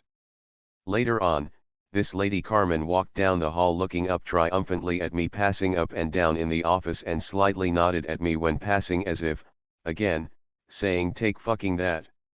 To me. Okay, I have managed to collect myself somehow. Well, they whispered behind the closed door. What a big deal, she left early that day. Normally she stayed a lot longer, even after her boss shuts down, to talk to someone on Skype. I immediately linked the one to another. That's why they whispered. Anything is possible for a sick imagination. On my way home I bought some food for her totem cat. When approaching the house I noticed there was no light in the next door room where that guy stayed, let's call him Mike, who had been waiting in the office waiting room while the other talked behind the closed door. That was normal, he'd never come that early, busy with increasing the oil production. The light was turned on and off in the kitchen. There was some kind of hastiness in all this. I saw her boots and someone's pair of shoes inside. It was quiet in her room. But the sound coming out of her room was similar to the one she was producing when I was, in her room of course, diddling her up. In fact, she could make such a sound when she was sleeping on her back. But why would she sleep, while I was taking a shower? I was in a hurry, I didn't like what was going on at all. Someone had jumped out of our house. When I came out of the shower, the pair of shoes was gone. As if I had scared them away. In situations like this brains fail to work properly. If I put myself in her shoes, would I sleep myself with someone else having my crazy ex somewhere close by? I certainly would not have taken any chance, and, if too impatient, I would at least have tried it elsewhere. And she was even more cautious than normally I am. In the meantime, I was going nuts. So I went out to the cottage dressing room in case the shoes were placed out there, and here comes Mike. Lost something? he asked with his usual sarcasm. With the same sarcasm he used to say hello to her in the morning after our crazy nights, and she was sure that he knew everything about us. Of course, he knew. Why wouldn't he with such noise we were producing at nights? And I was sure he also knew that now we were at odds. This was catching everybody's eyes. That's what I thought, at least. No. I just said embarrassed to him. He took off his shoes and put them in the same place where they were. Fuck. Those were his shoes, all right? Now the light was on in his room. Since he entered his room he never left it. There were no signs that they ever communicated. Now then, when I had cooled down a bit, I thought it was good I hadn't done something rash. Perhaps I had fucking wound all this up, after all. Mike, I think, simply went to have dinner when I was in the shower. He was so young and good looking and just out from Moscow. Why would he ever bother to fall for her? Then there was some kind of hullabaloo. The guys stormed into the cottage and she was warming up something for them in a microwave. Then all got quiet, they all were gone. I thought that she went with them. She didn't go anywhere. I regularly heard her coughing. Then somebody has called her, probably asking her out, and she said she wouldn't go anywhere. Sometimes I think I have caused problems for her as well. Perhaps she wished she hadn't done to me what she had. I wouldn't expect that all this would have caused such huge consequences to me. And yet, I still can't rule out that this shit had not taken place at all. Knowing how easily she falls in love, she might have invited him as well as she had me to the sauna once. Not a man would refuse to it. At that moment I still didn't know what a whore, in fact, she really was. When I came, so unexpectedly, she could show him the door in a panic while I was in the shower, knowing how delusional I was. She sure was going to bring me to schizophrenia. Later I think I figured out what in fact had taken place. She was all alone, all right. She was telling me she was bringing along special toys in case she was desperate. Do you know what I mean? I thought so. That's what happens when one coming undone. I would never want to be her husband. Even now, when I was being consumed with jealousy, I knew her well enough to have reasons to be jealous. I think that her husband knows her even better. I think he has been aware of all of our relationships. She once mentioned that her husband had access to her emails. Most likely he had been aware of our correspondence with her. He is as weird as she is. Even crazier than me, a perfect match for her. That's when I should have to prick up my ears and stop off any relations with her. The most incredible thing with the two of them was that she never screwed him. I fucking mean that. That what she was saying to me, and that was beyond my comprehension, but partly explained why she was acting like this, seducing somebody at work. Again, I didn't know all I know now about her. Pete, when he learned her husband's zodiacal sign, just knowingly said that all Pisces were masochists. He loved her, suffered from it all, and enjoyed it. What was amazing that when we still had good relations, I almost had no jealousy towards her, no matter whenever she would give the look at other guys with me around and having a smack for somebody. I know I am a loco myself, but whenever I imagined her screwing someone else, it was back then, well before all this. Now this kind of thing is absolutely unacceptable to me. I was getting really hot. Kinda made me feel better if I knew she felt good too. Once we texted, teasing each other with very sexual desires. She, as usual, had started this. She was getting more and more creative at that, and she asked me once how was I feeling about having threesome sex, especially a woman with two men. I said I was feeling good about that and I would die to try it with her someday. And she made it clear that she would like to try it too, and we even discussed the possible candidates for this. And we had even picked some particularly decent and reliable ones in her opinion, persons as possible candidates for this. It was later I realized where, or, more precisely, who she got this idea from. And she was in love with that pretty boy she worked along with, too, but only platonically, as she put it. They had no sex, and it seemed to be true. The very idea of threesome sex got me so fired up that on a website I had found a local swinging family I had almost met. They never made it. They had a run-in on their way to me. I even texted her, that I was about to try this soon. She called me on the phone and for about half an hour she lectured me about how it was immoral and not good and that I better should put it off. I listened to her shocked and couldn't even retort, and remind her whose idea it originally was. I wasn't the only one in the car, our driver was taking me home from work.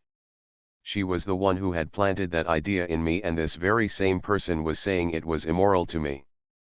We have a saying for this: you either take off your cross or put your pants on. Once she, working in the polar region, seduced a guy and bragged to me about it. She even sent his pictures to me. Amazingly, I didn't feel jealous at the time. Probably, because I wasn't in love that much with her yet. Maybe, because he was completely unfamiliar to me.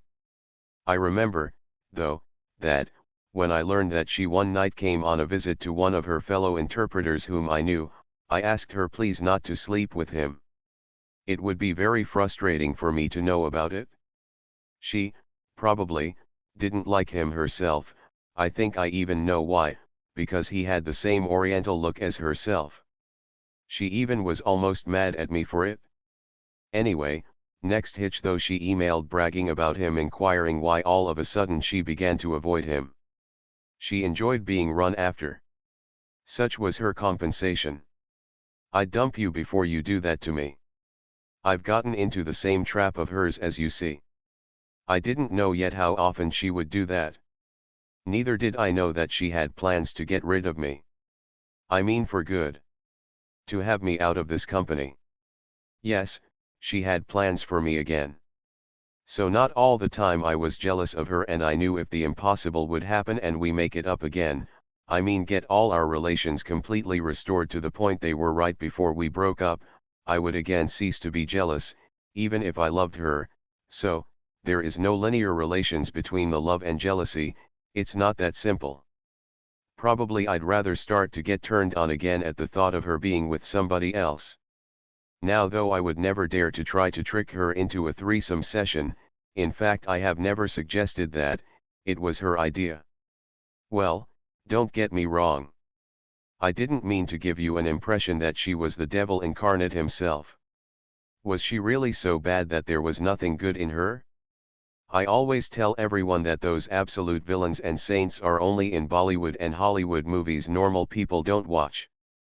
Real life is more complicated. I mean, it's funnier than shit. And how come, if she was such a villain, I was hanging out with her for so long? I'll try to remember something good of her, throwing all my resentment towards her away. As I have already noted, she wasn't of any special beauty, therefore, whether consciously or not, she has developed such patterns of behavior that were pleasing to men. I didn't think back then that she was hitting on all of them. That's what she did. I was falling for her, quick responding to my jokes, whether they were good or not, with her trills of laughter. It was later when she regularly growled at me and my jokes like, "You have already said that," and systematically was putting me down. I missed her treating me nice once. And it wouldn't take much for me, the Narcissus, to swallow the bait. And I have done it, now then. That's right, she is a self-made lady. However, as a continuation of the same reason, she never tried to con me out of my money. Sure, if I took her out to a restaurant or a cafe I'd always buy, but, again, she never had asked me for money, as a normal bitch would do to someone who'd crushed on her. Not even for a loan.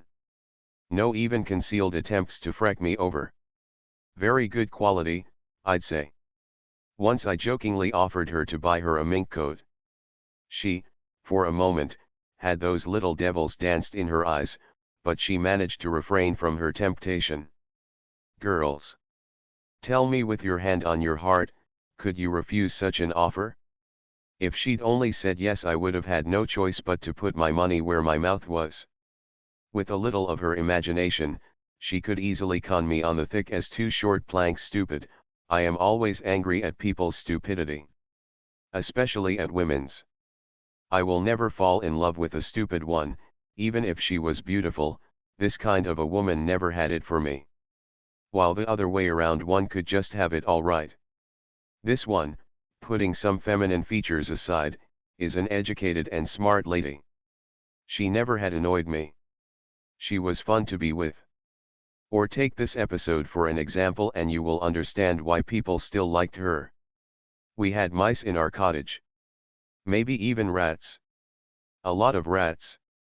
Once I woke up because of their noisy tramping early in the morning. As it turned out she, in the next room, was awakened by the same sounds too. And a serious question arose. We needed a cat? Or maybe I should find that black one which used to live in that cottage with previous owners and who, rarely though, would appear in front of our house. The present-day residents, some of them allergic to cats, wouldn't allow it to stay inside. And that poor thing kept on living on the streets and had its ears severely frostbitten. I must say I had often argued with her on many subjects and occasions. She was a typical fatalist and a conspiracy theorist. She always thought that we, the human being, were being manipulated by some forces, any forces from the secret behind-the-scenes plotters up to the Newman. She kept talking about all this, the backdoor plotting, and the Newman powers just testing us, wondering how well we all go through all these kinds of tests. As simple as that. She never was able to explain to me though we were being tested by supernatural powers for what. Are they going to recruit us for something? Whom are they testing us for? Anyway, we needed a cat. We came after work with her determined to find a cat. You'll laugh, but as we did go out and cried kitty, kitty, kitty, and, wow. One of the two cats ran to us loudly meowing along the way. It turned out to be this black cat with frostbitten ears. So we let it in, cut a big piece of sausage for Noir, as she had just christened it, which was immediately devoured. Well. She went triumphantly on me, you still think there are no powers up above us? We needed a cat and here it is. You still say it's an accident. Here we go again. Thought I to myself, and once again, tiredly, I began to explain her the quantum uncertainty principles and how does it apply to our mortal lives. Nothing is written. In the meantime Noir happily finished all his meals and stayed for the night. In the morning we did not take a chance to leave him inside. I gently but firmly put him out of the door. And he was gone again. It took the huff on us, she would say. And mice, or rats, have gotten pretty brazen, sprawling everywhere in her room. Something big jumped out of her bag one morning. At lunchtime, I went to take my clothes to the laundry and she told me not to bother to come back without a cat. And, wow again. Just when I was leaving the house, our Noir the frostbitten ear sat by the door and meowed demandingly. I let him in, gave him some hamburger with cheese. He ate them instantly. I called up the girl, her order had been carried out. And she was happy too, further evidence that the higher forces are on the alert. By the way, she had told me that the number 2222 was constantly harassing her. Either on a clock face, train schedules, temperature sensors, etc. Just imagine how I looked at her while listening to all this BS of hers.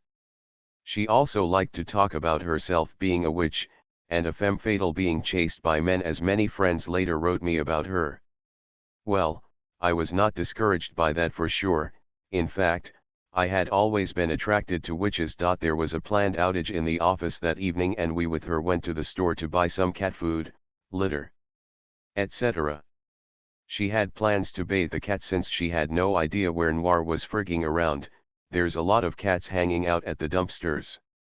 Also, she cherished an idea that it would be great if our Noir the cat caught a mouse for a change, so it would be much easier to convince the rest of our cottage residents to keep the cat. And, guess what? It all happened exactly the way she wanted. We fed the cat with nice feline delicacies, she bathed him all right, and the cat caught her a mouse in her room. Just like that. And the frostbitten killed the mouse professionally and very humanely, if you will, instantly breaking its spine. There was no suffering. When cats hunt for fun, they normally would enjoy their prey in full before they kill them. And this one, he did his best for us. Showing off a little bit. I took some pictures of the cat for the presentation. And that was not all. Right after I took some pictures of the cat with its trophy, she showed me a missed phone call from work, and the time of the missed call was, a drum beat please. 22:22, now I wouldn't be surprised much to see her one day flying around on a broomstick. She had a black cat all ready to protect her. That's the kind of the way she was when in good mood. Perhaps, come to think of it, I could dig up some more good things out of her. And yet I'd better off stay away from her, for her own good. I would not bear yet another such an insult from her. Something really terrible would come out this time for that. It's better to leave her alone if suffer she will, not from me anyway. I wish it stayed this way. But she had a better plan I had no idea about. The impossible had happened. On the last of my hitches day, I was still convinced that we had parted for good, we would never make it up. That's what I wrote to Natasha, a friend and former colleague of mine. That was the reason I was going to leave with my boss Graham that very afternoon. Normally I would be leaving the next morning, so I would spend the last night partying. But this is not for nothing that they say never. On that last day, I, as always, was busy finishing some urgent written translations. When I finished them I was about to shut my laptop and go. The car was waiting for us. I saw the two messages from her. In the first message, she asked me when I was going to leave. In the second she asked me out for champagne, and if I refuse, she wished me good luck. This was very her trademark move. Just like that fatal sauna invitation of hers, I have arranged a sauna for us, but if you won't go, I would understand, no hidden catch, no strings attached, just. As then, I accepted her invitation without any hesitation. I remember myself thinking with fear that I had almost missed her posts. In 15 minutes I was supposed to be going home with my boss. All this happened so unexpectedly and unpredictably. And I again predictably had fallen into her trap. And soon I will very much regret it. The only excuse for me was that I felt that I probably would never see her again. As a result of our brave managers, our company was facing financial problems. That was my fucking biggest mistake I ever made. On my way to the cottage, I bought 1 bottle of champagne and 1 of red wine and boxes of chocolates. All of this I left in her room. She wasn't there. Later I could hear her fiddling around in her room, and then she ran upstairs and knocked up at my door. It was clean and in perfect order in her room, and she smelled of expensive shampoo, gel, and creams. We drank champagne with strawberries she had bought at a local supermarket, and we talked and talked. Incidentally, I learned many interesting things from her. When I confessed to her on my fits of jealousy when she the other day was whispering alone behind a closed door with one of the key company engineers in her office, she said that there was an attempted coup taking place in the company which failed, and her immediate boss, the CEO watchdog Robert, which had left the office that day with Graham to discuss the situation, was closely involved, conspiring against his boss, for which was an extraordinary shareholders meeting was convened, where they tried to dismiss him. That's what she was discussing with that engineer. I was shocked. I had a mixed feeling towards our CEO myself. The company's financial and production performance steadily deteriorated along with the total theft and mess going on, and it would get anyone sick and tired, but this was a classic betrayal, the treachery. Well, like a teacher, like a pupil. I mean, this translator girl, in a little later, would prove that she was a perfect match, birds of his feather all right, for this rotten team. Leaping ahead, when the CEO had himself finally fired, they all gotten rid of all his loyal subordinates either. And this smart one, along with his smart interpreter, remained and was of the last ones to go. Having sex with her was not on my particular to-do list for that night. Up until she jumped on my lap. And I changed my mind. Then, still naked after sex we just had, she was reading Dostoevsky aloud for me. All this looked crazy, I know. Especially Dostoevsky. The real translators, damn it. Something definitely was wrong with her, and I, playing along with her like that, didn't look much better myself. Especially that I had never liked Dostoevsky.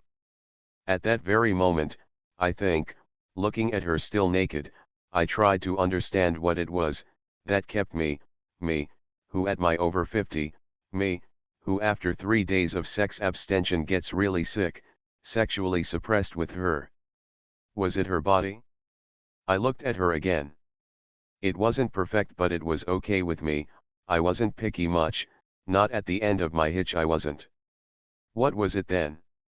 Was it love I didn't feel towards her? I mean, I have tried, but it didn't work on her. No. Still. I know, love is a good ingredient for good sex, but not necessarily. Well. We must have been way too different. Whatever I needed to get turned on, like kissing her breasts or thighs, she thought it was disgusting, filthy and hideous. The trouble with her and her potential partners was that she tried to fit a square peg into a round hole. She wanted guys turned on just on her naked body, which wasn't perfect in her 40s. At that age, it takes a bit more than just keeping it shaved. If you invite somebody for sex, be at least relaxed a bit, do not kill the mood in the bud. She always did, leave everything to a man and he would do the rest, if he is a right kind of a man, that is. At this point, I realized that I didn't want to be with her much longer. But she was ahead of me again, and it was a shame. But it will come a little later. In the meantime, she was saying that I was about to face yet another test, which I probably would never pass. It could be big money falling down on me, or something. Yeah, she had no idea how soon I was about to face yet another test. Neither had I. And I had that strange feeling. Since I had her back, I immediately got myself reassured again. My jealousy had almost disappeared immediately. Further still, I had a feeling that I didn't like her anymore. She asked me not to write her anymore, and I had been banned from her emails. I didn't want that much either. Later I asked some people versed in the literature to tell me about Village Spanchikovo she was reading for me that night. First, everyone was surprised by her strange choice. They all said Dostoevsky had in every way better works than that. Did she look normal? I was asked in turn. I don't know. I think I was abnormal too if I was still messing with her. That retired GRU officer, her unrequited love at her previous work, must have seen through her and had not fallen to her frank promises. They have been trained to trap and see the traps. I left her early in the morning. I would never let myself stay up that late with her before. She was to work the next morning. But it was understandable. I might not see her again for rather a long time. If ever. She was as nice and gentle to me as only at the very beginning of our once serene romance.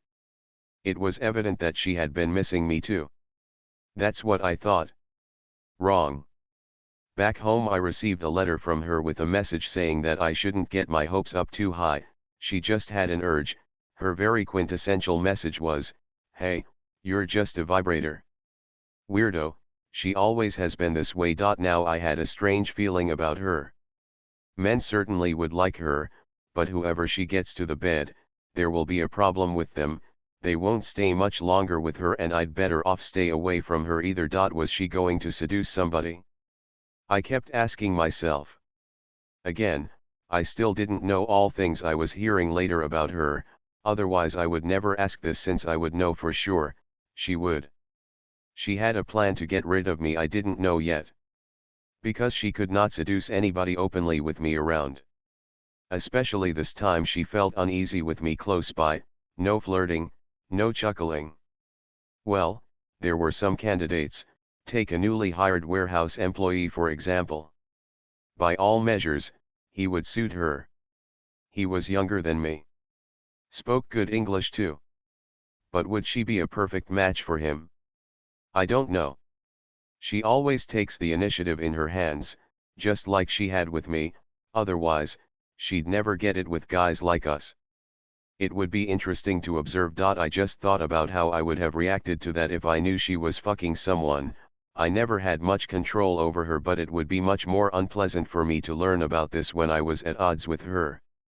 There were plenty of men and a short supply of women out there, and she was good. It was a real paradise for a woman of her kind. Don't get me wrong, she looked good for her age, about 5 years younger than she really was, but she, with her strong oriental appearance, was kind of a recherche girl. By the way, I'm sure that she, deep within, hated herself for her oriental appearance. It was evident in how she was distancing herself from people of her kind. I had seen this kind of things already with my cousin long before. Strangely, it was manifested in her periodic eruptions of anti-Semitism. I, being a tolerant person, could put up with many of her shortcomings, but these. No racism, nationalism, and anti-Semitism with me around. Period. Well, she also was in the mood for lechery, and she didn't hide it from me. The fact was that she had been treating me not as her lover, not even as a friend of hers, but as her sis, or as one of her female friends she could share with this kind of secret. And, amazingly, when she was sharing with me her victories over her boyfriends, it didn't make, again, my nose swell back then. Or when, at this work, she would express her concerns that she might go sleeping around, go hand to hand as she had put it, and it sure would undermine her reputation. One day, she asked me what she should do if Robert, her boss, suddenly showed up in her place after work. It was clear to me that she, in fact, had just said, "I want him one day to pay me a visit." I told her then not to worry about it, that he was too old for that, thinking at the same time about her vova. What kind of a man is he, living all these years with her and not fucking her? He is not likely to be an impotent. There must be something very psychological going on between the two of them. The result was that a girl, not being overly, to put it mildly, sexual in nature, was constantly dreaming of whoring, of men. Or had he completely flipped his lid because of her? No wonder if he had. Thus, I had all the prerequisites to part with her. But with all these hearts and flowers, I wanted to do it gently, not to hurt her. What an idiot I was. All I had to do was to terminate all my relationships with her right there. Besides, I'd seen more and more clear that, although there were no obvious borderline personality disorder signs in her, such as suicidal behavior, still, there were some. But I had some more pressing things at hand to worry about. A little while after I came back from my work, I all of a sudden started having a problem with my left eye, retinal separation, half of my vision was gone, my wild youth after effects, which required an urgent surgical intervention, and I immediately flew to another city.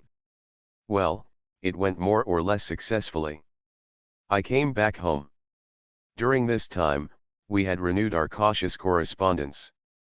Once again. I felt down. My wife went to visit my daughter she was missing badly. All I needed was a little compassion from somebody, and sometimes she was very good at that. Correspondence was neutral in nature, but one day to please her I wrote that I remembered with pleasure her reading me Dostoevsky at that last night of ours, and she started bombing me with his quotations and extracts. Well, I was not much of Dostoevsky's fan, as you know. I had tried to read him once. A lot of crap threading, and I am good at doing that myself, as you see. Anyway, it didn't bother me much as long as it kept her happy. At least she thought she was culturizing me, and she wasn't loading me much with her own epistolary now. That used to be tougher than Dostoevsky himself, I'd say. That's when she struck again. All of a sudden she wrote me on how she was discussing our relationship with Pete, on how she was winding me around her little finger and I was standing up in front of her like a little doggy, and how he was reacting to it, a real nincompoop what he called me. Well, I thought to myself, good for her, she is having yet another shot of endorphins. I said no comments on that, hoping she would stop it right there. But it was only beginning. She was running away. After a short while, she came up with yet another letter saying that I shouldn't take any offense, she was only quoting Dostoevsky. I didn't mean to bore you with all her writing, not everyone will master this muddy stream of consciousness, but, here's some of it. Ridic, don't take offense on me teasing you as kowtowing to me, I just could not resist quoting my fancied Dostoevsky. Uncle Vova, Mark Schneider 17, Mark Schneider, that's how Robert would call him, it came from the word Mark Shader, what meant surveyor. The guy of a retirement age, well over 65 years old, which irritated many at work, but the company kept him and Julia fell in love with him, because, drum beat please. He reminded her that XGRU guy from her previous work. If that one looks like this one and she loved him for that. Well, then she really needs some help, that is yet another character of Dostoevsky. I learned recently from Lydia that he had lost his daughter and a grandson in a crash of a plane flying from Anapa in 2006. My approach is, that only those who deserve any attention and respect who have been through a serious challenge in this life, not the ones who were brought up in a greenhouse, who didn't know real grief and have never cleansed their souls with suffering. It's not masochism what Peter attributes to me. After all, how else one can understand the suffering of our neighbor if one has never been through it? Or if we don't put ourselves in somebody else's shoes, not thinking about ourselves for a while, abstracting from our feelings and assumptions. And here is great Dostoevsky out there who penetrates the depth of the human soul and brings the grains of truth.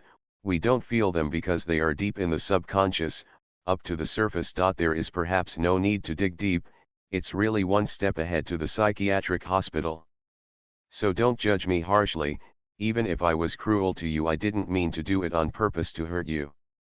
I'm sorry for not being able to return your feelings. It is better to forget me, do not suffer in vain. You deserve more than that. What shall I say? I rest my case, a typical BPD symptom, and here comes her Dostoevsky now, and once again I asked a question, do I love her? And once again I was not able to answer.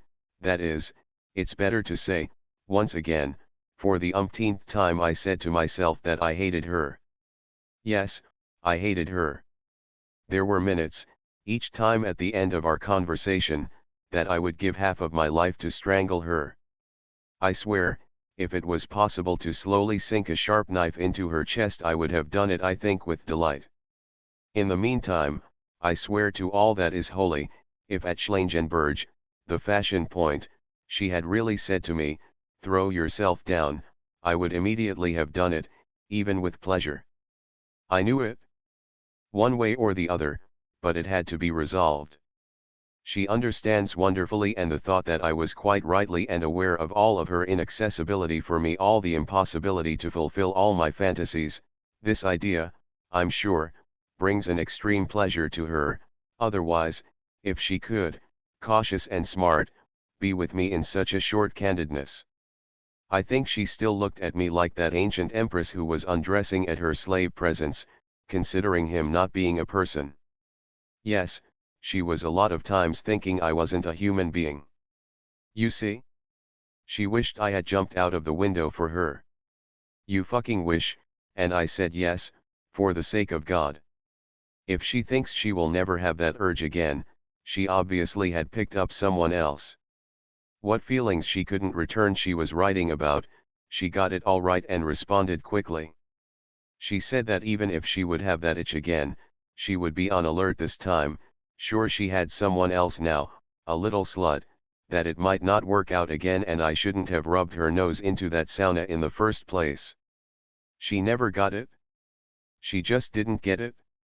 My resentment was that one day she is like, hey, let's go to the sauna. The next day, hey, take it easy, I had an urge. What did she think I was? Maybe I am an old-fashioned guy, maybe every married woman asks a married man out to the sauna just for fun. What was wrong with that? My message was we were both guilty, to say the least. Had it not been for her sauna invitation, nothing of this would have happened. Opportunities were there and she took it, we both did. But, no, she won't take credit for that, I wrote. Well, screw you, the real bunny boiler case. Anyway. Now she saw that she had overshot herself again and began to call me on both of my cell phones and wrote explaining things.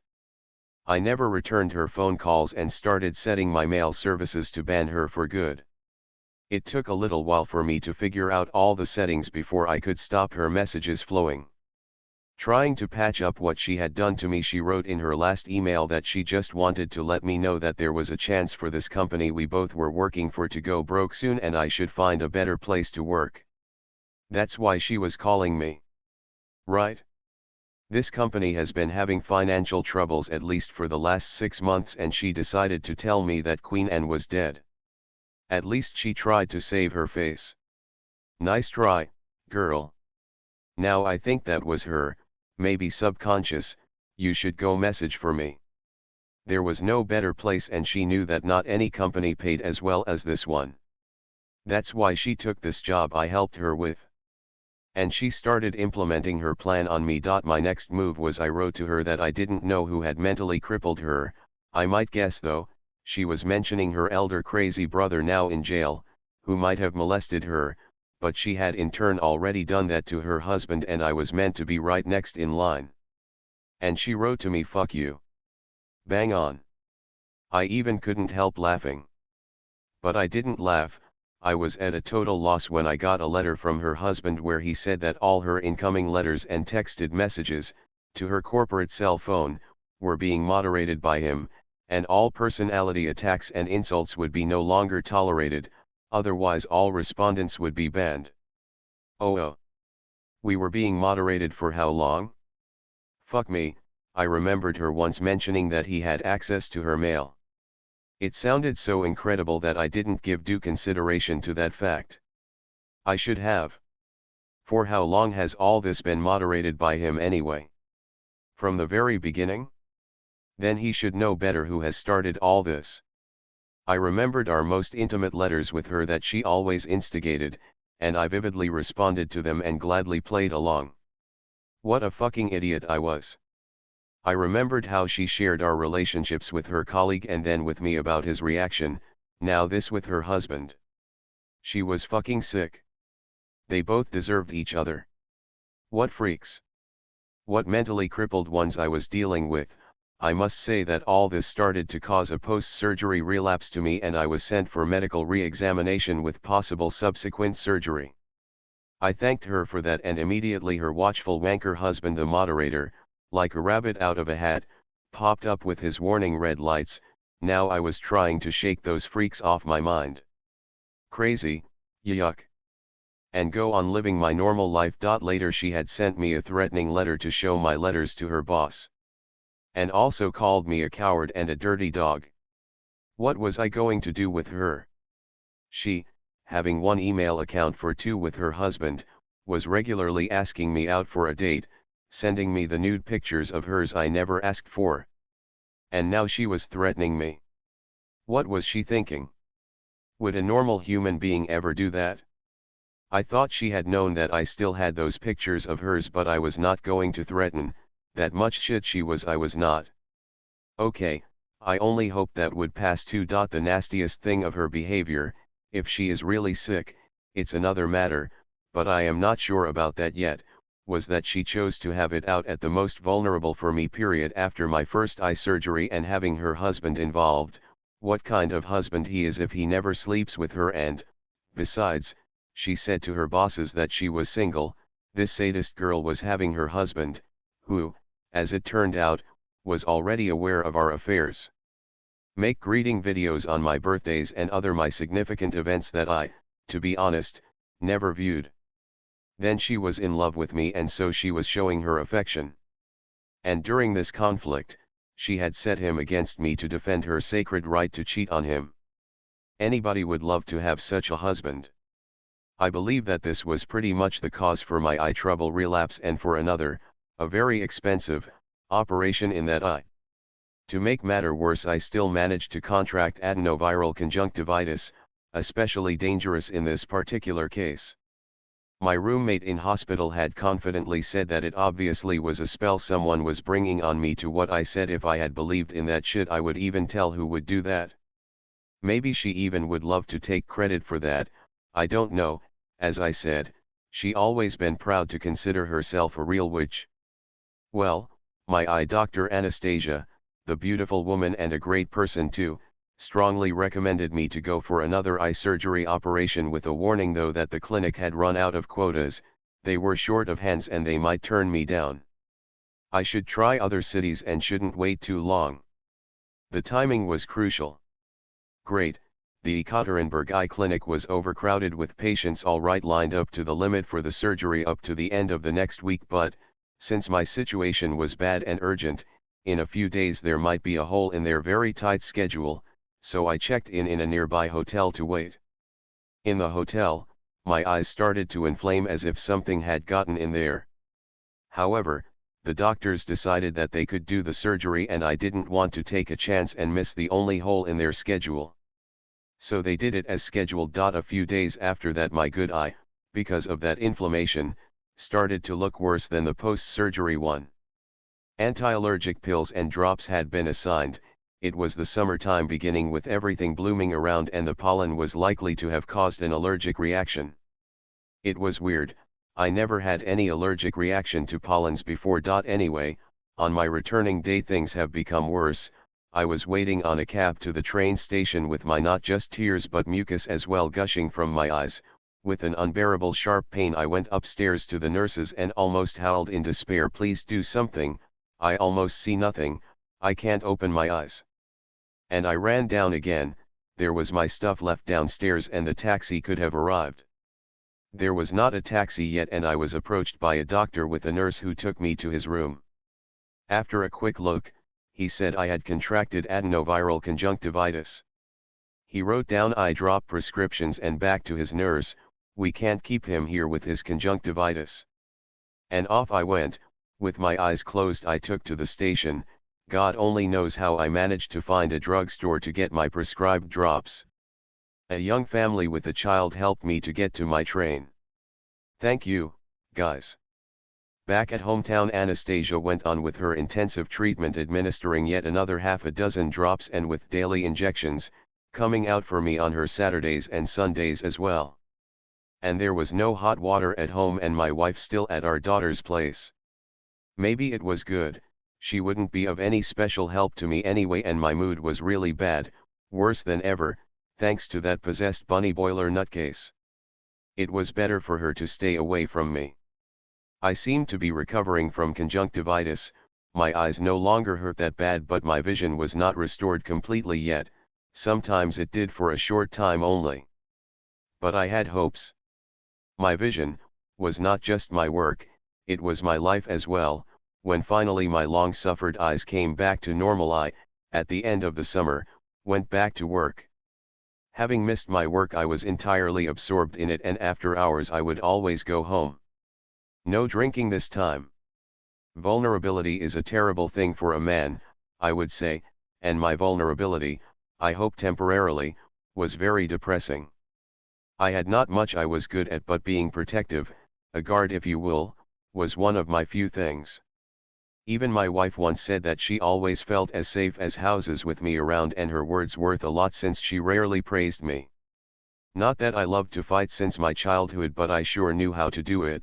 I grew on the street and the street was a good teacher. Now, to keep my left eye safe, I would have to avoid acute situations, or, well, what the heck. I would act cowardly. I mean, whenever I saw a pack of running wild hoodlums on the streets, I would try to avoid them. I used to despise such persons myself not so long before. Now I think maybe some of them were carrying along like this because of some vulnerability acquired by them due to aging, accidents and who knows what else.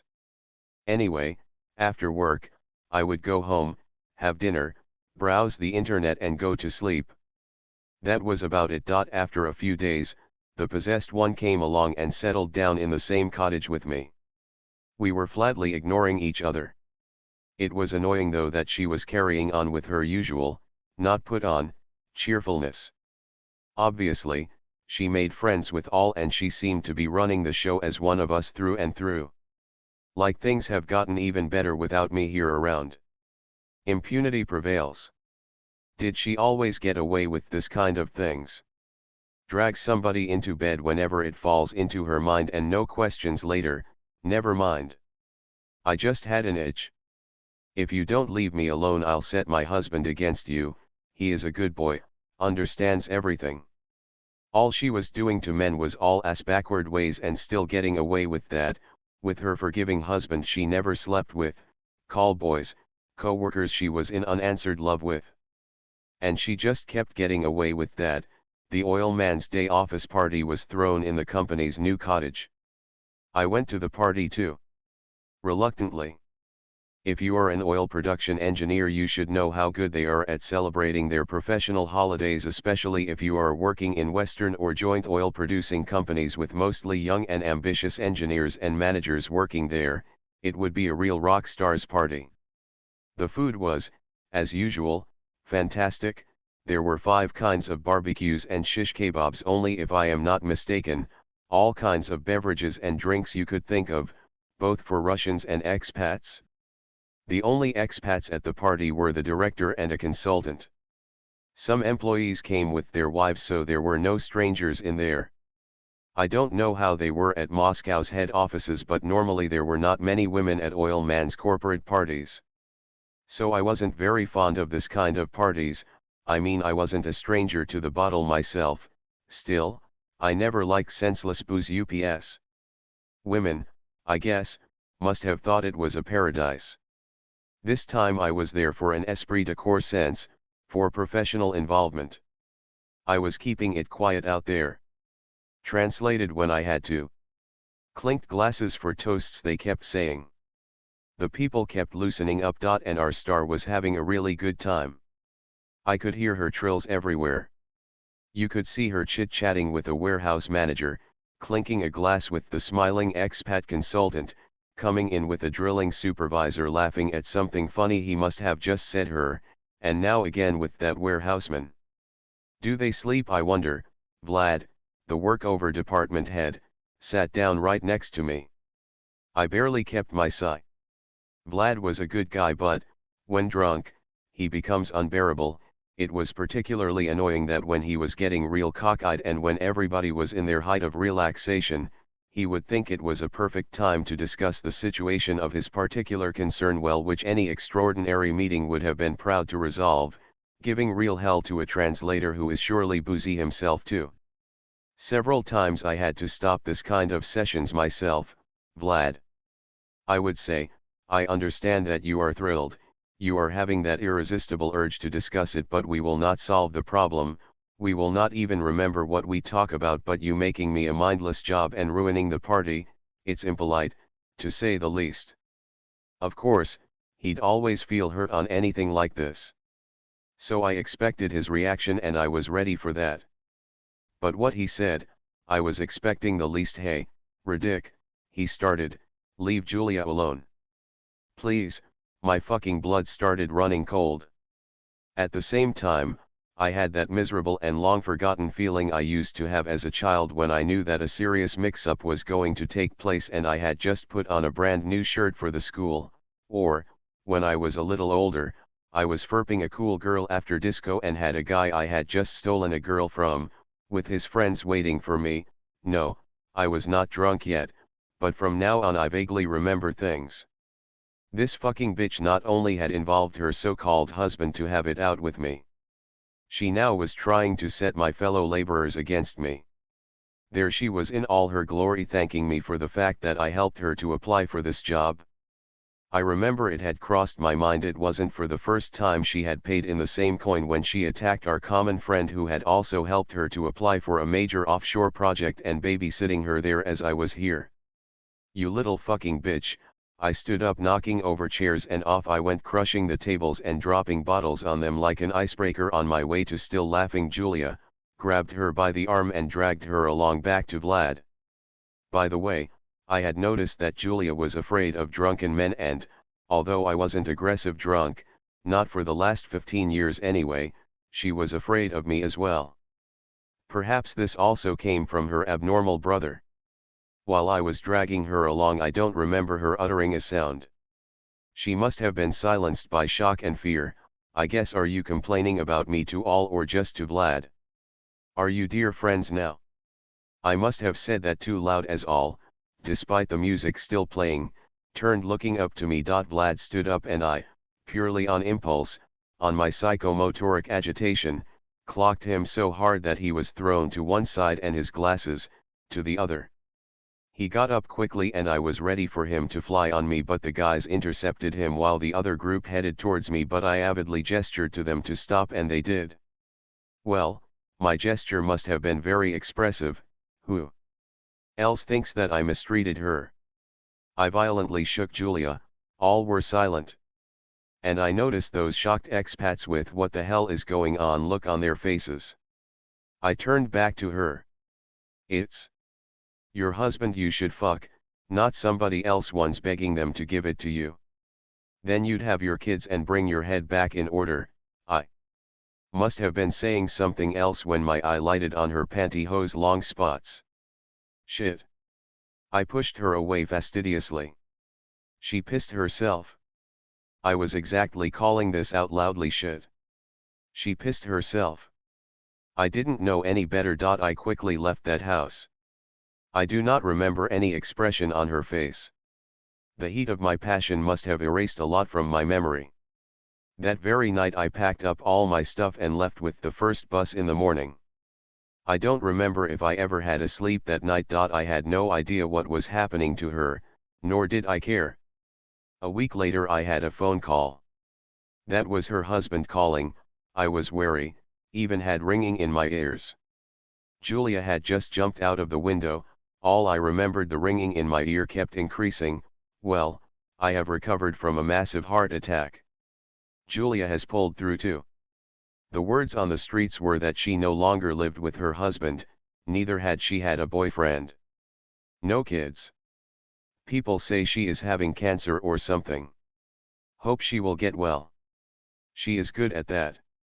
Unlike me. None of those companies we had been working with existed anymore. All for different reasons. One had gotten merged with an even bigger company and this one went broke. It had it coming with the kind management it had and with that total stealing and conflicts of interests taking place all the way to the top, etc. The management sucked. That's about it. What can I say? Of course, I am guilty too for all this. I don't even think to deny it. In the game and evolutionary theories, there is a tit-for-tat interaction phenomenon, like monkeys grooming or birds preening each other heads, where they can't get it on their own, where cooperation is involved. The population on the whole benefits from it, though some species may be gaining and losing from it as well. There always will be cheaters and suckers, with altruism and cannibalism at their extreme forms, among them in the population. I am not going to venture into the wilds of the evolutionary stable strategy and bore you with that here. Just want to say that, depending on the situation, demand for either of these groups may appear and their number, respectively, may increase or decrease. And here we had our roles. She was a typical cheater, and was a sucker. Sorry about that. My fault was that I always responded to all her crazy ideas and initiatives, for which I am paying for. Perhaps I am the last of the Mohicans. It is hereditary. My ancestors always were the first to volunteer to go to war, despite the reservations they already had at their hands, and get killed there. Our regime gladly accepted such a sacrifice, reducing the number of suckers in this country's population. The result was that only cheaters, the corrupt and thieves remained in power, along with the cunning ones like she who had ripped off her relative of property to buy herself another apartment in the suburbs. Again, I'm not making excuses for myself, but I, at least, was being honest to myself and you, my dear reader. When I woke up I couldn't believe I was dreaming this. In fact, in real life, it ended up more prosaic and scary. Now I understand that Julia would get rid of me either by hook or by crook anyway. During my illness, Julia's impact on her bosses had grown immeasurably. And I, the fucking fool, just facilitated her in that. To the extent that for a long time I was thinking that Julia had nothing to do with me being out of my job. Like, it was only my fault. After the surgery, when I had recovered, I was going with my daughter to Turkey. The sea water is very good for the eyes, as my office had called me to go to work. I handed back my ticket, and learned that Peter 18, I was about to include him in my colleagues and interpreters chapter, then I changed my mind. He was out of real translators league, so the footnote was just right for him. The first time I heard about him when I was told on how, when he got drunk on the Independence Day party in a well-known Western company, he decided to sing in front of a large audience. And sing he did, so that a one lady, being polite, put it that he was a bit out of tune, and the other of his colleague, being not so delicate, said, once drunk, should never grab a microphone unless he is in a karaoke bar. Will be working on my hitch. I called Robert, her boss. No clear explanation on what was going on was given. He only informed me that the decision was made, and I would go to work on my next hitch. I tried to call this bitch, since I immediately figured out who was behind all this, and the girls in the office told me to. Actually, Peter didn't cope well with the job, and the office wasn't happy with him. My calls were never returned, of course. Okay, I thought, I'll have this all out when I am back. Again, I took my ticket and went to Turkey. Before that, I posted this story, up to the moment where she jumps out of the window, in my blog, with the names changed, and, in fact, this story was presented as my sociopathic friend's story with my caustic comments to this. When I was back from Turkey, I was shocked to see my post read by Graham. He even had put his like on it. And then I found that Graham decided to work with Peter. None of my calls and emails had been answered by Graham or Robert. In this case, I wrote to them both. If they had fired the victim, they should fire the cause as well. And I never communicated with anyone, secretly hoping that she had been fired too. Some wrote that she had revealed herself all right. Robert, however, wrote in LinkedIn that Julia was an excellent translator and interpreter, exposing himself. Apparently, the old duffer was secretly paying her visits all right. Still, I thought they would figure out what she was all about. I began to slowly forget about all this. Up until new investors of this half-broke company told me about some Kazakh funny lady translator still was working there. What turned me all over inside, I've been moonlighting as a freelancer all along here and there, scraping for money. We were having sanctions, no longer translators were needed that bad, and she still was there in this my favorite company. I loved that work and the place associated with my fond memories, and the company with its nice people, my friends, making a fortune there, and, yes, they said, she still was having a good time. That's what had turned me inside out.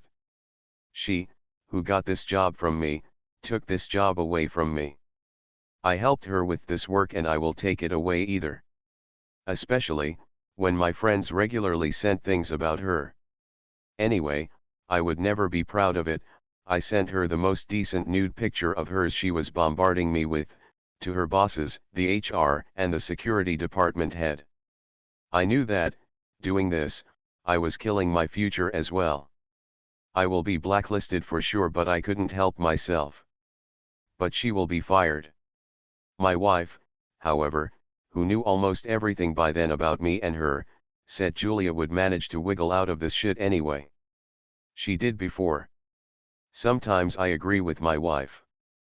There is a good chance that I would be blacklisted everywhere, and she would continue to work. But this time I seem to really have made her life difficult. Graham is a very cowardly person. I worked for him, I know. If you remember, when she picked up the Dostoevsky wave with her "I'm sorry, goodbye," she was giving me her clear message: company is bankrupt, find yourself a better place. If there were any better places, she surely would have found them faster than anybody else, and she would never bother to tell me about them. I always did. She wanted me to leave. I noticed in my last hitch before she invited me to the champagne her carrying on was uneasy and at loose ends. She was unusually quiet and uptight with me around. And how, as I was giving a call somebody in that company, I always heard her laughter in the background. She was happy now. She has gotten rid of me. All went according to her plan. Well, not all, actually. The guys have been warned about her. She must have tried to hit on her bosses, but, Graham is a coward. he has read my story, and Robert is old, and he also has probably read it. And Peter had just stood her up. And she was so looking forward to it. But I was hurt by the fact that she was still working as if nothing had happened while her victim was fired and had no job ever since. Especially I kept hearing things regarding her. Just like this one. Here's another story. Now I don't talk to her, so I don't know what is she doing now, but when we worked in the Stuckman project she was up to all sorts of crazy things God only knows. I never held a candle for her, but she always tried to seduce someone passing her by. It was funny to watch her being that straightforward. But most shied away from her, though, as I already wrote, some young men are still in touch with her. Well, she always positioned herself as a femme fatale, I would say, and always in conversations, she emphasized her shapes, as if by chance, like, take a look at my beautiful legs, arms and some other my bodily parts. One more thing I remember. At the New Year Eve corporate party, Stockman invited a rock band, and its lead vocalist got so hot with us that he jumped down into the dance floor and started revving up with the others. How she was trying to seduce him the most straightforward way, it had to be seen. Like she was about to jump onto him, clambering all the young ladies away from him, so he, because of her, ran up back to the scene. Honestly, it was some news to me, I mean her carrying along like this, so I didn't view her this way. Just once, when we were partying at my place in Nice, she seemed to be hitting on Sergey, but, as a joke, I loudly announced that he was married. So, she somehow went Gucci and there was no continuation.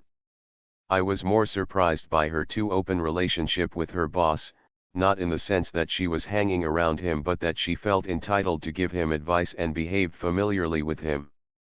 But I did, honestly, perceived her as one of the nice guys, a cheerful girl, loose sometimes, but friendly and companionable, and I loved it in her. And then, more than once, I heard some unflattering reviews from other companies about her jealousy and meanness. I did not want to believe that. Fuck, it all agrees with what I now know about her. With her positioning herself as a femme fatale. Remember her invectives to Dostoevsky with his stupid willingness to jump out the window on a women's order? You fucking wish. And about her narcissism.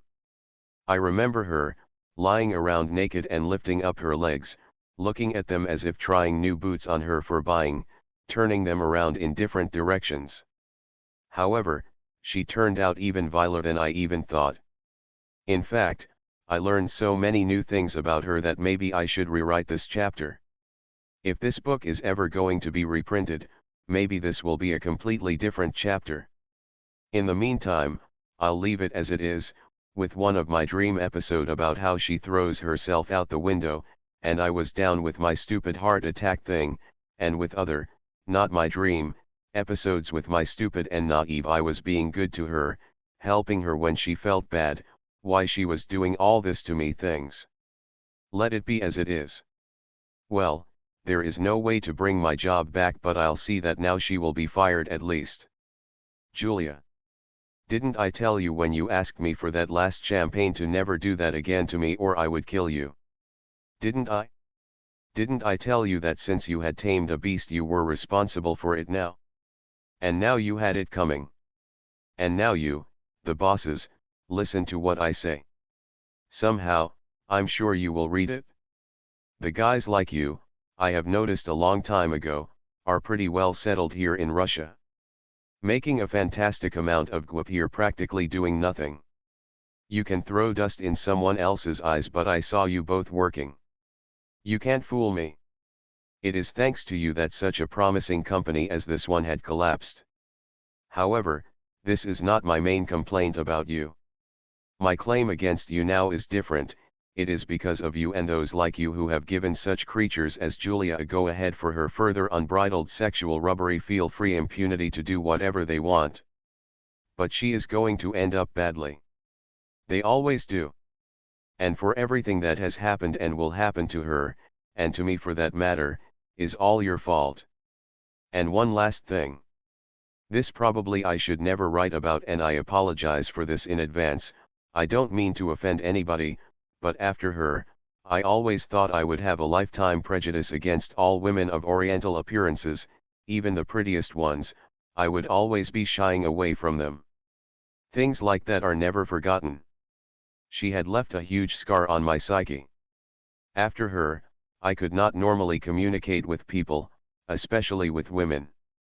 In each of them I would see a catch, a trap now, and I could not get rid of any suspicion to any that spoke to me first. I was sure that I had gone crazy. First, for a long time, she tried to convince me that she too loved life in all its manifestations, and then when she finally got me convinced on this and I had turned to her, she had projected all her flaws and perversions on me, and then she blamed, condemned, and defamed me for them. I understand her perfectly now. Deep inside her subconsciousness, she believed that she was ugly and compensated for that, chasing men and then dumping them before they did that to her to show her friends and herself that she is in high demand. Fortunately, this has never happened to me. In an exotic and beautiful Indonesia, I forgot everything about her and I began to thaw out. My wounds began to heal up. Then I met a woman, my youth's desperate dream, my pot of gold at the end of the rainbow, who, as it has turned out, has loved me all along since school. I have a chapter below about it in this book. With her, as I thought, my wounds would have finally healed up. However, as you will see in that chapter below, I did not learn the lessons properly. I continued to attract not just problem women to me, I continued to attract beautiful and charismatic whores until I finally became immune to such, but that, as it turned out, was still a long way off. In the conclusion of this chapter, thank God I am about to finish it, I didn't feel very well while writing this one. I would like to say that this thing has not been working anywhere since 2016, although translators are still needed. I am always in demand in companies, as well as all those who have worked with me in Indonesia. She removed the photo on her page on LinkedIn. I heard from someone that her contract was terminated for inappropriate ethical behavior at work. I heard that she was trying to work as a realtor, selling apartments, and that she didn't succeed in that. But I have not long cared much anyway. 14.2 My very first one.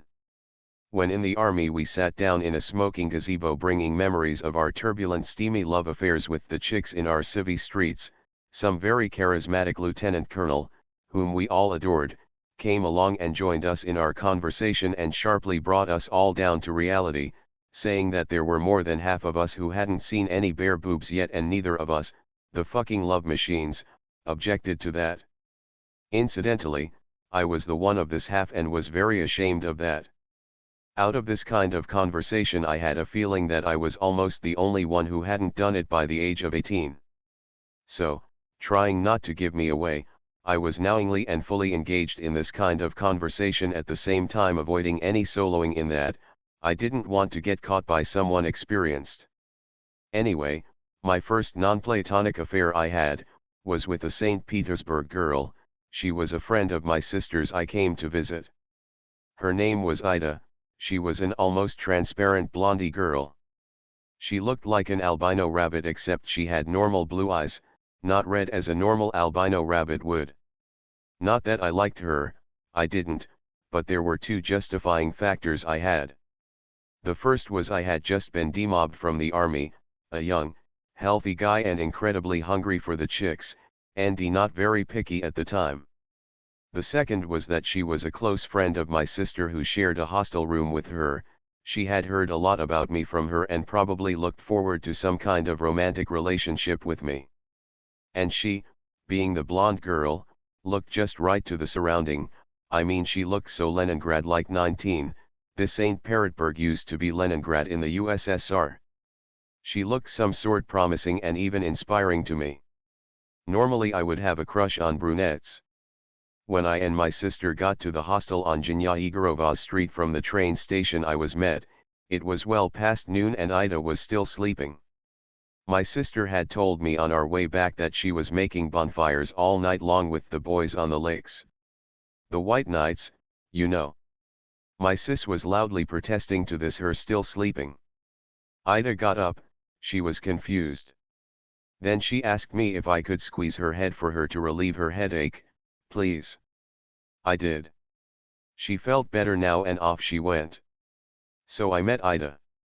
I brought some herbal liqueur, made of Bishtau Mount Slopes grass, my parents had packed for me, a very scarce commodity, especially in the beginning of Gorbachev's prohibition period, which caused unprecedented, even for the USSR, queues to the liquor stores. So we had at least something to celebrate my arrival with. The girls had turned out to have something for this kind of occasion too. Pretty soon the table was laid and I was saying my first toast. Then a friend of theirs, a guy I don't remember his name, came along with some more booze. Shortly thereafter we went on boozing on the shore of those very lakes Ida was making fires the night before. We were back boozy as hell. My sister with a friend went ahead and we with Ida, both drunk, not giving a shit to the others, were hugging and kissing. When we finally reached our home, my sister was asleep already. The deal was they would be sleeping in one bed, and I, on the other.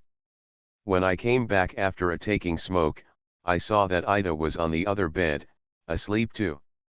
Yeah, right. I quickly got undressed and jumped to her under the blanket. Since then, we slept together. But she didn't immediately give herself away to me. Despite all my desperate vigor. Just imagine. I had just been demobbed from the army, laying with a naked girl in bed, yes, undressed, there was nothing she could do about it. She had an awesome body, by the way. We kissed and hugged, pleasing each other with all kind of hand jobs. When things were getting too loud, we would go out to the hall and go further ahead with our falling from grace. I was so eager for her body and it was so close. She was about to fall in. Sure, I kept showing off in front of her, but, in fact, I was too big for my boots. I was a virgin. It took me 2 days to take her. By this time she was head over heels in love with me and I was playing along to get laid. The truth was I never been in love with her. Zero, zip, nothing. When my sister asked me what I felt about her, I said I didn't know. I didn't take a chance to tell her the truth. If she had passed this along to her, I would never have sex anytime soon. Ida called in sick one morning, so we were all alone in our room all day long. We were fooling around like crazy. She still was in her nightie with no underwear underneath. I threw her onto her bed, pulled up her nightgown. That was fast. Did it feel good? Probably. She called out something out like, ouch. You made it? You had it through. And I went off. We both were lying for a while trying to figure out what had I just done. I had just fucked a girl. She was lying beneath. A faded whitish girl with white-haired eyelashes and eyebrows, and she was crying, "Why did you do this to me?" Well, just like in that lousy bad novels she had probably read and know what she was supposed to say under the circumstances. She made me feel bad. I got dressed up and lit a cigarette. She put her favorite record with Dalida to her favorite track Mon Frère Le Soleil. With this music running on, we were having our breakfast, when the record player's needle jumped off the track.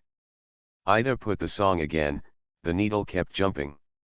"It's fine," she said, "the needle will do the track. The way you just did." She turned to me smiling. She thought it was funny. Then there was no stopping ever since. We had non-stop sex everywhere, days and nights. She took sick leave. We did it in bed, on the floor, on the landing, in an elevator, in a shower, on the lakes, in the woods, whenever we had an urge, no matter where we were and whatever we were doing. Once in a process, all of a sudden she felt bad. That was an overdose. We liberated ourselves quickly. We didn't use condoms. Stupid, huh? No wonder, soon enough I had experienced the first shock in my life. Now we've fucking done it. Ida said that she had no periods. It should have started quite a few days before. I didn't know what I was going to do.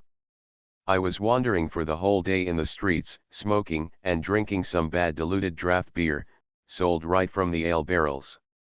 At moments like that, I always wanted to be with my brother Ruslan just to talk to him. He was more than a brother to me back then, he was my closest friend at the time.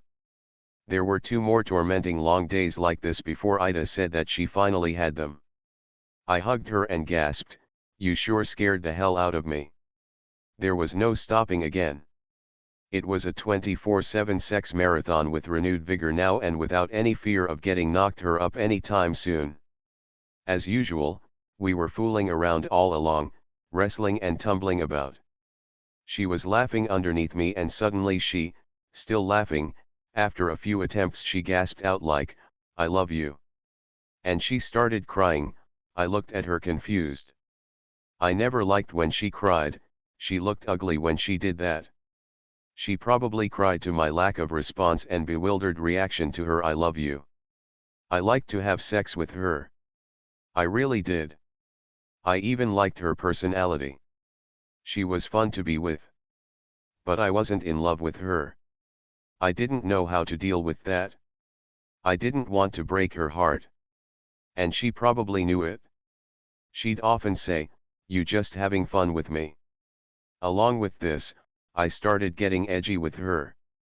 I mean, she would never leave me alone.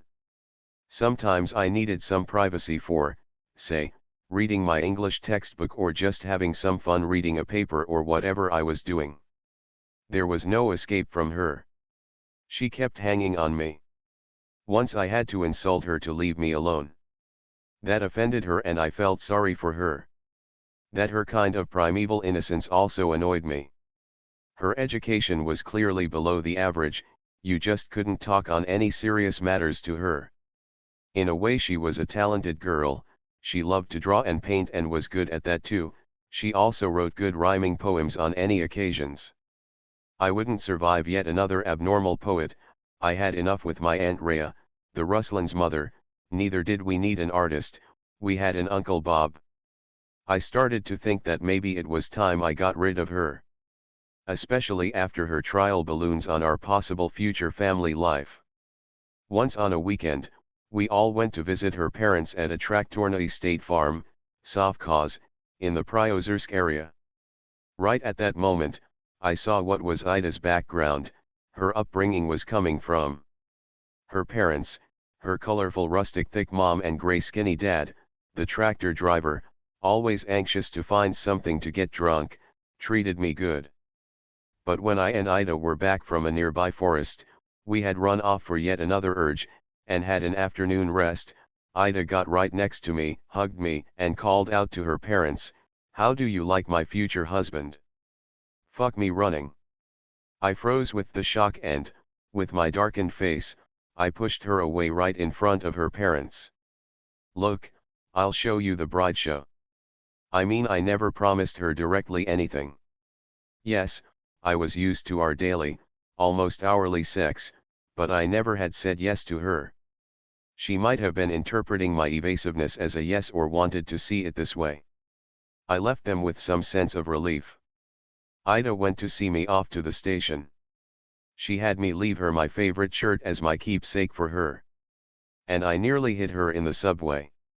She had driven me to it with her stupid talks about her crazy ideas and plans for me. She and my sister planned to visit my parents on their vacation. She worried me and I wished they wouldn't fucking act oddly at my parents' house. Sure they did. I went to my grandmother's village with my transfer to Moscow. In the summer right before the army, I and my sister visited that village. For the first time since we were taken away like little kids. We both liked it there. As soon as we had gotten there we had a feeling that we were loved by everyone down there. I had trouble fending off my sister, protecting her from young men constantly hitting on her. My grandmother was getting nervous about all this. She was scared that they would kidnap her. This had recently been practiced in this neighborhood. My aunt, my mom's younger sister, the beautiful, got herself almost kidnapped. Barely fought herself off and escaped. Some girls fell in love with me and I fell in love with some of them too. So I was looking forward to seeing this village big time again. I also expected to catch up on some sleep a little bit. Ida, I confess, has worn me down good. Wrong. Either I had grown up a bit in those 2 years or something happened to morals in the village. Sure, this country was pregnant with perestroika, but still, before the army, there were no going beyond kissing there when you were dating a girl, no matter how hard I would try. This time on my very first night, a friend of Dan's, my childhood friend, sister vigorously freaked off on the Diama River bank, where we, with the local rod men, rode our bikes. It was funny the way we drank vodka we had brought along. We had no glasses, so we unscrewed a stoplight cover from a bike, hastily wiped it out of the dust with the grass, and it served us as good as glass. I, of course, was pleased that I was so much a success, but I did not want to screw yet another girl's head. I had had enough in Leningrad. So I avoided this one. She left, and yet another two friends, the quite mature and appealing women, for me at my 20 anyway, came to visit Dan's sister. I liked them both. They both were tall and curvy. The one was fair-haired with a bob hairstyle. The other one was a brunette with her hair down to her waist. She was the one who picked me. From the first moment we met, she started flirting with me. She was so fascinating. She was 7 years older than me. And married too. She had 2 kids. She was a pioneer leader at school. Perfect match. Well, maybe she was a little bit old for me, but very experienced. And pretty too. On our first evening, we quietly left our company, which was noisily drinking, passing around the 2 bottles of champagne, and we got inside a small hut in our backyard my uncle's son had just built. Later, because of her, by the way, I had a problem with a local shot caller who had turned out to be knocking her for a loop. Luckily I had some influential friends there too to keep him at bay. Things got reeled in front of my eyes. I was spending days in haymaking and cutting the firewood, and the nights, it was the same everywhere. Love again. And I was receiving several letters a week from Ida. She was longing for me and eloquently wrote about it. I felt sorry for her. Those were more diaries than letters describing her experiences watered with her poems. There was her verse she wrote to the Mon Frere Le Soleil tune. I even remember the line from it, "You are far away, my man. And the sun, my brother's son, is bridging us together." She was losing her head. It had to be stopped. But I didn't know how should I. Soon she wrote that they, with my sis, were on their way to my parents' place on a train. She had sent this letter from a deserted tiny station where she managed to find a terrible dilapidated mailbox. Then she wrote that they had made it and she liked it there. She liked my cousin Ruslan. She had taken a look at school where our kids will be going to. Fuck. She was fucking crazy. Then I received a letter from my mother who was shocked by my decision. Those idiot girls had told my mom that I was going to marry Ida. Fuck. Fuck. Fuck. I wrote to my mom I would take care of all this when I was back. I was fucking roped in without even being consulted first. In the meantime, the summer holidays were coming to their end and the pioneer leader left to her school kids in the neighboring village, and Rosa, my childhood friend, who always wanted me, came along. She was a funny girl. She had a reputation of a local whore, but I didn't care. I wasn't going to marry her anyway. I stopped seeing her well before I left the village. She became too intrusive. It started catching the eyes. When she gently asked me if we were seeing each other for a reason or what, I knew it was time to dump her. Sure, I didn't mean to be cruel to her, but I had to.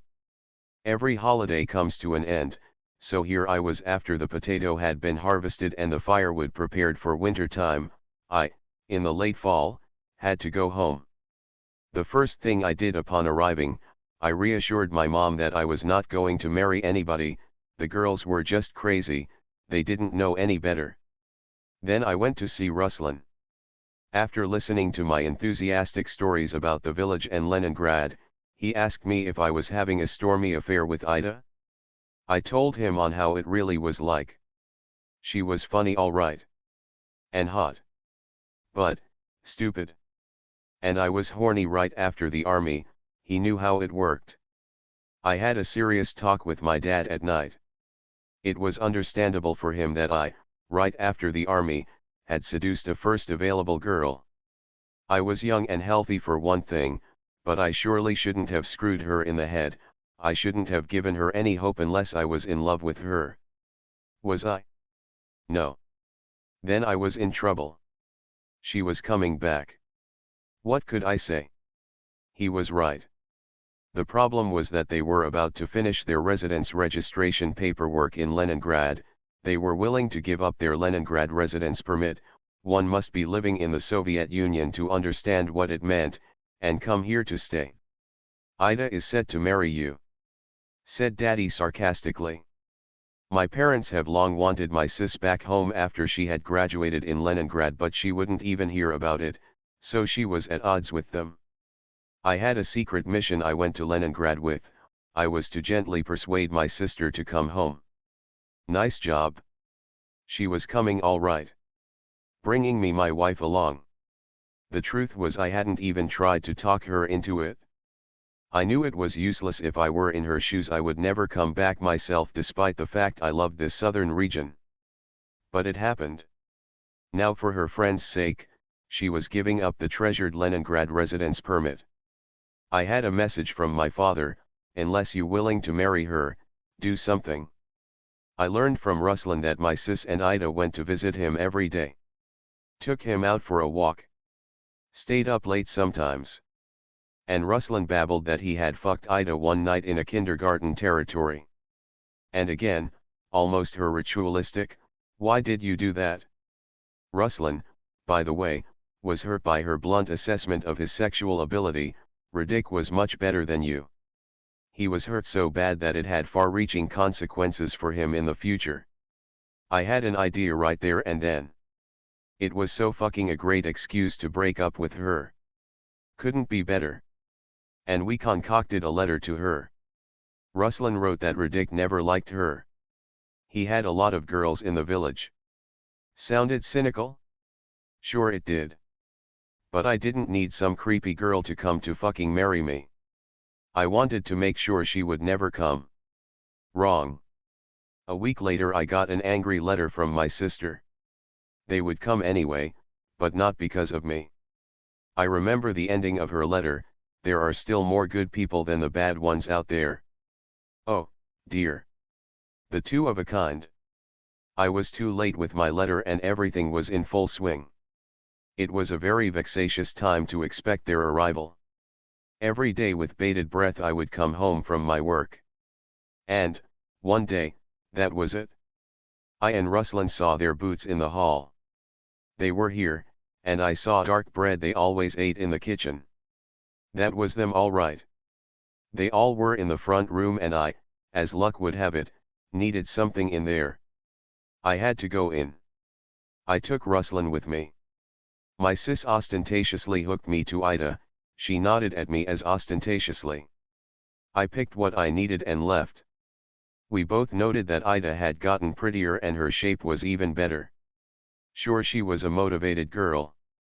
But, you know, if you had irresistible rejection deep inside you towards somebody, then there was nothing you could do about it. And they stayed. Fuck. Really?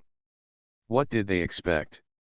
That I was going to get wise, empathize with her and marry her? Were they all right? Since they came along I became unbearably irritable. And I slept badly at night. Even my mom started taking me to calm. They got all right? I wish I knew what she had meant by that.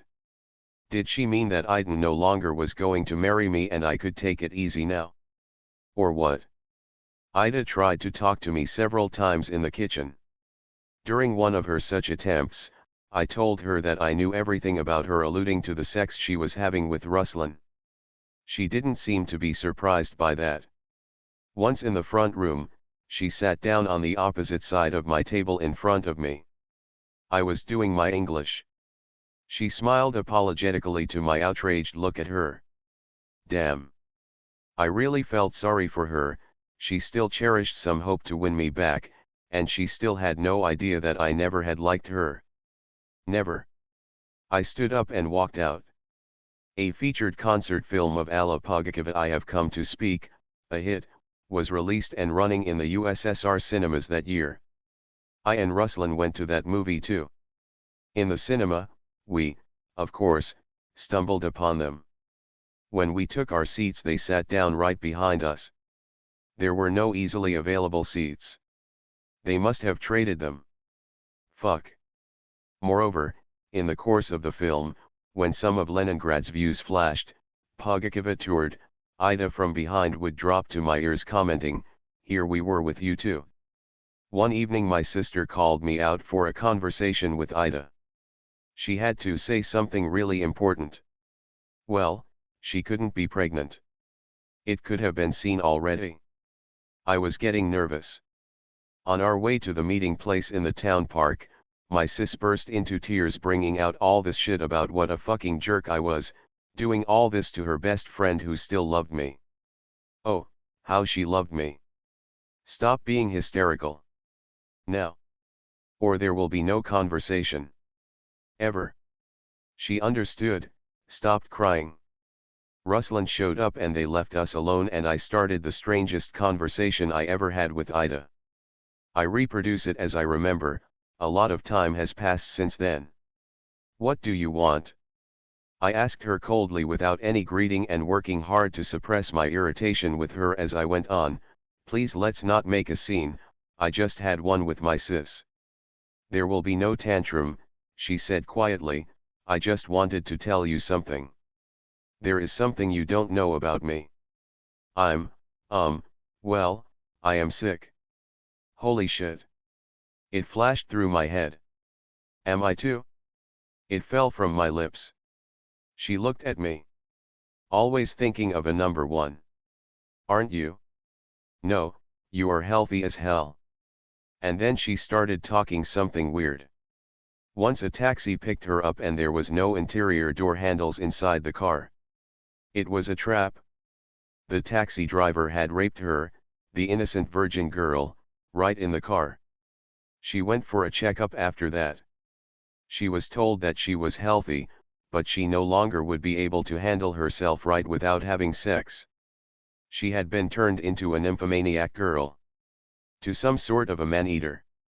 Well, I could no longer hear this horseshit and was about to leave her, but she threatened that she would never come back and would do something to herself.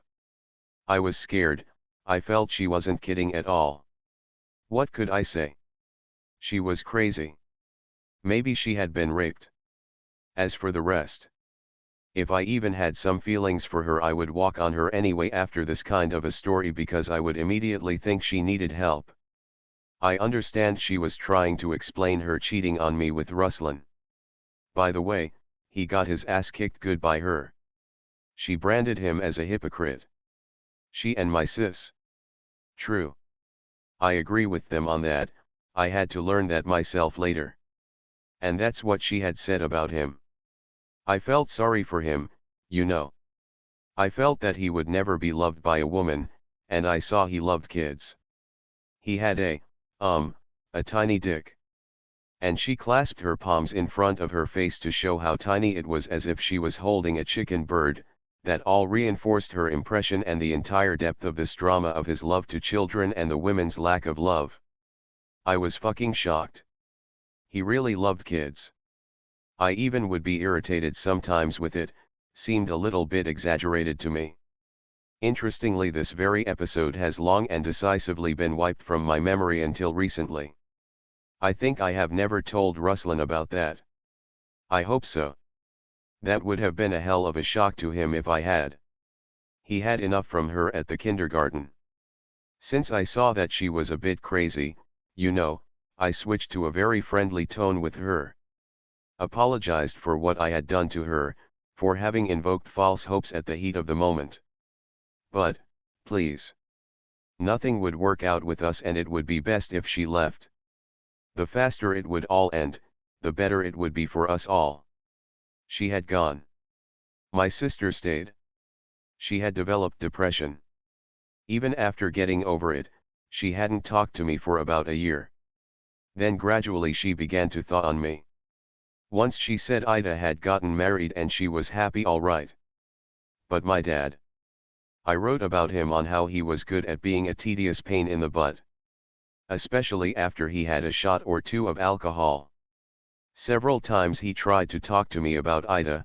I liked her. Shit. Now he thought he had separated me from her and was suffering from guilt and wanted to explain himself. The sharper I interrupted him on these attempts, the stronger he held on his opinion. And when my sister told him how I was frowning at her message on Ida's marriage, that's how she had interpreted my irritation to mention her name, my dad got upset. He thought that I couldn't forgive him for his intervention in my business. We had a tense relationship not because of her, much earlier and for other reasons, so his suspiciousness had the wrong directions. Years later I asked my sister to remind me of Ida's second name. I was curious to find out how she was doing, to see if she had any social network accounts. Turned out that my sister was long at odds with her. Had no contacts whatsoever. But she gave me her name anyway. I found her. Her social network accounts seemed to be long abandoned.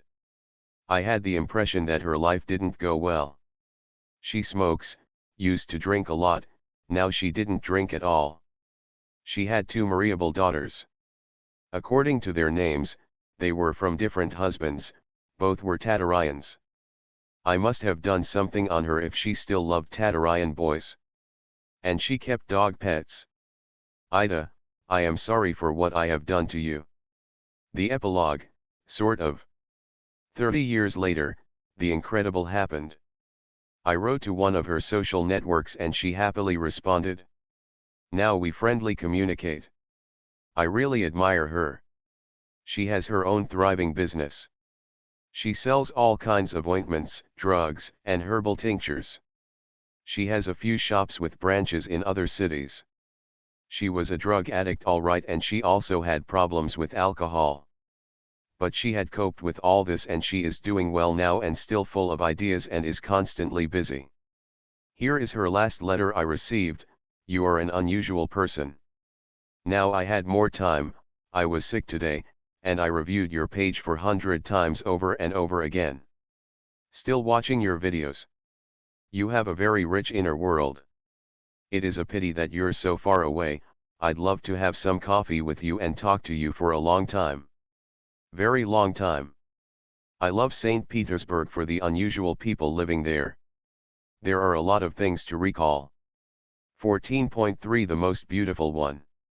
My full brother cousin, and a friend of mine, as well, whom, after I went to the north, I was missing so badly, was heavily involved in this story.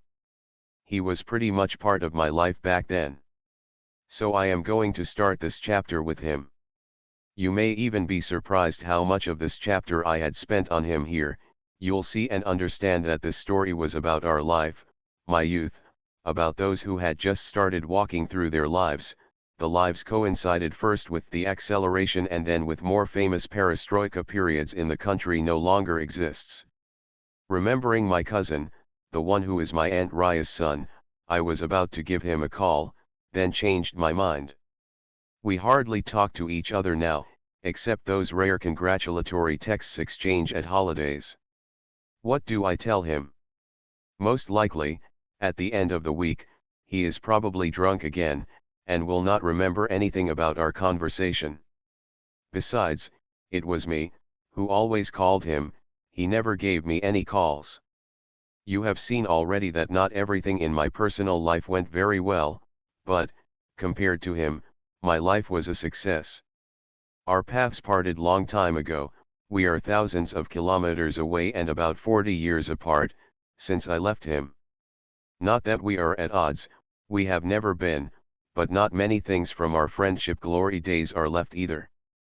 But it was there, and it was a real friendship. We were more than brothers, we were friends, we were more than friends, we were brothers. Ruslan, I'll call him this in tune with his real name. I have never asked his permission to write about him, so I have no right to write his real name as well. came into my life unexpectedly.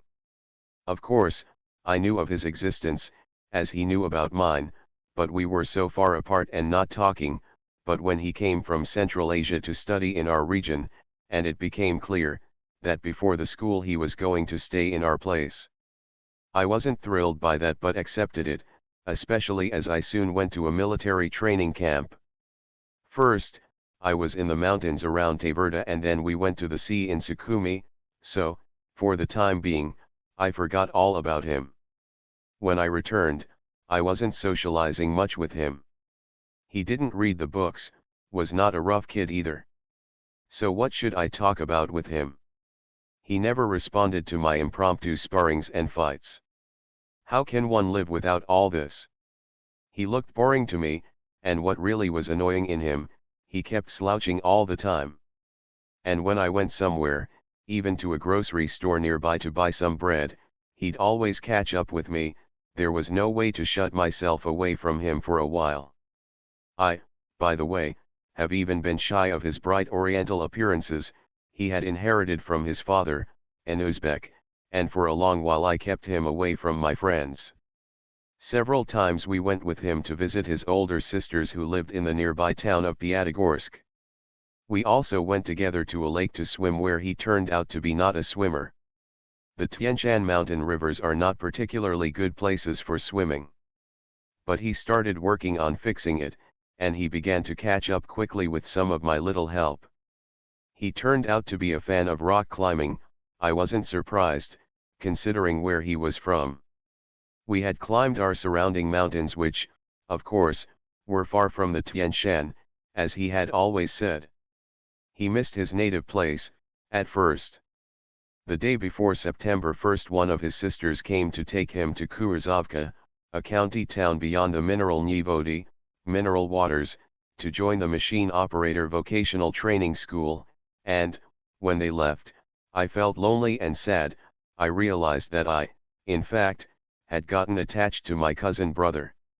I was so glad to see him back on his first weekend. I had never expected him to come back that soon. And, since then, the coming weekends also meant to me that Ruslan would be coming for the weekend too. Each one of us had news piling up we excitedly shared, so I would be aware of his new friends, as he of mine's. Neither we nor our relatives lived lavishly, so he never went back to Asia to visit his family, so he spent his holidays with us, instead, and, thus, has become a full member of our family. I had no idea now, how could I do without such a friend like him before? We both loved taking and printing photos. I would tell my brother the believed sci-fi Professor Dowell's head story or something funny from the recreational physics or about the clouded leopard's habitat, and he would listen to all this displaying great curiosity. And he would enthusiastically share with me the principle of an internal combustion engine or about how he would operate a huge excavator, earn big money and buy a Lotus 6 car. That was a cool modified Fiat 124 car at a time in the USSR, only the Volga was even cooler a car. Over time Ruslan took over the best friend of mine status, surpassing all my existing friends he had met. A few years later, his mother, Aunt Rhea, arrived, with Ruslan's younger brother. His younger brother, Roman, was handsome, almost with the Scandinavian appearance, a boy no resemblance to Ruslan at all. Then Ruslan graduated from his vocational school, found himself a job, got wound up with some money, and now he was dressing up better than me. Even before that he kinda tried to become the sort of my big brother, the leader, that is. The fact that he was a year older than me didn't stop our relationship to be equal before then. And some healthy, as yet, competition has touched our otherwise disinterested friendship. We still would encourage and praise each other's bulging biceps and our stomachs raised strips. However, I noticed that the girls were getting a kick out of him. Not me. Although Ruslan, as the saying goes, wasn't any good at carrying himself on, he had never danced at discos, just slow dances with girls. But there was always some local beauty who would invite him to ladies' dance. "Am I so good?" he would exclaim, happily fooling around. And I used to be shy to take him out. What the hell was I thinking? He was a handsome guy with incredible dense blue-black and slightly wavy hair, a stout body with no longer stooping his shoulders, with his tight blue jeans, albeit a little bit too jammed but still neat, on him, a gift from his Korean friend, along with the Adidas t-shirt from Taiwan, sent him by his cousin, the submariner. That's the way I remembered him before the army, looking good and dressed to the teeth too. No wonder girls liked him. He had broken his cherry before me and it did hurt me the most, I remember that. All of a sudden people around began to notice that Ruslan looked pretty much like Talgat Nigmatulin, the rising star, the USSR version of Bruce Lee then, who played Saleh, the chief of the pirate in Pirates of the XX Inturi movie. You could Google it, all these movies are on YouTube now. I was quickly going into his shadows, while Ruslan was becoming more self-confident. Girls just kept running into him. No matter how painful it was for me to see my brother's success, I would never show it. I apparently, even enjoyed it. He was still my brother, after all. After I finished high school, my parents were able to find some money for me and my sister, who was a student in Leningrad on her vacation, to go to our grandmother's village, where I hadn't been since I was 5 years old. Man! It was fantastic out there. My sis had become an object of universal worship and adoration, and my grandmother strictly required me to guard her, fearing that she could get kidnapped. I was having a good time out there too. For all that I was missing in the south, I quickly made up out there in the countryside. They would fall in love with me and were willing to go on a date with me. I hated to leave that place. And how much I enjoyed telling Ruslan later about the village girls, making clear that I was all cool out there in my small historical motherland. He was drafted into the Red Army a few months before me. Neither of us had thrown a party on those occasions, we had no money for that. 2 years later he entered his civil life a couple of months earlier than me, and I was envying him, reading his letters from his civvy street. Then, we were together again. And free too. It was the beginning of summer 1985. Everything seemed to be good and beautiful. Old friends, Italian pop music everywhere, the Rubik's Cube, the Soviet youth TV shows. They just kept talking about the international student festivals against imperialism, going on in this country, those peace marches. No one seriously believed in this crap any longer but still kept playing. The future oligarchs were then the Komsomol leaders, those very enthusiastic who irritated me. Probably, they were just smarter than me and they knew what they were doing. My brother and I had noticed that the girls, passing us by, would often look at us after, making each of us proud and think that it was you they were looking at. This was, for the first time in life, I was able to dress up fashionably. While I served my country, my parents saved some money for me to pay for my clothes and my trip to visit my sister in Leningrad and, then, passing by Moscow to my grandma's village again. It was incredible. I liked it there even better than the first time. While I was in the village, a friend of my sister, Ida I wrote about in the previous chapter, an infatuating romantic girl with adventurous inclinations, came along with her to my parents' home and scared both of my parents to death with her intention to marry me. But, not finding me there, she must have gotten bored and, out of the boredom, a couple of times slept with Ruslan. The only right thing she did then was that, before leaving our place, she had said to Ruslan that I was much better in sex. Ruslan had told me later that himself, and that assessment of a young girl, of course, had hurt him big time. Now, as I recalling all this, I think, that her phrase had ended his, unquestionable before, superiority over me. Before the army, our sportsmanship was pretty much at par with mixed success. In arm wrestling, for example, I didn't beat him every time, and there was time when he constantly pinched me. After the army, however, I had more pronounced fitness success over him. I had both better lift and press performance. And now I also readily agreed with his flattering remarks on my athletically built body and deliberately held back with my courtesy response I owed him, and I would have said before, like, and you have better back lat spread, and, besides, girls like you, not me. Over time the mutual flattery has turned to pulling a stunt on each other. But, true, we always knew where to stop and we'd never crossed our red lines of direct insults. I couldn't afford that. I mean, I didn't have too many close friends to fight with. And there was an Achilles heel Ruslan had. He couldn't handle women. I mean he only twice fell in love, both unanswered and both of his love objects, here we go again, were friends of my sister. Some mystery. He wrote a love letter to his first one who lived in our neighborhood and then was hiding from her. He was so much in love with her that he ignored, he just refused to see the other girls who were in love with him.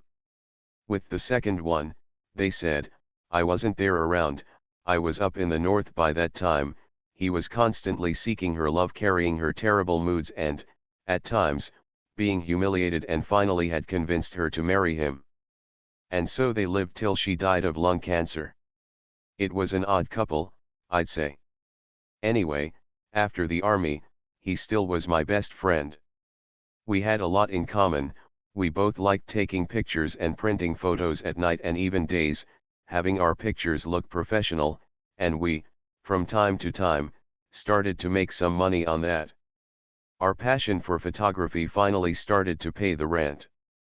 Ruslan bought him some good Soviet Zenit SLR camera, a speed light, and one of the best photographic enlargers we had in the USSR. He also got himself dressed up from head to toe. He always knew how to dress up and enjoyed it. I spent all my money on music I loved. I was buying hi-fi stereos and LPs. That kind of hobby used to be very expensive compared to our salaries. After the army I confidently stepped out of my cousin's shadows and, at times, picked off these beauties to make even Ruslan envy. Occasionally, I had to fight, like in the old days, for girls this time. I still had a shot in the locker. It was back in 1989 I had my last major fist fight. First, I felt it was no longer necessary. The second, I hit one of the attackers and got him to the hospital, where he stayed for a while, and I made a decision. Enough was enough. I was coming to maturity. In the summertime I, probably, was getting good, my skin was getting tanned, although it wasn't that easy for me, the fair-skinned boy, I had to roast in the sun a lot for that, and my hair color faded to white. It was much easier to hook up girls, no matter if they were the locals or the summer visitors, at discos. Despite all this, however, I still could not reverse the trend. The girls were still more attracted to Ruslan. Well, there still must have been something in his exotic appearance, and he was openly proud of that, and he never missed a chance to tease me with that. My admiring stories about the village and my adventures aroused my cousin's interest and even, it seemed at times, distrust. In a month? 3 chicks? In a village? You don't believe me? Do you? I was getting excited. Come with me next vacation and you'll see it. So, we made decision. We'd take a vacation the following summer in 1987 and go to my village. That village, by the way, was his historical homeland, too, despite the fact he had never been there. We worked in the same road construction machinery shop, I must say, both as excavator operators. The hardest thing was to get them to let us go together on vacation. And, here we go, all coffee was behind us. We managed to get ourselves some vodka, which was a scarce delicacy by then. We drank rarely at that time, I should say, but, what the hell, we were going on vacation. We packed up a few cameras, a lot of films and some photo papers. Foolishly, we also took the enlarger. We thought, we'd shake the money tree there too, some gifts and presents for our relatives. I even rented a portable tape recorder for the vacation. We were going to have a really good time out there. I had incredibly good anticipation of this vacation, and, sure enough, it lived up to my promises. And we hit the road. I'd say that my anticipations were mingled with some questions. I mean, what was I thinking, taking Ruslan with me? Hadn't I jumped the gun on that? He'd always been my dangerous rival, after all. Or this, my stories apparently must have caused Ruslan's high expectations. What if they are not met? In the year 1986, for example, it didn't go very well for me there. That would be an excuse for him to make fun of me. Where the hell are they? Those girls of yours, huh? The flight from the Caucasus to the Ural went well. We stayed overnight in Ufa with my aunt, and the next day we got off to the village with her 9-year-old son Ed. A few stops before ours in the village, few girls stormed in the bus, and I saw Rose, the girl I was dating once. I turned my back to her and, facing up my brother, I called his attention to her. Here we go. We've got one already? He nodded. She was all right to him. You have no fucking idea. She was hot, but I was getting tired of her back then. I was sure my brother would get well settled and like it here. And I would find myself a good girl too. Just look at here how many young and beautiful ones we've got here on this bus only. My grandparents, of course, were happy to see us and pleased with the gifts we had brought to them. To our delight, they both looked healthy and vigorous. Just less livestock on their farm, they have sold them over. It was harder for them to run the farm. We quickly settled down and got a bite of lunch. After that, I took Ruslan to meet my next-door friends. Fortunately, we found my best childhood friend, Daniel. We all called him Dan for short. With him, we went to celebrate the beginning of our first, and, as it turned out, to be the last, vacation with my brother. There was no alcohol allowed for sale in the village liquor store for the harvest time, so none was available there, and the locals drank mostly mead and less often moonshine. So we, with our bona fide vodka, sausages, and other appetizers laid on the newspaper spread on the ground, were more than welcomed, and we looked real respectable out there.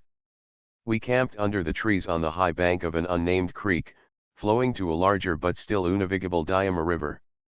After the first one to our vacation and the second one, which was both to locals and visitors, we smoked our cigarettes and I had that blissful feeling of our vacation beginning.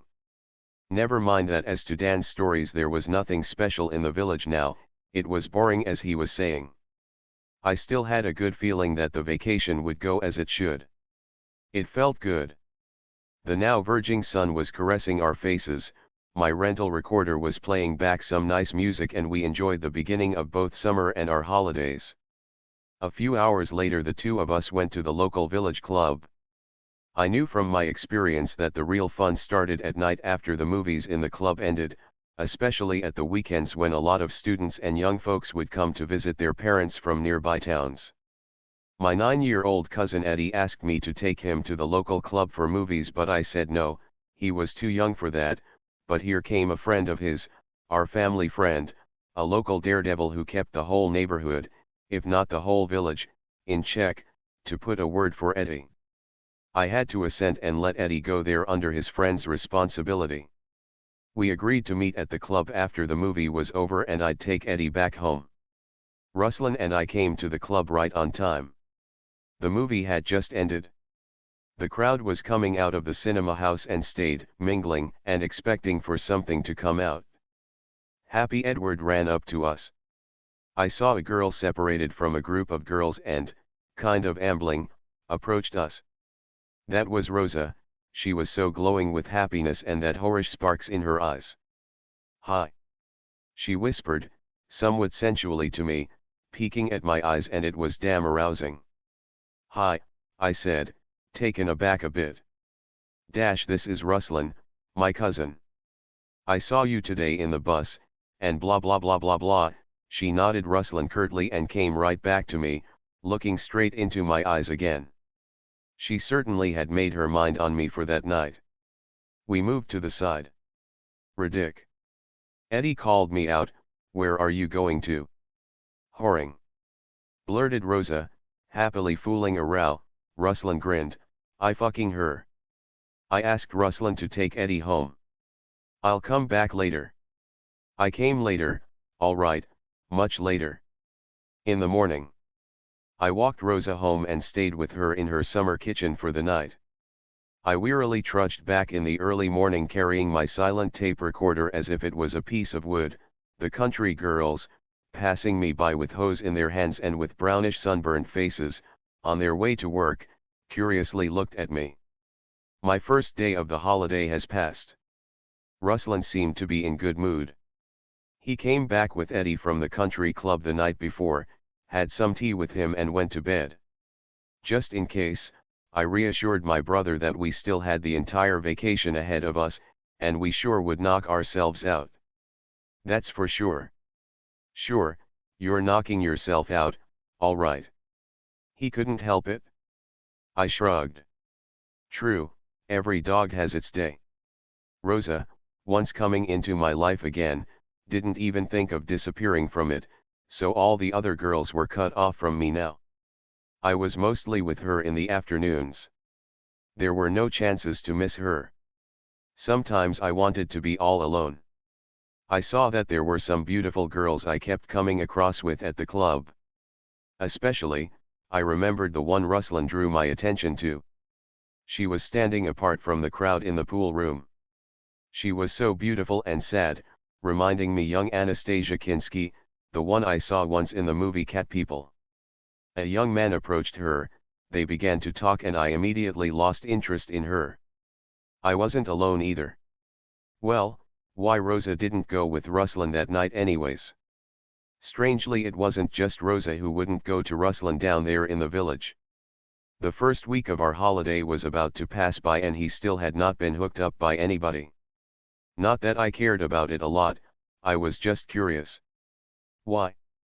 Could it be because of the oriental appearance that had been helping him a lot in the south that no longer seemed to be working here in Bashkortostan?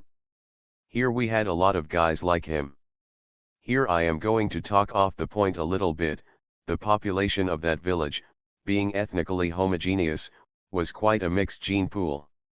You could see, along with pronounced Mongoloid feature carriers, some quite European, almost Scandinavian ones.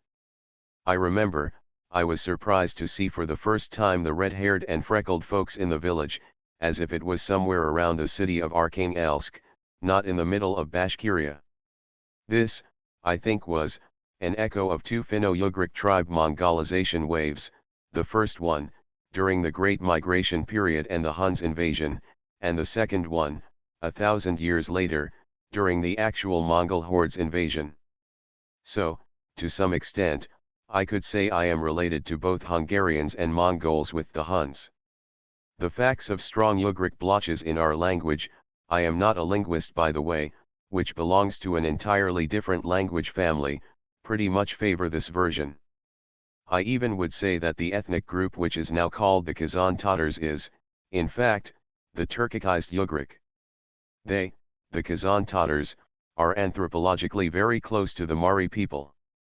However, I am not a historian either to claim the role of ultimate truth sole possessor. Well, getting back to the point. Meanwhile, Rosa had to leave me for a day or two to resolve some employment issues. I was free again. It was time to take advantage of this and help Ruslan to find him a girl. I couldn't help noticing though that, when girls stopped piling up around him, he turned out to become somehow helpless. His self-confidence was melting away right in front of my eyes. It was Friday and my granny sent us to buy some bread. That meant that we had to go to the center about 40 kilometers away, so we had to catch a bus at 7 a.m. and buck along for an hour and a half one way only on a terrible road. But, despite the terrible road, I still slept on the bus back seat. In the village, I was never getting enough of sleep, and the bus would depart the center for the village at noon. I remember that summer day heat and crowds at a filthy bus station. But, still, it all felt cool. There were more people than usual in the bus, on our way back. I mean, there were a lot of young, beautiful girls. We just had to go to the club that night. There were always a lot of people on weekends there at the disco staying up late. Especially, on Youth Day in the end of June. The local village was overcrowded all right that night. My eyes were dazzled with awesome girls, and Ruslan was resolutely determined to win back his lost positions. I got carried away by a pretty blonde girl Rita, I was dancing with now and then. "And where is a friend of yours?" she asked me during one of those dances. "Here we go again. A friend of mine." I quickly searched for him with my eyes around and I felt a miserable ache behind my knees. Ruslan was leading to a dance floor, that Anastasia Kinski girl. He couldn't have been any happier. Just look at his face. It was clear, however, that she wouldn't mind dancing with him either. And here they were swirling, talking, and smiling at each other. Probably he's asking her name, that's the best he could hit upon. I was mad. A friend of mine? Well, he is dancing. I nodded at them. Who is she? Well, she is not a local. Rita didn't want to talk about her. And I did not want to dance anymore. Happy Ruslan joined me to smoke a cigarette at the club entrance. His life has just started to turn around. A minute later I learned from him that Kinski's name was Ally and she was 21. You have directly asked her how old she was? With an undisguised sarcasm I asked Ruslan, trying somehow to annoy him, and he noticed it and came right back at me. Yes. I have directly asked her that. How come you are not with her? I softly changed the subject. It's better not to tease him now. She is still dancing. I am waiting for a slow dance and I'll get back to her. Well, I muttered sarcastically. It was very headlong of him to leave her all alone right then. Somebody might take her away. I'd never expect that just after half an hour I would be the one to take her away. Everything turned out somehow completely unexpected. We were approached by an old friend of mine who offered us a drink of the delicious mead he had brought along. I took a few sips and left them. I said I had to leave them and would be back soon. Ruslan, dancing with Ally, had enough time to tell her that I had an audio cassette with cool slow dancing music, the ballads, recorded in it. That's how badly he wanted to dance with her. I learned it later from herself when I danced right next to her and talked. Ruslan forgot to mention that on the other side of the tape I had an AC/DC heavy metal band. I especially had it recorded for the occasions like this to dilute a little bit the modern talking disco rave, which was trendy at a time. And I told her about it. She brightened up at that. She turned out to be a heavy metal fan herself. She dug that kind of music. And she was so good. And she was a hell of a dancer too. And those eyes. And, catching her glance, I knew already. I felt that no way was I going to give her away. No fucking way.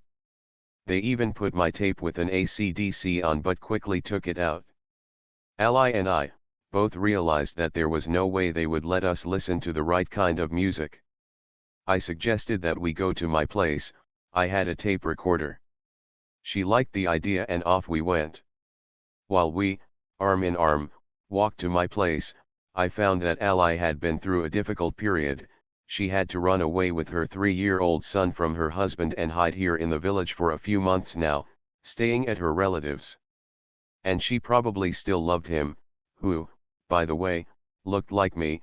He even had some pockmarks on his face, just like me. Could it be found attractive? I would never think that. I would never get women. And, if it hadn't been for Ruslan, I would have never dared to come to her first. So he caused that, as they say now, multiplier effect. Ally was telling me about herself, as we walked to my place, and I just kept falling in love with her. How old she must have been when she had gotten married if she was 21 with her 3-year-old child right then. I was thinking involuntarily, unable to take my eyes off her. And the other day I learned that my ex-husband got married. Before I got married. That's why she was dressed so mournfully. She was wearing a dark formal suit. That was the suit she wore that made her stand out among the rest here, and it was very flattering to her. the bright brunette.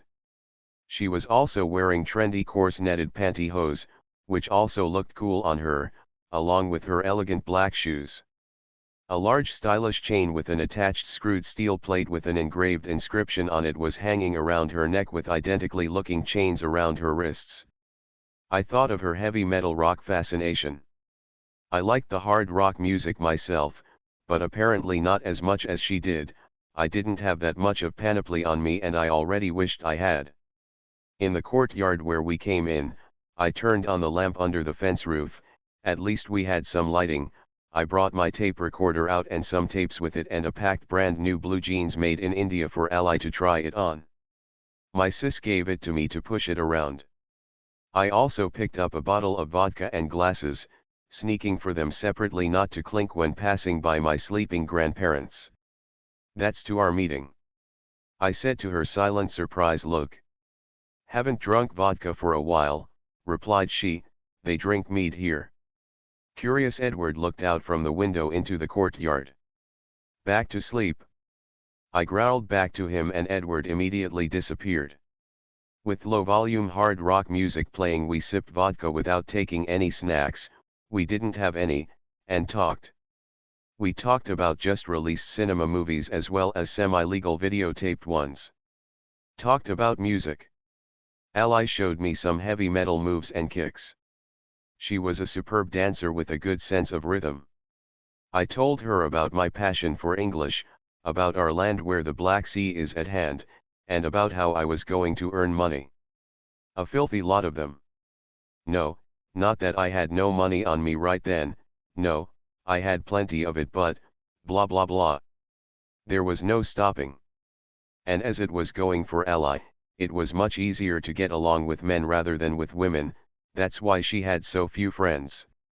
And I learned from her that I had those cold Sylvester Stallone eyes. She liked cold eyes. Wow. The most beautiful woman in the village made me a flowery compliment. But, I guess, she probably overdid with my cold eyes. From then on now I always exercised that cold look in front of mirrors before going out. I was probably overdoing with that either. Anyway, I helped her to try on the blue jeans I brought. Sure she liked it? It was a perfect fit. Her mom would come soon and buy it. The blue jeans were not mine, I would have given them her for free, but, at least, I'd see her again. I'd see her anyway. She had asked to borrow my tape recorder for a day, she was missing good music. It was good that I, before going to the village, had all this music on tape. I even had the urge to kiss her but I fought it back. It was too early, for the first night anyway. She was sitting right next to me. So beautiful. I couldn't believe that. Ally proposed to stretch our legs. We grabbed the tape recorder and what was left of vodka in the bottle and off we went toward Ally's house. We had just made our halfway through the village when Ruslan and our next door boy showed out the darkness right in front of our faces. An awkward silence hung up in the air and Ally said it would be good to sit down on a bench we stopped by under the tree and finish our vodka. I barely heard Ruslan angrily saying to me under his breath that he was about to hang himself. We grimly finished our vodka. Our next door boy was pissed off at something too. He said goodbye to us and left. Turned out that he just had a fist fight for his girlfriend at the club. Then we walked Ally home, the three of us, holding Ally right between me and Ruslan with our arms around each other. We said goodbye, agreeing to meet the next afternoon at the club and then go to our place to celebrate Youth Day. I also told her it would be nice if Ally brought along some friends of hers. To keep Ruslan busy, the main thing for me was not to lose the initiative here. Ally gave me a knowing toss, okay. She got the message. Ruslan and I had a severe fight on our way back home. Ruslan kept accusing me of treacherously taking advantage of the situation. What situation? I was getting steamed up myself. If you wanted to keep her, you should have stayed with her all along, waiting for slow dances, huh? Had it not been me, somebody else would have done it to you. I don't care. He kept on going on me, you just have gotten off Rosa. I had nobody yet. I wished I had traded 10 roses for Ali, but he'd never take them, not even hundreds. He was right about one thing though. I would never take any action on her had she not made any move on me, no matter if it was either him or somebody else. But Ruslan was not going to give her up that easy.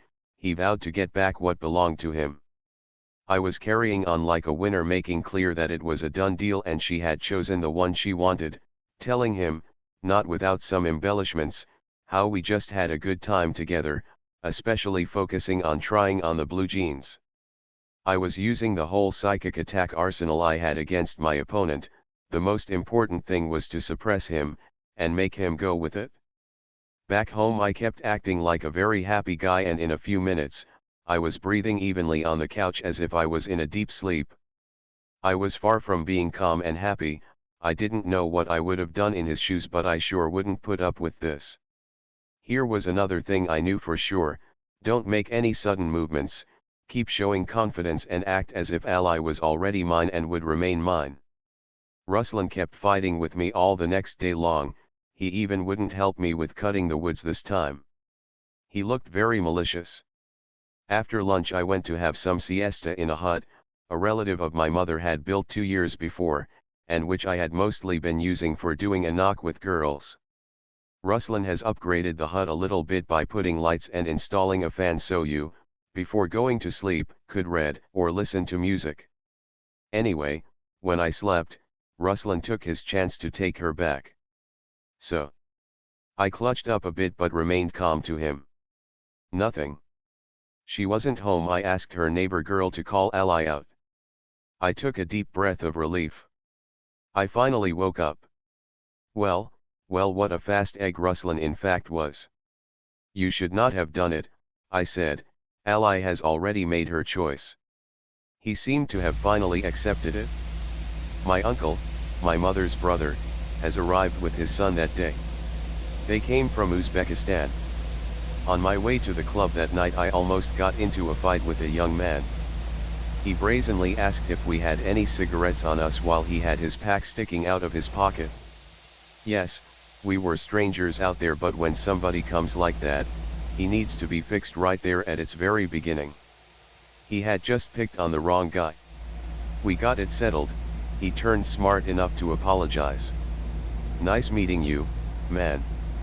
The first thing was when we met again, Ali asked who of us was looking for her that afternoon. I silently pointed to Ruslan. I had to meet another Radic that evening, Ali's ex-boyfriend.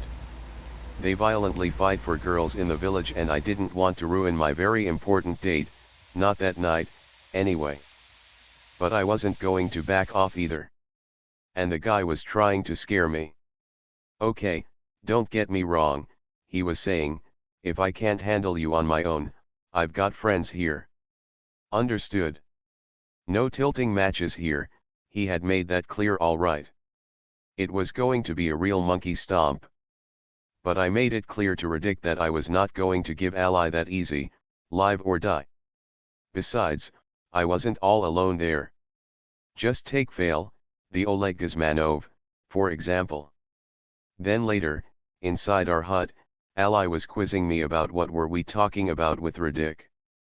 About her, of course. He wanted me to stay away from her. That she, Ali, had betrayed him, and then there, in the countryside, nobody would date her. He, Radic, would see to it. He was feared by many there. They were seeing each other before Radic went to the army, and, then, she had gotten married when she was 16. So I had to deal with yet another broken heart which nearly ruined my holiday. By the way, there was Ali's friend, a tall good-looking girl wearing a red tracksuit, but, while I was squabbling at the club with another Radic, she had disappeared, so Ali and Ruslan kept waiting for me without her. Ali, as soon as she saw the two of us together, she immediately must have figured out what was going on. We had it out with my same name by making the deal. Since there is no stopping me from seeing her, he asked me to be at least not that open, in displaying our relationship, and try to keep it quiet. I told him I could not guarantee that, but I understood his situation. I would try not to directly infringe on his dignity. So we both managed to save our faces. And later I often saw him in the club, always drunk. As a result of that meeting we were, the three of us, in our hut, without Ali's friend. So I had to watch Ruslan. He was still my rival. Albeit lost but not completely surrendered to me yet. Ali, in front of Ruslan now, had mentioned my cold eyes again. She was so pretty in her expensive blue tracksuit. I had a plan for her for that very night. I had to finally dot the I. Anyway, it's great to drink a bottle for three. We finished one bottle of vodka and decided to keep another one. We talked a lot about heavy metal music. It was me who did most of the talking with Ali. Ali once or twice mentioned it was running late. I had to do something. Several times I kissed Ali and she responded vigorously. Ruslan didn't seem to get the message. He wasn't going to leave, he was going to ruin my plans instead. How many times do I have to deal with hurdles? Ruslan, take this empty bottle out. Would you, please?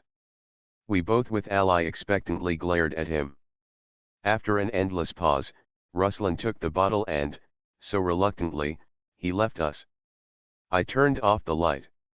Ruslan told me later that when he was leaving us ready to kill himself, he heard my ally saying, "Now it's all obvious to him." Sure it is. I replied, it's about time for him to figure.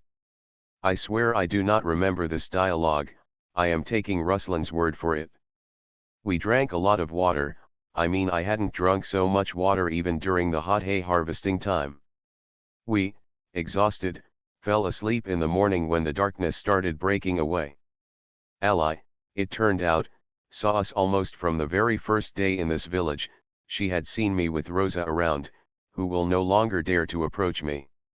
Wow! My grandmother's unexpected and loud knocking on the door woke me up and had me jump to my feet. Thank God, the door was latched on. Shit! I completely forgot I was to go to the center to buy some bread. But what about Ali? I looked at her. Gosh! She was so good. Naked, she was still sleeping, despite my grandma's bang at the door, like a child. Grandma left us alone and I kept feasting my eyes on Ali, couldn't help stroking her breasts, and she, still sleeping, stretched out toward me like a cat. Fucking district center. I went inside the house, woke Ruslan up, and explained to him the situation. I was to go to the center and Ali was still in the hut sleeping. I would appreciate it if he made sure that nobody disturbed her. Ruslan, pissed off, went out to wash his face. I was late for the bus. Well and good. So I went back to my ally in the hut again. She still was sleeping. Now, all dressed up though. Couldn't help admiring her and she opened her eyes. My husband used to look at me when I was sleeping too. She smiled. I brought her some soap and a towel. I was being a little nervous when Ali was washing up. What was I going to tell my grandma, had she shown up? However, I had enough self-possession not to show my anxiety. I firped Ali home. She was flustered by the collective farm women passing her by to work. They sure understand everything. Never mind. We go to work. Like everybody else. Right? We sure look like it. She said smiling. To tell the truth, I wasn't sure how did I look, but Ali looked tired and still beautiful. And happy too. And I kept admiring her furtively. What a woman. She looked gorgeous in her tracksuit in the shape of Natasha Varley in Abduction in the Caucasus, popular movie in the USSR. Only she was better. We agreed to meet at 2 p.m. at the village bridge and go to the river to swim. She would take her son along, otherwise, they may not let her go. My Uncle Reef, since he arrived, constantly kept both of us busy and he, along with his teenage son, was always busy repairing, fixing, and painting something. Still, we made the time for our businesses. At 2 p.m. straight we were on that bridge. Someone has whistled to us at a distance. That was Ali, all right. Hell of a girl. And she whistled. I never learned how to whistle. This time she wore a light summer dress and was holding her 3-year-old sturdy boy. Off we went. On the Diama River shore, we chose a nice place under a big tree shade. We took the tape recorder and our cameras along. By the way, I never was able to pass those taken pictures to Ally. I'll get later to that. On our way to Diama River, Ally told us that, when she was walking down the street on her way home from my place, she saw her ex-boyfriend Radic passing her by on the motorbike from the opposite direction with his screw-face look. He didn't even look at her. He must have figured out where you were back from. We laughed. She was good at swimming too. She turned out to be an athletics girl, the track and field. We were having fun, swimming, taking pictures, and just fooling around. Ruslan was slightly depressed, but he kept a stiff upper lip. And I couldn't help coming down to the compliments on her body shape. She flushed with happiness and eloquently expressed her regrets about me not having seen her in the swimsuits she had once. Her jealous ex-husband had torn them apart. And she flirtingly made that teasing belly dance movements. Oh, my beautiful. After swimming, we were lying on the grass under the tree listening to the music I brought and smoked cigarettes. She said that it was so good that she had met us in the village. She couldn't stand that village before, and now she even kinda liked it here. We were thirsty and we had no water with us there. Ally just walked to the middle of a self-made bridge, squatted down, and drank up straight from the river. You will never get lost with a girl like this around. Ruslan and I did the same. Ruslan was spinning on a bar close by, her son digging in on the beach right next to Ruslan, finally leaving his mom alone. Ally and I asked Ruslan to look after her sonny, we'd be right back. On our way back home, all tired and happy, Ally was holding her son again, who had fallen asleep, and I quietly, not to wake him up, took him off her hands. Ally was tired of carrying him all along. That was the only way to take him off her hand, otherwise he'd never go to my hands. We tried. After a while, I was surprised how Ally could carry this weighty boy for so long. She was quite a healthy girl. Of course I wasn't showing I was getting tired of carrying her boy. Ruslan later said that Ally kept watching me all along, as I was carrying her boy, somewhat measuring me. At the bridge, I kissed Ally. I no longer cared about the locals, goodbye, saying her to wait there for me for the coming night. Okay. If they will let me go. I was desperately in love with her and was desperately trying to hide it from her. I was sure now that if I had any power over her, it was only because she didn't know how badly I was in love with her. And she was, I figured, trying to please me to catch my attention. In part I was acting this way because of her as well. It was her saying to me more than once, and Ruslan heard that too, that, along with my cold eyes, she also liked men who both looked and carried on like some sort of that Celentano, an Italian singer used to be very popular in USSR, in the movies, a bit uncouth who should be conquered. Apparently she was good at that, even run after them. That's how, if you will, she had driven me into that image of what I was, a prisoner now. Let her run about a little bit after me. And she did. And it felt fantastic to have such beauty running after me. I know it sounds cynical, but I couldn't help it. I just couldn't show any of my weaknesses before such a woman. And how did I berate myself for this after I knew I had lost her? Anyway, I and Ruslan, both relaxed back at home, were having some vodka that afternoon after swimming on the river. I gave a couple of shots to my uncle too to get him off our backs. We smoked the tasty and expensive cigarettes we could get in the USSR and kept talking about my ally.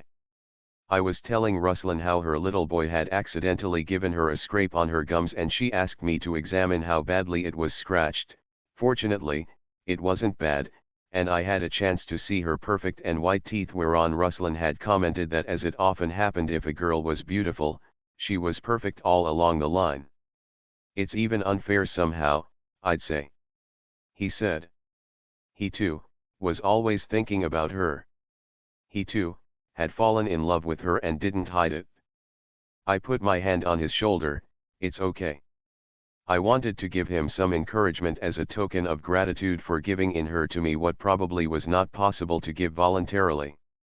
The clouds kept gathering up above us. They started gathering as we were going back from the Diama River, and now it was quiet. It was a pre-storm, sultry in the air, and the clouds were now rapidly turning dark. And we both were sitting outside smoking in blissful happiness. "Whenever you talk about her," kept on going Ruslan with his muffled and feeling voice, "I often wished you had shut up, and, at the same time, I still wanted to talk about her. And, you know what? I no longer want to meet anybody else here." I was silent. I felt sorry for him. A massive storm came out at that moment and smashed out our house's gate and fences. Ally was not allowed to go to the club that night. She ran up to the club to tell me that and said she would be waiting for me at her place gate, and there we were all night long. She was wearing a white wind jacket. It was a bit cold that night after a short but violent storm. "Where the hell did you spring from, my beautiful?" It suddenly slipped out of my mouth. "Do you really like me that much?" She was smiling with her eyes with very long and thick natural eyelashes down. "I do," I whispered, kissing her eyes. That probably was once I had said, "No," breathed this out for once, forgetting about my damn cold eyes. The next day we planned to go to the Diama River again for swimming. No Ruslan this time, no her son either. Her cousin brother had just arrived. He would be babysitting him for her. He is a good boy. And very protective too.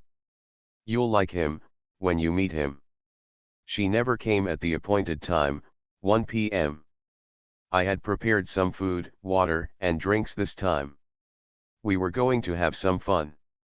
And for a longer time. Waiting for her, I was busy fixing our broken gate and fences with my other relatives. Something had gone wrong with her. But what was that? Ally came an hour later, just came running up to me to say that she was leaving me. She would have to go to Ufa since her mother had just arrived. Her cousin brother showed up riding right behind her on a bike with her son sitting with him, and warmly greeted me as they passed us by. "Right now we're heading out to the next village. What is it with you?" she suddenly asked me. "It's okay." "For how long?" "What? You'll be out for how long?" "For 3 days," she followed with her eyes her cousin and son. "I told my brother about you. I think he likes you." We were standing in the middle of this very broad village street. I was still holding a big iron bar I was digging a hole with for our front gate column, and I was stripped to the waist, wearing an old pair of my worn-out blue jeans, and she, dressed up nicely in her new pair of jog pants, sneakers, and a white t-shirt, with no bra under it. Very bold of her, especially in a remote place with a predominantly Muslim population, with a light bag hanging on her shoulder. We said goodbye in a very reserved manner, and Ally ran to catch up with the bike. They had to cover 20 more kilometers to get to that village. She promised to be in the club in 3 days and would wait for me there. Sure thing. 3 fucking days. The neon light kept flashing in my head. I was desperate. I suddenly observed a woman watching me from over the top from behind her gate in the yard with her hand covering her eyes from the sun. Here we go. There was another one watching in the same manner from the yard opposite. Fuck. I always thought that it was a siesta time. In the middle of the heat, the village seemed to be so depopulated. In these 3 days, we fixed our gate and fence. And split the logs. My childhood friend came from his work to his days off. And the next day, that very day of Ally's arrival, my auntie from Ufa came with her niece, my sister cousin Sveta. My auntie immediately asked us if we were seeing somebody. You bet. I was bragging. You have never seen anybody as beautiful as the one I am seeing now. She was the best auntie I ever had. Well, up until she paid visits to some of our relatives. When she was back, she was really pissed off at me. She was coming, like she was going to pull my thick, back then, hair off my fucking head. I had to run for my life from her in circles inside our yard, exhausting her out. What the heck had I done this time? Please, my crime was that I was dating a married woman with a dubious reputation. Not only that, people saw me carrying her baby in my arm. She was going to kill me good. At that moment I remembered women peeping from behind their gates.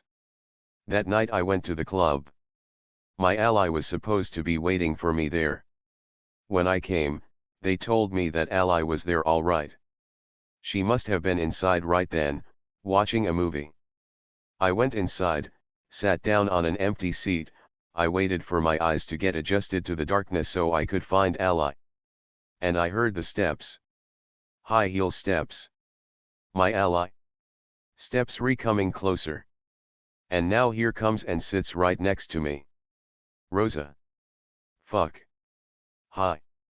She was so happy to see me, missed me. I stood up. Where are you going? She asked, startled. I need a smoke. I just couldn't bear the sight of her. I found Ruslan in the hall and had him find ally for me and get her out. He was my real friend. I took ally to my place, and it felt good again. I was struck by ally's eagerness to have this out with Rosa right then. She had said this, "You're not going to see her as long as I am around."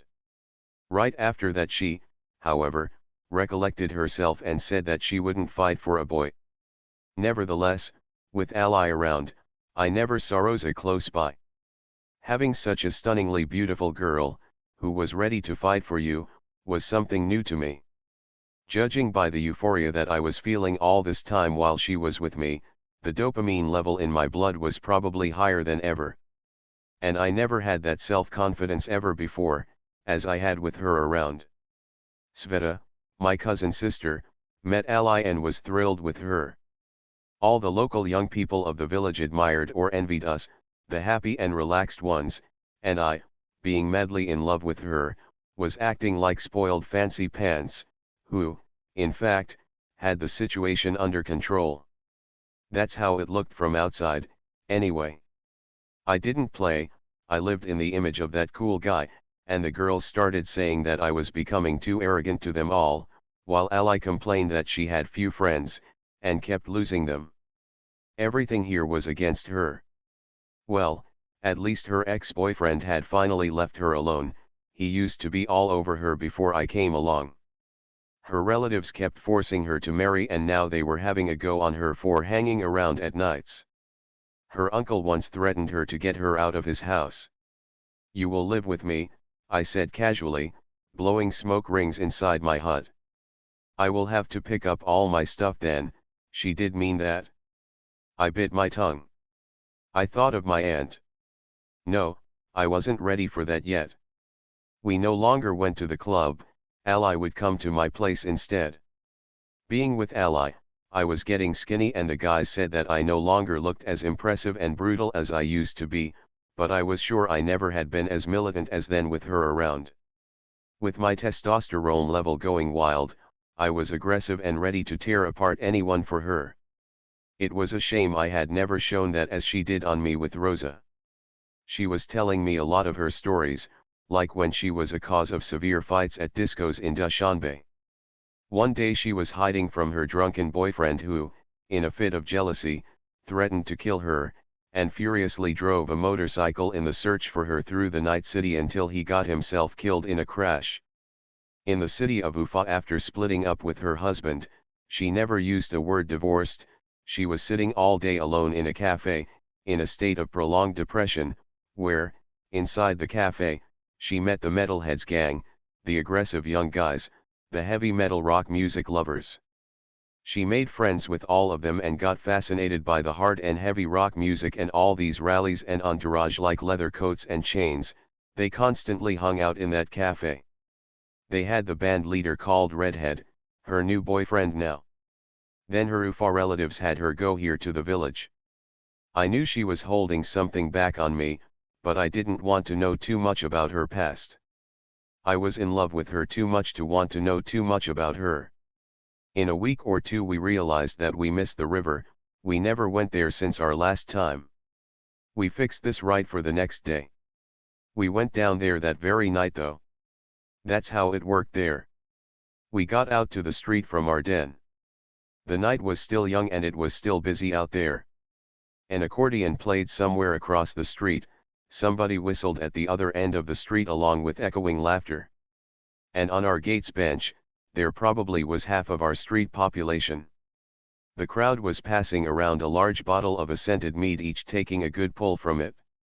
That was Azit, who had stolen it from his paternal apiary store. It was a real environmentally friendly belly wash we liked for the occasions like this. I and Ally had a good pull each as well. Then I saw my little cousin Sis in the crowd and was about to chase her home. Wasn't she too young to drink the mead yet? I was still responsible for her. She said it was too late, she'd already had it. And Azit asked me not to send her home, please. I could trust him. We were good childhood friends after all. Okay, I said, as long as he was going to stake his life on her. 3 years later, they, Azit and Sveta, got married. The night was fabulous. The moon was huge and bright. Here came Fail, the Gizmanov singer guy, riding a horse harnessed to a cart full of hay that never made its destiny, along with whooping guys and laughing girls. Where are you up to? We asked him. To the Diama River. Here we go.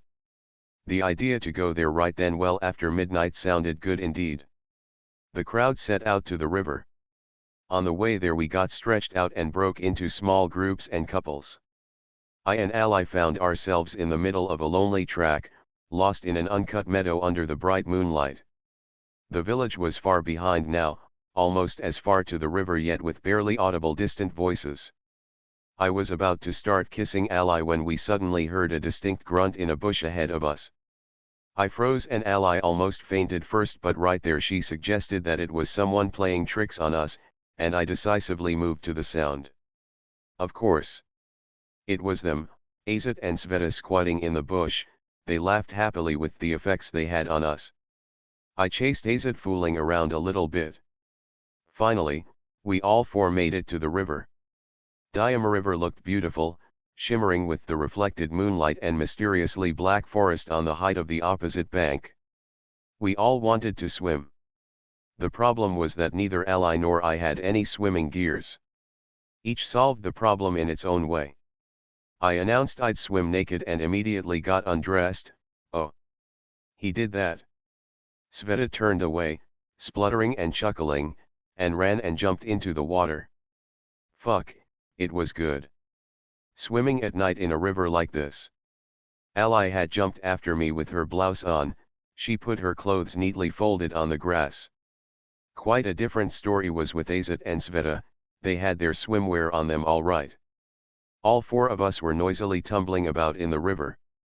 Azit took an empty bottle and swam to the middle of the river and ducked under with it.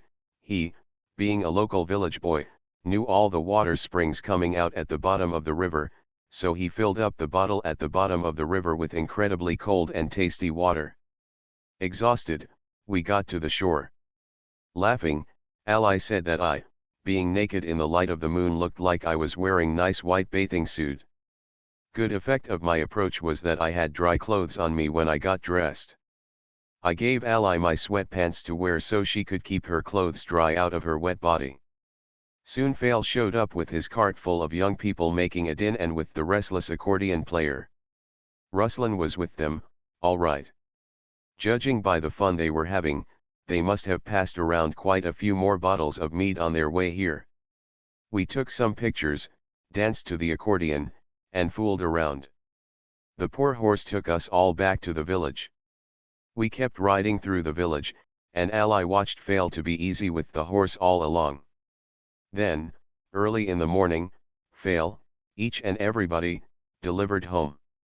Ally went home in my pants. We agreed to go to the river the next day to the same place. Just the two of us. If I only knew that was it, that was our last night. Someone was calling me out in a drawling manner in my dream. I jumped up at Ruslan's strong kick in my side. Are you fucking crazy? I was on him and he pointed, look who is here. That was Ally calling me out in the courtyard.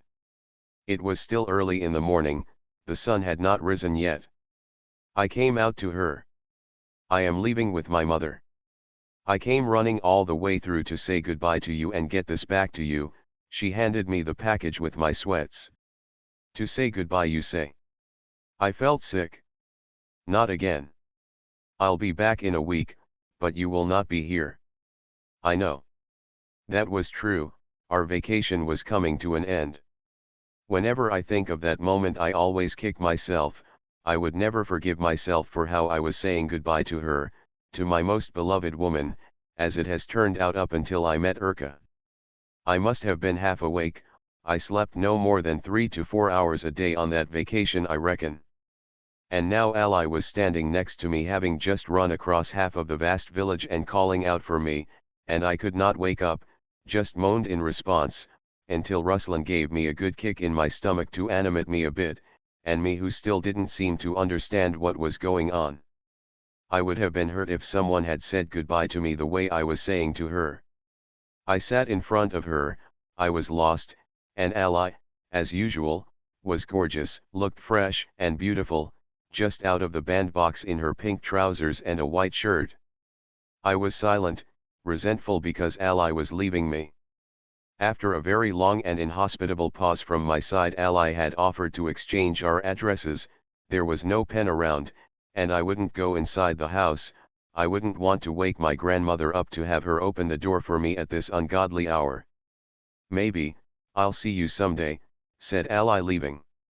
I said nothing, depressed. I climbed back into the hut, and Ruslan, who had not slept, began to urge me to go and catch her up and give her my postal address at least. If I were you, I would have caught her up and asked her to marry me. What a fucking idiot you are. We both indeed were in love with her, and I came to a fucking screeching halt. I was an idiot, it all was too much for me to handle.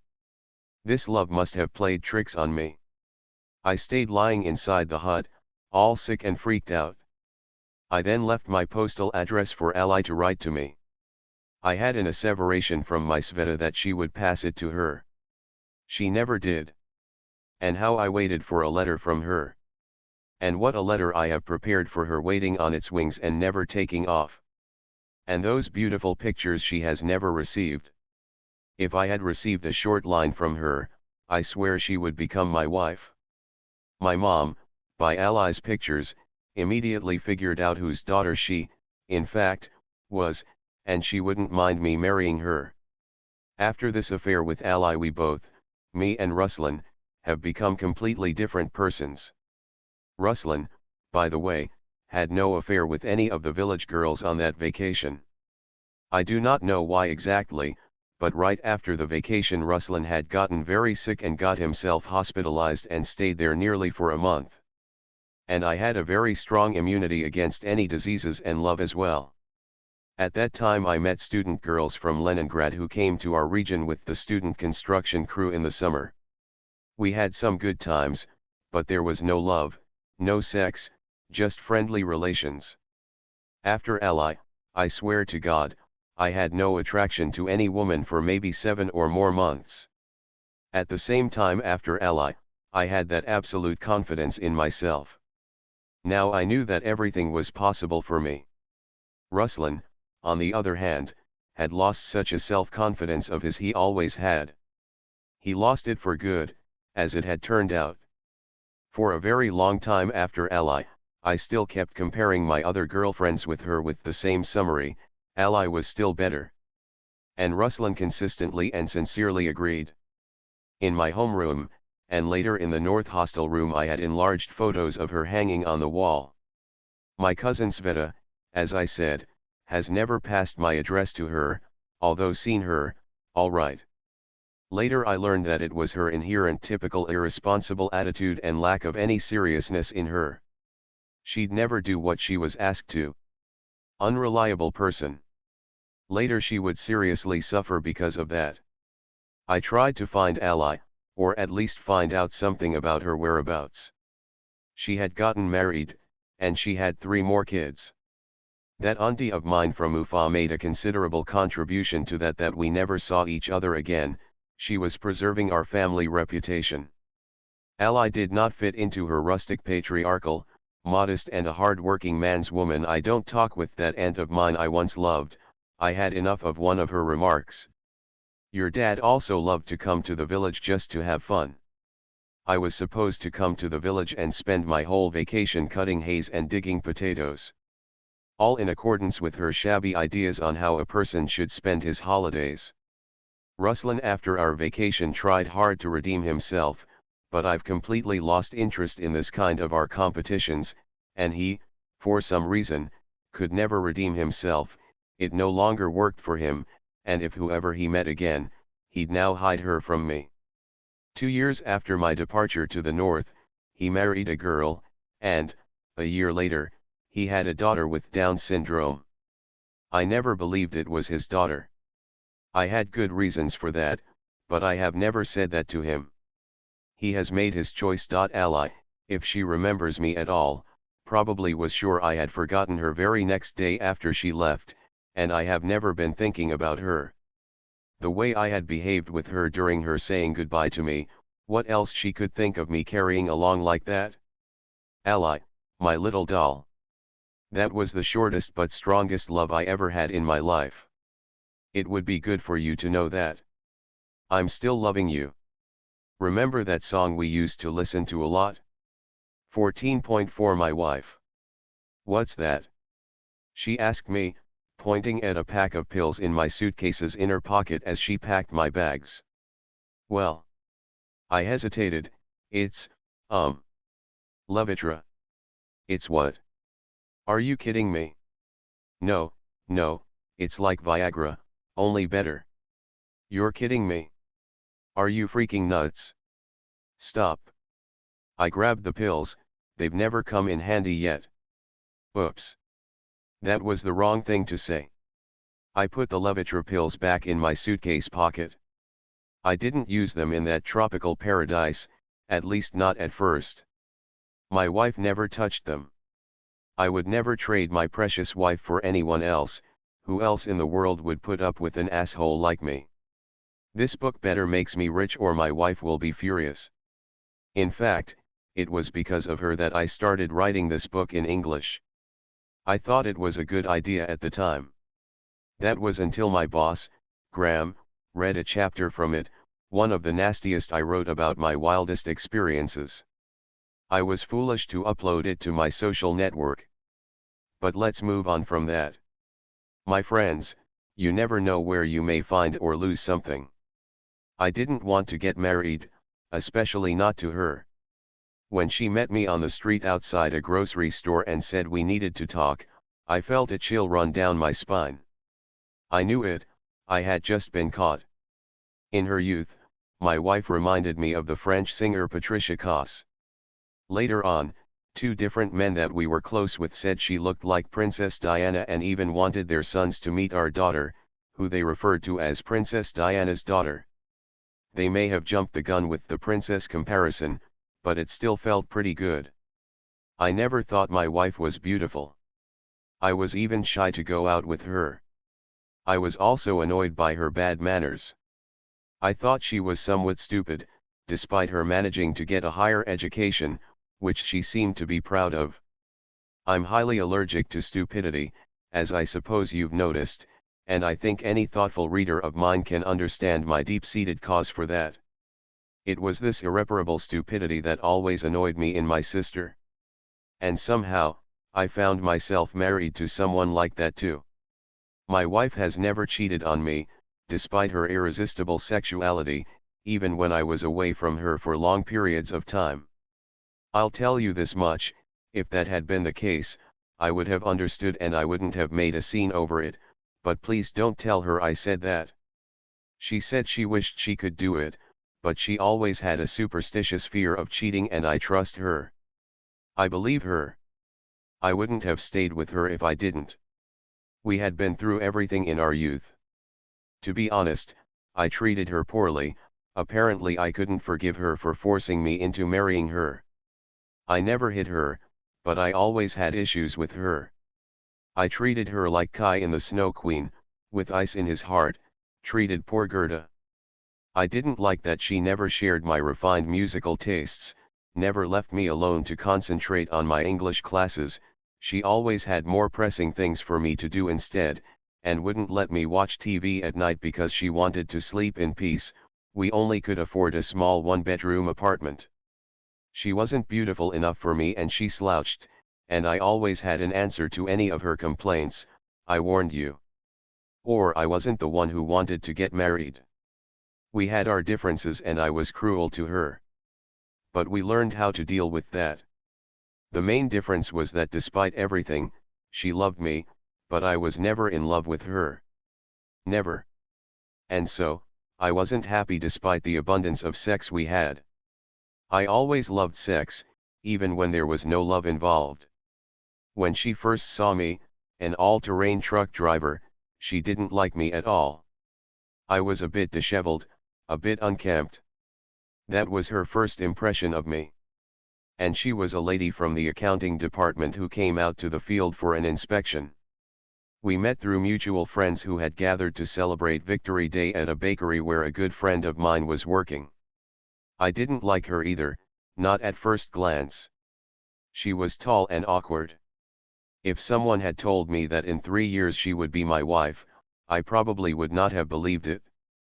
Vasily the baker also dismissed her, she was too tall for him. I believe that one dance is enough for me to evaluate a girl's potential. My first dance with her left a strong impression on me. She was not just a dormant volcano, but a powerful and explosive one. I had never seen a woman like her before. Her responsive and sensual reactions to my accidental touches during the dance impressed me. She would let out a suppressed breath or a faint stretch, similar to a cat in heat. It was unclear if dancing with her was enjoyable or torturous for her, but it was clear that others enjoyed dancing with her as well. My friend Jaeger, when he first saw her, referred to her as the princess and I couldn't agree more. She was like a delicate flower, yet strong and resilient. That's how she caught my attention. She noticed me when I, a simple truck driver, suddenly began speaking English to an expat from England who had joined our company. Everyone at the table was impressed by that, including her. The expats were just beginning to explore their opportunities to invest their money in the country's oil production, causing excitement among the local population. It's not that she started caring about me after that, but she somehow, as she told me later, developed a certain level of respect towards me. I almost became a local star. Suddenly, I was the only one who spoke English in the rural area. A construction manager, who happened to be at the party, told me that I could safely approach him with my waybill tickets, and they would all be signed, no matter whether I had worked or repaired the vehicle, which I normally did because it was so old.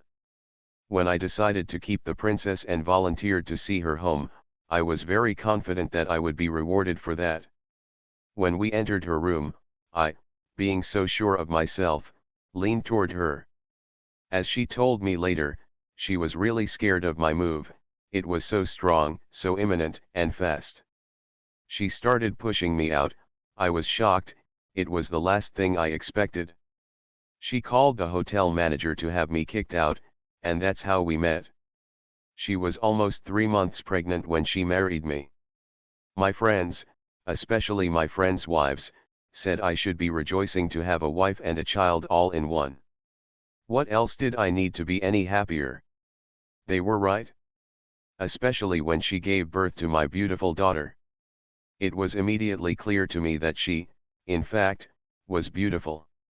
From her very childhood, people were constantly paying attention to her. She was only 4 years old when in Cyprus she asked me, "Daddy, am I really beautiful?" Of course, my bird, very much so. The hot Cypriots would vigorously express their admiration for her, and a restaurant owner once even offered us a meal and a beer on the house to get our kids married when they grow up. His son was 6 years old.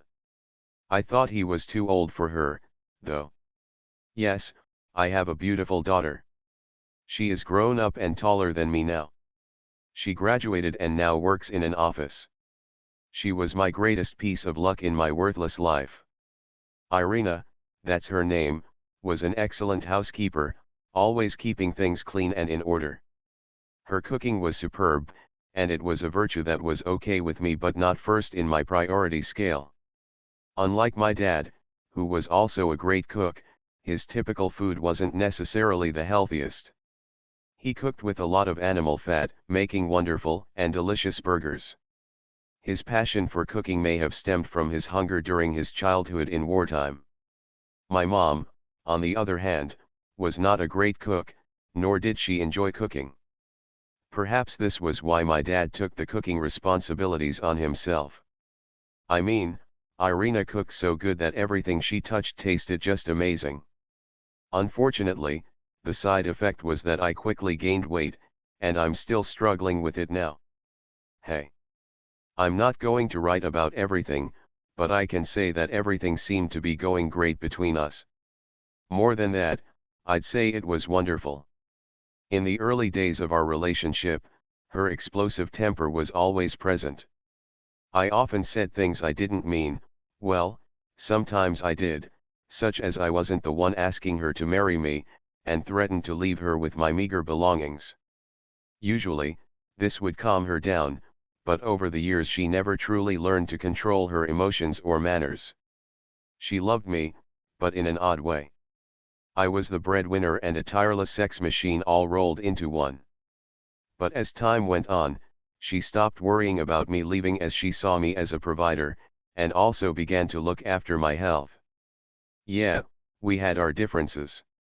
When she was young, she could, in my presence, talk on the phone to a friend of hers, saying something like this about someone: "She is a totter girl but she is okay."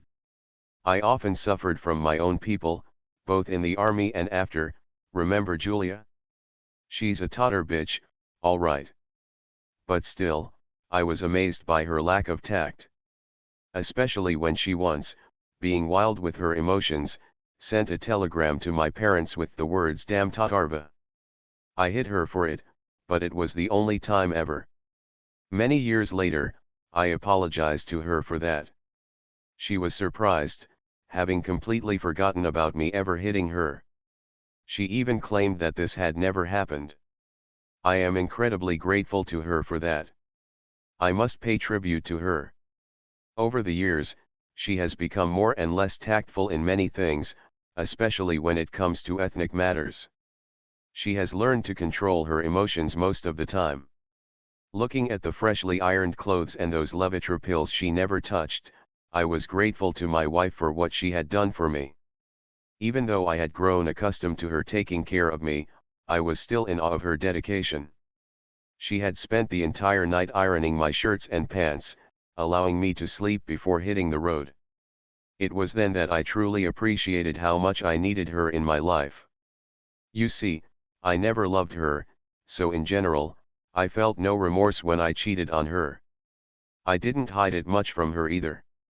After all, I had warned her that nothing good would come out of marrying me, but she went through all the hardships with me, almost never reproaching me and adjusting to my difficult character. She did the impossible and almost made me fall in love with her. At a mature age, we realized that the best thing was yet to come. With her, I experienced one of the strongest shocks of my life when I learned that, a few weeks before her 50th anniversary, she had cheated on me with a young, divorced, and very creative person. How did this happen? It was probably my fault as well. I probably wanted to add a bit of pepper to my dish, animate some of my feelings towards her, or something. We had grown weary of each other and I had never been happy with her. Well, it wouldn't be really me if I did not try to revive my family life. Add some colors to it, so to speak. When I was in my 50s, I had a job that required frequent, lengthy trips abroad. I was often tempted by the prospect of exciting adventures, but I was careful not to venture too far beyond the indulgent pleasures of exotic massages I experienced in those sultry lands. If you read my chapter about the massage parlors in Indonesia, you will understand why. Yes, in fact, it was this massage to blame. Since the work was very hard to find then, my wife took a job on rotation with long hitches, as well as short days off which did not coincide with mine. Therefore, it was only a matter of time before the inevitable happened. In fact, even though I worked on rotation almost all my working career, it was reckless of me to leave such a sensual woman like my wife alone for a long time, especially for 3, 5, or even 6 months. I would often tease Irina, but when she started working, I could tell she was feeling aroused. She wrote to me, saying that all the people around her were either alcoholics or freaks. One day, I messaged her about going for a massage, asking for her permission. She was happy that I asked, even though she lamented the fact that she didn't get to enjoy a proper massage, let alone an erotic one. She then asked if there were any masseuses offering erotic massage for women. I told her there weren't any masseuses doing that type of massage for women. And here she said that one person had made a proposal to her, and she wanted it so bad. Very, very bad. But she was scared. Scared about getting busted by the security and about her reputation being ruined, and, above all, she didn't know him at all. What if he was a maniac? And no conditions at all. And we had not seen each other for about 6 months by then, and she had been at work for 2.5 months fighting back her desires. She wrote that someone made a proposal and she so desperately wanted to accept the proposal made to her, yet she was fearful of the consequences. The security might detect it, her reputation could be damaged, and she had no knowledge of the proposer. What if he was a dangerous individual? 6 months had passed since the two last saw each other, and for the previous 2.5 months, she'd been struggling to resist the temptation. What? I wrote back to her with my heart pumping, my ears ringing and my fingers shaking, when I was at work by the desktop at my office. Have you gone mad? Of course, go ahead.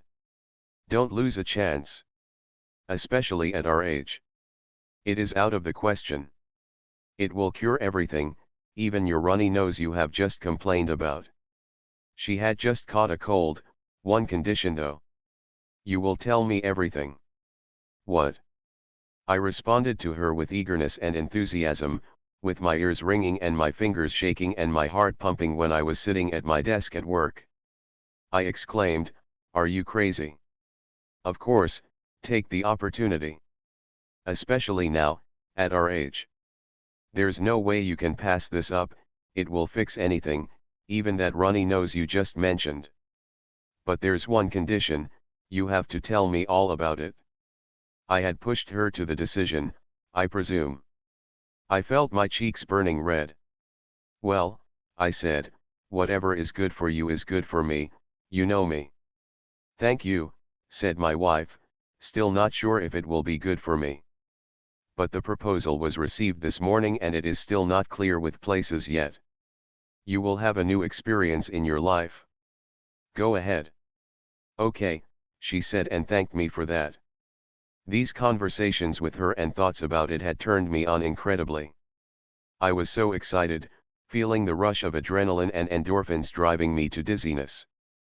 But his proposal was received this morning. I wondered. How would it all happen? Did he just come over to her and say, "Let's go have some sex," and she immediately agreed? I immediately thought of all the girlfriends I had affairs with. Not even the lowest whore would have put up with me if I had dared to carry on like that. She'd be scared, I guess. Something didn't feel right there. But what was it? I'd give a lot to figure it out. Hey, that wasn't easy, I tell you, running ahead. Well, that evening she had arranged to have sex with someone and I had an Indonesian massage with a handjob at the end waiting for me later in the evening.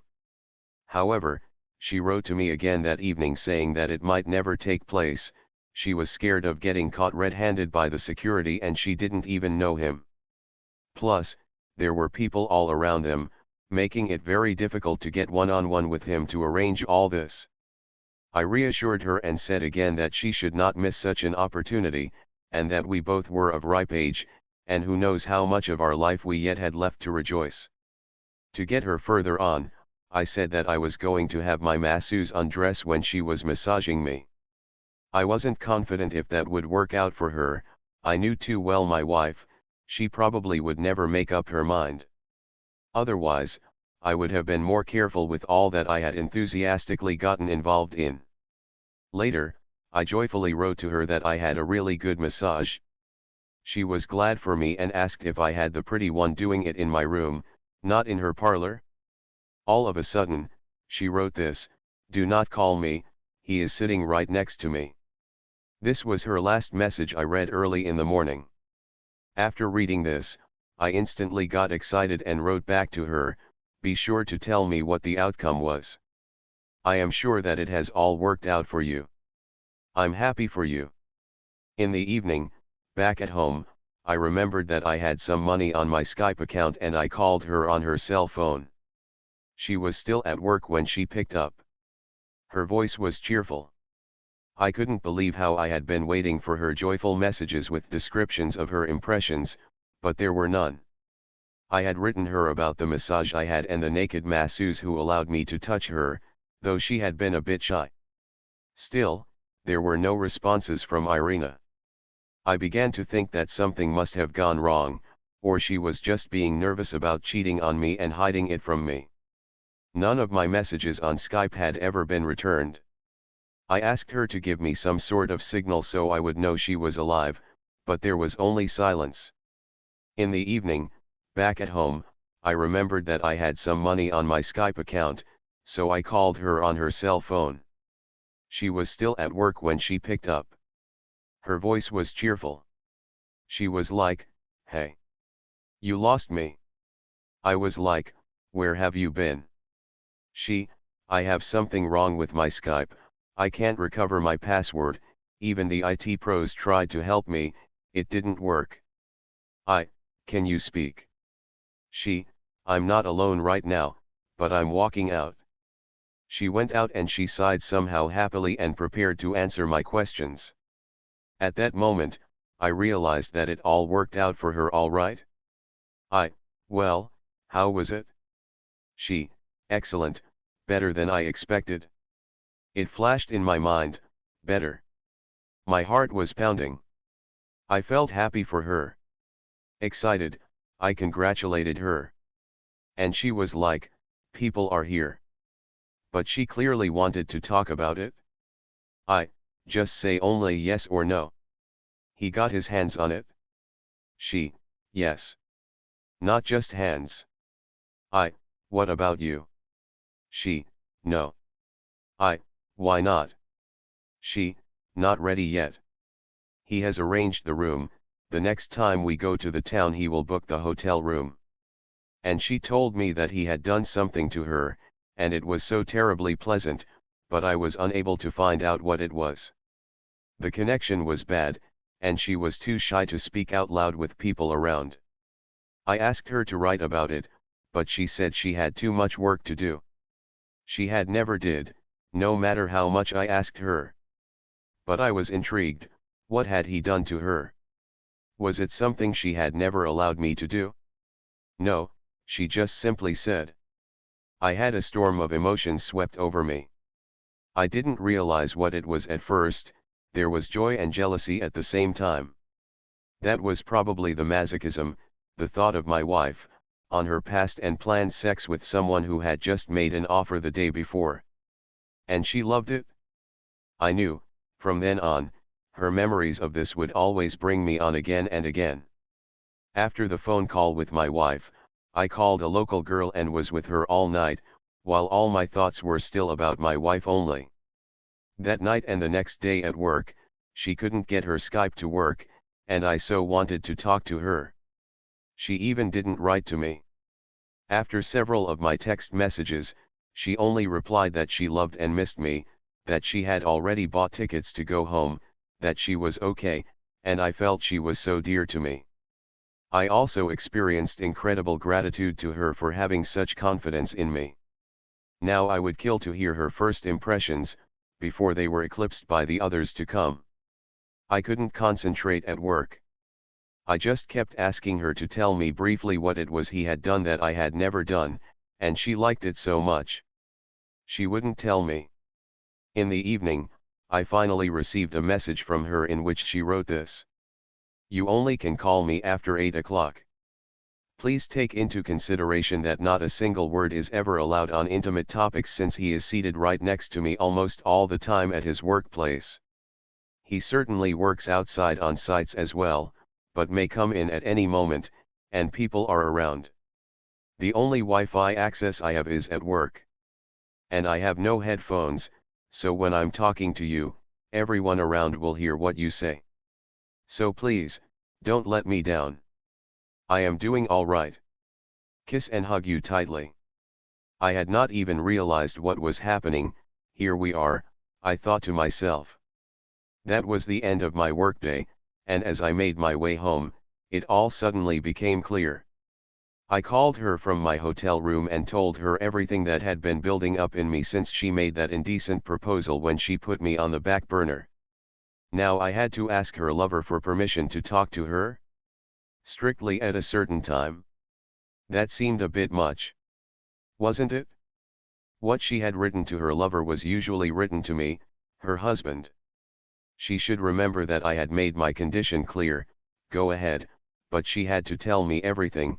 I just wanted to be involved, to dance in the rain with her and for her. After all, she was still mine, and I had just let her go for a walk. Now look at her. First, she shut down her Skype. She wasn't writing to me either, and all these people kept interfering, telling her to call them. Fine. Now I shouldn't give her a call because he was always around. Everything would now be dictated by his conditions, not even hers. Well, do whatever you want. I'm not going to call you anymore and I'll never write to you either. That's fucking it. She started telling me that I got it all wrong when, in a rage, I hung up on her. She immediately wrote me an email, begging me not to go crazy. She couldn't work.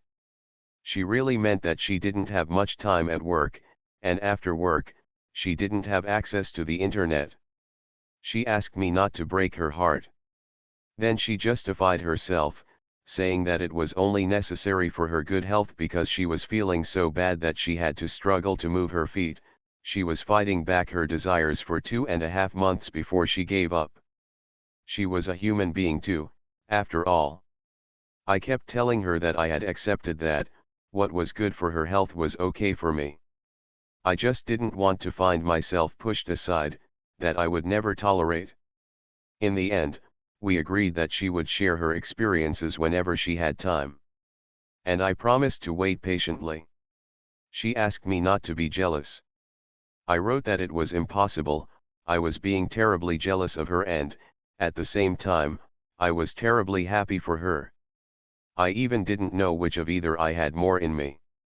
She wasn't impressing me much in my youth, but was becoming more and more delightful in my adulthood. She had admired me this time as well. When I asked her if he was younger than me, she said not much, but divorced. It would have been better for me if he had been married. I knew that I had started a dangerous game with yet unknown consequences this time. I had some hope though that we would overcome this and she'd appreciate my act. Perhaps I extended her youthfulness and revived our relationship. But also I could have lost her just when we so have gotten used to each other. I did not want to think about the latter. I knew that I had begun a perilous endeavor, the consequences of which were still unknown to me. Yet I had a glimmer of hope that we would come out of this stronger than ever before, and that she might even come to appreciate my efforts. I hoped I could extend her youthfulness and bring us closer together again. But there was also the chance that I could end up losing her, just when we had grown so accustomed to one another. I did my best not to focus on that possibility. Finally, she had finished her hitch and went to our daughter, and I continued to work in Indonesia. At home, she got involved with her daughter and other household chores and had no time again for me. I can't get on at your command. That's what she said to my yet another request. Sure, she can, I said. In the morning she had a proposal and in that very evening she ran for it. It wasn't that way, she said. Okay, what way then it was? I had to know everything. Had they at least used condoms? What if he was sick? Being jealous, I didn't know any better what smoke I was blowing to her. Finally, she had finished her hitch and went to be with our daughter. I continued to work in Indonesia, while she got busy with our daughter and household chores. When I tried to approach her, she rejected me with a firm, "I can't do it at your command." But I persisted, and by the evening, she was running to it. Of course, I had to know everything about it. Were they using condoms? What if he wasn't healthy? And in my jealous state, I did not know what I was going to do. She wrote to me to act like a man considering our circumstances, and she mentioned having a busy schedule and that I should forgiving and forget it, as she did many times before. Ultimately, she was triumphant, and I was angry. She wrote this: "I know I hurt your feelings. You always told me that I was old and useless. All of a sudden, I have collapsed your world. I have been stubbornly resisting though. I've seen you 6 months ago, for just a few days. Think about it, how much has passed. I am a living person too. For the first time in my life I felt some protection and respect at work. I always had to take care of myself and everyone could get nasty on me, etc. Now, knowing only a tiny bit of how one could be comfortable at work, I envy those wives whose husbands or anyone else could get work for them. It's okay. It's a pity that your personal pride has gone too far over the fact that an old and weak woman like your wife had to go into the unknown on her own to work and earn for our family, our daughter. I know you'd say you were doing it all the time and I appreciate it. But you're a man. And I still have 2 houses and I am taking care of our daughter, etc. Well, I can't, my tears are running down. I have a lot to do, now I do not know when I come back home again. And yet, mind you, when you come on your days off, you having some rest and everybody should run around you. And me. I have so many things to do and I need some rest too. And here you are with your mad letters. To understand me, you need to be in my shoes and under the Spartan conditions, and I am a woman, please do not forget that fact. You see? No trace of repent. Yes, I agree that we were both to blame. But it was her who incited and drew me into it, and then was hiding from me. Well, I wrote that I had in Indonesia girlfriends too. A lot of them. Much younger than 30, there was a nightclub rock singer among them, a flight attendant, a bar and the car rental owner, all were successful and beautiful. And they all loved me. I even sent few photos to her, seemingly they did not hit her. I also wrote that if she had been clever enough, she could extend our youthfulness, what I really expected. And she had turned everything on her ear instead, of all possible options she had chosen the worst. Why she was doing this to me? All would go wrong on her right next hitch at work. None would be ever looking at her after him. Only I would not touch her either. Because I'd feel nasty and disgusting. She did not want to be mine whom I would be admiring, then she'd be nobody's. And I ended up saying she could go and fuck herself. She only asked me to calm down in return, and stop exhausting both of us, she couldn't take it anymore. And why do I think it felt better with him to her, anyway? It didn't. And she begged me to have some peaceful sleep. If we keep harassing each other, we won't last long. She was fascinating.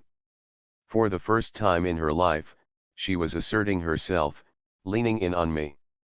I couldn't help admiring and hating her fiercely in one breath. It wasn't the cheating itself I couldn't forgive her for, but the fact she placed her love life ahead of me. I have allowed it, however monstrous it might sound, but only on the condition that she would share everything with me. It was critical for me to know all of her emotional experiences. I could not forgive her for the fact that she placed him above me. Get out of here, my husband is calling. This is what she was supposed to say to him.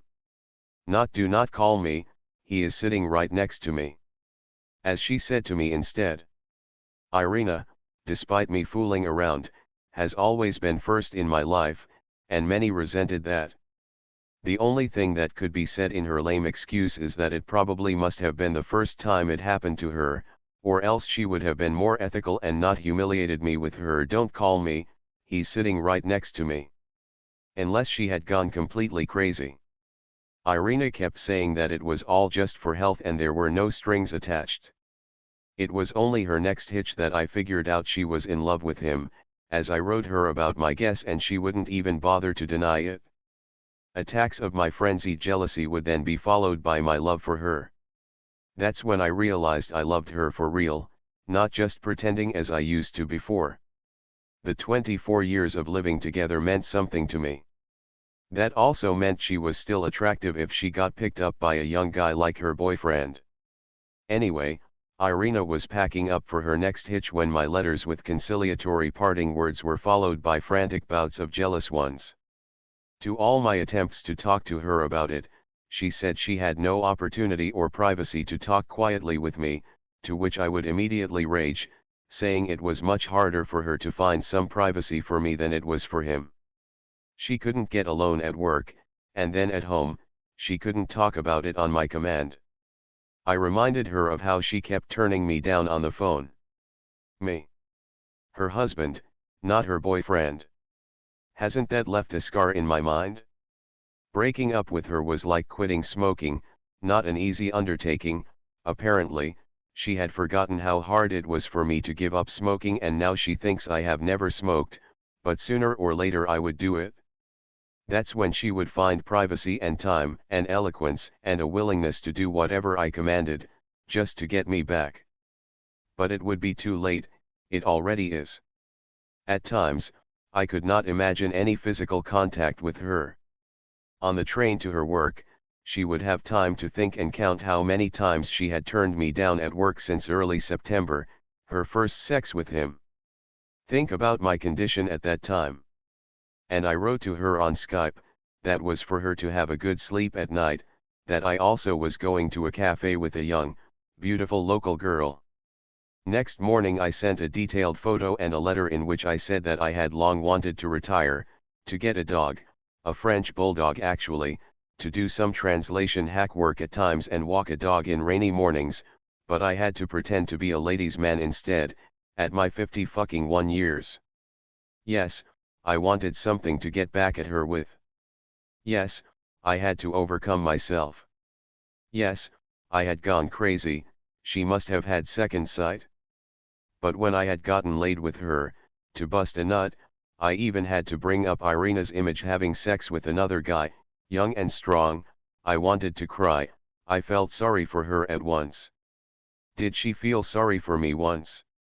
Did she? And here came her immediate answer, without that former triumph and arrogance of hers. I do not even know what to say and what to write. Forgive me, if you can. Please don't get any dose, I am begging you if this has not already happened.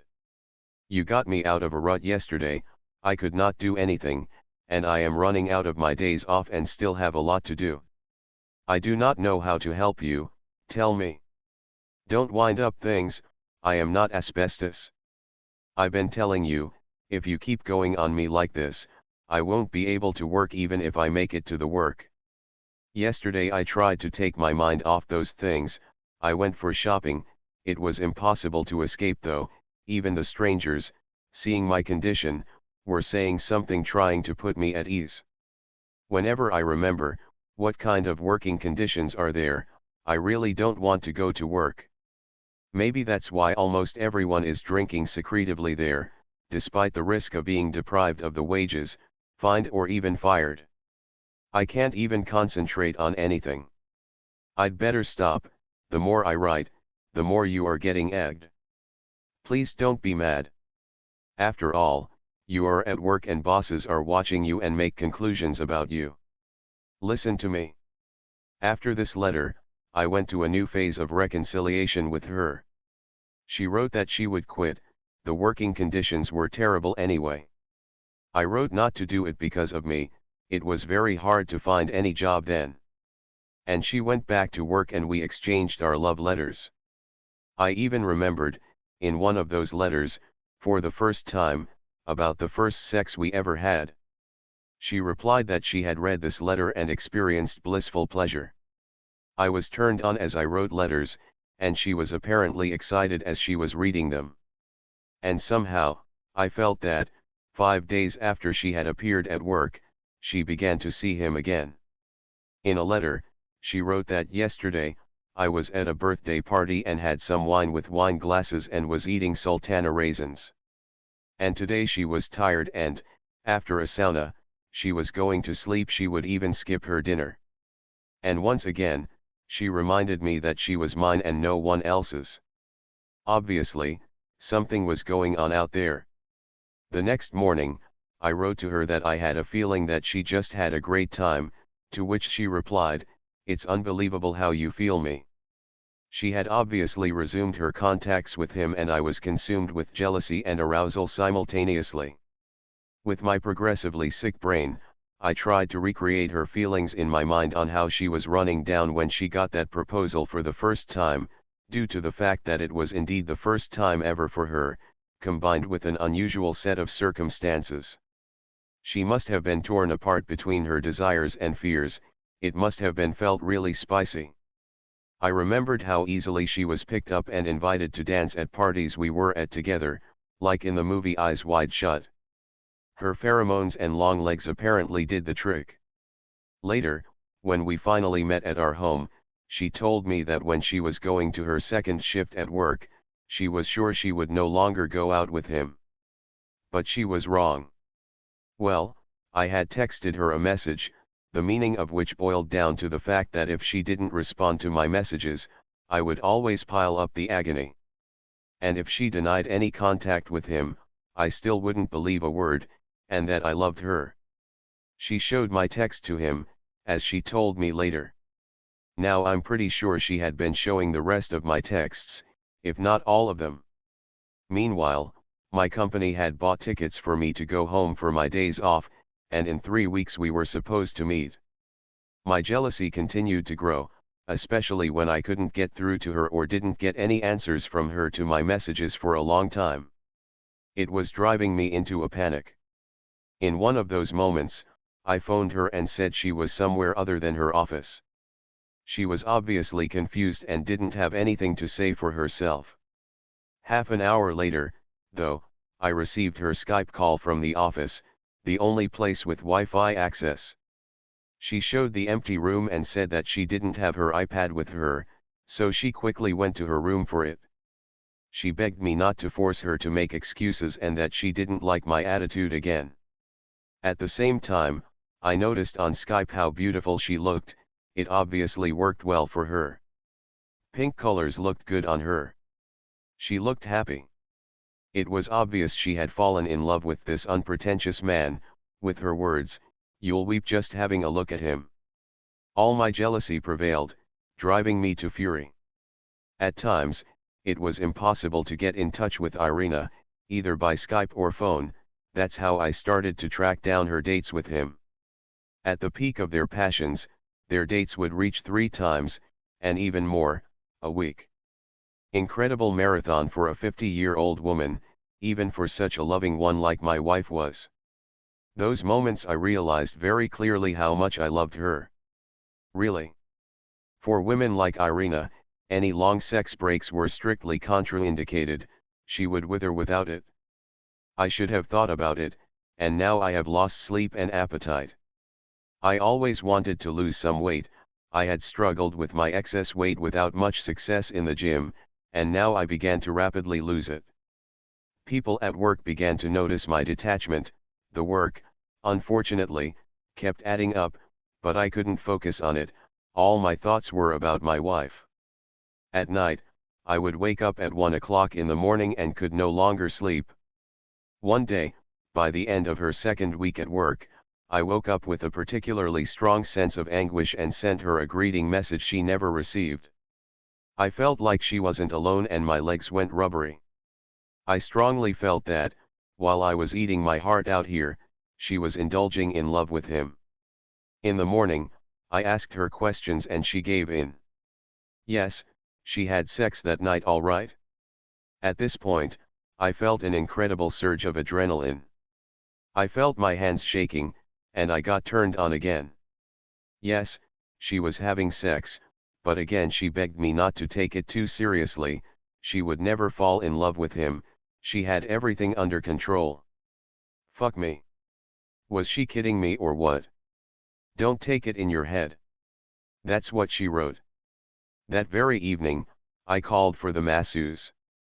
From different sources including her texts and conversations, I roughly reproduced one of her days, which resulted in yet another sex session.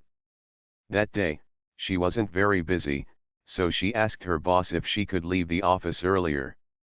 She wanted to go to the kitchen to cook some dinner, she loves to cook and is very good at it. She had been missing cooking. She talked to me about this, the only fact she concealed was that she was preparing dinner for two. When I later asked her about it, she didn't deny it. The dinner she had cooked turned out to be very good. Then he came. They had dinner together, then my wife called our daughter and talked to her for a long time until she ran out of money. They had a really good time. And now, look at her. She flutters on her wings of happiness, and I walk around on my rubbery legs. I wrote to her that a grand party was coming up to celebrate the sail away of another batch of modules built in our fabrication yard, and that it would be difficult for me to stay alone, knowing she was likely to have sex that night. I made it clear that I was going to have a good time myself, and I expressed my concern that she might acquire a taste for what she was doing and start sleeping around, which I said I wouldn't be able to live with. She replied that she felt jealous in advance, and that I was still the best man to her. She then mentioned she had cleaned her room and a hallway floor, as well as the sink in her room, and that she was a good housekeeper. She also assured me she wouldn't be sleeping around, and that she would wait for me for sure. Finally, she asked me to be very vigilant and careful, and to use condoms if it was hard for me to refrain. And, once again, she said she would go crazy with jealousy. But somehow, I didn't feel the jealousy in her that I had expected. Her head was clearly occupied by something else, and that's what I really hated. She openly wrote that she had only slept with one guy, and we both had gone mad. If only I knew that, during my grand party night, she had her own, no less grand one, somewhat unexpected for her. That's why all my shells were missing her. Under any other circumstances, each of my confessions, fleshed out with photographs I had sent, could have easily become the cause for our divorce. Running ahead, I would say that there were a lot of things I accurately guessed right that surprised Irina so much. My gosh! How do you know this? Just incredible. You're like in my mind. Much of what was going on with my wife was just as I expected, only more insane, desperate, and passionate. There was a very serious be-all and end-all going on with them. They had their own realm of the senses. Paul was struck by Irina's incredible temperament. Irina would tell me later that he, just like me, used to call her his sensual one. When they were making love, she'd flow all her senses and juices so much that sometimes they had to flip over the mattress. Perhaps that's why he must have bought her a gold chain. On Saturday to Sunday, when I was at a grand party with a fantastic girl, the owner of a real estate office, and so beautiful in her dress, who came to the hotel in her car to take me to the party I had invited, and then late at night in the no-name nightclub, I was with another one, a pretty rock singer chic. The next day, on Sunday, I was in my hotel room with a beautiful barmaid, the third one, and had sex with all of them in just 2 days.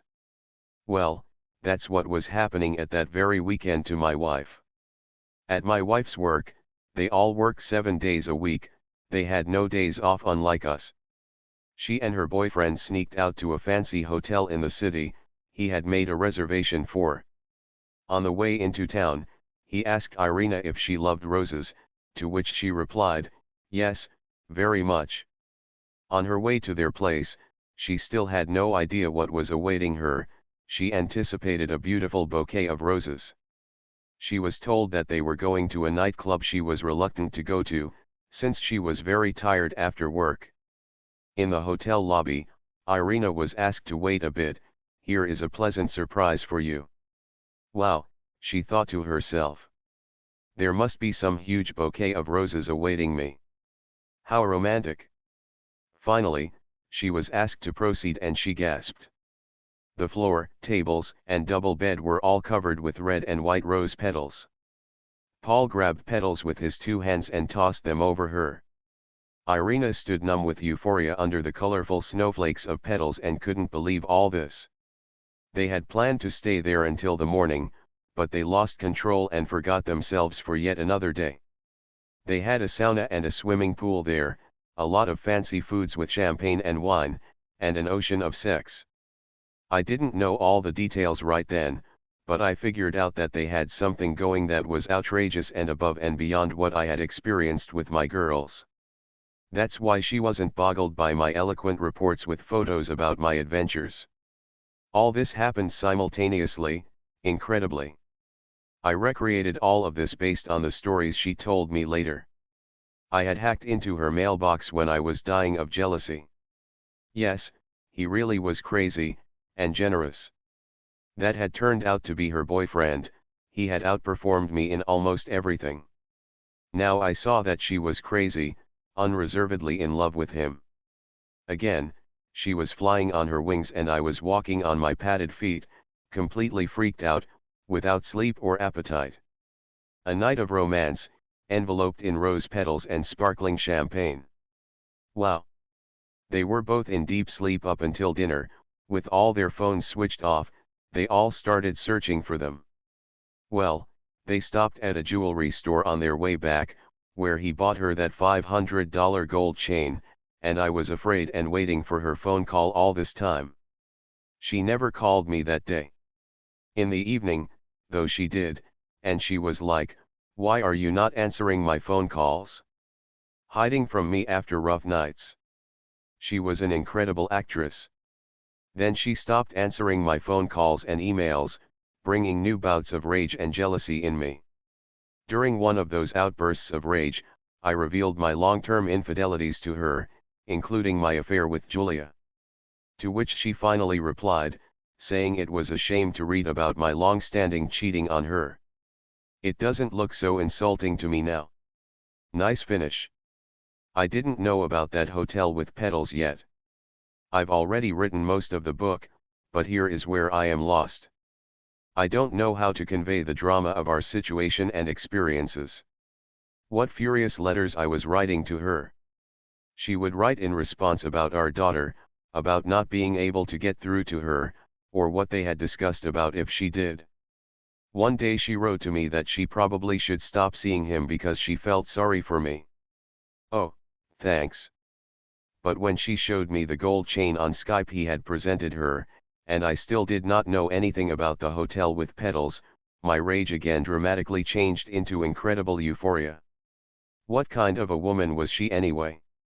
I never thought of myself as a greedy one, but I had never given such gifts to any of my girlfriends either.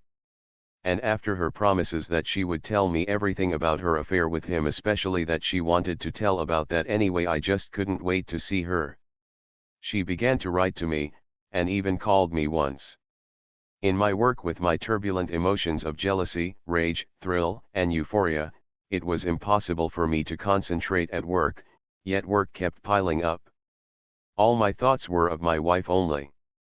To get her off my mind temporarily at least, I desperately wanted to fall in love with some local beauty. But such things don't happen on orders. I changed 3 girls, all stunningly gorgeous and young, in just 1 week. Swear to God. It was useless. And her and her boyfriend Paul still couldn't get enough of each other. My situation was drastically different from hers. The local beauties were after me all the time, ready to marry me at the slightest prompting. I should have taken advantage of this and not thought of nothing. I knew, though, that I was only of any value to them as long as I had a job or money, for that matter. And now I had another dilemma.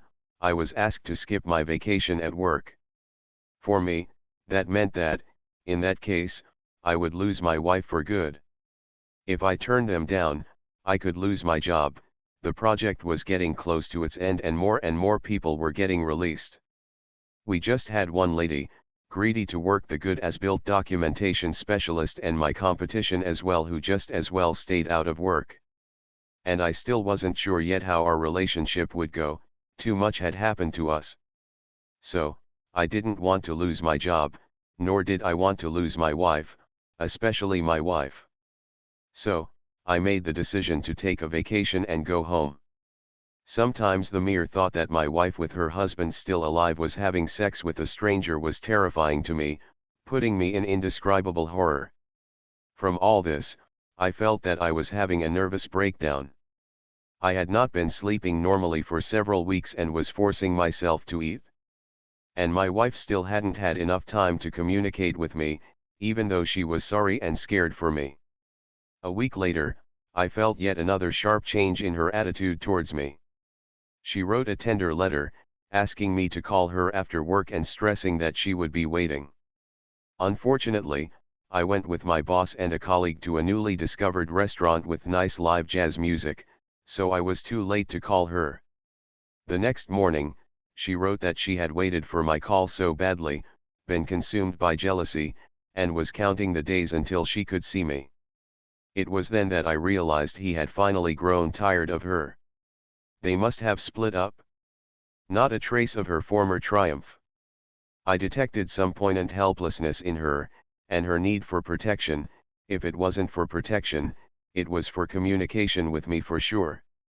I wrote immediately that they must have had something happen, they must have broken up on his initiative, to which she replied, "God, you never cease to amaze me how you feel and know me. You are so intelligent and all-knowing. How do you have time to write such long letters to me?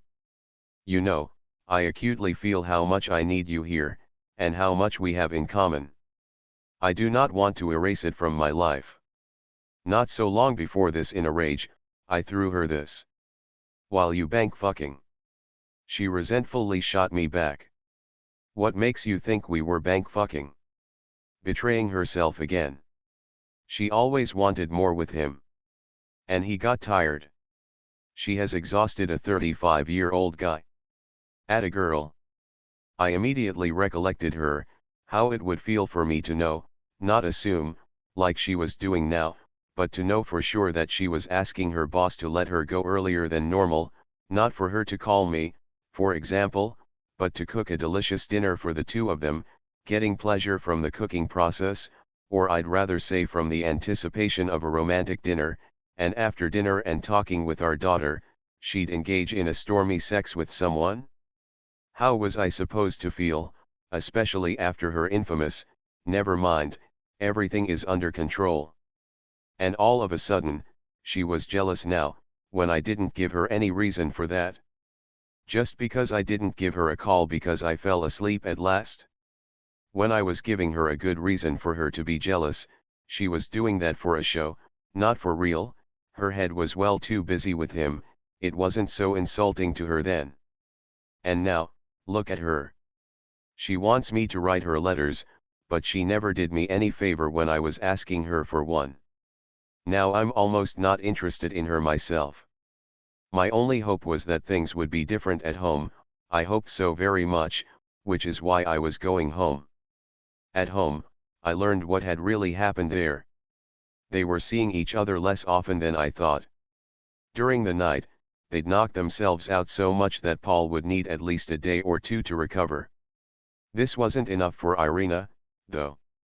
In the office, when he was sitting right next to her, she would want to touch him gently every once in a while, but he would never allow it, even when they were alone.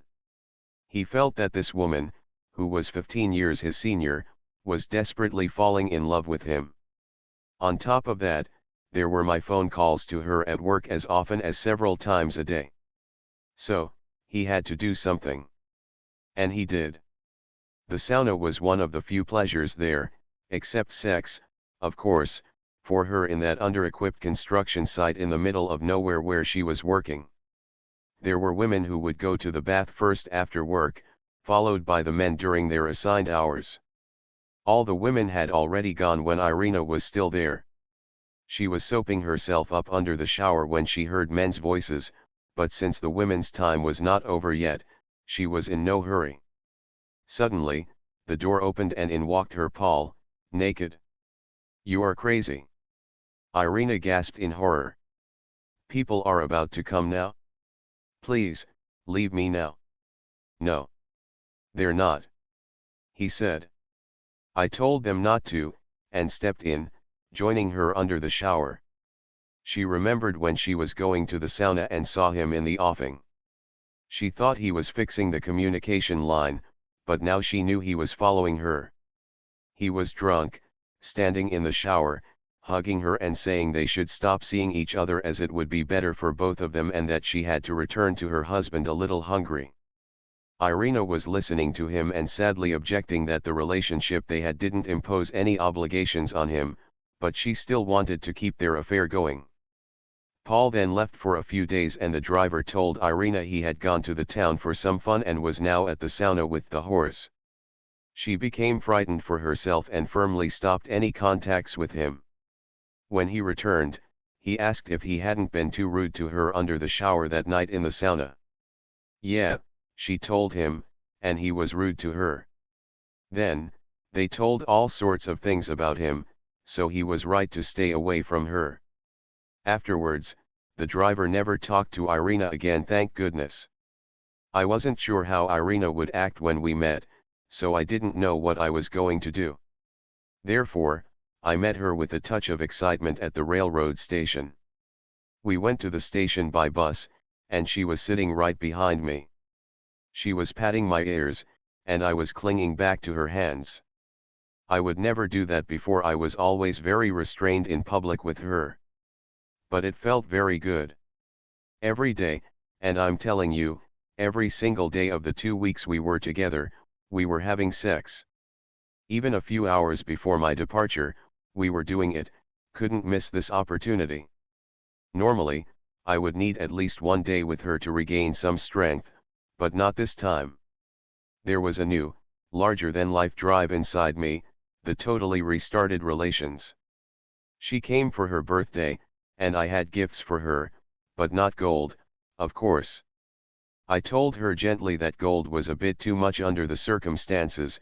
She still was cheating on me, remember. But I still bought her some luxury perfumes and liqueurs from the duty-free shops in Dubai. We drank some whiskey, I had her drink and talk. And then, she told me everything without reserve, hugging and patting me at particularly juicy moments. That's when she told me all about that fancy hotel with the rose petals, and something really deep inside me started finally letting me go. It had been 3 months since our last meeting when she started working. She managed to last 2.5 months before all these things started. But she wanted a body so much that it was even difficult for her to walk. Any woman, whenever she wants it, she will always send messages with her deeply unconscious behavior.